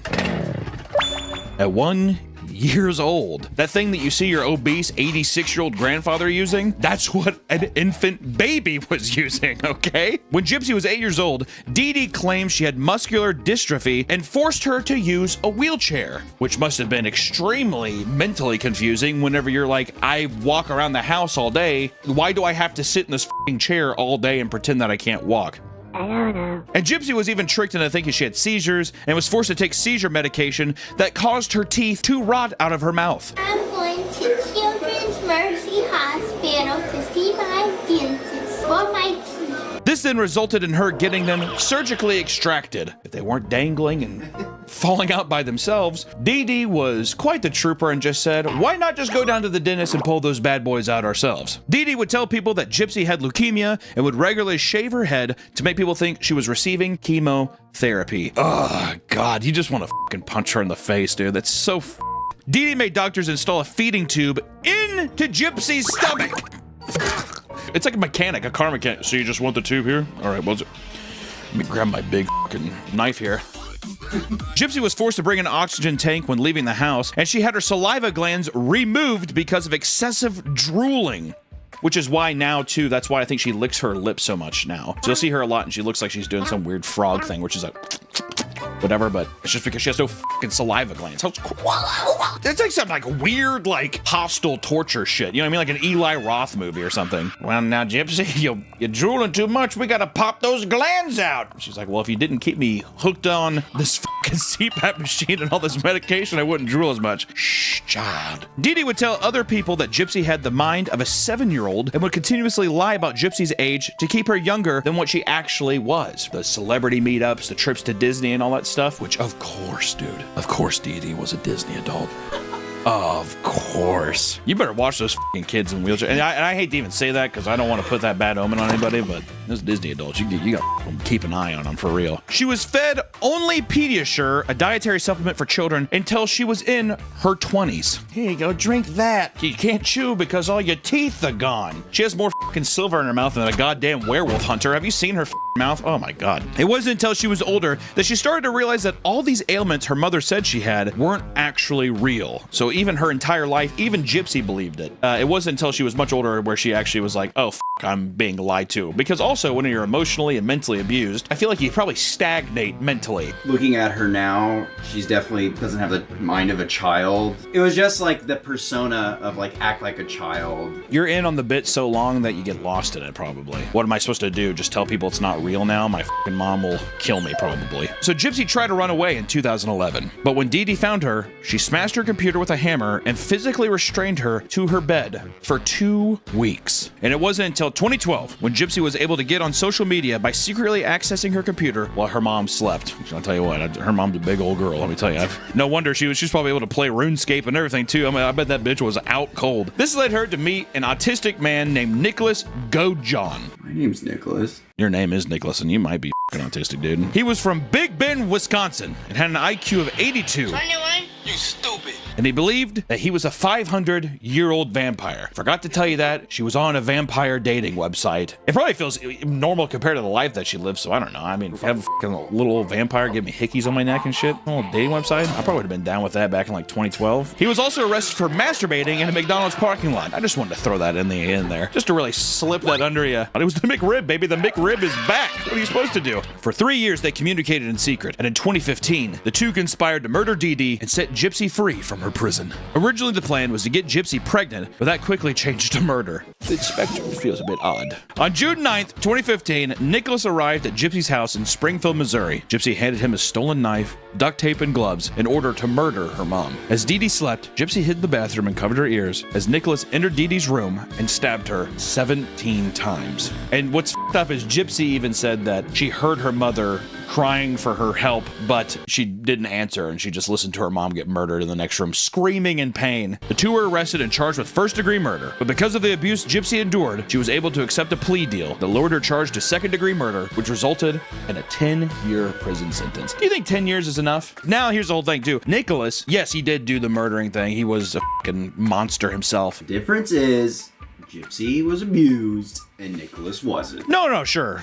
How could you not feel sympathy for Gypsy? Is it a horrible thing she did? Yes. Was she of sound of mind? No, there's no way. She gained so much notoriety from the story, and people talking about her in prison. Her story was shared. There was a documentary made about her named Mommy, Dead, and Dearest, which I'm pretty sure is a play on Mommy Dearest, where the star mom basically abuses the children. And they even adapted that story into a Hulu show in 2019 called The Act. It's pretty good. I'd recommend it. In her times in prison, there was so much media coverage of her to where it feels like this boiling point that we're about to get to was all just this long fuse that was lit from these shows like Dr. Phil, ABC, even a show called Gypsy's Revenge, which feels like an Aladdin sequel or something like that. I don't know. Gypsy was released 2 years early from prison for good behavior. She only had to serve 8 of the 10 years, so everyone was like, oh my god, Gypsy, you get to come, you're our hero. But shortly after her release, it was announced that she would get a reality television show of her life called Gypsy Rose: Life After Lockup. Now you're all caught up. This show, to me, raised a weird, important, ethical question. On one hand, it offers a platform for people to re-indoctrinate this queen back into society as a normal, functional human being who is the victim of Munchausen by proxy. But it also kind of raises a little red flags to me when you try to make a reality social media star out of a person who was the victim of Munchausen's by proxy. And the way that they dealt with that was was getting a vampire boyfriend and stabbing mom 17 times and doing all that stuff in prison. Maybe you just don't go on camera. Maybe you just live life like a regular human being and don't have people all around you. She says in the show that she uses it as a platform for her to be a voice for others who might be going through the same thing she is, which I'm like, how many fucking people are going through that shit? Which, I mean, I guess if somebody, you know, is watching the show and they're like, that's me, also in their wheelchair, I don't fucking know. It could be beneficial. It just feels odd. Let me give you the little high school tea drop part of this. During her time in prison, she dated a man named Ken Urich, which eventually led to them getting engaged while she was in prison. But before they actually got married, Ken left Gypsy because of social media stuff, I think, or something like that. And Gypsy was absolutely devastated and immediately rebounded with a Louisiana school teacher named Ryan Anderson. Ryan is such a weird big goober. Here, we gotta put that quote up. I know her story, you know, just hit me. And I thought, gosh, she's cute. Imagine watching any of these Gypsy Rose documentaries and you're like, that is insane that would happen to you. Can I just tell you, you have gorgeous eyes. It just feels like right over his head. So Gypsy started dating Ryan and then they got married in 2022 while she was in prison. And this new reality show picks up from her getting picked up from prison, and Ryan is the one who picked her up from prison. And you really start to see that actually all of the conflict in her life is extremely boring and very petty. As soon as Ryan picks her up, I mean, that motherfucker does not take any time to get those paws in between those legs. He's like, It feels so weird being in a car. yeah. God damn, baby, you look good. He's got some of that Louisiana charm. Which during the drive home, I was like, it'd be just so funny if they rolled the car. Not that they actually get hurt, but he's like, oh shit, he's such a big man in this Cadillac. Which I was also like, there's no way that's your car. The interview asked how the first night was, which, you know, the next night they get to go to bed and then it's like a really creepy, like almost like found footage horror film of them in a hotel room. You have to imagine too, on this reality television show, there's probably a cameraman, some kind of producer there, and like a sound guy. So there's, I mean, I would say at least 3 people in there in this tiny room. And they're all just standing there and they're like, how was your first night? And she's pretty much just like, yeah, we consummated our marriage. Yeah. We got to consummate our marriage. We did get to do that. She was so nervous. And then he's just like, yeah, I pretty much f***ed her pussy real good. And I just have to imagine the camera guy just kind of like, okay. The next thing they do is they go get shoes from a store. They try to make it seem like, oh, the public knows that Gypsy's out, but it's 2 guys outside of like a Ross Dress for Less place. She's able to get shoes and they're like, Gypsy, you don't get more shoes? She's like, I'm hoping so. whatever. And Ryan can't handle any of it. He's just like, I think they might be following us. I think they're following us the entire time. That's all he gives a fuck about. We're being followed. And I'm like, dude, yeah. He has all these cameras on his car. And he's wondering like, well, oh yeah, the paparazzi's following us. No shit, dude. Gypsy is going to Kansas City to see a Chiefs game and hopefully meet Taylor Swift. What are your thoughts on the Chiefs game? The media portraying it as, you know, she's going there to meet Taylor Swift. Right. It could be bad. I don't like it. And her parole officer calls her and she's like, what the f*** are you doing? You need to go down to Louisiana. And she's like, I actually said that I gotta prove I can go. Our plan was Our plan was already set. Our plan was already set to stay a few days in Kansas City. Yeah, with our POs. And with my parole officer's permission, he said that that's fine. And then they're basically like, no, you're fucking go down to Louisiana. He's like, baby, come on, give me the phone. This is some horror shit. And it's just a bunch of awkward editing. They go back and forth, but pretty much for the whole episode, it's her getting calls from her parole officer and her just being in rooms crying with Ryan kind of awkwardly walking around, you know, just trying to be like, hey, I guess it's kind of weird that I'm a part of the family, huh? They're my people now, too. They my family, too, so. Yeah. I'm part of the family now. Yeah, I guess I'm part of the family. If you want to cook me something, you can. The first episode ends pretty much with Gypsy walking up to her dad's wife and being like, Hi, Mom. Give me a hug, Mom. And I'm like, I don't know if I want Gypsy to call me mom, dude. Episode 2, the only thing I could keep thinking was just wondering if she was going to kill again. If there was any part of her that was going to snap and convince Ryan, who is this hulking Louisiana ogre. You know the part in Harry Potter? Troll in the dungeon. Does Ryan not look like that guy? Kind of. But he's huge. Can you imagine if she was just, the last time it was a little pipsqueak vampire kid. Hey, you should stab my mom. And now it's a 6'8" gorilla, basically. You should go rob a bank. Whatever my little Rose wants, little Rose gets. They just bring up Gypsy having sex with Ryan so much. We've been having sex the last 2 nights. No, there's that weird part where she tells her mom, and she's like, I'm so happy for you, and hugs her. The mom looks like a little bog witch. I'm young. My hair's really black. She's like, I'm so happy for you. Ryan's like, yeah, I guess I got a big old gorilla dick on me. Which I know there's a big thing on social media. She said is D's fire. They jealous because you are rocking my world every night. Yeah, I said it. The D is fire. She has to like remove her teeth and do a bunch of stuff, and then her body's covered in scars, and she wants to make sure that Ryan likes her body. Which I'm like, that motherfucker's probably on the other side of the wall, tapping the wall. He's like, my little Freddy Krueger. The episode pretty much ends with Gypsy showing Ryan one of her prison drinks, which is just coffee juice with soda and Jolly Ranchers. When I was still in prison, I told them about a favorite drink of mine. It's instant coffee with a soda. For flavor, you crush up some Jolly Ranchers, add that to it. You mix it all together, and also juice, and then you serve it over ice. The one thing she's like, I drink this every day. Ryan has like this horrible look in his eyes, like, you really gonna make me drink that, baby? She's like, come on, it's good. And she pours it in, and it's like 2 large chunks of something, and Ryan basically drinks it, throws up, and Gypsy's like, You don't actually think that tastes good, dude. You're putting on a little show for the fucking camera. By the 3rd episode, he's always like, baby, I gotta go to work. Which I'm guessing they didn't tell you because they don't want you to be like call there and fucking harass him or whatever. And the only time I could think of is that he worked at like a dog food factory. And I just imagine him like sitting getting interviewed. He's like, yeah, they always try to stop me from eating the dog food off the cart, but I always find a way. I got a nose like a bloodhound. Oh yeah, they drive to the airport and they try bringing in some conflict that they're gonna be late. He's talking to like the Armenian fucking Uber driver. He's like, do you even know where you're going? She's like, come down, Ryan, Jesus. Look around this. What did I say about language? But luckily they make it to New York on time, and basically Gypsy just goes on podcast. Ryan's just always the third wheel, kind of walking in and out, waving at people. Oh, I get a hug. Nice. So he's like, I don't want them following me. But then he like walks out. He's like, we love you. This show is just smearing this motherfucker. Because they're trying to build up Gypsy as like, you know, likable. I think it's around the 3rd episode. She's even just like, Ryan's asking if she's heard from Ken. No, I haven't heard from Ken. Any desire from you to reach out to what's his face? You can say what's his face's name. To Ken? No. No desire whatsoever? No, we're good. But then she's lying to him and being like, yeah, I heard from Ken. He hit me up. He's talking to my family. Something happens with Gypsy and Ken that's going to be your fault.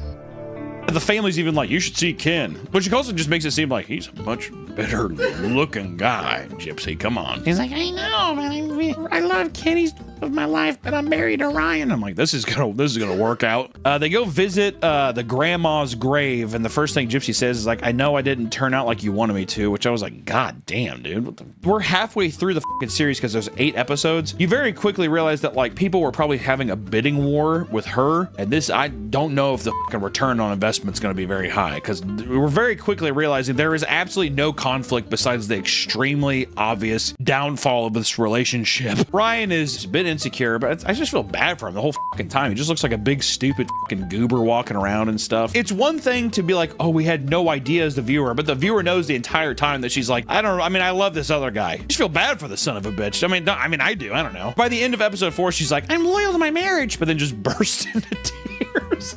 To paraphrase for the rest of the episodes, it's them going back and forth. They go to a fucking wedding venue, they eat some weird food, but it all culminates to a really funny scene of them in her car. Pretty much Gypsy just breaks up with him, I think 9 weeks after she's released from prison. I want a divorce, and in 6 to 9 months, I'm gonna be with Ken.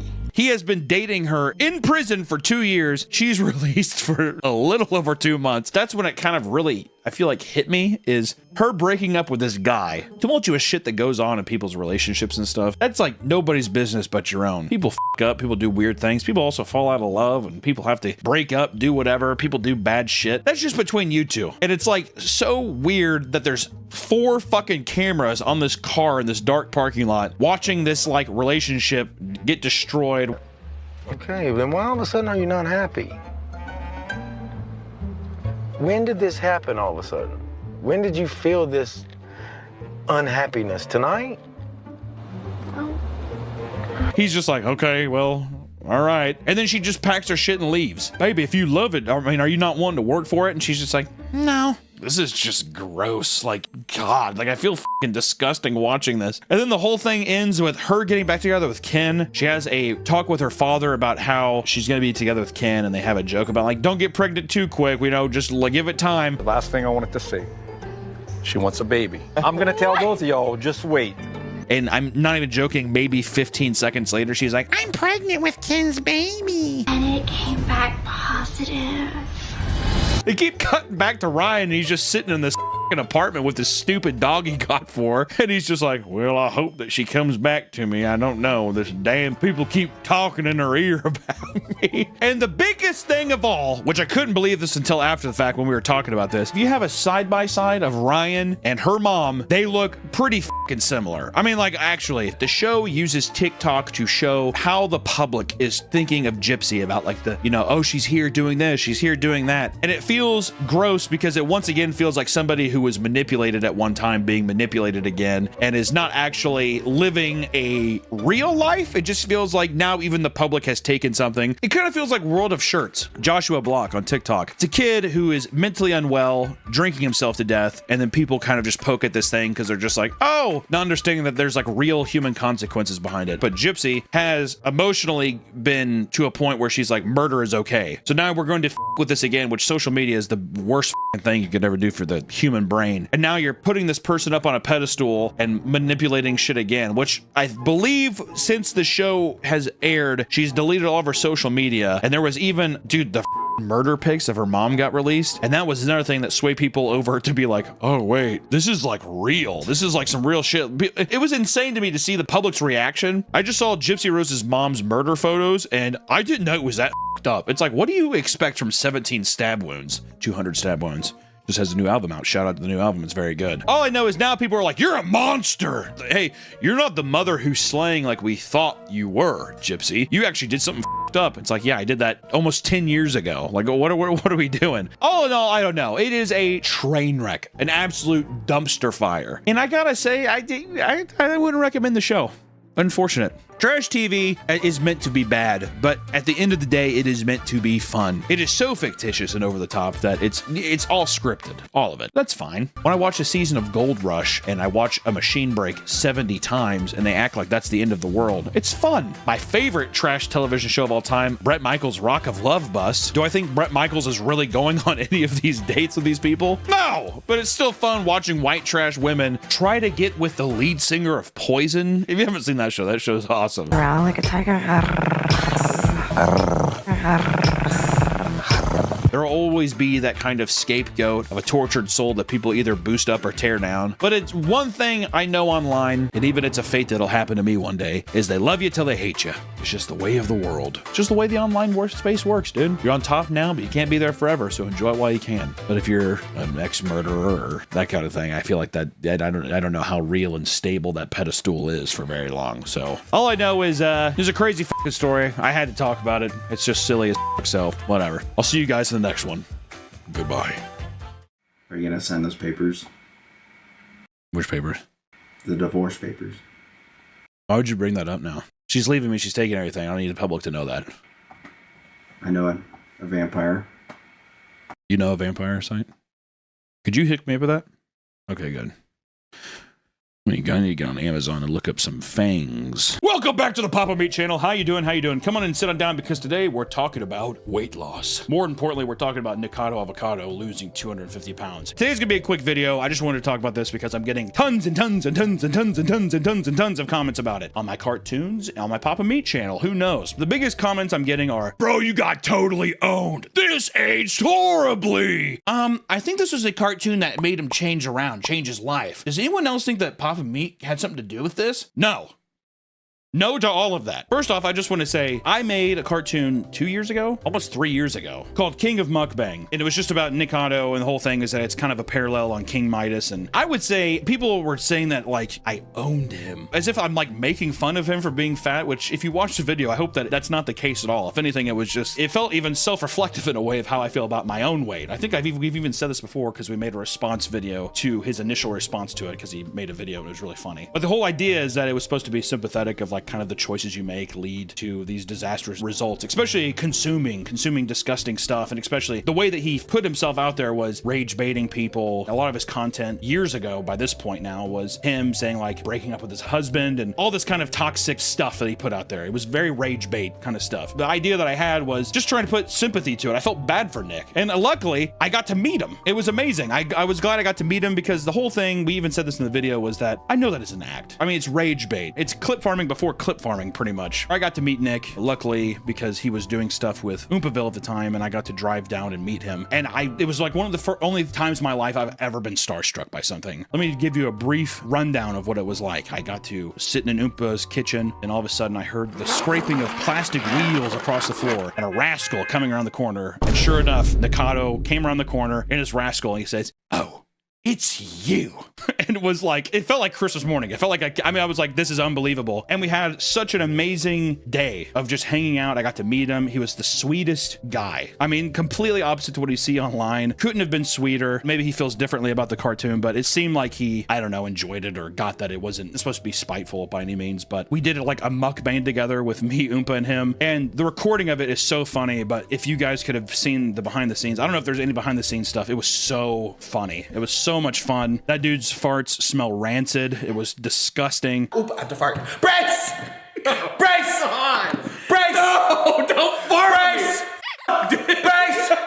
But it was a lot of fun. And the big thing now I want to say is, one, I just want to say, I saw the video.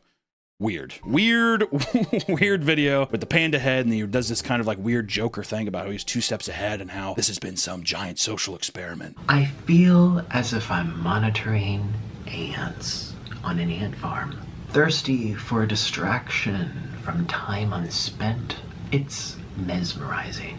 It's spellbinding. Which, it fits in great with the kind of trajectory of content that he made before. I think it's funny. Don't know how you're 2 steps ahead. 2 steps ahead.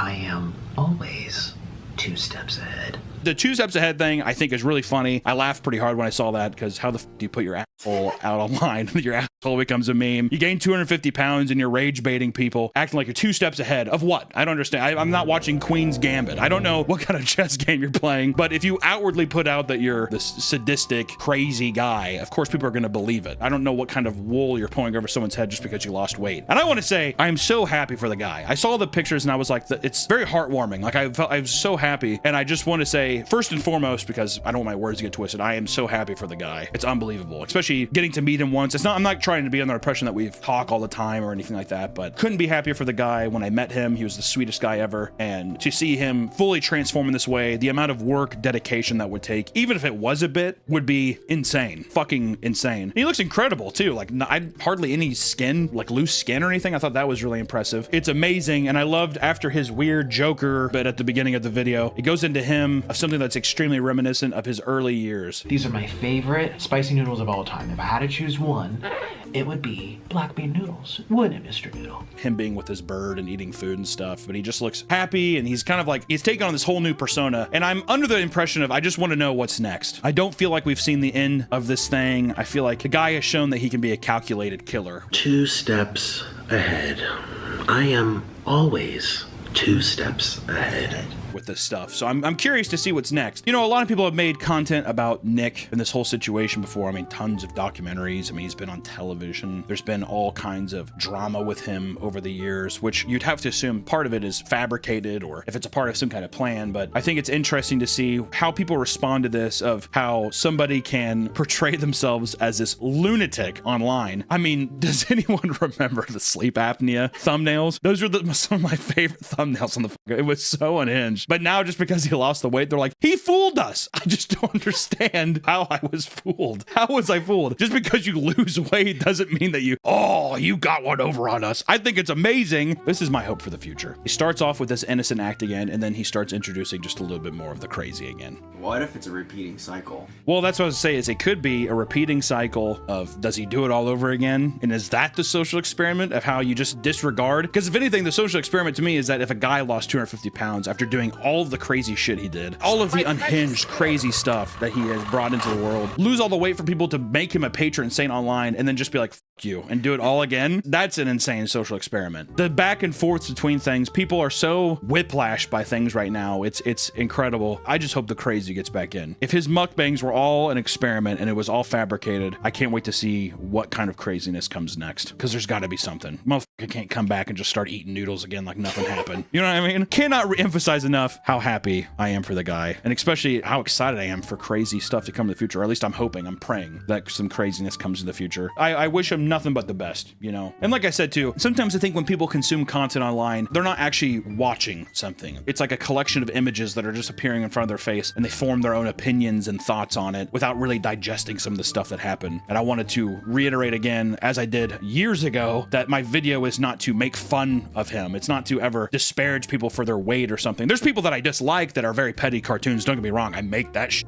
Drawing Logan Paul with his giant fucking nipples and stuff. Is that necessary? No, it's not necessary. And yeah, you could be like, well, you drew him so big, he's so fat. It's like, as a cartoonishly large-sized monster that he's become, yes, I think it helps fit the narrative of what's going on. And I also just released a video, a cartoon of him coming out. It was very liberating getting to do that and draw skinny Nikado. I thought that one thing I never thought I would do in my life. But I think it's interesting to note people's intentions online, people's intentions with content online. Are people really being as nasty and manipulative as you think? I don't think so. I think a lot of the times people that you think and perceive and you hate online, or that you are disgusted by, or you can, this person's, I hate him, man. I imagine any one of those people, if you met them in a coffee shop or a bar, you would easily get a drink with them and you'd be like, yeah, they were cool. Because let me tell you firsthand, if you ever have those experiences, or if you had those thoughts with Nick, I got to have that experience in real life and it was awesome. Even though, like I said, even since the beginning, I've said that it's a bit or whatever, but I understand that it's a bit. The dedication to this bit is legendary. To see these people and to have them not just be this fictitious character online, it's mind-boggling. So I guess I would just say this: if you see something online, especially something that's been going on for years and years and years, like a Nikado thing, I would say maybe cut people some slack. You never know where people are at in their life. I would say it's another thing. You never know what people are going through, what they're doing, what's real, what's fake. Live in La Vida Loca, dude. I'm gonna kill somebody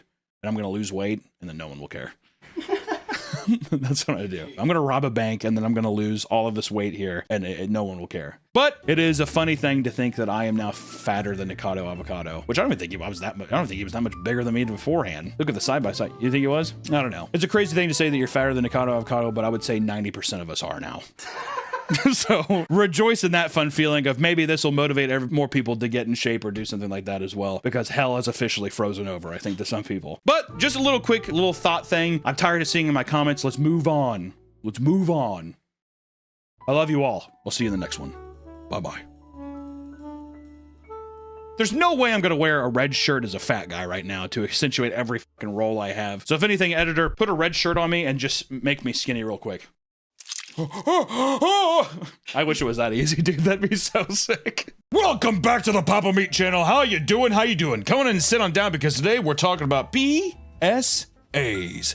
Public service announcements. More importantly, children's public service announcements. I think we all are afraid of our children slipping, getting hurt, abducted, eating something they shouldn't, and the only way for them to digest this information is in video format. And today we're going to be talking about a very strange, albeit fascinating, children's PSA that happened overseas in Great Britain back in the 1970s, eh? When, you know what, telling the kid, you just had to be a little more blunt with it. You had to traumatize children back then. That's one thing we don't have now, is we don't have traumatizing media. Sometimes, like let's say if you needed to warn a child not to play near a power line, you would make a following video that maybe goes like this. Go on, get it. We're not supposed to go in there. Oh, go on. There's a gap down there. Oh, it's just perfectly placed on it too. It's just like so inviting too. We're just on this fancy shaped pieces of metal. Come on in.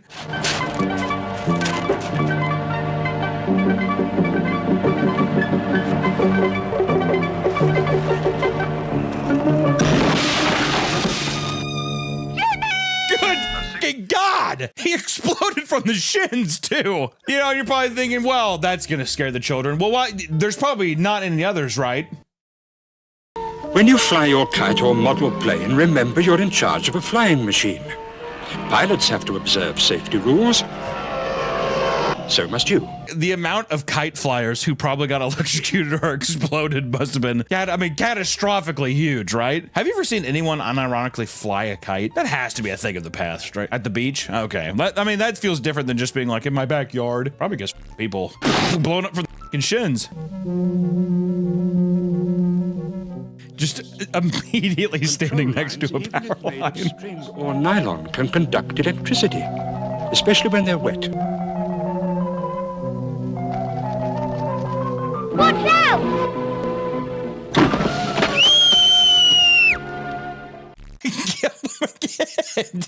Watch out! There can't be any more of them, right? They say, stay out. Okay. All right. Moving on. Or maybe you just want to have a video talking about how teach your kids why you need to wear a seatbelt, right? Timmy, I'm gonna teach you know how we're in the car and mom drinks a lot, and you have to buckle up in the back seat. If you don't, this is what's gonna happen. Press play, Michael.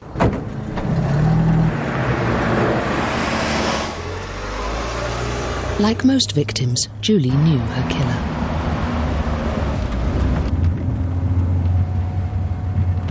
It was her son. He wasn't wearing his seatbelt. After crushing her to death, he sat back down. Think, always wear a seatbelt. Oh my God. This does not help women drivers and the plague that surrounds them, dude. Justice for women drivers. Justice for us men on the road, am I right? Or what about fireworks safety? You know, sometimes you like to get a couple Chinese firecrackers and have some fun with your friends. I think that's fine. I really wish that there was some kind of video that helped you know how to be safe, though. Yeah, well, you're too strict, you are. I'm not strict, I'm fair. Not out Kevin in the arm, is it? Yeah, we can't hold kids back, though. I'm not saying hold him back. I'm sorry, Hunter. Is something funny? I'm saying there's such a thing as discipline. Fair discipline. I like the kid. I like his buddy just running away. Where is Kevin this afternoon with all those Oriental fireworks, eh? That can't be right, huh? Probably shouldn't say that, huh? All right, anyways. For over a generation. And that's about the way it makes it delicious. Wait! I want to thank our great, dear, beautiful, unbelievable friends at Bad Dragon. Bad Dragon is the home to all of your fantasy, toys. If you're trying to spice up things in the bedroom for yourself or maybe a partner, consider going over to Bad Dragon and seeing all of the amazing goodies they have to offer. Let me tell you, I've been to the facility. I've met the people that make it. It's like Willy Wonka's goddamn chocolate factory over there. Whimsy, mystique, quality, precision, royalty, class. Bad Dragon's products are not only just amazing, but the quality control that they do, the customer service that they have, and how fast that they get the products out with their shipping is pretty fucking awesome, just from a consumer standpoint. And like I said, so many unbelievably talented artists come together to make these awesome designs, and maybe it's time for you to put a little something in your drawer, or on your shelf, as I do, because they're art pieces, basically. They're amazing. Bad Dragon has been a continuous, long-time supporter of this channel, and I gotta tell you, man, they're our favorite. Sorry, every other brand. We love Bad Dragon the most. Okay? So if you want to spice things up in your own life, or maybe for a significant other, head over to Bad Dragon and tell them Papa Meat sent you. Thank you, Bad Dragon, for sponsoring the video. And hey, let's get back to the video. The list of public safety videos goes on and on. Any particular kind of harmful incident, the British have probably made a horrifying public service announcement video about it. But there's some that I just want to take time to talk about today that I found truly remarkable, especially because it feels so oddly specific, yet here we are, okay? On George and Betty's night of romance, things got a bit too hot to handle. Before we dive into these, we need to talk about a little bit of backstory to the old UK and some of the stuff that's been happening around there, eh? After World War II, the British government wanted to educate the public on safety issues that were prevalent within society. It's funny that it's kites and... it's kites and farm equipment. It's what it's going to be. So the Central Office of Information, or the COI for short, started to produce public information films, aka PIFs. These were safety videos on how to survive a nuclear attack, protecting the environment, or not wasting water. They started off fairly tame from the 40s to 60s, but by the time the 70s rolled around, COI wanted to throw a wrench in how the information was being showcased. Instead of just telling people safety information through boring educational videos, they decided that it would be much more effective to create brutal films and commercials showcasing children dying in various dangerous scenarios. That's a big ramp up immediately. 60s is just someone just being like, why don't you just turn off the faucet, eh? And the next one, it's a girl like drowning in a bathtub. The COI hired fresh film students to basically make horror films for the public to scare children into this information. I don't know if they really digested it, but let me tell you, their attention was certainly grabbed. The director specifically looked at Hollywood horror and Western films in order to imitate their styles of suspense and gore. And they're awesome, okay? They are awesome. And since these were labeled as educational films, the directors were given a lot more freedom with censorship and were able to show much more graphic content that was allowed at the time. This was during the age of video nasties where films were getting banned and stuff. And to have the government, to have the Queen just be like, Oh, I don't really care. Just f***ing make it. it's pretty crazy. To be fair, especially child death. It's a big no-no. Still it is today. I'm always like, who gives a f-? Whenever there's a movie where like a kid gets stabbed to death, I'm like, because it's like, why not? Well, I don't want it to be an unlikable film. It's about a serial murderer. Hello? That's why The Blob is awesome. Yeah, when the kid gets sucked down in the blob, that's a moment where everyone triumphs together. You don't need to go Lars von Trier, where it's a dad hunting children, right? But I'm just saying, if they're already in the war path, let them go. Now we are graced with a plethora of these beautiful masterpieces of educational art. And there are dozens of PSA videos made during this era, but I just want to focus on a couple that stand out to moi. The first is a haunting commercial called Lonely Water, which showcases the Grim Reaper taunting children to come jump in a body of water. It seems too ordinary, but that pool is deep. The boy is showing off. The bank is slippery. It's like the Lady of the Lake. You know what I mean? No, it's not just like King Arthur. The video is aimed to warn children of the dangers of careless or foolhardy behavior in the vicinity of water. Any body of water, the Grim Reaper will show up and be like, come on in. Lonely Water is widely recalled as one of the most memorable and chilling PSAs of all time. This film campaign actually worked as many viewers were scared to swim in dangerous waters. Some even said that they were too frightened to swim at all. Come on, Tommy, let's just f***ing go to the pool. Just like, well, so I can have the Grim Reaper grab me by the ankles and drag me below?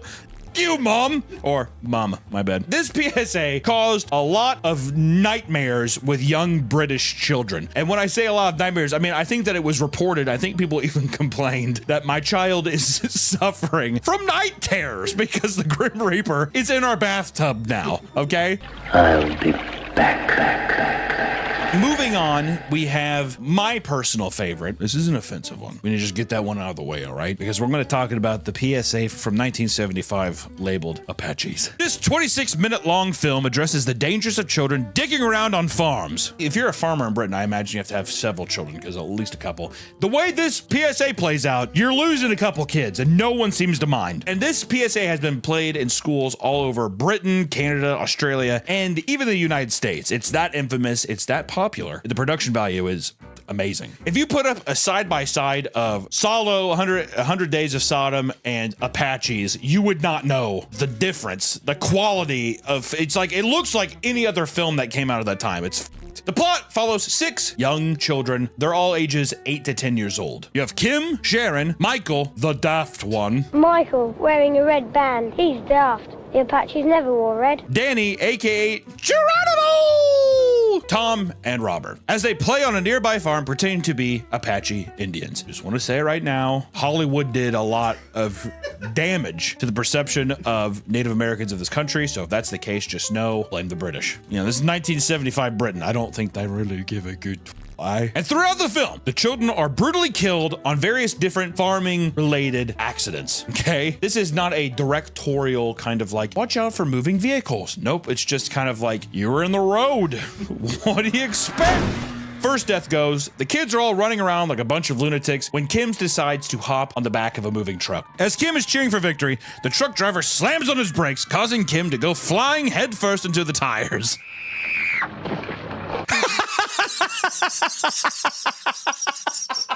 I'm sorry, Hunter. Is something funny?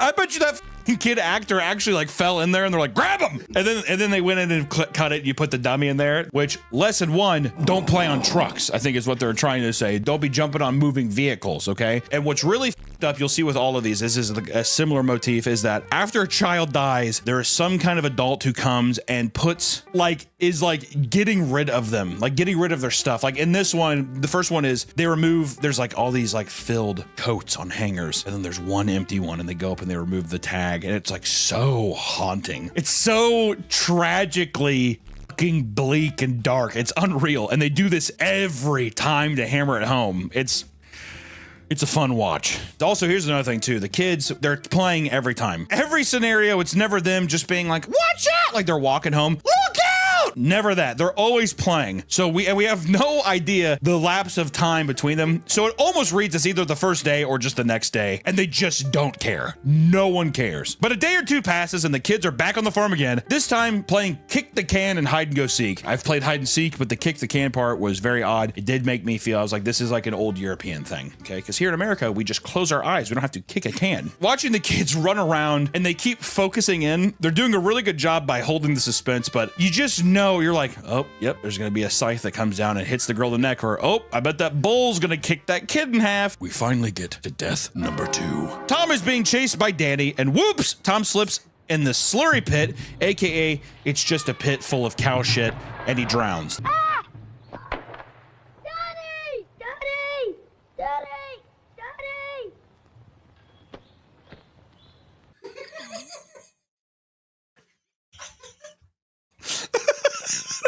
I hate that shot when they show the kid looking like this, because it makes me think, I'm like, oh, he knows he's in there and he's not saying anything. Ah! And then he just drowns immediately. You're dead, especially in shit water. That's all poop. It's a slurry pit. Which I want to say, Danny looking off was very suspicious. By this one, you can kind of tell too, he's kind of the leader of the group. He's kind of our main guy. Lesson 2, don't play near pits of hell and shit. I guess this one could also be water. I think it's specifically the slurry pits, because that was like a big problem. Oh, so it's okay. So this one is just for the time, they're just like, these kids, goddamn. We're having to scour and scuba dive down these slurry pits to find all these pale beauties. A decade or so later, they had to tell farmers to cover up their slurry pits. It was that bad. That many British children were falling into slurry pits where they're just like, I hate to do this to everyone, but we're just gonna have to throw a net over all of it. With the second death, they take stuff out of his desk. Once again, another very tragic thing, but then it's just once, we don't see anybody mourn. Usually, that's why I was surprised here, because I expected to see like a mom. You know what I mean? Oh! We move on to death number 3. Which more time passes, once again, could be 30 minutes, could be a day, not enough time. We know that the kids are back on the farm again, and boy oh boy are they playing. This time, the kids all huddle around each other and pour a mysterious liquid from a bottle they found in the barn.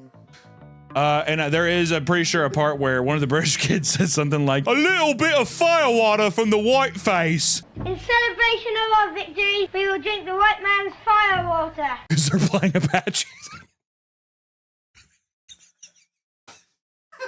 Even when I heard that, I was like, No, the smart ones of the group just pretend to drink the poison, but Sharon actually takes a drink from this non-labeled cup. I thought the acting here was kind of good because she like took a sip of it and she's like, You alright, Sharon? Yeah, I think so. are you okay, Sharon? But later that night, we see Sharon go into a house. We cut, it's nighttime, and then it's just horrible, horrible child screaming.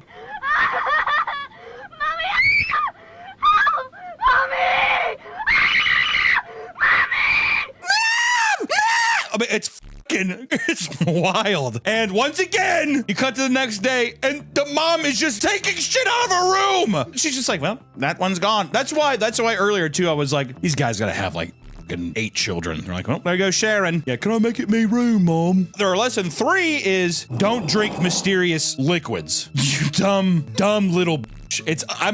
I felt so mad because I actually like Sharon. Out of all the kids, I was like, she seemed the coolest. We move on to death. Number 4. The next day, the kids go back to playing without any time to mourn once again, and we're gonna beat that to death. I cannot tell you, this is a no-fat 20 minutes, okay? There's no room for emotion. This is just telling you how it is. Ready? Ready. 1, 2, 3. Freeze! Come on, look out!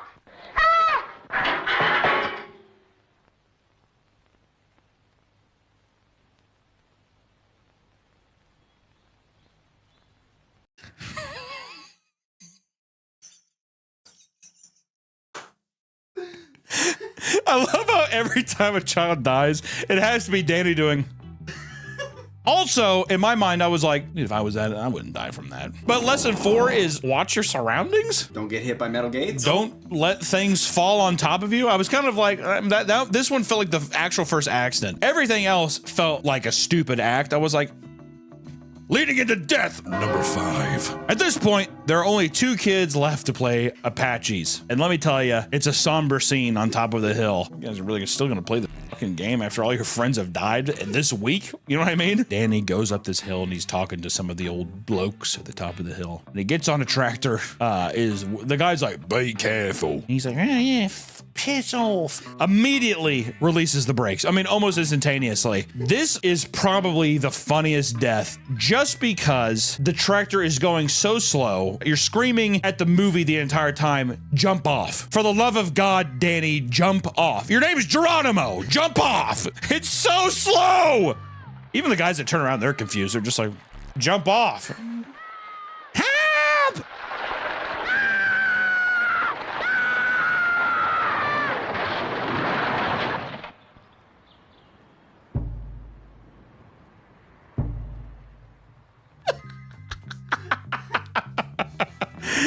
There's just something about a small British child being like, ah! And then just like seeing like a dummy with like, they like tape or glue the hands to the steering wheel and it's just like going down a hill. They barely hold a fucking beat before they show his mom just sitting in his room like, it's the first time that we see any emotion from anybody of someone being like, this was his room. The lessons, of course, is being stay off heavy machinery.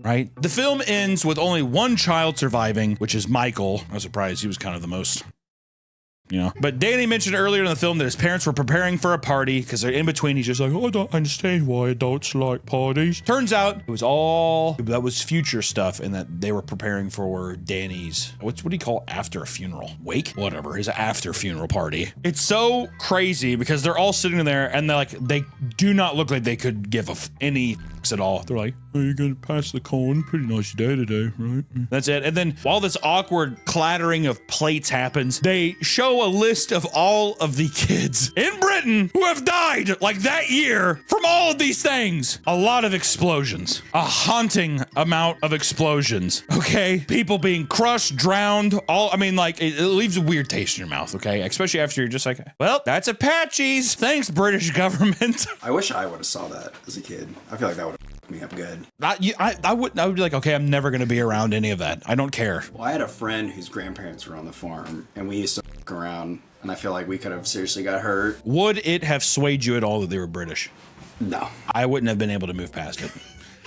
Knowing me as a kid, I'd be like, they sound funny. They sound weird. Is this Harry Potter or what? Next up, we have a beautiful PSA called The Finishing Line. This is a controversial PSA, all right? This is a surreal nightmare is what this PSA. This is a fucked, like, weird. Like a Hodorowski movie. It is, yeah. It's a Hodorowski movie. It feels like a Michael Haneke movie or like a Lars von Trier movie or some shit. It feels weird. It all takes place inside the mind of a demented child who thinks of 4 horrible, tragic, sickening games that you can play on a train track. This whole PSA is about, yeah, don't go near train tracks. And they decide to be like, well, what if it was from the mind of a child who's thinking about going on the train tracks? And this is what they came up with, Haunting. The short starts off with the headmaster of a school warning children not to play on a train tracks, but the camera zooms slowly on the sadistic child as he starts to tell us his imagination. And when we say that the headmaster of a school warns the children, it sounds like God yelling at human beings for all the wrongdoings, does it not? Some of you have been playing on the railway again.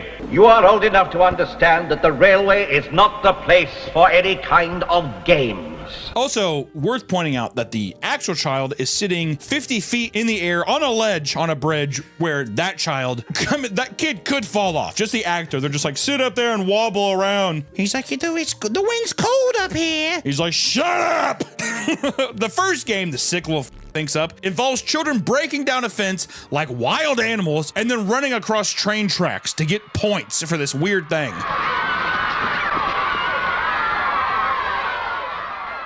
Through all the chaos of the children screaming, to not even hear the girl be like, ah!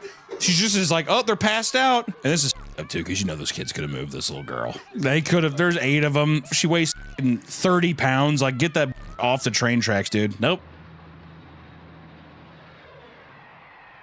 Okay. And there you go. Oh wait, what's even horrifying is they pick the body up and they show it after it's smushed. Well, yeah, they show away because you're like, oh my God, oof. And then after the fact, they're just like, nope, by the way, her bloody dead body right here. Take a look. All right, here we go. And then once again, you have to picture that this is once again inside the mind of a child. And then you move on to game 2, which the game is throwing rocks at trains, which I have heard, you know, people have thrown rocks at trains before, but the point system is like, if you break through the windows or if you hit the people in the cart, you get points. And they're throwing these color-coded rocks at these trains. The train stops. At first, it kind of looks like, oh, he's gonna be pissed. You're like, oh shit, because even the kids are like, cut inside the train. The guy's like walking around. He's like, green through the rock through the window. Fantastic. And it like the camera pans out a bit and there's a guy like, oh, like blood everywhere. He's like, all right, hit a passenger. Walking through and then the train conductor's like, like bloodied and battered. And they do another point system. You get more points for breaking the kid's face open. My God. You move on to game 3. The next game is some weird game of chicken where the kids have to run across the track while the train goes like 100 miles an hour. The game makes no sense. It's like a person has to stand with a sign. By the time the train gets to the sign, the person flips it like a go. It's on stop and it goes to go. And they're supposed to run across, but instead like 7 kids just get plowed. And you're like, they do their little tallies up again and people are just like, oh shit. Oh, there goes my team. It's a goddamn massacre. It's 6 to 10 kids just brutally murdered. And there's just blood all over the tracks. It's gruesome as shit. And then game 4 is, this kind of messed me up a little bit. It's called The Great Tunnel Walk. Does that not sound just cryptid and horrifying?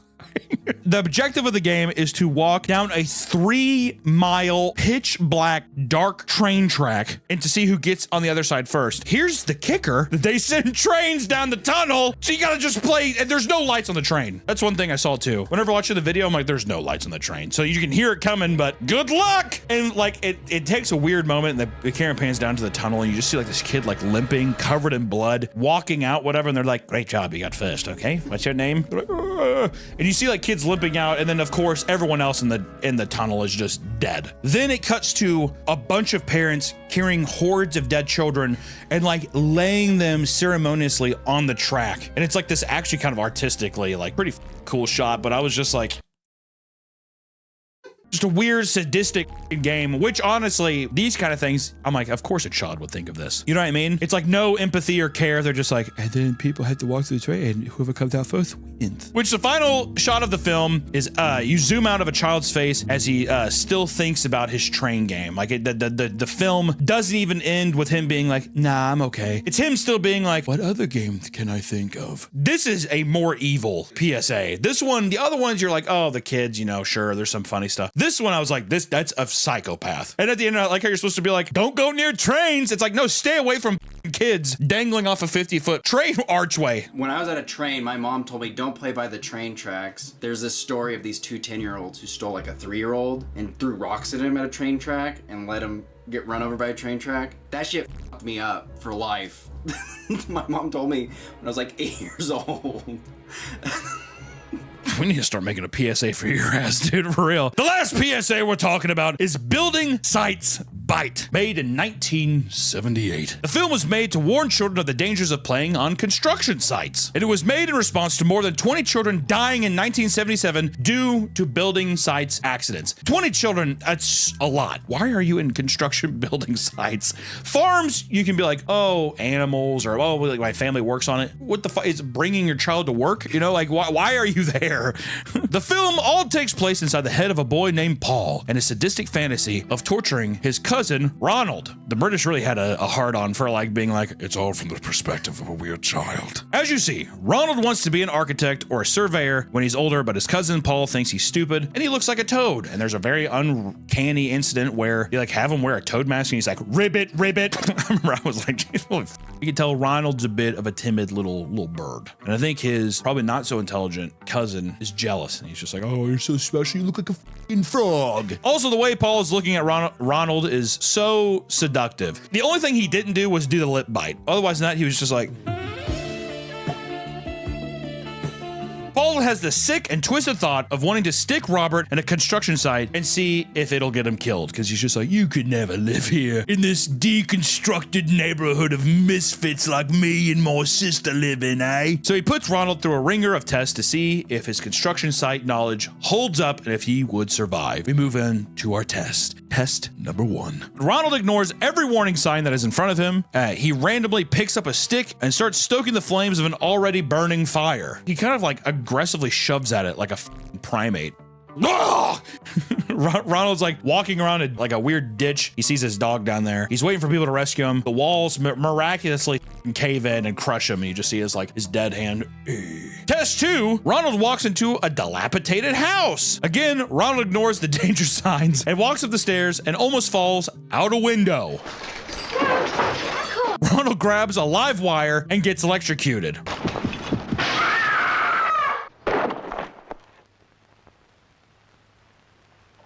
There's just something about the child death screams that are just so funny.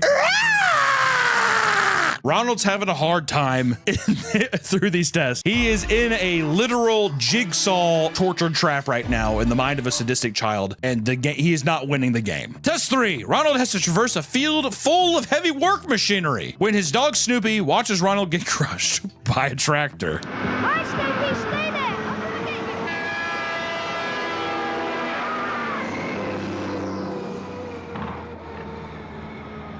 A bloody shoe is all that remains. We can't show that shoe. That shoe is caked in blood, dude. Test 4. Ronald walks through a brick house renovation, but then Ronald, unfortunately, slips on a pipe.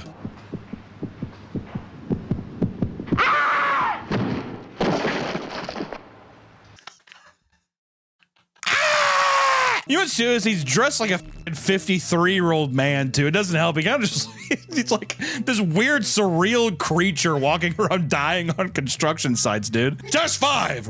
Ronald plays in sand. His dog watches Ronald get smashed by a ton of bricks while he's playing in sand.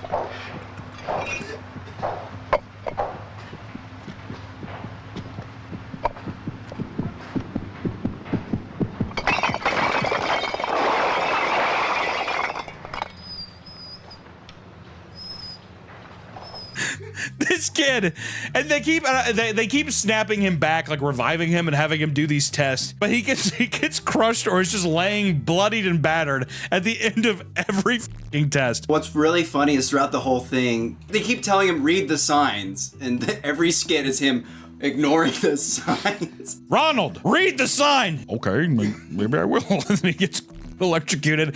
Ah! And then the last test, test 6, the crane, which Ronald's cousin watch him drown to death.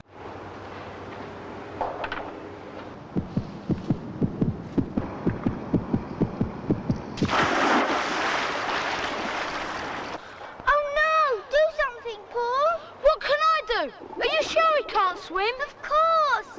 Ronald! Ronald! Ronald! Not even much of a fight, it's just him under the water. But luckily, it was all a fantasy and Ronald's fine. I feel like the real Ronald could have survived that, dude. He was well put together. I think the little pig cousin, I think he's the one who would have been drowning and tripping and all that stuff, you know what I mean? In conclusion, scaring kids to get them to learn lessons is very valuable and funny, and I think we should continue to do it. I think scaring children is one of the funnest things to do. See you next time. No. Fairy tales and stories and urban legends just aren't enough, dude. Instilling fear with these PSAs, I think, needs to be a long-standing tradition, and I'm glad that these epicenters of knowledge exist today. And I think that we need to bring them back, dude. I don't know how, but we need to bring it back. Until next time, these are some creepy, weird British PSAs, and we'll see you in the next one. Bye-bye.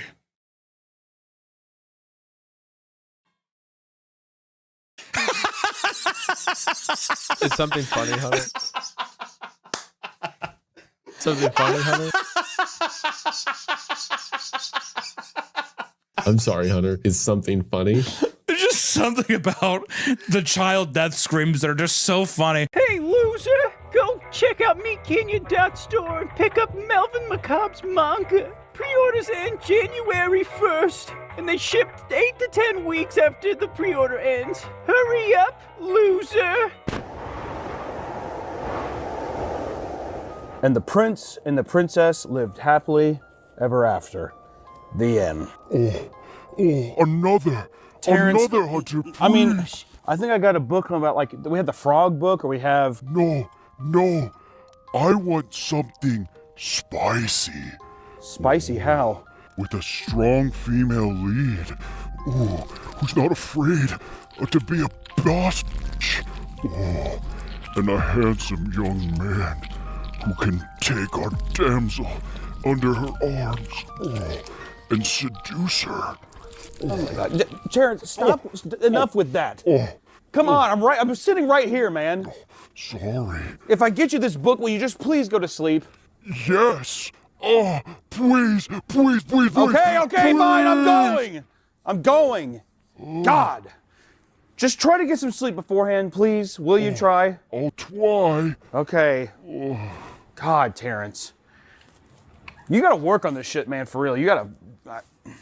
Sorry. Now for a little me time.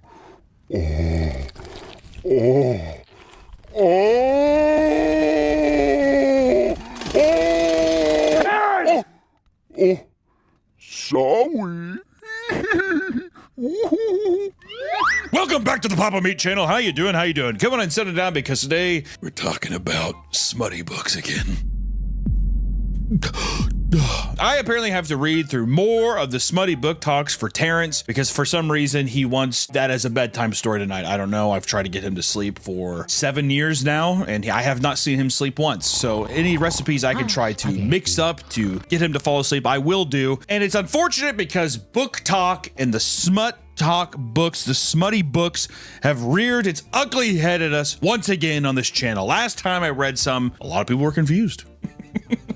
It's like, I don't know what I gotta say. A lot of people were just straight up like, why the hell is he doing this? Well, it was really funny. And today, I'm gonna read some more from apparently apparently some of the ones that you've sent me, because this is the biggest thing, the biggest takeaway I got last time was we didn't touch, we didn't scrape the iceberg. We didn't even dig deep enough. Apparently this is not, it goes deep, real deep, real smutty. And I want to see, can we try to find the most depraved, disgusting piece of literature that I can try to read to Terrence tonight to help him go to bed. And I think that is a valiant effort to try. Wait! We want to thank today's sponsor, Bad Dragon! Are you in the mood to spice up your life? Spice up yourself? Shove things in your hole? Check out Bad Dragon if you're of age, because it's a great place that makes great quality products, and it's a fantastic company filled with beautiful people. We've been to the warehouse. It's like Willy Wonka's goddamn factory in there. The quality control, the designs, the community, it's all beautiful. And if you want to spice up your relationship or even just spice up your own personal life, it's a great place to look. So please go to Bad Dragon, check out all their amazing items, and hey, tell them Papa Meat sent you. Thank you, Bad Dragon, for sponsoring this video, and back to the video. Long are the days gone of classic fantasy romance novels, or romance novels in general, you know, with your Okatars or your Fourth Wings. You know, see, I thought that I was getting into some spicy stuff from Sarah J. Maas. Little did I know. And I think we touched a little bit on to the real stuff whenever we got into some icebreakers. I'd read a little bit more of that. It's aggressive. There ain't no beating around the bush on that one. That book is aggressive. People often point out, although that some of these books contain romantic scenes, they're also compelling stories. That's what people say to me. They say, Hunter, yeah, there might be some f***ing and sucking and fingering and blowing and all that kind of stuff, but they're good stories, right? Unfortunately, for many smut talk enthusiasts, these books don't contain enough romantic scenes, or they aren't explicit enough for their taste. You are getting to the point now, ladies and gentlemen, that people are like, the story is so irrelevant. People just are trying to get that deep, hard going all the time. They want to read about it, right? And then some people now you start to get smutty book hipsters coming out saying that there's not enough, or that the scenes aren't graphic enough for them. Word, you know what I mean? I think the romantic books, they need to do a little scratch and sniff. That's why it's like jisms or something. They have a little scratch pad you can do. Oh, that's what Derek Spunk smells like. Yeah, Jessica opened her legs, and then you like open the page again, then you scratch the center of the book, and you do. But, my friends, this is where the amateur writers step up and they claim their throne as the most devious, most vile, most explicit, dare I say most sexy writers of them all. And with spicy books on high demand, all of these authors are getting book deals. And let me tell you, they're selling copies, okay? You'd be a fool. If you're a writer right now, just fucking make some real quick, dude. You know what I mean? Why not? You try to get a paycheck, or you trying to be an artist? And now you no longer have to scour the internet to find fan fiction with steamy love scenes. They're all front and center at any local bookstore. Barnes & Noble is basically a little fucking shop now. The wall that is the romance section at Barnes & Noble is shocking. All right, I mean, I thought I was in. Where's the Great Wall of China at? It's all over? All right, well, it looked like that. So let us dive back into the world of spicy books, smutty stories, and see if we can't find the most depraved, most evilly delicious. I want pants, basically is what I'm saying. But I don't pants by the end of this episode, Nick. I'm myself. Starting off first, we want to get into, if we're going to talk, I guess, genre here. For some reason, I don't know, for some reason, I guess it's kind of obvious. Sports smutty books are very, very popular, okay? And one of the biggest genres right now, it's called jock fantasy. All right, jock fantasy novels. I like that, dude. Who doesn't want to get plowed by the captain of the football team, huh? Just one of these like... Right? And last time we talked about Icebreaker by Hannah Grace, which is probably the most popular book in this genre. Icebreakers is really peak jock fantasy smut. A lot of talk on nipple play, isn't there? He's like, he breathed on my nipple. Like, just right over a nipple and then just like... It's like, is it... Oh! Bing! Be like one of those door stoppers when you were a kid. Women love nipple play. Women love nipple play? Hey man, if you're the expert, I'll listen to you, okay? I think everybody likes nipple play. I like nipple play. I want someone to just suck on my nipples like I'm an Ethiopian woman breastfeeding a child. Do you have like a ring of hair around your nipples? Oh yeah. It's almost like eating like a Jolly Rancher with some hair on it. You're just like, I know there's a sweet treat in there somewhere. And this book got a lot of attention on social media. Icebreakers got a lot of attention on social media. So now there seem to be hundreds of sports-themed romance novels trying to follow in its footsteps, because once something is popular, ladies and gentlemen, you will have copycats. Or people will be like, I wish, yeah, he's a hockey player, but I wanted the lacrosse captain to break my legs, break my back out, dude. I want him to work me in like an old leather glove, like a catcher's mitt. And one of the books that we have been recommended a lot is one of the more spicy sports romance books, and it's called Pucking Around by Emily Rath. If you take the P away, if you replace it with an S, sucking around. See, I like that. Really wish it was a different sport. Like, I hate that I'm going into this and it's gonna be hockey again. This is the synopsis of Pucking Around, so buckle in tight. Pucking Around by Emily Rath is a contemporary romance novel centered on Olivia, a determined and career-focused woman, and Jake, a charming but carefree professional hockey player. Olivia is assigned to interview Jake for a magazine feature, but their initial meeting doesn't go smoothly, with Jake's laid-back attitude clashing with Olivia's serious demeanor. I'm just trying to hang free, Olivia. She's like, would you take these questions seriously? But despite their differences, sparks fly between them, leading to a passionate and complicated relationship. The book is about one woman in relationships with 3 different men, and a lot of the time, they all have sex together. That took a left turn real quick. That turned into a NC-17 version of Bridget Jones' Diary is what that turned into. So they're running a train on Olivia. Oh, dude. This book has an average rating of 3.82 out of 5. Not bad. And over 150,000 ratings with nearly 17,000 reviews. And it is over 700 pages long. Why? They're like, you've read Infinite Jest? Child's Play. Have you read Pucking Around by Emily Rath? That's why David Foster Wallace himself. Oh. All right, so let's go into some reviews once again. Roll the reviews. What the fuck have I just read? Oh my god, the feels! Loved it! This was the best romantic. What's RH? Oh, reverse harem? Yeah. Wait, what does that mean? What's a reverse harem? So a harem is a guy with multiple women. Oh my God, Nick, hold on a second. Hold on. I thought it was Harlem for a second. I was thinking of the basketball team for a second. Harlem Globetrotters. I was like, what are you talking? We're playing basketball now? Sorry. Okay, so a harem is what? A harem is when a guy has multiple a bunch of women. Right, he's around, but this is the woman with a bunch of boys, right? This was the best reverse harem I've ever read. This book had it all. I mean, my poor Kindle is dead. Why? Scorching my hands right now. I gotta say, it died a happy Kindle. This was so hot! Fans herself frantically. That... I feel sticky all of a sudden. I want to say a big old girl talking about breaking down a goddamn Kindle, destroying technology. Damn. All right, let's move on to Nicole. Nicole says, "Be still, my kinky f***ing heart." Cringe. I have no words. This was utterly epic. Finally, someone wrote a hockey reverse harem worth reading. Why is it's all abbreviated RH? Is it that normal? Apparently reverse harems that's the new thing. This has everything you could ever want. Tons of hockey scenes. Why is that the first thing? If you like hockey, no, seriously, this is a big one, okay? If you're like a big Bruins fan. Training / recovery. 3 totally different MMCs. Male main characters. The most beautiful bi-awakening friends to lovers' relationships and spice. It has everything you want, and leading with hockey scenes really got me. That was, she's like, it's ice and corn dogs and pucks. What else could you need? Or how about Rachel? Fanning myself from how steamy this book was. This one pushed the boundaries of what I've read before. Sure, the beauty of exploring new things through reading. Whoever she's dating, he's gonna be like, what do you mean you want to try this now? All right, so to excerpt. Excerpt number 1. This is from chapter 30. Chapter 30. This is probably only 200 pages in. Okay, so just think about 500 more pages, all right? Holding Caleb by the hips, I sink my hot mouth around his shaft.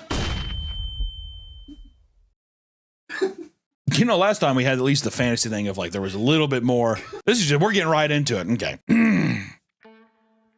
I sink my hot mouth around his shaft, taking him deep. The metal of each piercings click over the bottom teeth as I swallow him, sucking him until he's crying out. His pierced.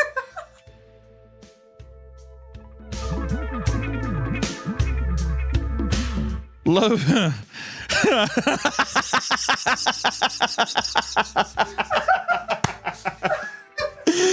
Loving this feeling of fullness. Caleb's tart. I think of sweet tarts, right? She takes, rubs it together, blows this fake smoke. Okay. Caleb's tart coats my tongue, and I know he's at the edge of release. I slip my hand inside his pants, cupping his balls. He gasps me on his tapping the back of my throat as I choke, loving every second. Who wants to choke? Would you want to choke? Girl, I was in heaven. I shiver. Oh, my limbs suddenly boneless. This is a feeling I crave almost as much as the orgasm. This feeling of being hollowed out and filled up in one. End of the excerpt. That's the end of the chapter. The 30? All right, well, we'll move on to chapter 82 of Pucking Around. Here's what's gonna happen, says Caleb. Mars is gonna lie down. Hurricane, you'll ride him. The two characters' names are Mars and Hurricane? Hurricane, you'll ride him. I'll take your ass while Jake takes mine. What? What?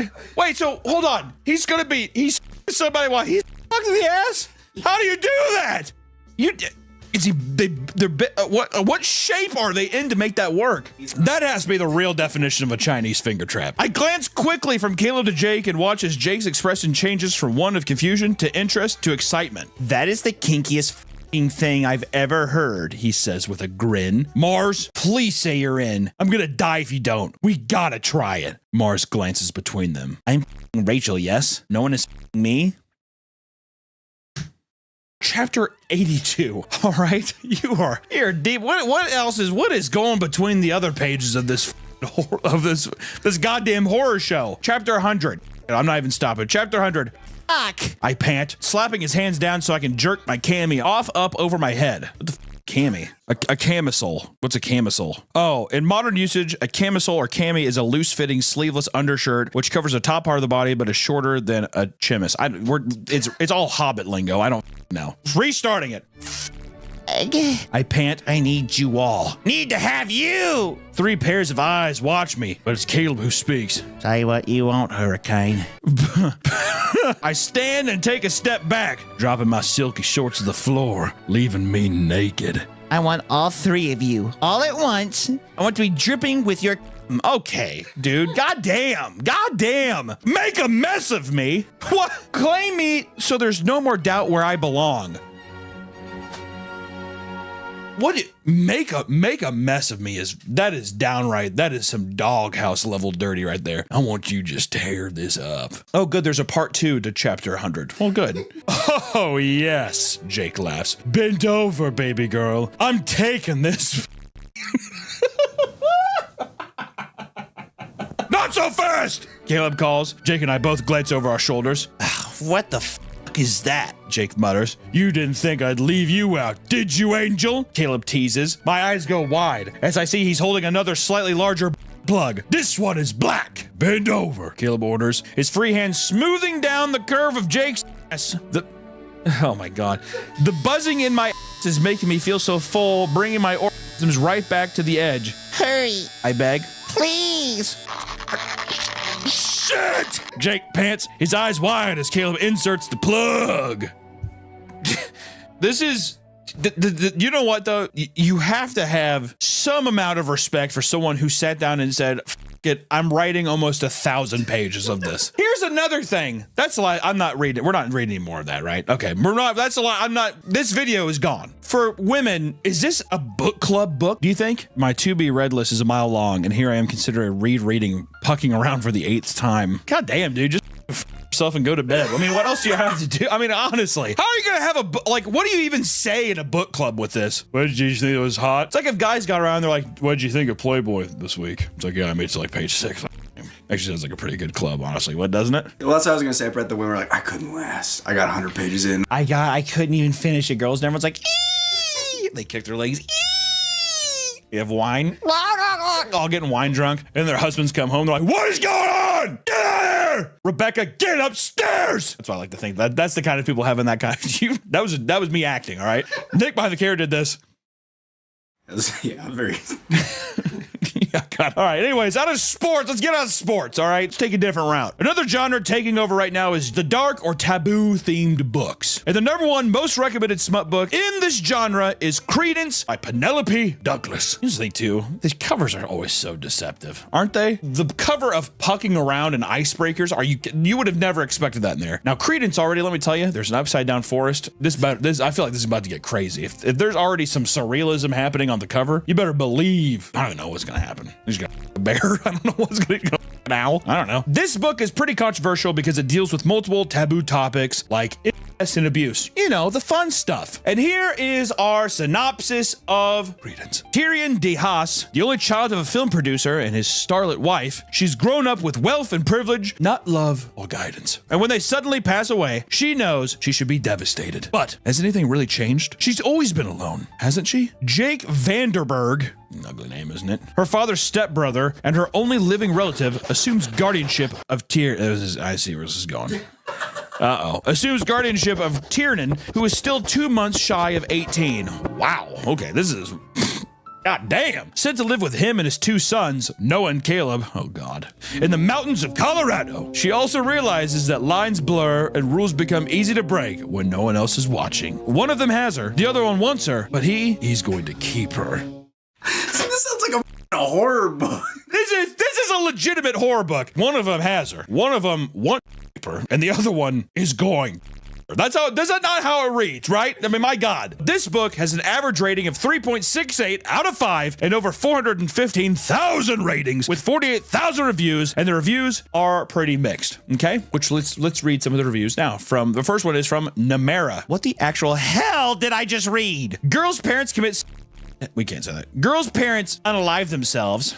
Girl is placed under care of her father's stepbrother, who lives in the mountains of Colorado with his 2 sons. Girl spends winter hopping from one of their beds to the other before falling in love with the one who's a psycho. Martina, I'm free! Worst experience of my life! Alexandra, people liking this book should be studied. Glinda! If a genie gave me 3 wishes, I'd use all 3 of them to make sure Penelope Douglas never writes another book ever again. Wow. Well, not only does she have a lot of books, I will say that is one of the more overwhelmingly negative of the comment sections, because usually girls are just like, it's too wet, there's not enough towels. You know what I mean? That's usually how it all goes. That's pretty much what happens. All right, so let's just get into the excerpts. Let's just dive in ourselves and see. We're gonna start in chapter 23. Caleb stands in the dark corner, his jeans unfastened but still on as he watches me. I hold on to Noah as my body moves up and down the mattress with the thrust. Caleb eyes on me, turning me on even more. My contracts. I don't blink.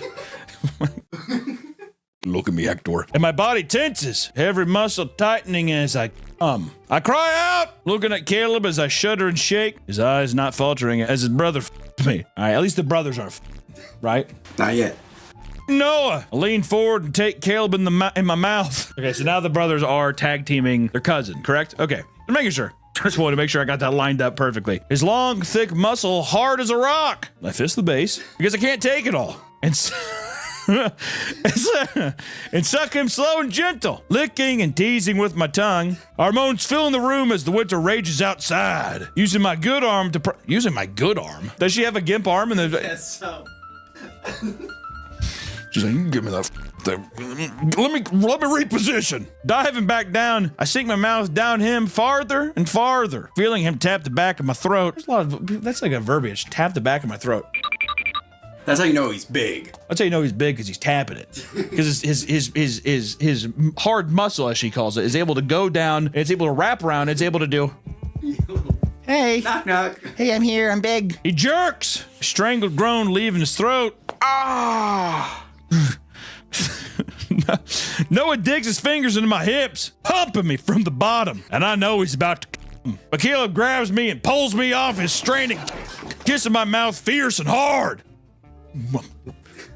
Come here. Bro, get off her, bro. It's my turn. Then I feel it. Him behind me, between our legs. His fingers press into my other place. I tense up. I'm down with a lot, but I don't think this is a good idea. You can tell like a millennial with this, and she was like, I move on Noah, holding Caleb's eyes as he taunts my ass, working the tip of his finger inside me. I'll swallow, tighten it up, but he moves my hand to my pussy, tell me to prime myself. Goddamn, you better prime yourself real quick. This is called an oil check. Slowly, I relax, and after a couple minutes, I start backing up into it. My is building again. That hat, like, can we actually read any remote part of that? That has to be all bleeps. We can put it up on the Patreon uncensored, but this has got to be. How do you get turned on knowing that it's two brothers? Let's skip to chapter 26. And I guess some context here is the main character is sleeping. He climbs on the bed, hovering over her on his hands and knees as she sleeps, moving his mouth but unable to voice the words "pretty little."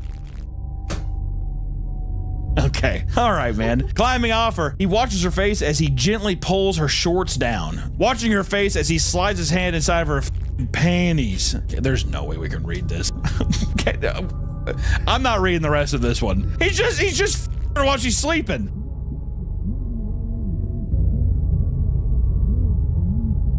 This feels like it was written by a murderer. This is what have you ever heard of the Toy Box Killer? This feels like it was written by the Toy Box Killer. Shame on you. I'm not reading anymore. Did I mistake you for a sign from God? That f***ing Sleep Token song. My love, did I mistake you for a sign of God? And the girl's like, yeah, I think some taboos are broken, even though all that's going to be censored. Just know that, guess what? It's kind of hot. Well, I know that the jock one is really popular, but fantasy romances, that's where the bread and butter's at, all right? Fantasy romance is the king above all else in the smut book world. These books contain all sorts of the regular fantasy tropes, creatures, magic, and anything you may find in a D&D campaign, except it's filled with smut.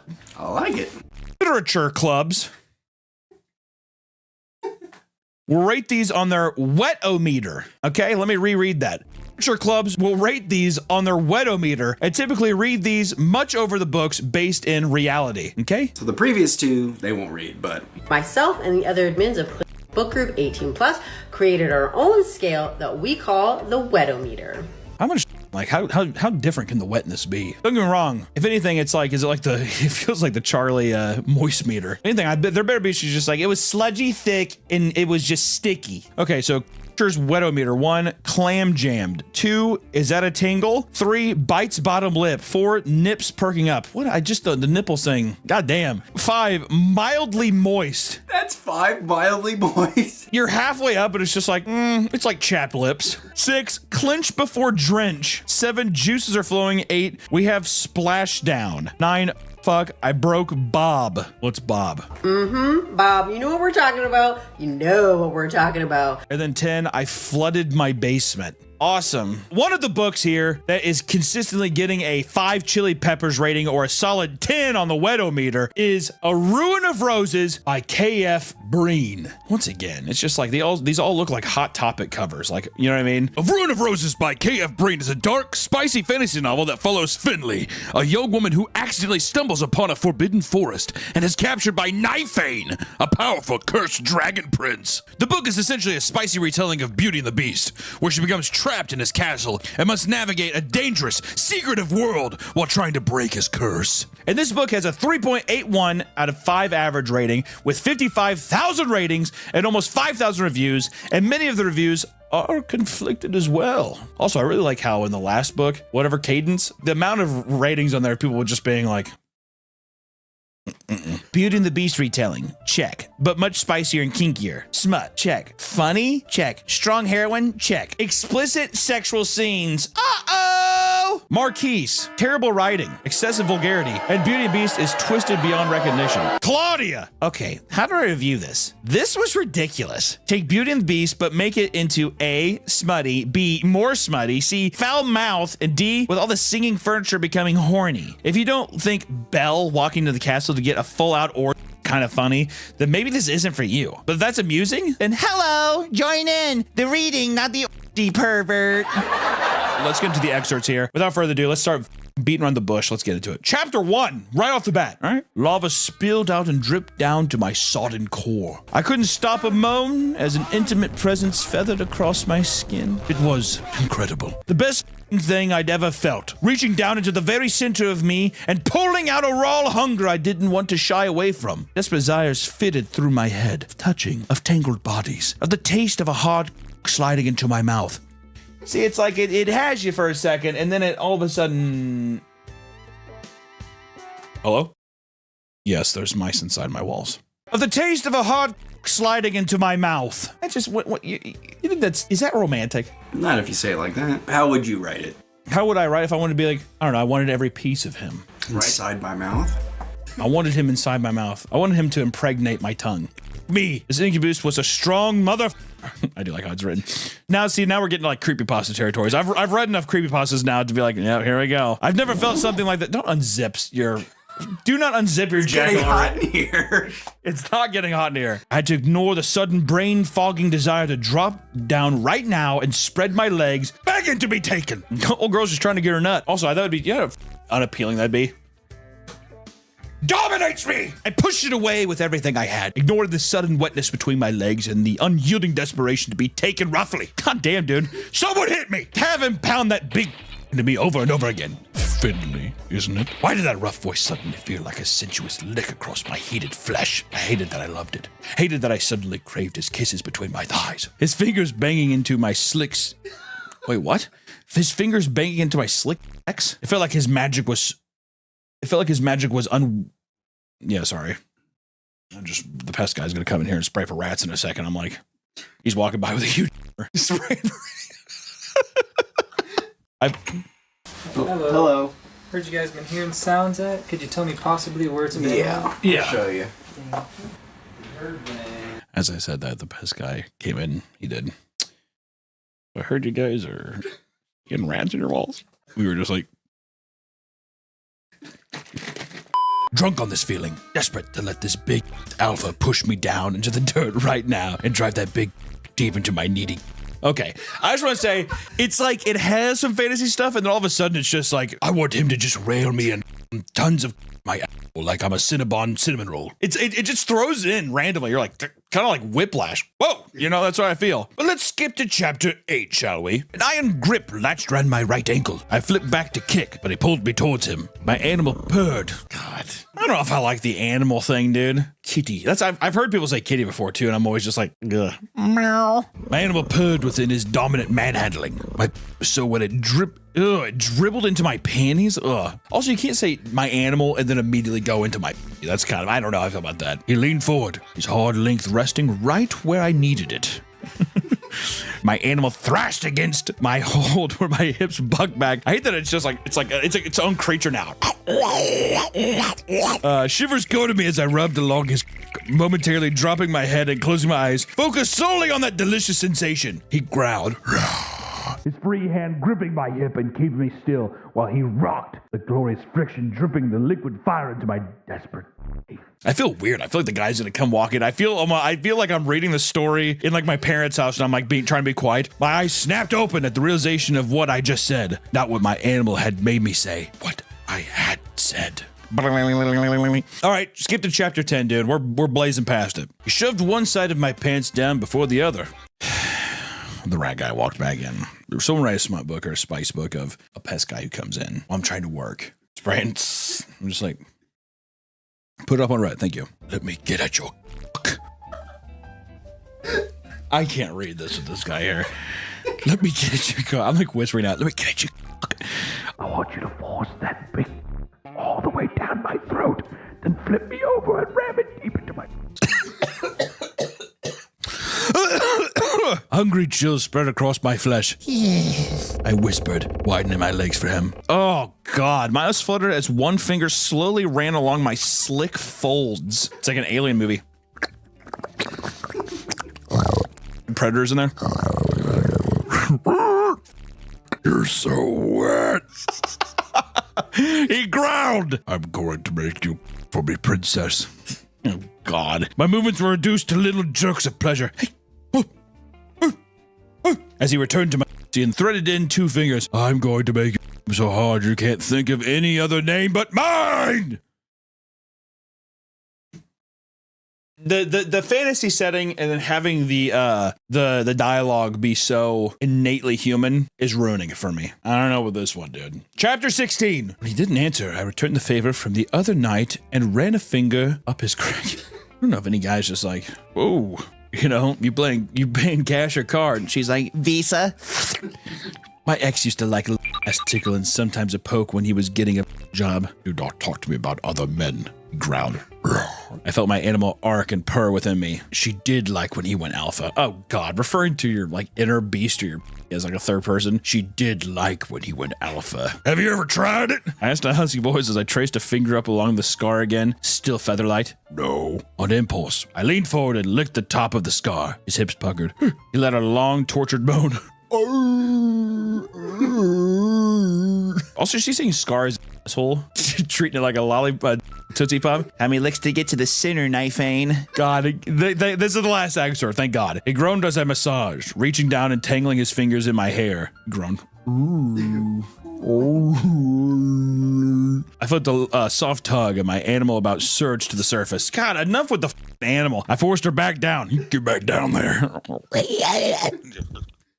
Good. She pushed us to go too far. I was about to bang him with my... Oh, God. I was about to bang him with... Why does that just read so? That's not weird. That's just aggressive. God damn, dude. It's like I'm like in a boxing match right now. His fingers in my hair turned into a fist. He held me firm, and I moaned within that hold. His breathing came fast. Mine was faster. My neck swelled. So wet. So desperate for him. I couldn't wait. I couldn't do this slow. It was killing me. I mean, the only thing, and I will say the only thing I'm going to give Terrence is I will give him this copy of Pucking Around, because at least Pucking Around is it's 700. He'll have a nice night read for a long time. I think my least favorite was the fantasy one. The whole Beauty and the Beast thing. It's like, you can't be romantical and all of a sudden just be like, and then I want him to pound my and put mustard on me and fill me up with as I check my iPhone. It feels like 2 different fantasy and then it brings me back down to reality. If I'm in a fantasy book, do I want to be in reality, Nick? No. So, without further ado, I will be giving Pucking Around to Terrence. I don't think he really even knows what's about to hit him, so I guess let's just go see what he says. Terrence? Hunter? Are you awake? Yeah. Oh, I'm awake. I think I got the perfect book for you, man. I'm very excited. Oh, what's it called? It's called Pucking Around. And Ooh. I'll be honest, I've learned a lot today about these books, and honestly, I can see the appeal of why you like them. Oh. So, I say, let's read this and try to get you to some sleep, okay? Thanks, Hunter. Hey, Hunter? Yeah, Terrence. Can I jerk it this time? Only this time. Oh, thanks, Hunter. Oh. Caleb looks at me before leveling his eyes at Jake. Something's happening right now. The guys are in the middle of some contest. I can only assume it's about me. I can tell by Caleb's confidence and Jake's spank puppy look that Kay is winning. Slowly, he gets up from the table and the whole crowd cheers again.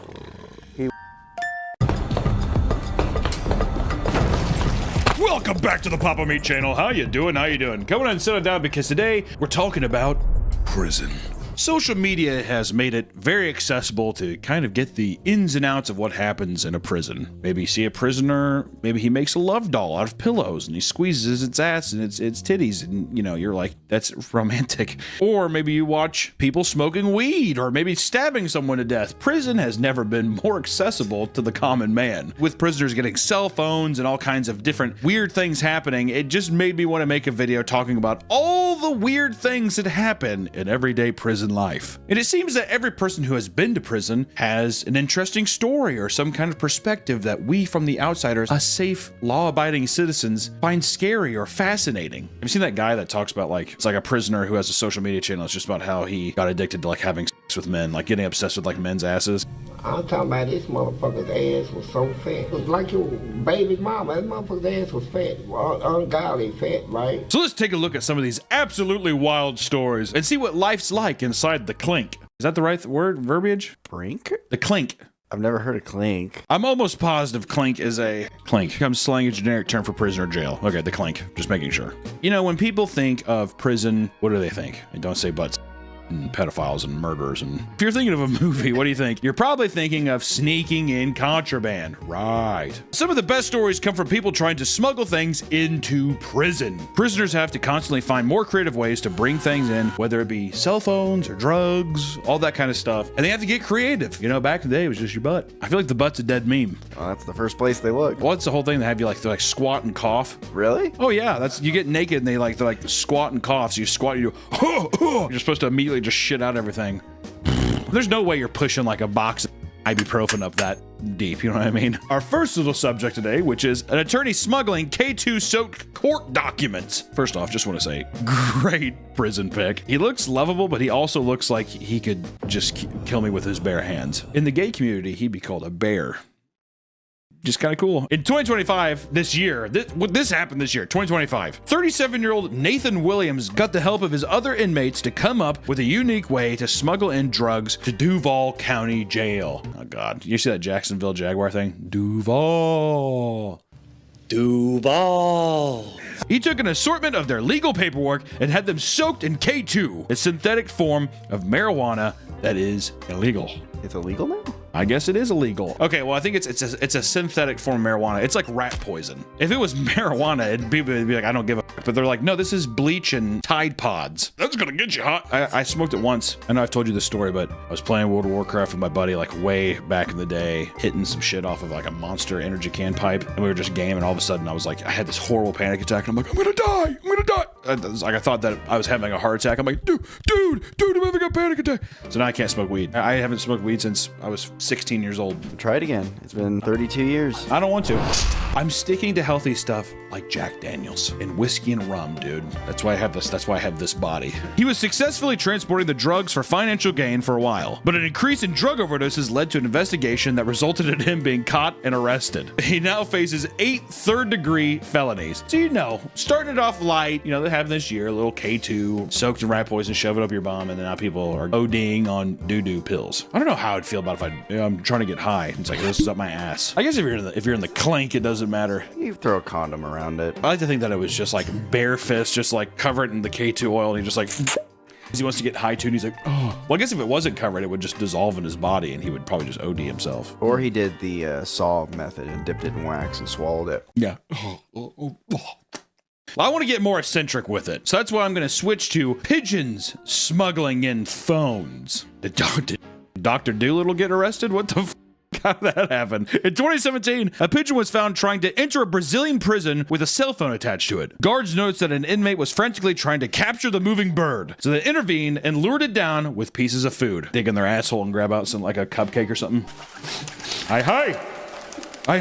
Further investigation revealed that it was wearing some sort of vest designed to help it carry contraband over prison walls. Pigeons had supposedly been bred and raised by inmates with the purpose of having them smuggled out and given contraband, so that they could be released and use their instincts to return home. Bred them in the prison.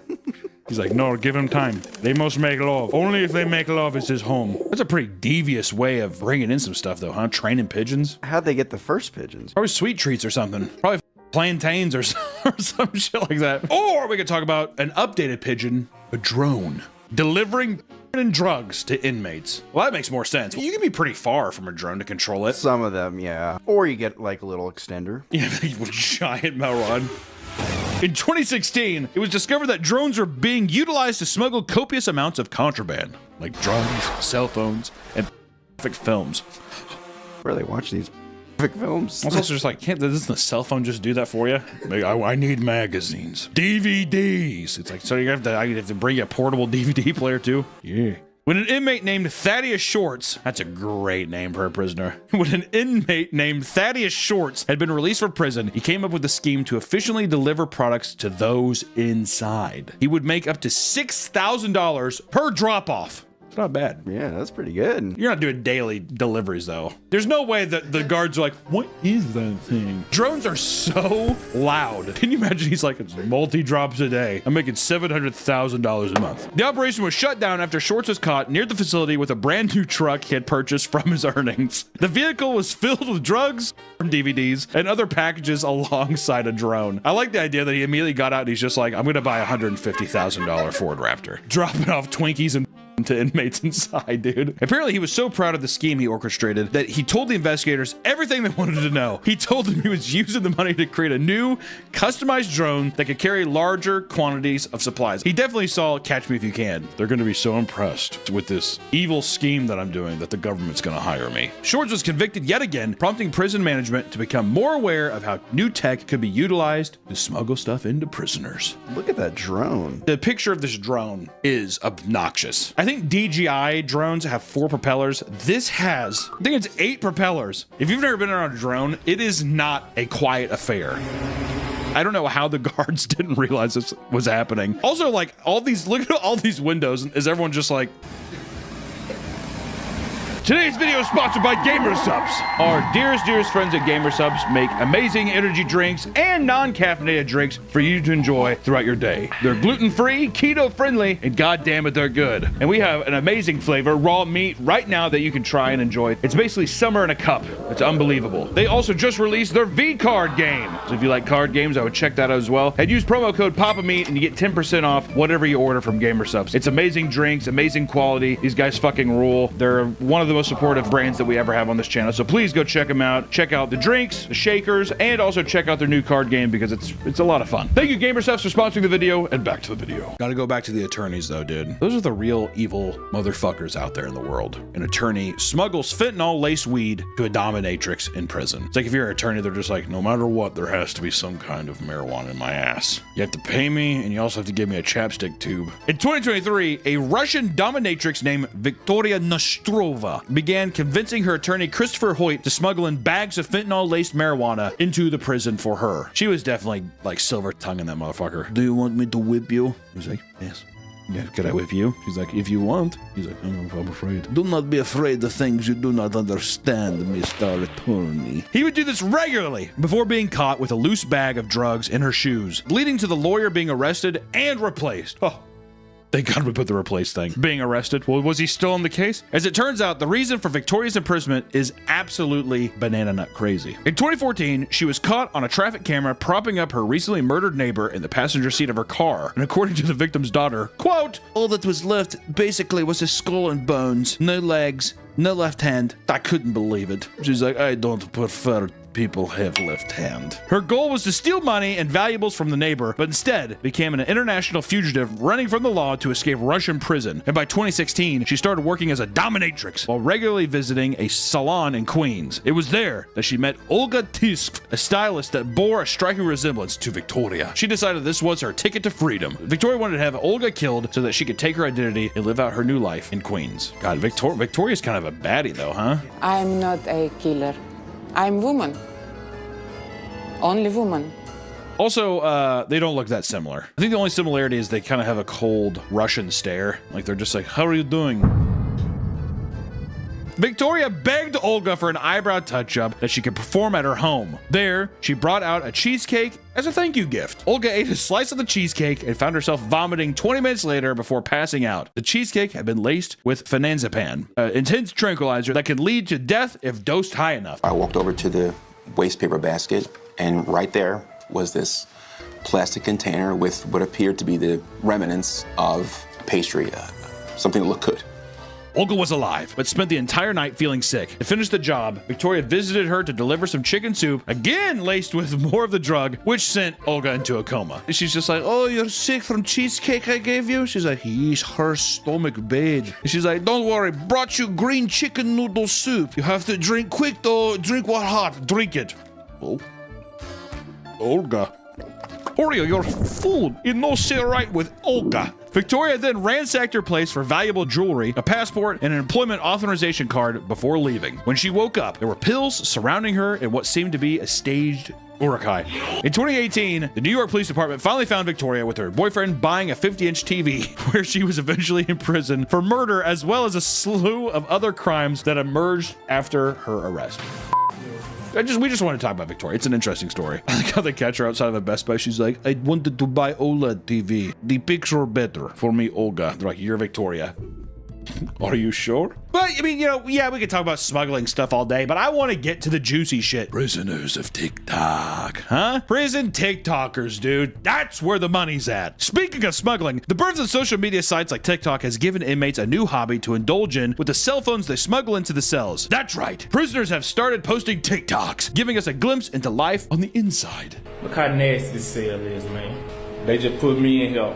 I asked for the cleaning supply, they told me no. Look, the light don't even work. I ain't got no light. This the light. So all you guys, when everyone was complaining about, oh, TikTok's gonna go away. Ooh, this is unconstitutional. Look at some of these TikToks, dude. 2025, we got niggas sleeping in the mat out this bitch. Hey, bro.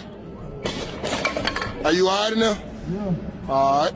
If we get rid of TikTok, then we don't know what the prisoners are doing on the inside. Inmates would post videos of themselves creating do-it-yourself projects, messing around with other inmates, and most importantly, food videos, baby. Many inmates would post detailed videos showing how they would rig their living space to make food that was less depressing than the slop that they would receive on a daily basis. A lot of people making some, horrendous concoctions with various ramen packs and everything else. This is what set it off. The pickle placement. Also, some of them, dude, I eat a lot of these recipes that they're doing. One of the bigger prison influencers has made a name for himself as a very prominent TikTok prison chef. Said shelf for a second. His name is Untiktolard, the prison chef. Did I say that right? Untiktolard? Untiktolard. Whose name translates to a TikTok convict. In French, whatever, was he eating snails, dude? Has over 400,000 followers on his account where he posts videos of his personal prison recipes as well as other types of educational, amusing content. Let's show some of it.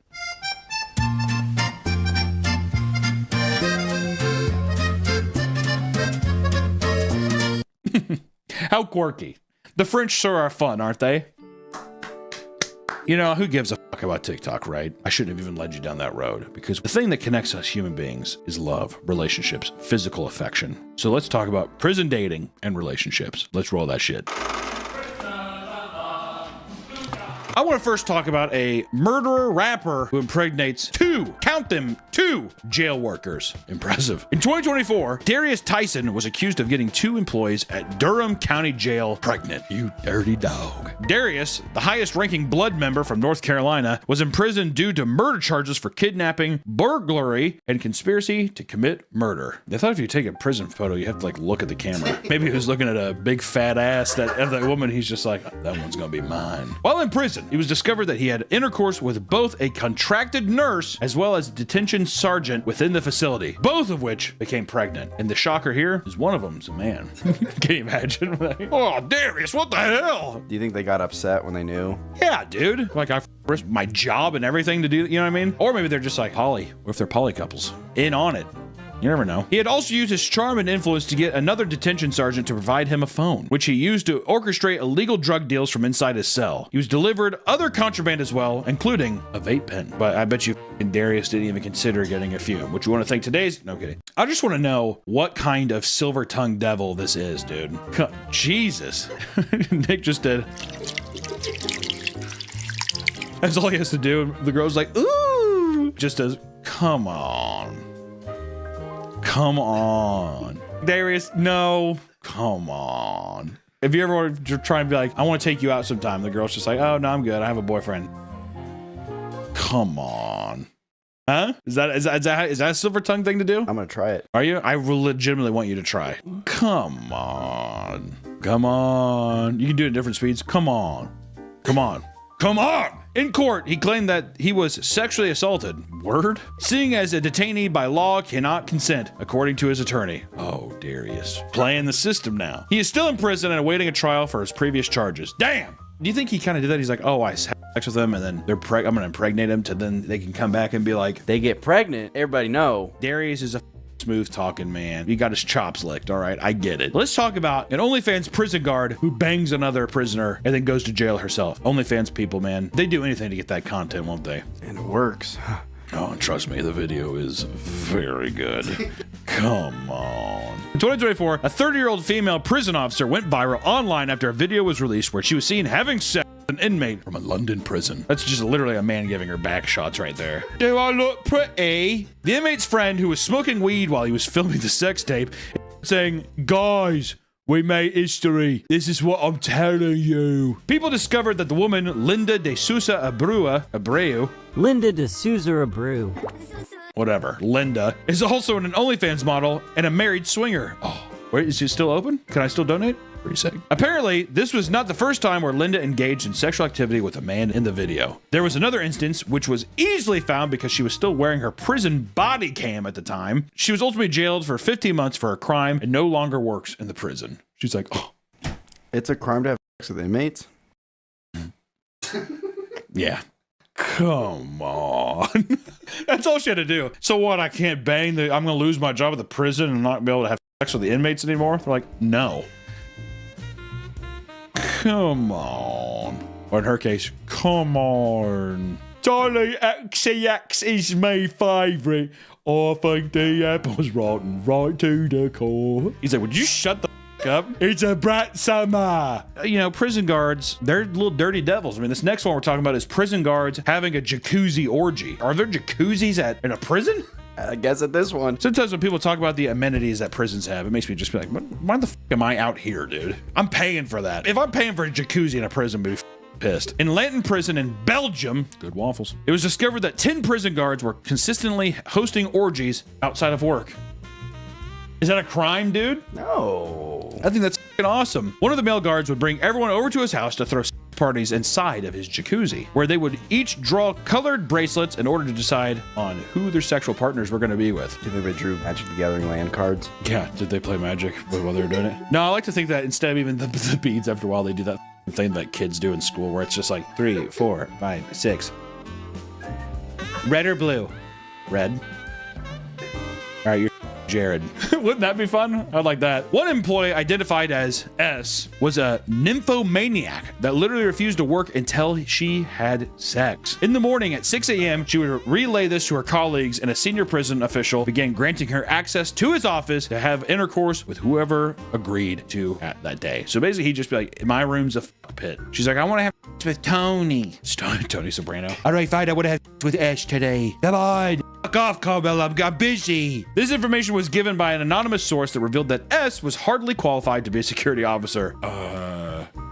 What? Really? It was originally just a visitor who would come to Lanton to see her inmate brother that was charged for murder. The prison guards were shocked to see that she became a prison officer seemingly overnight. She probably just immediately sucked and fucked one of them, right? The man in charge of hosting sex parties was found to be engaging sexually with female inmates as well, which resulted in him being banned from a women's wing of the prison, and S, however, was banned from the men's wing, as they believed that this would help her calm her sexual urges. A thorough investigation had to be conducted to see who else was participating in the bizarre sexual behavior. That's the end of that. They still work there. Me and our work staff, we're all consenting adults. We like to go to jacuzzis, drink Mai Tais, and bang each other out. Off company time. Are we not talking about the pit in the office? Makes you think the guys making the rules are just like, we're not going to take away that, are we? If you're talking about prison, the first thing you think of is what?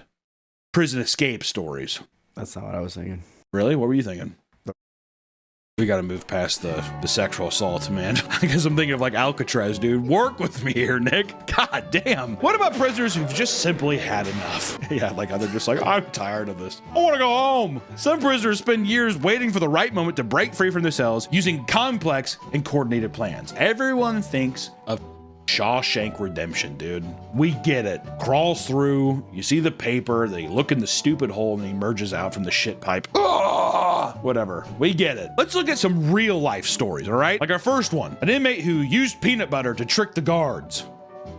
Bet you didn't think of that, did you? You ever think about treating security guards like dogs? Might not have to dig for 7 years with a metal spoon. Maybe you can just get out some Peter Pan peanut butter, dude. In 2017, 12 prisoners escaped from an Alabama jail using only peanut butter. Okay, first off, it's Alabama. That's the first thing. They have a monkey working the key system like in Pirates of the Caribbean. Come on, Jim, you want this? Come on, get it. During meals, the prisoners were regularly served peanut butter sandwiches. To enact their plan, they had slowly been stocking up loose peanut butter in the cell for a long period of time. I'm guessing they're just taking the thing out and they're just like scraping it out and like just keeping peanut butter. But where? Like, just put it in the corner. It's a huge, like, mound of peanut butter. Look at that. Damn. There's also got to be a guy with, like, a peanut allergy who's, like, down the block, like, calm down, Jerry. We'll be out soon. He's like, let me set the stage. It was 6:30 p.m. at night. With a hefty dollop of peanut butter in one hand, one inmate was able to cover up a number on their cell so it matched the number of a door that led outside. So they're just saying that if it was like 610 and the door that led outside is 810, that they're just like,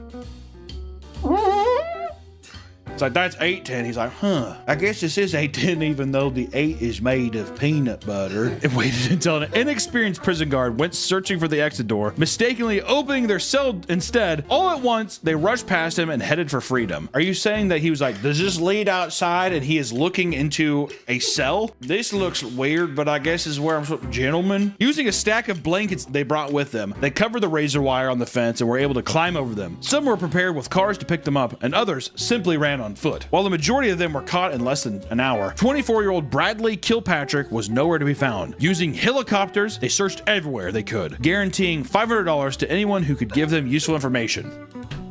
Alabama, dude. Goddamn, what a fucking hellhole. I will give anybody 500, count it, $500. That's right. See, his eye, he knows.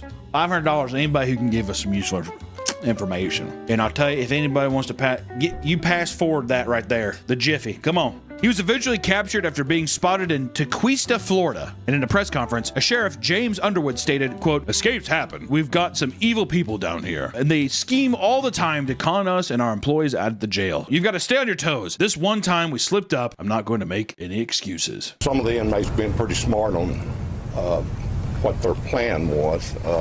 Changing some numbers on the door with peanut butter. That may sound crazy, but these people are crazy like a fox. I'd be like, maybe fire the guy who looked at the peanut butter sign and thought that the inside of a building led to outside of the prison. I don't know. That's just me. Or we can talk about Casey White's prison escape. Casey White, an alleged murderer, had escaped an Alabama prison. Seriously, Alabama, you guys suck. Casey White, an alleged murderer, had escaped an Alabama prison with the help of a corrections officer in 2022. The officer, Vicky White, oh dude, he's silver-tongued this girl who's just like, no one really dated. I never went to prom. He's like, darling, I'll take you dancing tonight. Are you serious? Will you really? The officer, Vicky White, began giving Casey special treatment after she found herself developing romantic feelings for him. As her relationship developed, she began using a burner phone to contact him from home. 1,100 phone calls were discovered on record. 1,100.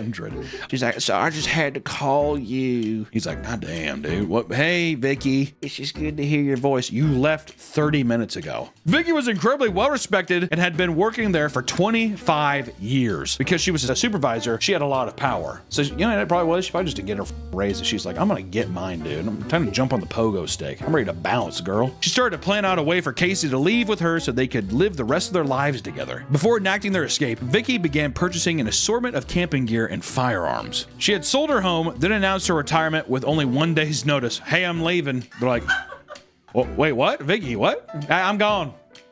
Their plan was to organize a, quote, mental health evaluation at a local courthouse, during which Vicky would walk him out of the jail and leave in a corrections patrol vehicle. It worked flawlessly. And soon a search began. They were tracked for a long time, constantly swapping vehicles and keeping the police off their scent. After 11 days, they finally caught them hiding out in a motel after receiving an anonymous tip. When the two of them got in the car to leave, the police engaged in a high-speed chase and rammed them into a nearby ditch. A vicious firefight broke out, in which Vicky accidentally shot herself and collapsed. Casey was outgunned and surrendered so that the police could quickly tend to the woman he now claimed was his wife. In the end, Vicky died from her injuries. God, that one got ran over quick. Casey was sent back to prison and is eligible for parole in 2081. I'm aware if he was eligible, because he definitely got time added onto his sentence because of that. Come on, Vicky. She's like, I don't know. Come on. How long you been here, girl? How much you make? Oh, hell. They can get you a raise. I got a raise for you right here, Vicky. She's like, Then she shoots herself apparently in the heart. I don't know what I'm doing. Oh. He's like, just take me back, dude. She's like, it's like Bonnie and Clyde. He's like, take me back. Is it Chicken Tuesday? Take me back. No way the Vicky snuff is that good too. You know what I mean? Look at her. Well, both of them. First off, he's got those big ass fucking monkey ears. She kind of looks like a vampire a bit. She's got that hair lip where her mouth goes up in a V. She looks dead inside. 25 years as a prison guard. Yeah, dude, I'd be dead inside as well. Prison life is a truly fascinating thing. We got to learn about people smuggling in marijuana up their bum, people prisoners falling in love with guards falling in love with prisoners, technology bringing drugs from the skies, evolution of birds bringing contraband into Brazilian inmates. It's a fascinating time. And I'm so glad I get to live in a time where technology lets me know about every single aspect of it. I could have done without the OnlyFans thing, if I'm being honest. I don't know. Honestly, I was just like, I'd rather hear a love story like Vicky's than the old, Charlie XCX. I can't believe I got me bum rammed in the prison cell. I thought that video was fake. Yeah, when it was making its rounds on Twitter, I was like, this is a set or whatever. It did not feel real. And to find out it's real, it's just so stupid. What are you doing? I don't know. Women are the biggest gooners. Have you seen them waiting outside for Luigi's court case? Women are waiting outside for Luigi's Huge court case? line. Oh, really? Yeah, they just want to see him. Because it's like Beatlemania over a guy who murdered somebody. I guess Luigi's a good looking guy, isn't he? And he's a hero. Did he do it? Do we know for a fact that he did it? Yeah. They found his manifesto. Oh, so he was just like, yeah, I did it. Maybe we'll get Luigi banging one of the guards. If Luigi meets Darius in the clink, you better believe Luigi's getting a little pussy before he heads off to the big man upstairs. That's all I gotta say. Until next time, stay out of prison. Appreciate you. Bye-bye. Excuse me, Mr. Maul. Yo, man, you know what it is. Can I have a honey glazed sandwich on rye? Yeah, here you go.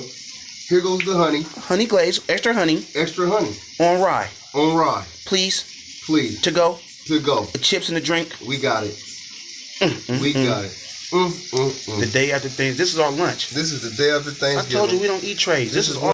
Welcome back to the Papa Meat channel. How you doing?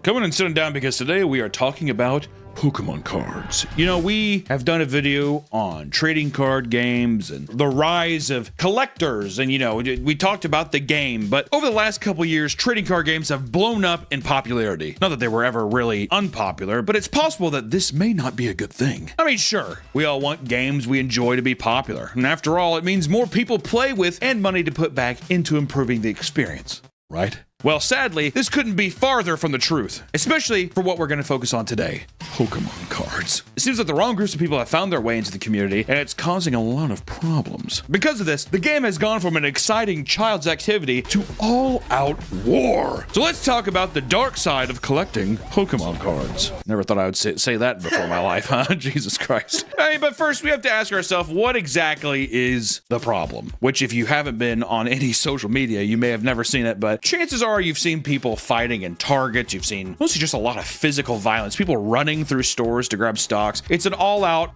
blood war right now, ladies and gentlemen. Ever since the pandemic, the value of rare and vintage Pokemon cards has gotten astronomically high, unbelievably high. And the fact that mainstream creators were joining in only added fuel to the fire, especially considering people were holed up inside their homes with stimulus checks to spend on frivolous things. Twitch donations? Remember the Among Us craze? A lot of no-nos back then. DoorDash. I was a DoorDash guy. I remember I kept getting the same guy too, and I was just like, I feel like at this point I should just text him. Just be like, dude, just give me your number. This essentially turned the card into stock investments. And with this became the rapid growth of Pokemon scalpers, people who buy products with the explicit goal of selling them on secondary markets for a higher price. This can make enjoying the hobby difficult for a player who just wants to play the game. Not only does it now become more difficult to buy new packs and box sets, but some become desperate enough to buy it for raised price online because they become unavailable, thus justifying scalpers to continue scalping. An evil system. You go through, you see people dead sprinting through Target, all the stocks is out just because people are hoarding Pokemon cards like fucking gold, and then they raise the prices. There's probably a studio apartment in Burbank, California just stacked with Pokemon cards just because that's the guy scalping cards online, dude. It disgusts me. Even recently, LEGO announced that official Pokemon sets are coming in 2026, and people are already speculating that it'll be an absolute bloodbath to acquire them in stores. And people seem to forget that these products have a massive child audience. If adults can't get their hands on these products, what chance do the children have? Think of the children. Who gives a if the child can't have it, dude? You know, I say good. If anything, if a child can't get it, they're like, yeah, I was going to get into it, but every adult around me was buying them, so I thought, this is cringe, and I didn't get it. That's what I think. It's a millennials game. Come on. Yeah, exactly. You don't even know who the that is, dude. But especially when scalpers are programming bots to buy new products online seconds after they drop. It's like a streetwear scalpers or something like that, you know? I did that with Magic cards on eBay. Did you? I had a little scalping bot, yeah. Did it work well? I bought like Shocklands for pretty cheap. Nice. This animosity towards Pokemon scalpers is starting to reach new heights, and many fear that the hoops people must jump through to get their hands on new cards is deferring potential players from joining the TCG community. Trading card game. In case someone's like, what is that, Hunter? And if you want to know how bad things have gotten, look no further than the 2025 Costco Wars. Costco recently began selling Pokemon cards at marked down price, and early on, things turned into an absolute shit show. In a recent viral clip, you can see a horde of people lined up behind a pallet of boxes for 151 Blooming Waters Premium Collection packs. What? This box set contains various packs with the original 151 Pokemon, which are very high quality and valuable. Costco had to know that this was going to be a bloodbath, dude. I think the CEO was just like, good. Yes, rats in a maze. As soon as the pallet jack is pulled out by a Costco employee, the organized line quickly turns into an all-out frenzy as people grab multiple boxes and stuff them into their carts. Some customers are pushed to the floor as passing customers lunge at them to grab boxes out of their hands. It's like the scene in Jingle All the Way. Also, you know, it's performative to bring it out on a pallet jack. Here I go. I hope nobody grabs it. Why make such a spectacle of it? Costco runs on a schedule. It's got to be 2 p.m. That's when the new trading card product goes out, okay? In another video, you can see an older man wrap himself around another customer to wrestle a box out of his hands, only to be violently elbowed in the face, but somehow the man still continues holding on for dear life. He's like, no! Imagine getting your face caved in, you're just like, Charizard. Charizard, help me now! Eventually, police had to be called to break up the giant brawl that ensued, but no arrests were made. Everyone's just like, to the victor goes the spoils, right, boys? Look at all these dogs with their tails tucked between their legs. Go on home, boys. This one's for me. But because of these encounters going viral online, Costco acted quickly by enforcing a purchase limit of 2 boxes per customer. Cowards. They also started having employees and security nearby the products at all times to stop people from going crazy. I like how there has to be a guy with like a baton. He's just like, don't make me do this. Like threatening violence to a person. Hey, it's 2! It's like a little kid has 3 boxes. It's 2. Put it back. It got so bad that Costco employees were tasked with preloading shopping carts with the highest limit box sets allowed for purchase in order to prevent customers from throwing hands. There's like, it's already in there. Just walk to the checkout. Just take it and walk. The value you're getting on these boxes, it cannot be worth it. It cannot be worth it to have that much civil unrest. What are the Japanese doing to prevent this? All right. All these are American solutions. What are the Japanese doing to fix this? I mean, regardless of what rules are put into place, people are still getting in fights all around the world over their precious Pokemon cards. And this wasn't the first time that stores had to enforce new rules to prevent people from getting hurt by trading cards. It happened back in 2021 when Target had to temporarily put a stop to selling of trading cards after an intense fight broke out in the parking lot in Wisconsin. I don't know why. Almost every unruly video, it's always in a Target, which points Walmart. Even Walmart, they're just like, there's a whole other breed of thing going on here. It's like watching Dumbledore drink that thing. He's like, oh. He's like, no, I don't want you. That's what it's like having a Walmart be like, come here, buy these cards. Actually, I think Walmart stopped doing it too, though, because of the same reason. A lot of shoplifting. People at Walmart are like, oh, I don't care, just take it. What is it? I think the only thing they care about is guns and liquor. You put the captain back. You can take the Pokemon, I don't know what the hell that Japanese shit is, take it. I will say that became a thing too. I remember in the past, people would like lift up Walmart shelves because stuff had fallen back behind it. So it's just like in dust and dead debris and bugs. I'm like, oh, cool. It's like a set that came out 6 years ago or something. One man purchased some cards only to be jumped by 4 other people that wanted to steal them from him. The man was assaulted by an entire group until he pulled out a gun, at which they fled the scene. The man who assaulted him were found and arrested on charges of battery, disorderly conduct, and strangulation. I like how that's not a part of like the battery assault or anything. It's just like, and you choked him. What the hell is this? I also love the signs that they put up. Yeah, sorry, because the world, everyone are apes in the world. We can't give you Japanese trading cards. Sorry about that. And during that same year, Walmart encountered the same problem. Because of fights breaking out between customers, they had to post signs announcing that they would be suspended due to, quote, inappropriate customer behavior and increased demand. But Costco isn't the only place that's seeing a recent uptick in Pokemon-fueled chaos. Let's take a look at the Pokemon vending machines. I don't know why. Right now, already in the video, we've talked about that since the pandemic, we're 5 years deep into Pokemon chaos, and they're just like, why don't we just make machines we just put around for people to get pissed off at and punch? It's made of metal and glass. I'm sure that's gonna be fine. Pokemon vending machines, cool!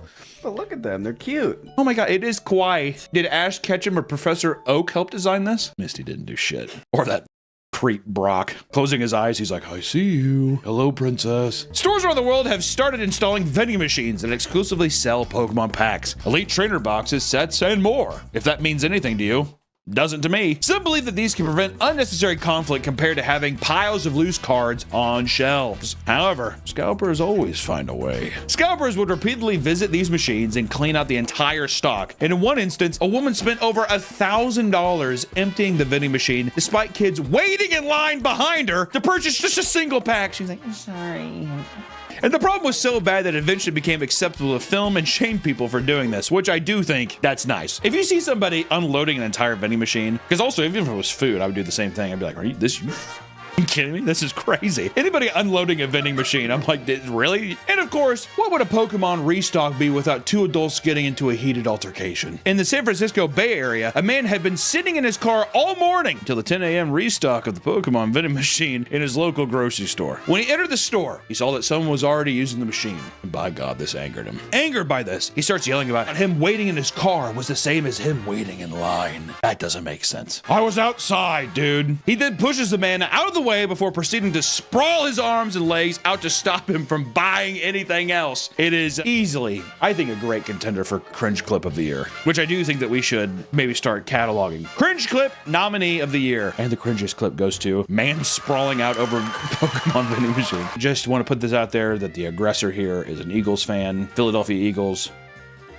Kill yourself. Eventually, staff had to intervene and tell him to calm down. And after failing to do so, he was ultimately arrested. And the victim of this altercation noted that the man started pretending to be hurt when the cops arrived, despite no punches or anything physical being thrown. I hate people like that.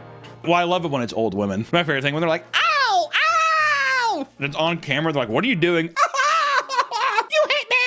You talking about that style? It's like my favorite. If I was an old cranky bitch, I'd do the exact same thing. I'd be like, you hit my head, I'm bleeding! Well, no matter what wrongs me, it could be something super small. I'm dropping to the ground. I'm telling everybody that you hit me. That's what I'm doing. I might even start just incorporating that into my own life. But as confrontations like this keep happening more and more frequently, these stores were also pushed to enforce purchase limits on these vending machines. Not only is loitering no longer allowed near these machines, but machines began putting pauses on purchasing their available inventory throughout the day to push scalpers to get impatient and give up. The guy who's sitting out in his car for 7 hours, you think he's not gonna just be like, oh wait.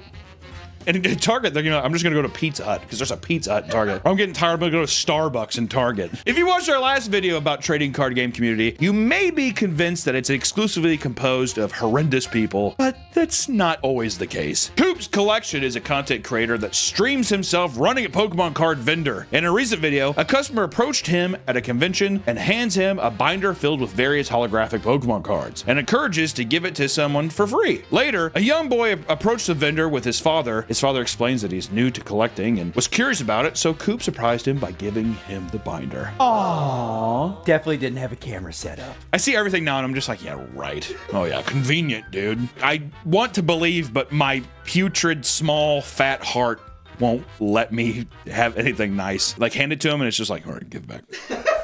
Get the f away from it! That's in my mind. That's what happens. All scalpers are scum. This guy's got a heart of gold. This guy does have a heart of gold. I'm going to choose to believe that he has a heart of gold. Please have a heart of gold. Anyway, so yeah, I forgot there's more to this story about this stupid thing. The stranger next to him even joins in by handing him one of his most valuable graded cards. Whatever, who gives a fuck? The kid got some free cards. He's going to get rid of them as soon as he finds out what pussy is. But we can also talk about how the Pokemon community saved a dying puppy. Is this video wholesome progress now? This feels In 2021, an 8-year-old child from Virginia named Bryson discovered that his 4-month-old black lab puppy named Bruce was diagnosed with parvo, which is like puppy cancer. Parvo is a contagious virus that, if left untreated, has an incredibly high mortality rate in puppers. And from that day, they brought Bruce home. The two of them were inseparable. He was incredibly distraught to see that Bruce was losing lots of weight. Then this feeling became worse when he realized that his family could not afford the thousands of dollars it would take to treat the dog. In tears, he told his mom this, and I quote, this is the direct quote. I don't want Bruce to die. I'm gonna pray that he don't die. What is that quote? This is a hard-hitting journalism people come to the story for. I'm gonna pray that he don't die. Bruce, don't go. Take off your angel wings, Bruce. Don't fly away yet. But soon after, the little boy decided to take action. He came home from school with paper advertisements he made for a Pokemon yard sale. He hoped he could sell his Pokemon collection, which his mom referred to as his most prized possession, to raise enough money for the treatment. That is so chased by a highway. Literally by a highway, like, please stop so my dog doesn't fly to heaven. He don't die. Dog, he don't die. I hate that this is tugging on my heartstrings too. I feel so bad for the kid. Some of his neighbors paid him a visit and purchased some cards. Like his neighbors were just like, what is it? I can give you $3, kid. All right. Say thank you. That's not enough to clip his wings so he doesn't fly to heaven. Like, all right. But he was not making much money early on. When it was discovered why he was trying to raise money, the news started to spread throughout town. His mother started advertising the stand on Facebook as well, which brought tons of new people over. Friends then helped her set up a GoFundMe page, which quickly raised over $28,000. Touched by Bryson's willingness to give up his favorite things in order to save his dog, people started donating their own Pokemon collections to help him free of charge so he could keep it going. I mean, that's just... So he scammed people. That's where my mind goes immediately. My dog's couldn't look healthier. Look how skinny he is. He just has flanged ribs. It's like really normal in puppies. You can see his bone. I don't want him to leave. He's like, the dad's just like... Fargo. He's like trying to lose up. Pargo. And at one point, employees working for Pokemon Co. even sent him rare packs over hearing about the story. Awesome.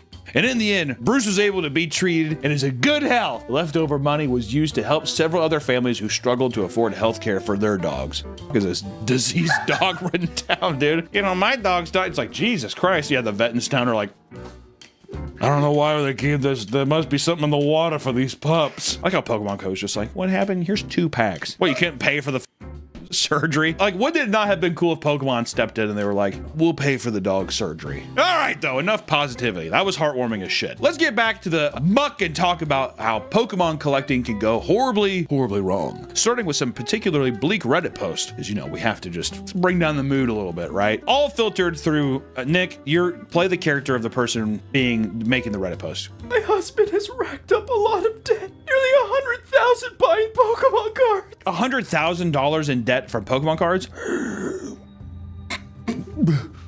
What?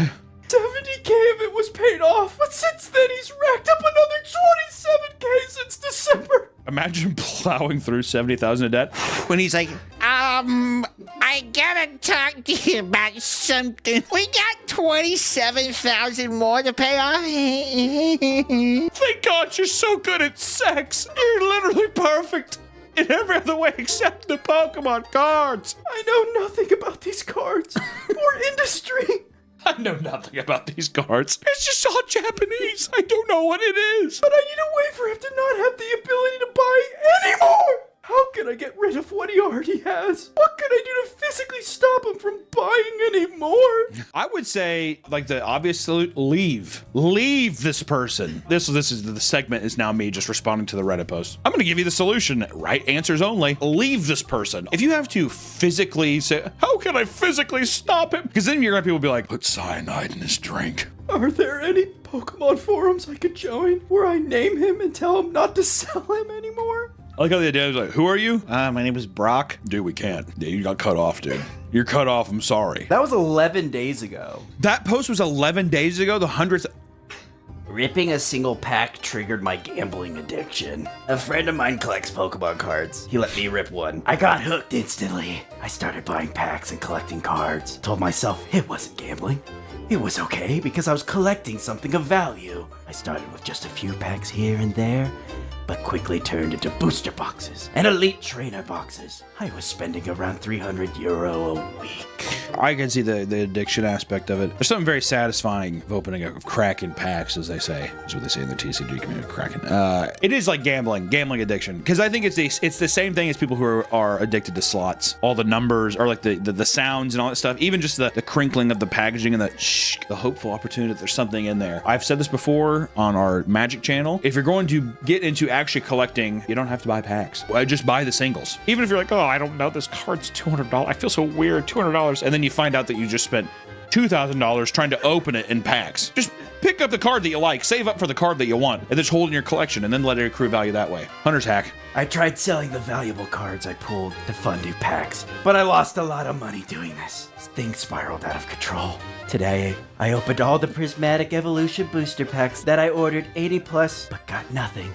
I found myself chasing my losses in online casinos. I lost over €1,000 in an hour. That's when it hit me. I had relapsed badly without even realizing it. I seriously need help to stay away from gambling, or I think it's going to ruin my life completely. I'm 25 now, and I really don't want to relapse again. I like how much you're taking the piss out of a guy who's like genuinely asking for help. Like it's like an actual tragic story. You need to go to gambling addiction therapy, whatever. Or go to Vegas and try to hit it big. Every great gambler doesn't stop. You're always one bet away from changing it all around. Open up some more prismatic packs. You might open the God Prismatic packs, start to get open a couple more credit cards. You know, it's good to have debt. My 5-year-old son just got scammed at a library Pokemon card event. So my wife took my son to a Pokemon card event at the local library. After work, I see him, and he's so incredibly excited at all of the new cards he traded for.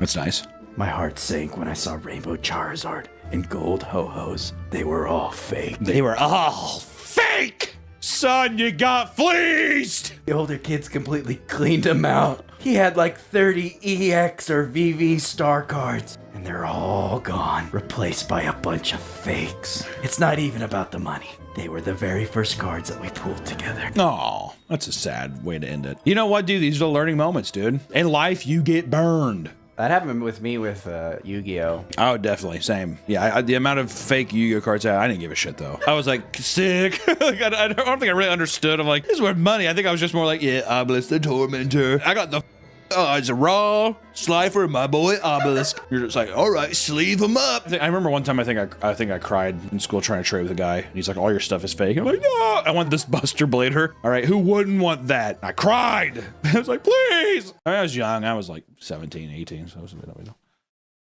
Dude, I'm kidding. All right, let's Reddit post. Tired of these shitty little goblins crying on, you know, guess what, dude? Shit happens, all right? Oh, look at my boy. Those are the first packs he opened. I think it's gonna be all right. Yeah, how about you go play catch with him? How does that sound? No, open more packs. Let's talk about the Melbourne card theft crisis. Store owners across Melbourne are living in fear after a string of robberies early this year, targeting various collectible shops. In a recent particularly gruesome display, a store called Aussie Collectibles was broken into, which can be seen on released surveillance video. In the chaos, the robbers made out with over $100,000 worth of Pokemon cards. That's insane to just think. It also feels weird to just be like, I'm gonna leave this here. Put it in a vault, dude. Treat the shit like Hellsberg diamonds or something. Goddamn. The same occurred over at Blacklist Cards weeks prior, which lost over $20,000 in Pokemon cards after only being open for about a month. That's a bummer. Because of this, the owner is unsure if he should keep the place running. No. Hunter tip. No. One card store owner admits that they've had trouble sleeping at night, often waking up in a panic to go check and see if security cameras were triggered overnight. Other stores have considered closing up shop to lay low or perhaps just halt the sale of Pokemon cards altogether. There have been 16 card store robberies within the past 8 months, and it is believed that these recent events are all connected in the same way. For now, the investigations are still ongoing. 16 in 8 months is crazy. Like, I would not leave them in the glass case. I couldn't. It would make me disgusted to be like, somebody can just throw a rock through the window and take everything. I'd have a big ass security guard sleeping in there. There's like a tiny bed. He sleeps in the middle room, whatever, and you have to like tiptoe in. You wake him up and he has like a giant ogre club. That's what I would do. Breaks all the cases, ruins everything. At least nothing got stolen. While terrifying, at least these robbers occurred when innocent people were out of the store, right? Some people, however, are not as lucky. Let's talk about the $70,000 Pokemon card heist. A card shop in Osaka, Japan. We've been there. Sorry, I just got excited. Was hit by a group of thieves dressed in dark shirts and sunglasses who hoped to steal some valuable Pokemon cards. They had broken into the store at 3:30 a.m. The demonic witching hour. Surprised to see that 2 employees were still closing up for the night. In response, the thieves threatened them with knives as they tied them up. While some people are well versed in Pokemon TCG and know exactly what constitutes a valuable card, others are absolutely clueless and just see Pokemon card collecting as like a payday. The thieves began a frantic discussion with the tied up employees, asking for advice on what cards they should steal to make the most amount of money. Scared for their lives, they both started helping them pick the best cards. Pick the worst ones! Okay, you got Eevee.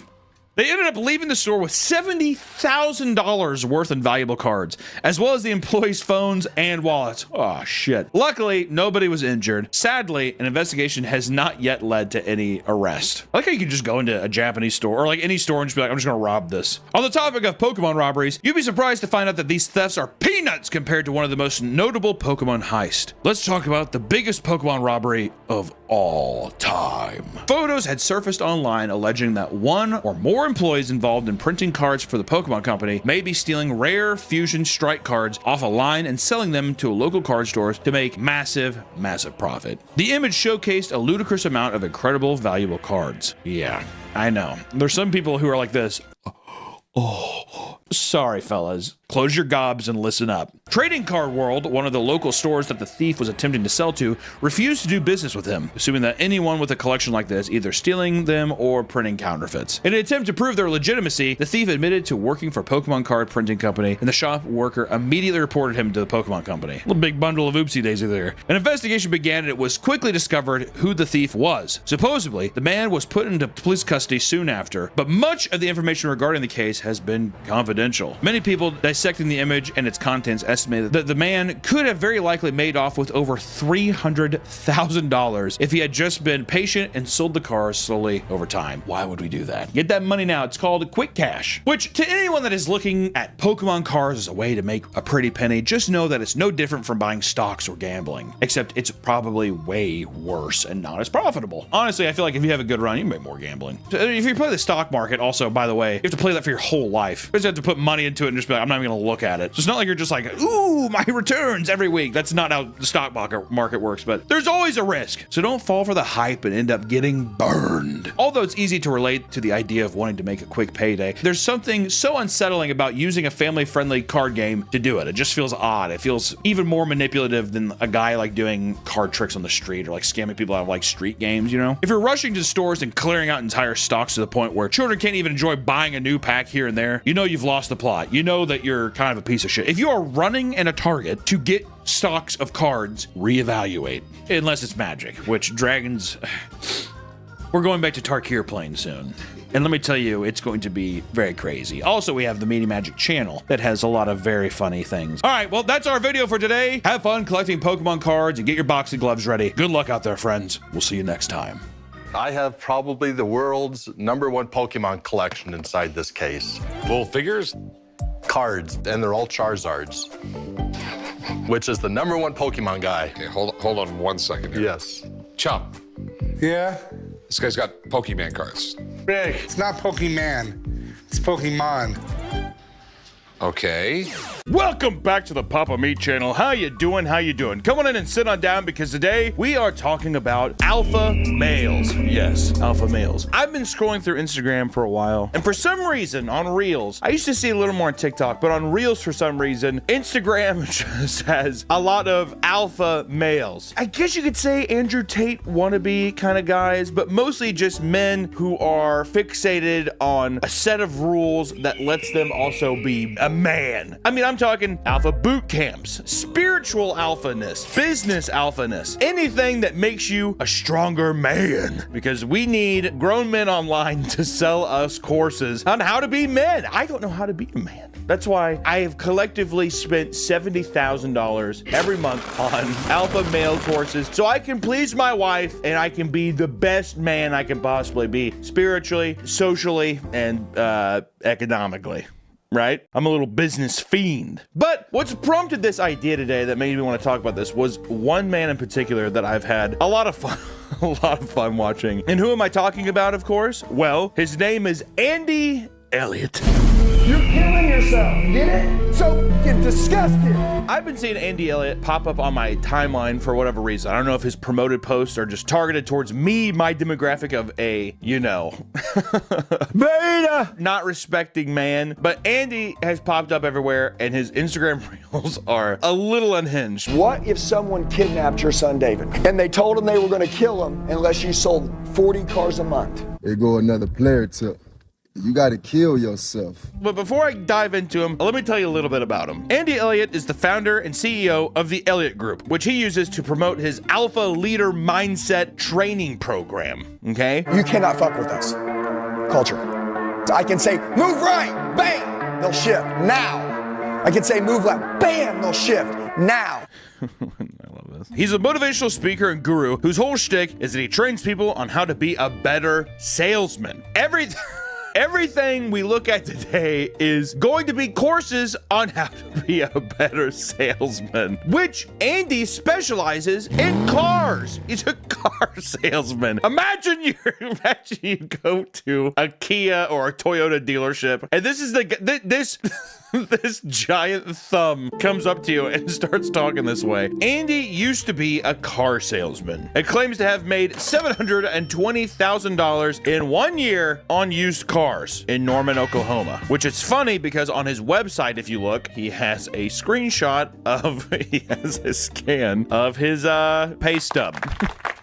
This looks like some piece of like crime footage put in here. My God. And his whole philosophy is that if you're not making $500,000 in used car sales, or I'm guessing just car sales or sales in general, every year, then you're incompetent. You're doing something wrong. In a video, he even says that he has salespeople in his program that make $100,000 a month. People go spend 50 grand on college to learn how to make 50 grand a year. A doctor goes to school for freaking 7 years, pays 250 grand. No ways. We in here have salespeople that can make $100,000 a month. I also like the idea too that he's like, college is overrated, and he chooses the one thing that you actually need college for is to be a fucking doctor, dude. Yeah, you know what? Doctors might not make as much as a salesman. But guess what? They're saving lives! They're productive members of society, not con men, not fucking sales parasites, my God. Today's video is sponsored by Aura. Online brokers will look to sell your information to spammers, scammers, and anyone looking to get their little paws on your information. They can find embarrassing photos of you, important addresses, and health records. And if you're me, they can find out your real age. I've tried so long to hide it, but those nosy people on the internet found out and now posted it everywhere! Which is why I'm begging you to use Aura and don't end up like me. Aura automatically alerts you to data brokers selling sensitive information and stops them in their tracks. It also keeps your spam folder clear and monitors your suspicious activity. Recently, AT&T revealed that over 73 million customer records were released on the dark web, which is absolutely horrifying. But I sleep soundly knowing I have Aura. They're always protecting my information with strong passwords, constant monitored activity, credit card freezes, and fraud alerts. And best of all, Aura does everything you need to prevent a breach from one app. I value my privacy and I value yours. To spend less time worrying, go to aura.com/papameat to start your 2-week free trial, or take a look at the video description to get started today. Thanks to Aura for sponsoring the video, and back to the video. It's becoming clearer and clearer now, and I was going to try to thinly veil this, but it's one of those things where it's another guy who's taking insecure men online who are looking for any kind of direction, probably don't have a lot of education, so of course they're not going to be doctors. I was like, why would I even want to be a doctor anyway? What am I, fucking nerd? What are you even doing? I could be making 100 grand a month at a Kia dealership, dude. He is also the self-proclaimed world's fastest growing sales trainer. Gave that title to himself, you know what I mean, because of social media. He's blowing up on verticals because, you know, vertical content. You know what I'm talking about? You sit there, you have a dog. You have a dog that gets 8.5 million likes. And then you have Andy Elliott, who yells at you for becoming a doctor or for drinking soda. Which if you look at If you look at his Instagram bio here, world's fastest growing sales trainer. I still like how the text me thing is going on. They got some celebrities to do that for a little bit. Like I remember like years ago, they had like Ninja and all kinds of other people have this text scam where you get paid when people text you. It's fucking stupid. But he says, it's time to get it all. Fit as fuck, best marriage, badass dad, love God, and $100 million plus business, dude. It's right there to just grab hold of. Andy Elliott's the man you want to be. Here's some other little stats from, if you had a little Andy Elliott baseball card and you want to flip it over, this is what it might say. He created a 9-figure company in just 3 years. He's trained 11,000 businesses, and he's the most sought after public speaker. That can't be true. There has to be C-list actors and celebrities who are definitely getting more public speaking gigs than him. He's not even getting public speaking gigs. He goes on podcasts sometimes, and then he like rents out a Hilton event center thing or like a conference room, and then he sells tickets to come watch him speak. But there's like 20 guys in there. On his website, you can get his free book, Sales Warrior Playbook, and of course, $993 of free training. That's a deal. You also get almost $1,300 worth of other courses for free when you get his book. Just buy the book. Come on! All you have to do is you just need to pay $15.99 for shipping. Not a bad gig if you ask me. Oh, time just waking up. I like how even on his website, it's just him like in black and white screaming at men in a crowd that are like this. Andy also is a fitness icon. Andy is a big, buff, alpha man, and he believes in the six-pack mentality. And one thing with the six-pack mentality that he preaches is that being a good salesman is being fit as fuck. Having a six-pack, gentlemen. Because have you ever bought something from a fat fucking weirdo? I'm leaning. Anytime I go into a store and I see a fat person, I say, get out of here. I tell that to my family. I say, we're leaving. We're gonna go to GNC and we're gonna get our groceries there, all right? He makes all of his employees have six-packs, and it's even the women. Women and men that work for him, you have to have six-pack abs, or guess what? Get out. You're fired. I need to start doing that with my own studio, dude. I'm just the fattest guy here, and I'm like, yeah, actually, you guys need to start having six-packs. I'm going to tell you this, my entire company, my entire team, if you don't have a six-pack, you don't work for us. No, I know. It's called, everybody say standard. How about we raise them? How about we raise them? How about you guys quit getting fucking civilized and you guys quit settling? Imagine being like an in-shape guy. Like you're just like, I don't have enough time to go to the gym or do whatever to have six-pack out. Like I'm healthy at this way. I'm not a big gym guy. And he's just like, how about you quit getting civilized and you quit settling? You having a nice date night with your wife here and you want to order some lasagna? Who the hell are you to order lasagna? Quit settling. I have a very good life and I'm happy and I love my family. Yeah, but where's the six-pack at, jackass? This reminds me of every fat guy I've ever met that gets in shape. They're like the nicest person ever when they're fat or kind of like out of shape, right? You don't even have to be morbidly obese. I'm just saying, whenever someone's life isn't fixated entirely on fitness and outward appearances, and as soon as they become attractive or they get like a six-pack or they become buff, it becomes their entire personality and it just like ruins them as a person. Not saying that happens to everybody, but I've seen it time and time again where it's he gives off that aura where everything now is associated, like being a sales trainer now has to be associated with fitness as well. It's just one of those like mental fucking blockhead type things. You know, there's some people in this room that said, I would sue my company if they told me I had to have a six-pack. We know you would. That conversation was for the 1%ers. That wasn't for you. I would sue my company if they told me, yeah, imagine being morbidly obese and you like rely on this income, you've been there forever, and they're just like, hey, by the way, we have a new six-pack implementation. We have a new six-pack policy for our employees. Okay, well, I'm going to take this to court because that's illegal. Yeah, we know you would. Well, then what? It makes no fucking, sorry, you like, the way he phrases that makes it seem like he's like, we welcome people suing us. We want to be sued because we're breaking the law for raising standards. That's what he says in court too. All right, so you're pleading not guilty? Well, I hold myself to a standard, Your Honor, and I'm trying to raise them. It's like a Forrest Gump. Forrest Gump, who's also mentally disabled and ran across the country, I feel like probably has the same sales tactics as Andy Elliott. And don't be wrong, even if he can't see your body underneath your shirt, he will blatantly just call you ugly right to your face. You're pretty fucking ugly, right? No, I mean, it's just real. So you get in shape. Hey, I'm not that good looking of a guy. I'm a pretty ugly motherfucker. But you know what? I get in good shape and it makes me better looking. My boy is vascular. My boy is on some tren. My boy's on some HGH, some kind of steroid. He is vascular. Got those cobweb arms. No, I mean, it's just real. No, I mean, I'm not being a dick. I'm being honest. Okay, so we're gonna be mad at me for being honest. Okay, all right. The sky's blue. Are you gonna be mad at me for that? That's the ugliest man I've ever seen. And what would change that is if he went to the gym every day and transformed himself, he would probably love himself a lot more. Not because he's gonna be happier or healthier with his own decision of transforming his body, but because he's insecure and because I've publicly humiliated him, he's gonna have a weird relationship with working out and getting in shape to where when he finally does it, he's probably gonna be a monster, which is gonna make him a great salesman. Write that down. Write that down. Who here wants to be manipulated and emotionally abused into getting in shape? Huh? Who here wants to have fitness goals not for themselves but to appease other people? Raise your hand. I bet you're real happy. Shake your head yes, don't shake your head no. Write that down. During these seminars and classes, Andy will also make the people in the audience come up on stage and take off their shirts to prove this point. Do you want to run around on the beach with your shirt off? Right now. Okay, do you want to? No. Do you got a girl? Not right now. Let him cook. You would have one if you listen to what I say. Listen, it's disrespectful to tell other people that you can help them when you're not helping yourself. Do you want to run on the beach right now? And the other guy's like, no, I really wouldn't want to. I'm kind of insecure about my body. All right, do you have a girl? No, I don't have a girl.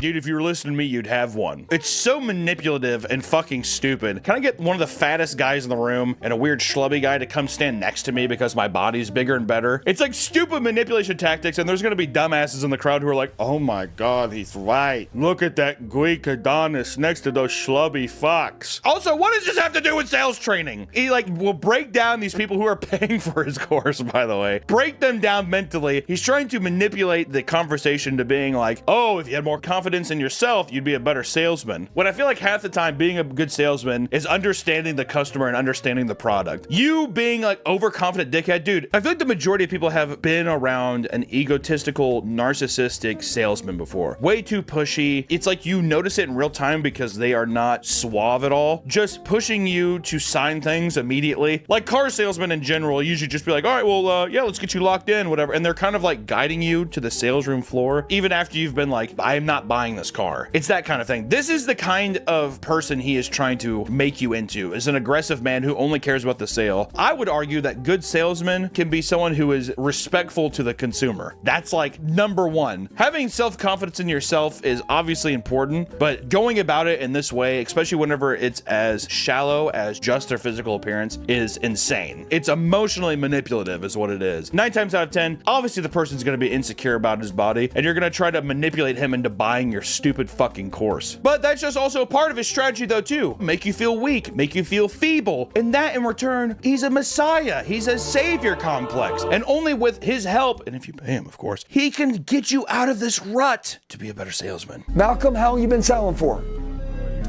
A year. Are you the top guy here? Are you at the top of the board? There's a board. Okay, then you're not the top guy here. Do you want to be the top guy here?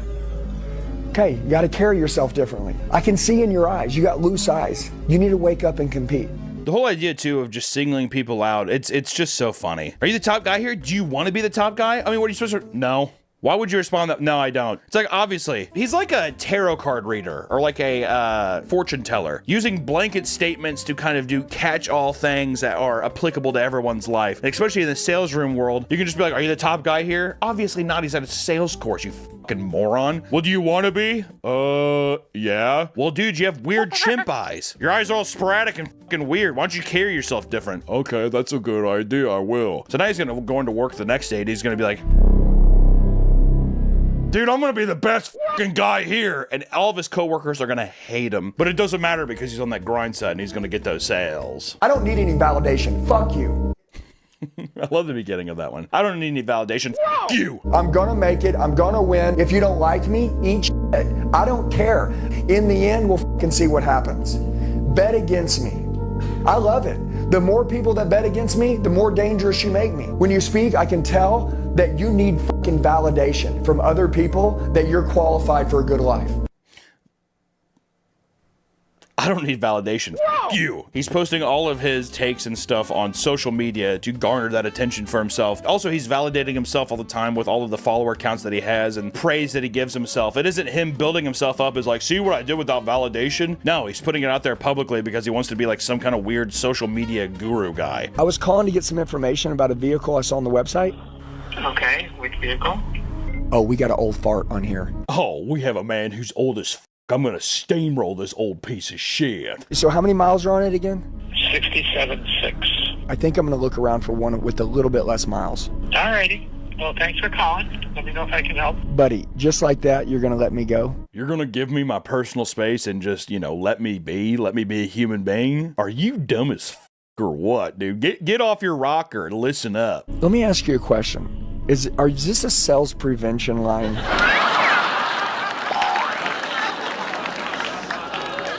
God, the cringe. Let me ask you something, and seriously, this is a genuine question. Is this a sales prevention line? Because you suck at this. People that are order takers go work at Walmart, but people that can influence and persuade learn to close. They can get whatever dream they want in life. People who are order takers work at Walmart. I like how it's just like, if you work in the service industry, you're a piece of shit. There's been not one alpha who works at Walmart, all right? It's funny too, because he's selling this idea that everyone can just be a leader. So much of what is going on, and especially even with Andy here, is a big 4-letter word called luck. Luck is a huge factor of how shit moves. You can't just, not all these things just fall into your lap, and sometimes just life deals you a shit hand. Just because you work a service industry job doesn't make you a weak-minded person. And you know what, here's the thing, it's okay to want more and want to do things as well, but you shouldn't have to beat yourself up because you're earning a living and you're paying your bills and you're taking care of yourself. You know what that is? That's being a functional member of society. That's being someone who is taking care of themselves, maybe even taking care of their family, and that within itself is the most respectable thing you can do on this fucking planet. You don't need some jack-off belittling your experience as a human being for working these jobs as well. Not everybody wants to be a fucking leader, dude. A lot of people are just like, I would love to just simply wake up and exist today. And that is more than fine. Okay, don't ever let me catch you being an order taker again, okay? I appreciate you.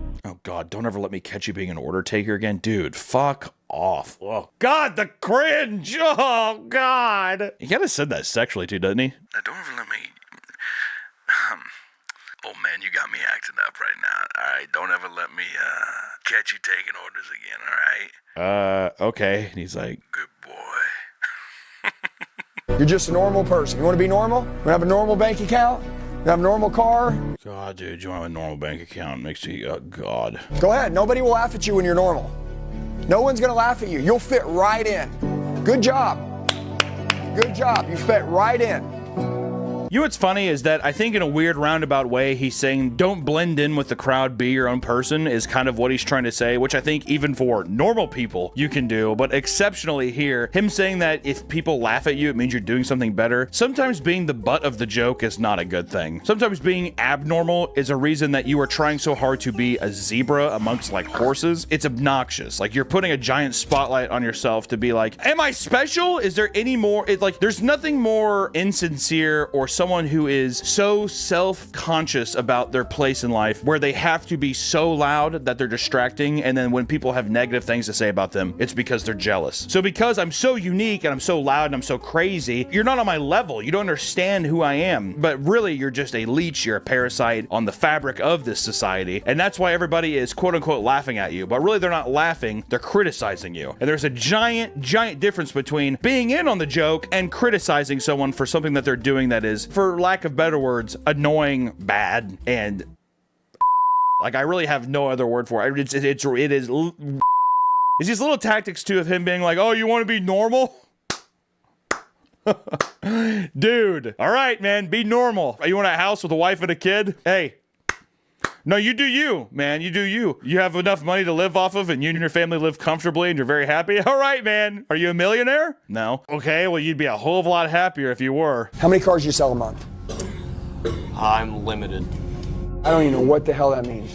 When you're here for 9.5 hours a day, how many cars do you sell right now? 1 this month so far. Okay, all right. There's no way you can be fulfilled as a man. I wish every one of you could just get angry when you're letting somebody down that believes in you. Guys, I want you to form a hatred. Whenever you're feeling insecure about yourself and you're letting someone down, that's when you need to start cultivating rage, because rage translates to harmony. All right? Punch a couple holes in walls. When you get home, slap your wife around. Take it out on something. Build up that rage. Because when you start doing that, you'll become a monster and you'll want to fight that monster to become a better salesman. There's no way you can be fulfilled as a man. To say you're not fulfilled as a man is insane. You could definitely say you're not professionally fulfilled, because in all honesty, he probably isn't. He's at a sales seminar. He's there to get some help. But instead, you're not fulfilled as a man goes so much farther and belittles his character. It belittles him professionally, and it belittles like all insecurities he has as well. Because here's another thing. 9 times out of 10, a lot of these guys are going to say whatever he's wanting him to say. One, because it might be plants. Oh, Hunter's saying he's planting? I don't know, maybe. Are these verticals fabricated events for social media campaigns?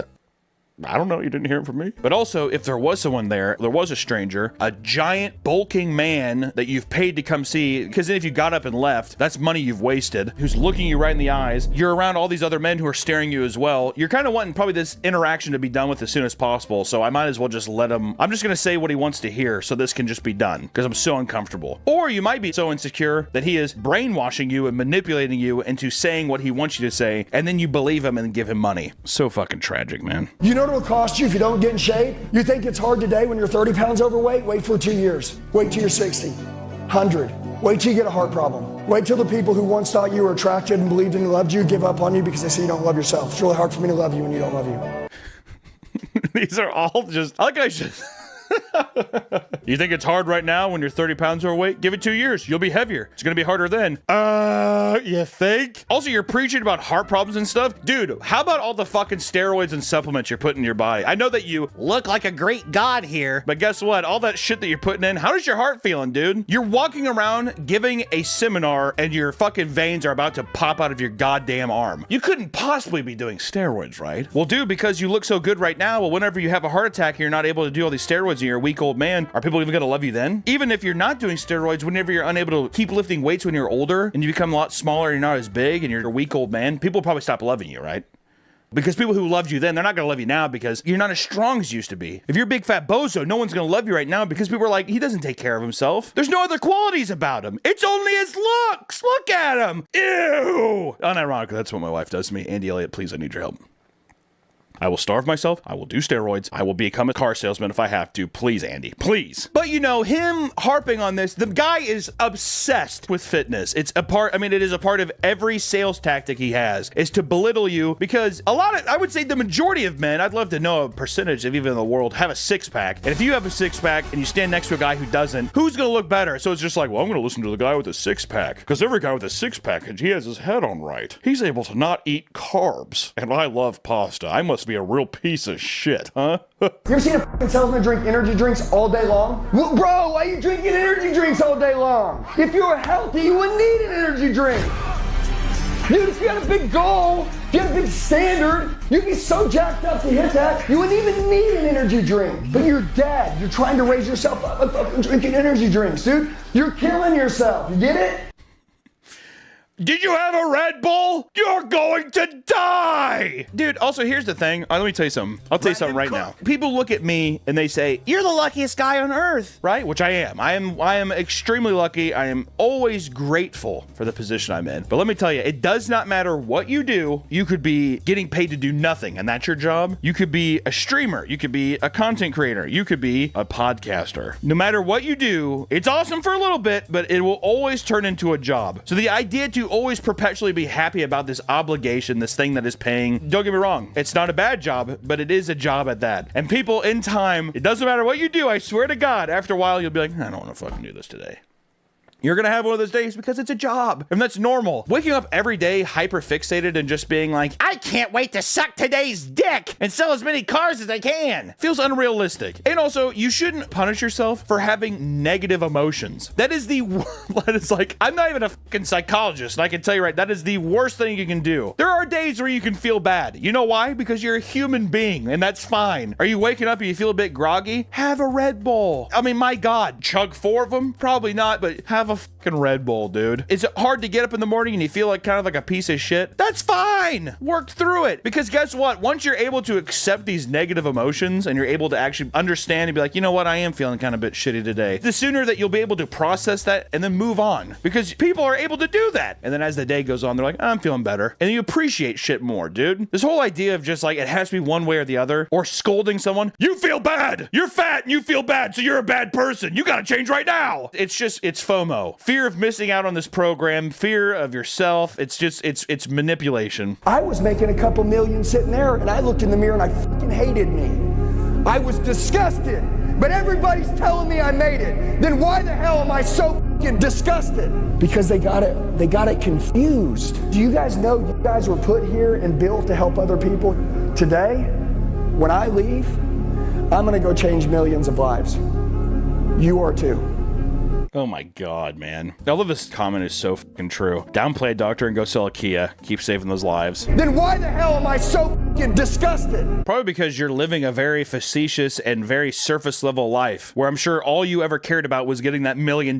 That's why you feel hollow and empty, because there's really no goal. You selfishly sold cars to people, which we're getting ready to get into that. And then now, because you did that, you probably feel guilt. You probably feel disgusted. You probably feel that just because you have a lot of money in your bank account, it doesn't equate to absolute and total happiness. Money is freedom. Money absolutely is freedom, but it is not purpose. It is not drive. Money is a fuel for your ambitions and your passions, and money can set you entirely free. But if the dollar is to be framed and put on your wall, it will do nothing for you. So to chase this dream about being like, I want to make $40 million, it doesn't mean dick. If you have no character, no self-respect, and you have no genuine interest in anything, his whole interest was just sales. So of course you're gonna wake up and you're gonna feel hollow one day, because even though you would change your goal of making $1 million, you're still doing monotonous garbage shit that is just in service to getting this little number a little higher. Also, God forbid you go see some kind of therapist about this. You know what I mean? Do you guys know you guys were put here and built to help other people? Today, when I leave, I'm gonna go change millions of lives. What the fuck are you talking about? Do you guys know that you were meant to have people buy things from you? You're here to help people. That should have transitioned to you saying, it's not a bad idea to get some mental help every once in a while. Seek a professional, have someone to talk to, rely on a family system, anything like that. But no, he isn't just a salesman. He's not a health guru. He's God, all right? He's here to be your daddy in every shape and form. He wants to emotionally manipulate you in the sales room, and then you follow him, and then he becomes your voice for every kind of decision you have to make in your life. Textbook cult shit. Is he forming a cult? I don't know if I'm gonna go that far, but it does feel that way. It feels like a cult leader. I'm gonna go change millions of lives. Okay, dude. Delusional bastard. Andy has a few controversies of his own. First off, he steals other people's content and success stories and reposts them as his own. Here's a little side-by-side of Andy Elliott and a guy named Jocko Willink. He also uses stock photos and manipulates them to paint a picture that he's wealthier than he actually is. I love this. The Elliott Group, no limits. It's the exact photo, but it's just a digitally painted thing. It's so funny. What a loser. He blatantly lies about it, and he also blatantly lies about his success numbers. That's a shocker, right? But this is where I wanted to build up his character here as being the elite manipulator, because there's one thing that is to take away from Andy Elliott, which is his giant controversy. When he was a used car salesman at Big Red Kia, indicted on charges for fraudulent loans, deceptive banking practices, and flat-out lies. He created this concept of something called King Cash, where they would falsify records saying the customer put down $1,500 on a car in cash when they did not. Banks would use this down payment as a backing for basis on a loan. After being caught confirming the fraud, he sold out all of his teammates and employees in a plea deal. Eddie, alpha shit, dude. That's king shit, man. King Cash. Big Red Kia. In exchange for agreement to testify against his co-workers, underlings, and boss, he received full immunity for financial crimes committed, including identity theft and forgery. And during the period of 2014 to 2019, his entire team was convicted of wire fraud conspiracy, forgery, and identity theft. Alpha. During the events of the fraud trial, a loan officer named Donna Mullins for Tinker Loans admitted to being harassed and threatened by Andy Elliott. Threats happened both over the phone and in person, or even at church. Go with God, Andy. Go with God. And in 2014, a lender was made aware of their fraudulent practices, and Chris Mays, Elliott's boss, emailed threats to the CEO of the lender to cease investigating. On page 61 of an expose with court document testimony, Andy was told to force Donna to keep her fucking mouth shut, and she did so. He threatened to expose her for being a whore. Classic, dude. Alpha fucking insinuating she slept with many of the employees at the store. They spent whole days and workout sessions role-playing with one another ways to pin blame on her, insinuating she was any way to discredit her as a person. But you know, you do have identity theft. They are big proponents of identity theft, which part of their loan process involved applications for loans that were submitted without customer knowledge. Portions of the loan proceedings were funneled off to illegitimate parts of the business, and fake documents were made in the customers' names. He would fake customers' pay stubs as well as fake customer utility bills, which is an actual court document thing here. A little back and forth here. The questionnaire said, so they were faking pay stubs? Yes, ma'am. What about utility bills? Every day. Yes, ma'am. Every day what? We would make utility bills because you would have to have two people and we would need to join them together sometimes. Which he also created a fictitious pawn shop where items were pawned as down payment for cars, but the items were never pawned. Okay, let's just go to the next one. What's this pawn item? A PlayStation 3 for $4,700. Fucking loser. God. Okay, how about the next one? A Flash programmer for $5,500. And the next one? This is a weed eater for $4,700. The next one? Ozark Trail outdoor equipment. Looks like a tent. It's a tent for $6,000. Which, I love that. A PS3 that was pawned for $4,700. A weed eater for $4,700. And an Ozark tent for $6,000. So good. He also used bribery and manipulation against Tinker Loans employee Donna Mullins. He met the individual at his church during Bible study and found out that she was desperate for money because alphas can smell the blood from a mile away, dude. He's a shark in the water. As soon as there's blood, he goes wild, all right? And as soon as there's a helpless woman who's like, I'm really in need of cash, he's like, what'd you say? You said you need cash? I can help you get cash. Then he paid her in cash with the expectation that she would review and handle loans for Big Red and Norman Mitsubishi, aka he was a loan shark. And he gave her money and he said, you're going to approve every loan that we send you. And in her desperation, she's probably like, all right. She was asked to resign because it was discovered she was taking money from Andy Elliott. And Big Red, owned by Andy's boss, hired her as the finance manager. That's weird. I wonder why. That's okay. Well, there you go. Earlier in this document, we made it very clear that Andy boasted that he made $720,000 after tax, after Social Security and everything, in 1 year selling cars, when the entire basis of that achievement and that thing that is his center proof to being a great salesman was that he was manipulating fraudulent loans, giving people who never had a chance to actually buy the cars, giving them fake down payments for the cars for the loans, and was able to boost up his own car sales. There's probably bonuses involved in doing that as well. And yeah, it's easy to probably rack up $1 million in sales whenever you're just lying, doing illegal shit. And that is the crux of everything Andy is. He's a manipulator. He's a person who is out to prey on people who are insecure, people who are looking for answers. It is a cult. He is trying to run a cult, and he is doing it in a way that is run like an insane man on social media. Andy is not the only man doing this. There are hundreds, I mean, probably thousands of people doing this kind of stuff. There are whole camps and programs dedicated to you going out there and training with them and doing all kinds of stuff. And it's just got to be said that if you ever come across this, and if you're ever insecure in your life, get some actual mental help. Know that you are loved by many and that you do not need to dump your money into a false prophet, savior-esque man who will give you nothing in return but manipulation and heartache. I'm telling you. This man is a fucking snake in the tall grass. Watch out for him. And if there's anything to take away at all from this video, it's for the love of God, don't fall in the hands of an alpha male influencer. Take care, everyone. See you next time.